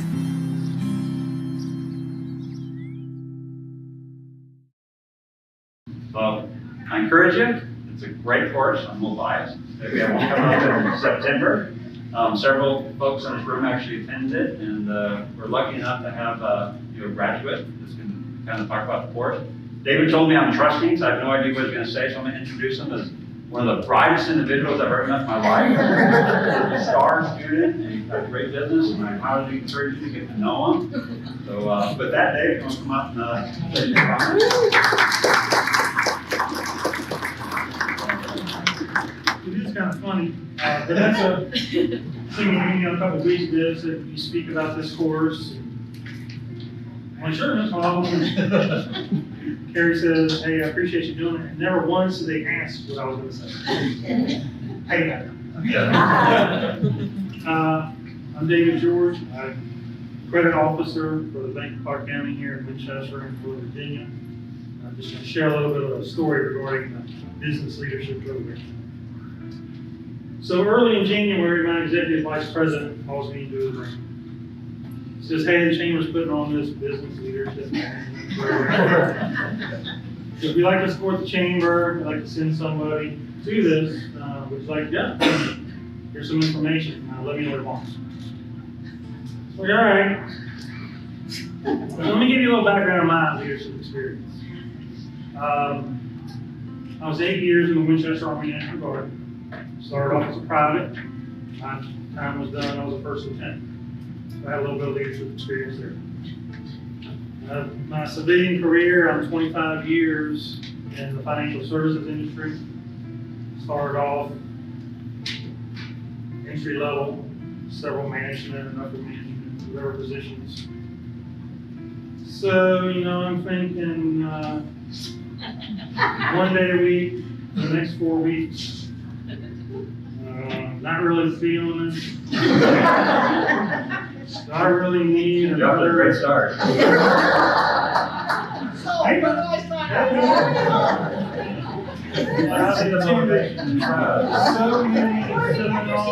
show of hands for those of you that entered CLP that way. Go ahead, David. Being honest. So many seminars, courses. I've been attending them. I've led some. I've been the leader for some. So I go back into my executive vice president's office and says, yes, sir, I would love to attend this class.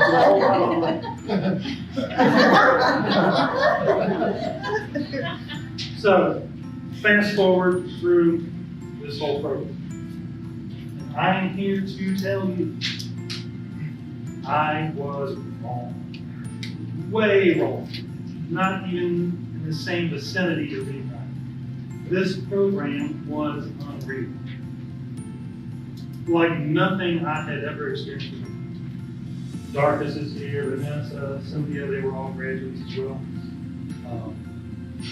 New concepts, thought processes, new ideas. It is upper level stuff. But it was phenomenal. Mental models, leaps of abstraction, ladder of inference, emotional intelligence, life buckets, leadership styles, positional versus personal, the importance of your story, the importance of everybody's story. And I'm just touching a little bit. It was fantastic. The course has business and personal aspects to it. How you relate to people at your job, how you relate to your spouse, how you relate to your children, how you relate to your fellow employees, self-improvement. I truly, truly am thankful that I took this course in technology. Never stop learning. Never think you know it all, because I didn't think I knew it all, but I think I knew enough. Wrong. I recommended it to my HR department. I recommended it to the president of our bank. I would certainly recommend it to you if you have the opportunity. Thank you.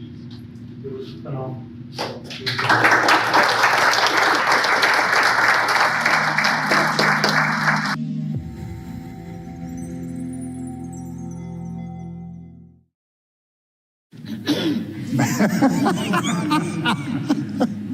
Good morning, everyone. I'm Cynthia Schneider with the top of Virginia Regional Chamber, and we are here today with the team from the Small Business Freedom Alliance, a new member of the Chamber celebrating their membership and thanking them for all they are doing to help support small business in our region. Here to tell you more about what they're doing for our community is Josh Phelps, Winchester Metals, and the president of the Small Business Freedom Alliance.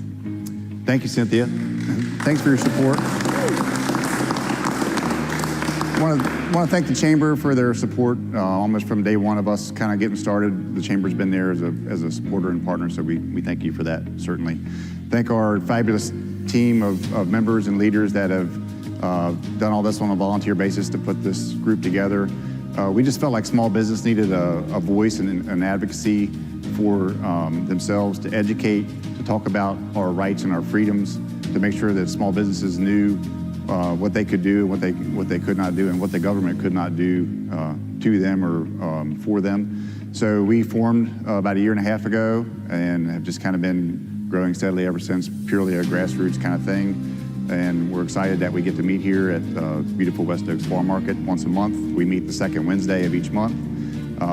And we try to educate our members each time. We talk about the Constitution, our founding documents while we're here, and we talk about small businesses, and we allow our members to feature themselves to each other and make sure that everybody understands what they do and how they can support our small business community. Patty, would you share with us the founding principles of your organization?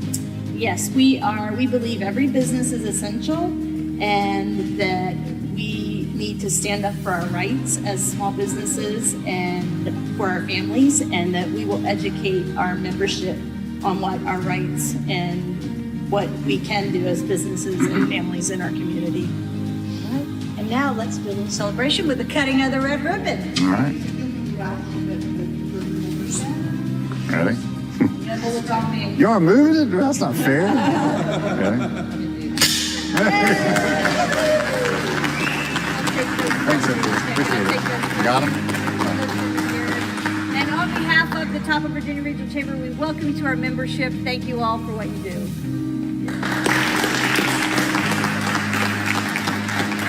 Thank you. Appreciate it.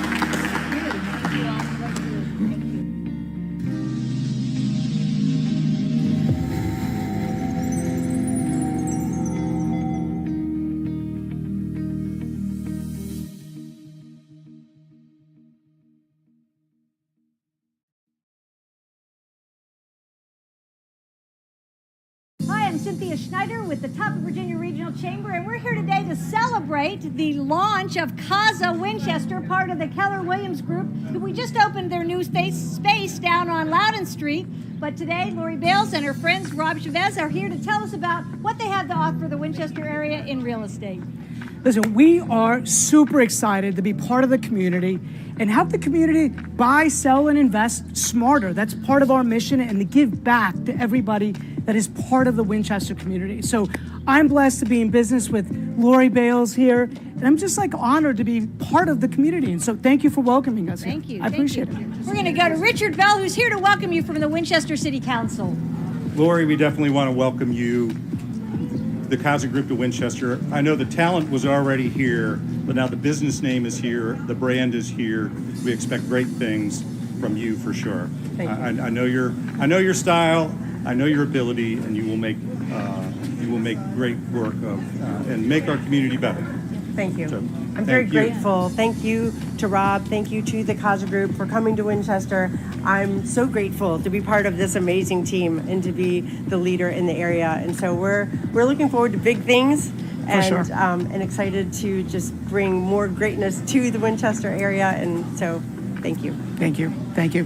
I noticed that one of your core values, the word was forward. Forward. Let's move this thing forward by cutting a ribbon and starting off this celebration. All right. Here we go. You got it. Yeah.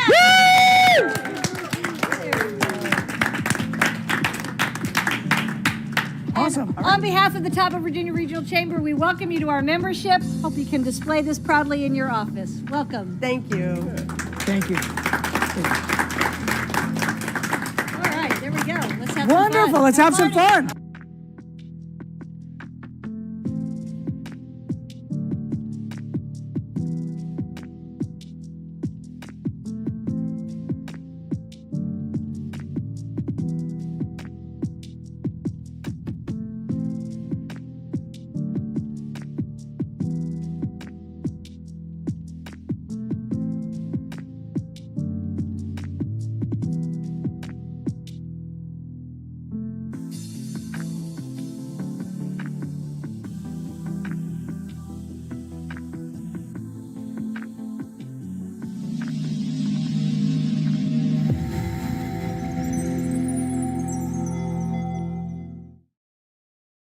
Hello, everyone. I'm Cynthia Schneider with the Top of Virginia Regional Chamber, and today we're here on Braddock Street celebrating the 1-year anniversary of Celebrities Hemp Agriculture LLC and Smoke Lodge. It's really exciting to be here. We were neighbors for quite a while when the chamber was over on Loudon Street. Really proud of what you're doing and really excited to have you really educate the community about who you are, what you do, and why you do it. So. All right. Well done. Okay, you guys, my name is Marcus Shelton. People call me Boo. That's my nickname since I was a kid. I am one of the CEO and owners and founders of Celebrities Hemp Dispensary and Smoke Lodge. And this is my beautiful other half. This is Muffin. Hi, everybody. We are growers, processors, packagers, and distributors of all natural hemp products. That's who we are. We grow, process, package, and distribute all natural organic products with no pesticide sprays and no chemicals. All natural. We have the real medicine right down here, 326 South Braddock Street. And you're really unique, you told me, right? Yes, we are unique. Tell me why you're so unique. Because we are the first African American hemp dispensary, smoke lodge, agricultural. We are certified processors. We are dealers, and we are manufacturers. We're like a farmer's market. We're everything, yes. And how y'all, she's the grower. And I'm the grower, y'all. Muff is the farmer, it's not me. Muff is the farmer, Muff is the grower, not me. So come on down, visit them, get an education. But for the meantime, we're going to have a little celebration and I get to cut it. Cut it, baby, cut it. Right step back. I'm right here. Good. Kisses right here. All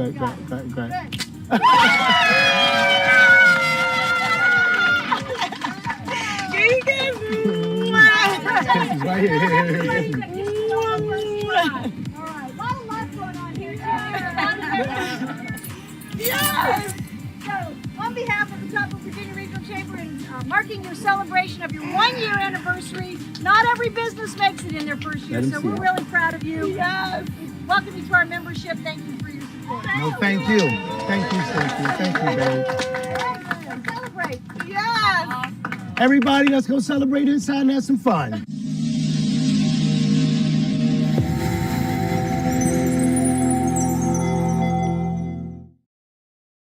Today for Blue Ridge Hospice Thrift Store. Really appreciate you coming out. Fantastic event. Great group that's here. We've got Cheryl Freed and we have Cheryl Ringer that are going to be here. We have Anthony Croson, who's the VP of Operations of this. And my name is John Fox. I'm on the board of directors for the Top of Virginia Regional Chamber. We really are excited to have you guys here. Always a great value add to the community and just really, really happy to have you guys here. What you do is fantastic things. I know you've had guys that are ready to get inside, so let's get everybody in there. I'd like to present you with a plaque, and if you want to go ahead and do your ribbon cutting, we're ready for you guys. If we say a couple words. Absolutely. I I just want to thank the community. 100% of the funds that we raise through our thrift stores go directly to unfunded and charity care for our organization. We absolutely could not operate in the way that we do without the community support that we have. And so I appreciate Carol and Mike and Anthony and everybody involved in opening this particular store. I want you to shop today. I'm going to be. And we just thank you for your support. It means so much to Blue Ridge Hospice and so much to all of our communities. Thank you. And I know you guys want to shop, and we're in the sun, but I want to just do a couple quick thank yous. Thank you to Mike and Anthony and Tracy for all they've done for opening the store, for our maintenance department, for our delivery drivers, and for all the folks who came out to help us. We couldn't do it without them, but most importantly, we couldn't do it without all the community, all the staff that we have that works at each and every thrift stop. We are so blessed to have you in the community to help us, support us, both donors and shoppers. So let's get shopping.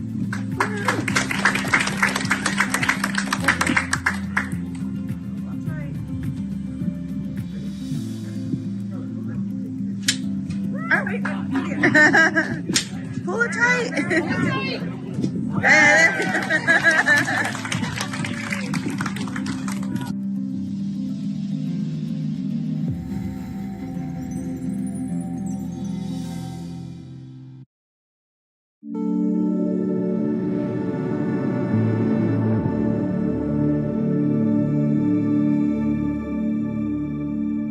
We're going to get started. Got lots happening today.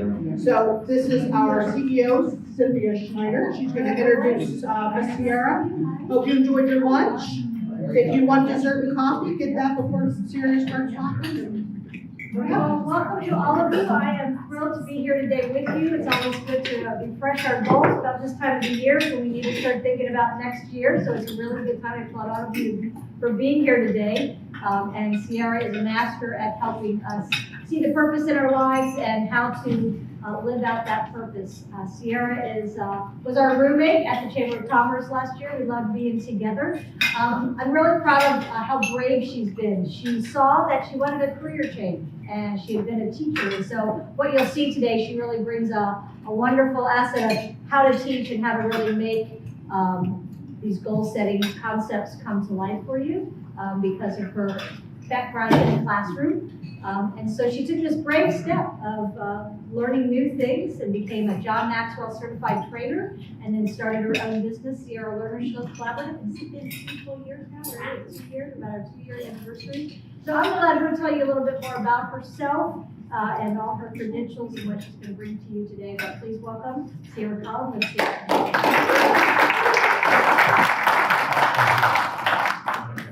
All right. Hello, everyone. Thank you for being here. Thank you for taking time out of your day to be here. There are so many different things that you could be doing right now, and you chose to be in this room, and that's a big deal. So thank you. There was a little bit of argument in here about whether this ends at 1 or 1:30. Danita thinks she said 1 o'clock. I would prefer it go the rest of the day. I have plenty to fill the time. So with that being said, if I speak a little past 1 o'clock, if you're able to stay, I would love for you to stay. If you're not, I will send you additional resources, but I want to make the most of all the time we have together today. So for those of you that don't know me, I am the founder of Sierra Learnership Collaborative, where I'm a leadership development coach, speaker, and trainer. Every day looks a little bit different for me. Sometimes I'm working with youth, sometimes one-on-one with adults, sometimes groups, businesses. It's always different. It's been a really exciting shift for me from education. It was a little scary to think that, I went straight out of school, got my master's in education. I knew exactly what I wanted to do. And then things just changed for me over time to really focusing on leadership. And this just seemed like the logical next step. It fit nicely into my life. And I found that the skills that I learned while I was teaching for those 10 years have come in handy in working with adults as well. You guys are not that different from my students, but it has come in handy over time. I do have a quick announcement. Some of you might not have heard this because you haven't seen me in person in a while, or today's the first time we've ever met. But I have been growing my team, and I recently added Lisa Talbot to my team. So my vision for the business when I started was to be able to have an impact on other leaders and other people who consider themselves to be lifelong learners. That's kind of my obsession, is just growth and lifelong learning. And when I met Lisa, she fit so naturally into what that vision was and what I was already doing. It was just the perfect opportunity to expand my influence and continue impacting more people. So I'm excited that she's here. I think this is the first time you've actually been in the audience of anything that I've done. So thanks for being here.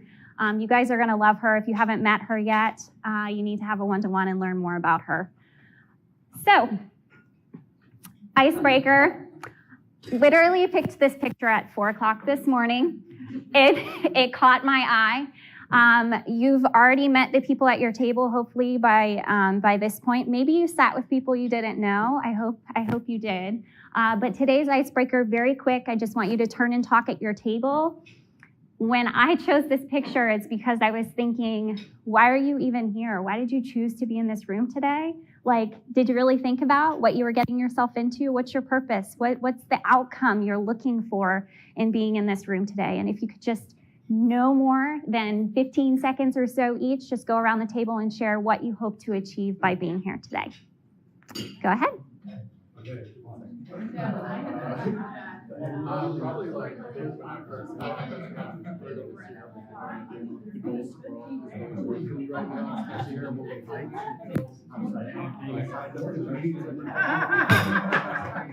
He's a chicken. I love chickens. No, I was telling them that I signed up for this because I had a job scheduled that I had to be on site for. That was way up. We had a crane and we were lifting things from our house way up in the air. Well, I can't do that. I fall apart. Aww. So I sent my project manager out and then I scheduled this. I love your honesty.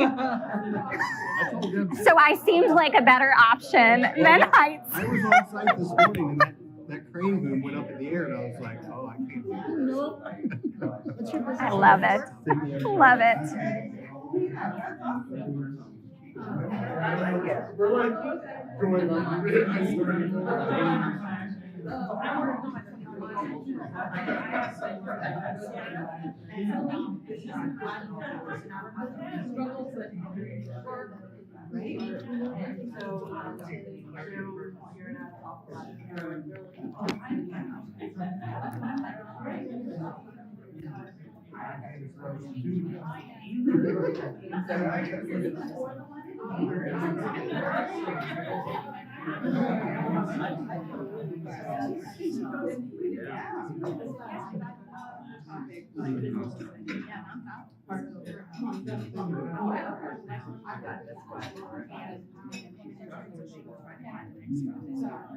All right, trying to bring it to a close. Last 10, 15 seconds.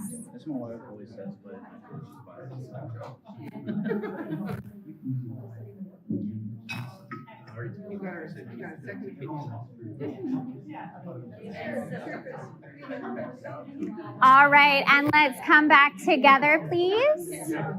In 3, 2, 1, and we are back. Thank you. Some of the tables were smaller than others, so some of you moved a little bit more quickly. Thank you for being here. And Dan, last one. Why are you here? I had to. Looking for clarity of purpose. I love it. Identifying goals and figuring out where I want to go from here after lunch.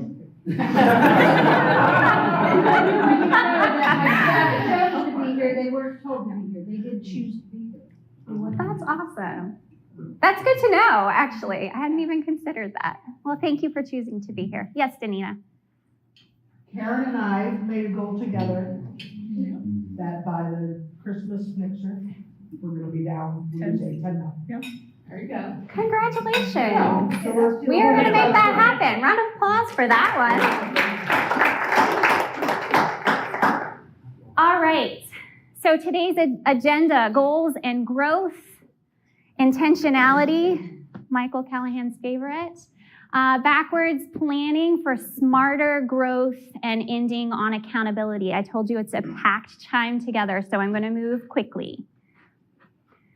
So, when you think of the word goals, there's some sort of emotional response that you get.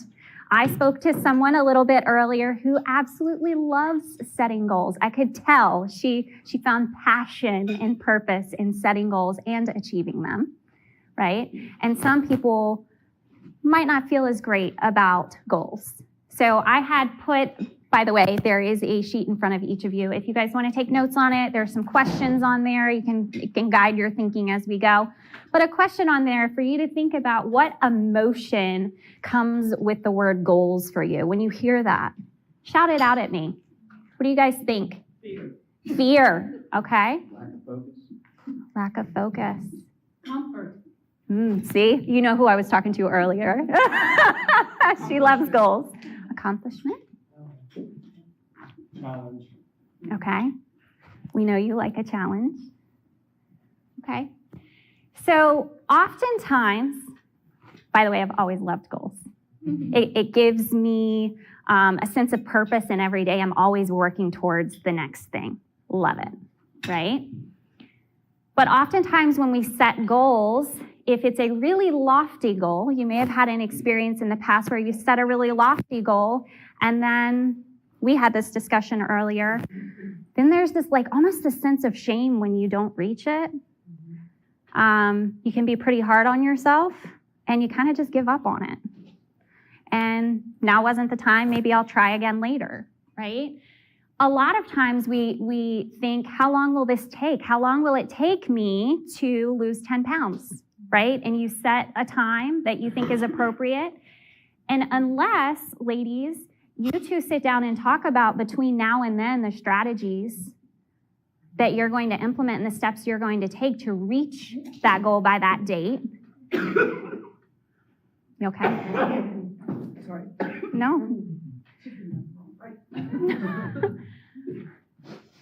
Sometimes we think, how long is this going to take? How long am I going to have to go through this process over and over? How many days am I going to have to get up in the morning at 5 a.m. and work out before I go to work? Maybe that's not enjoyable for you, so you're having to push yourself outside your comfort zone. So you might have the reaction of, how long is this going to take, right? You just want to reach the end. How quickly can I get there, right? On your sheet, I had put a question on there about a goal that you've reached, that you've seen some success in before. What is a goal that you're really proud of that you've achieved in the past? Anybody, shout it out. By the way, I love when you participate, so you're all going to talk at least once. Yes? Just breaking out back into work after having children is just getting back in there and not Yeah. I'm sure that's a tough transition. Yeah. Yeah. Yes? Finishing my dissertation after many, many years. But it was worth it, Yeah, right? It was worth it, but it did have its ups and downs. Mm-hmm. But it was, I'm so glad it's over. But we often feel that way, right? When it's done, we're like, oh, checked that box. Now what, right? We move on to the next thing. One more success? Who had a yes? I wanted to build a house when I was young, and it took me a while to get there, but I built 12 so far. Wow. That's amazing. Yes. Yeah? The afraid of heights came from on the roof. Oh. No, I got off the roof. You have new ways to overcome that obstacle. Found a new way. One-story houses. No, but that's a good point, because my next question was, what obstacles have you faced that have stood in your way of reaching your goals in the past? Oftentimes, I am my own obstacle. It's in my head, right? It's that fear of failure, fear of making a mistake, not having a perfect plan before I start, what people will think of me, right? There are all these fears associated with that goal. So think about those obstacles you typically face. And the reason I entitled this From Goals to Growth is I love goals. I want you to keep setting goals. I want to be very intentional about the way that we set our goals, but I want the focus to be on growth over time, not just chiseling away at something and then asking yourself, okay, what's the next thing? I've done that one. What's next, right? So when we make the shift from goals to growth, we start to think about how far can I go? How far can I take this? Ladies, it's not about losing the 10 pounds. What is the actual goal there? You want to feel better, right? It's about your health. You want to feel good about yourself when you look in the mirror. So that is the growth part, and you are taking steps to get there so you can feel a certain way. And so that's the shift that I really want to talk about, is what does the continuous growth look like for you? And that's why we really have to do some big picture thinking and then slowly do some backwards, some fear. Get rid of that fear right now. You do it today. What would you do if you didn't fear failure? I'll go, yeah. I'd sell my business. You would? Because it was always the intention is to build a business that was marketable to sell. It wasn't to own the business and effort to sell it. To start something new. So yeah, I would sell. So what's stopping you? Buyers. Okay. So, but that's what you have to start asking yourself, though, is what would you do if you knew you couldn't fail? What's stopping you? What is that first step that you can take to head in that direction? I heard that. I heard that. So here's the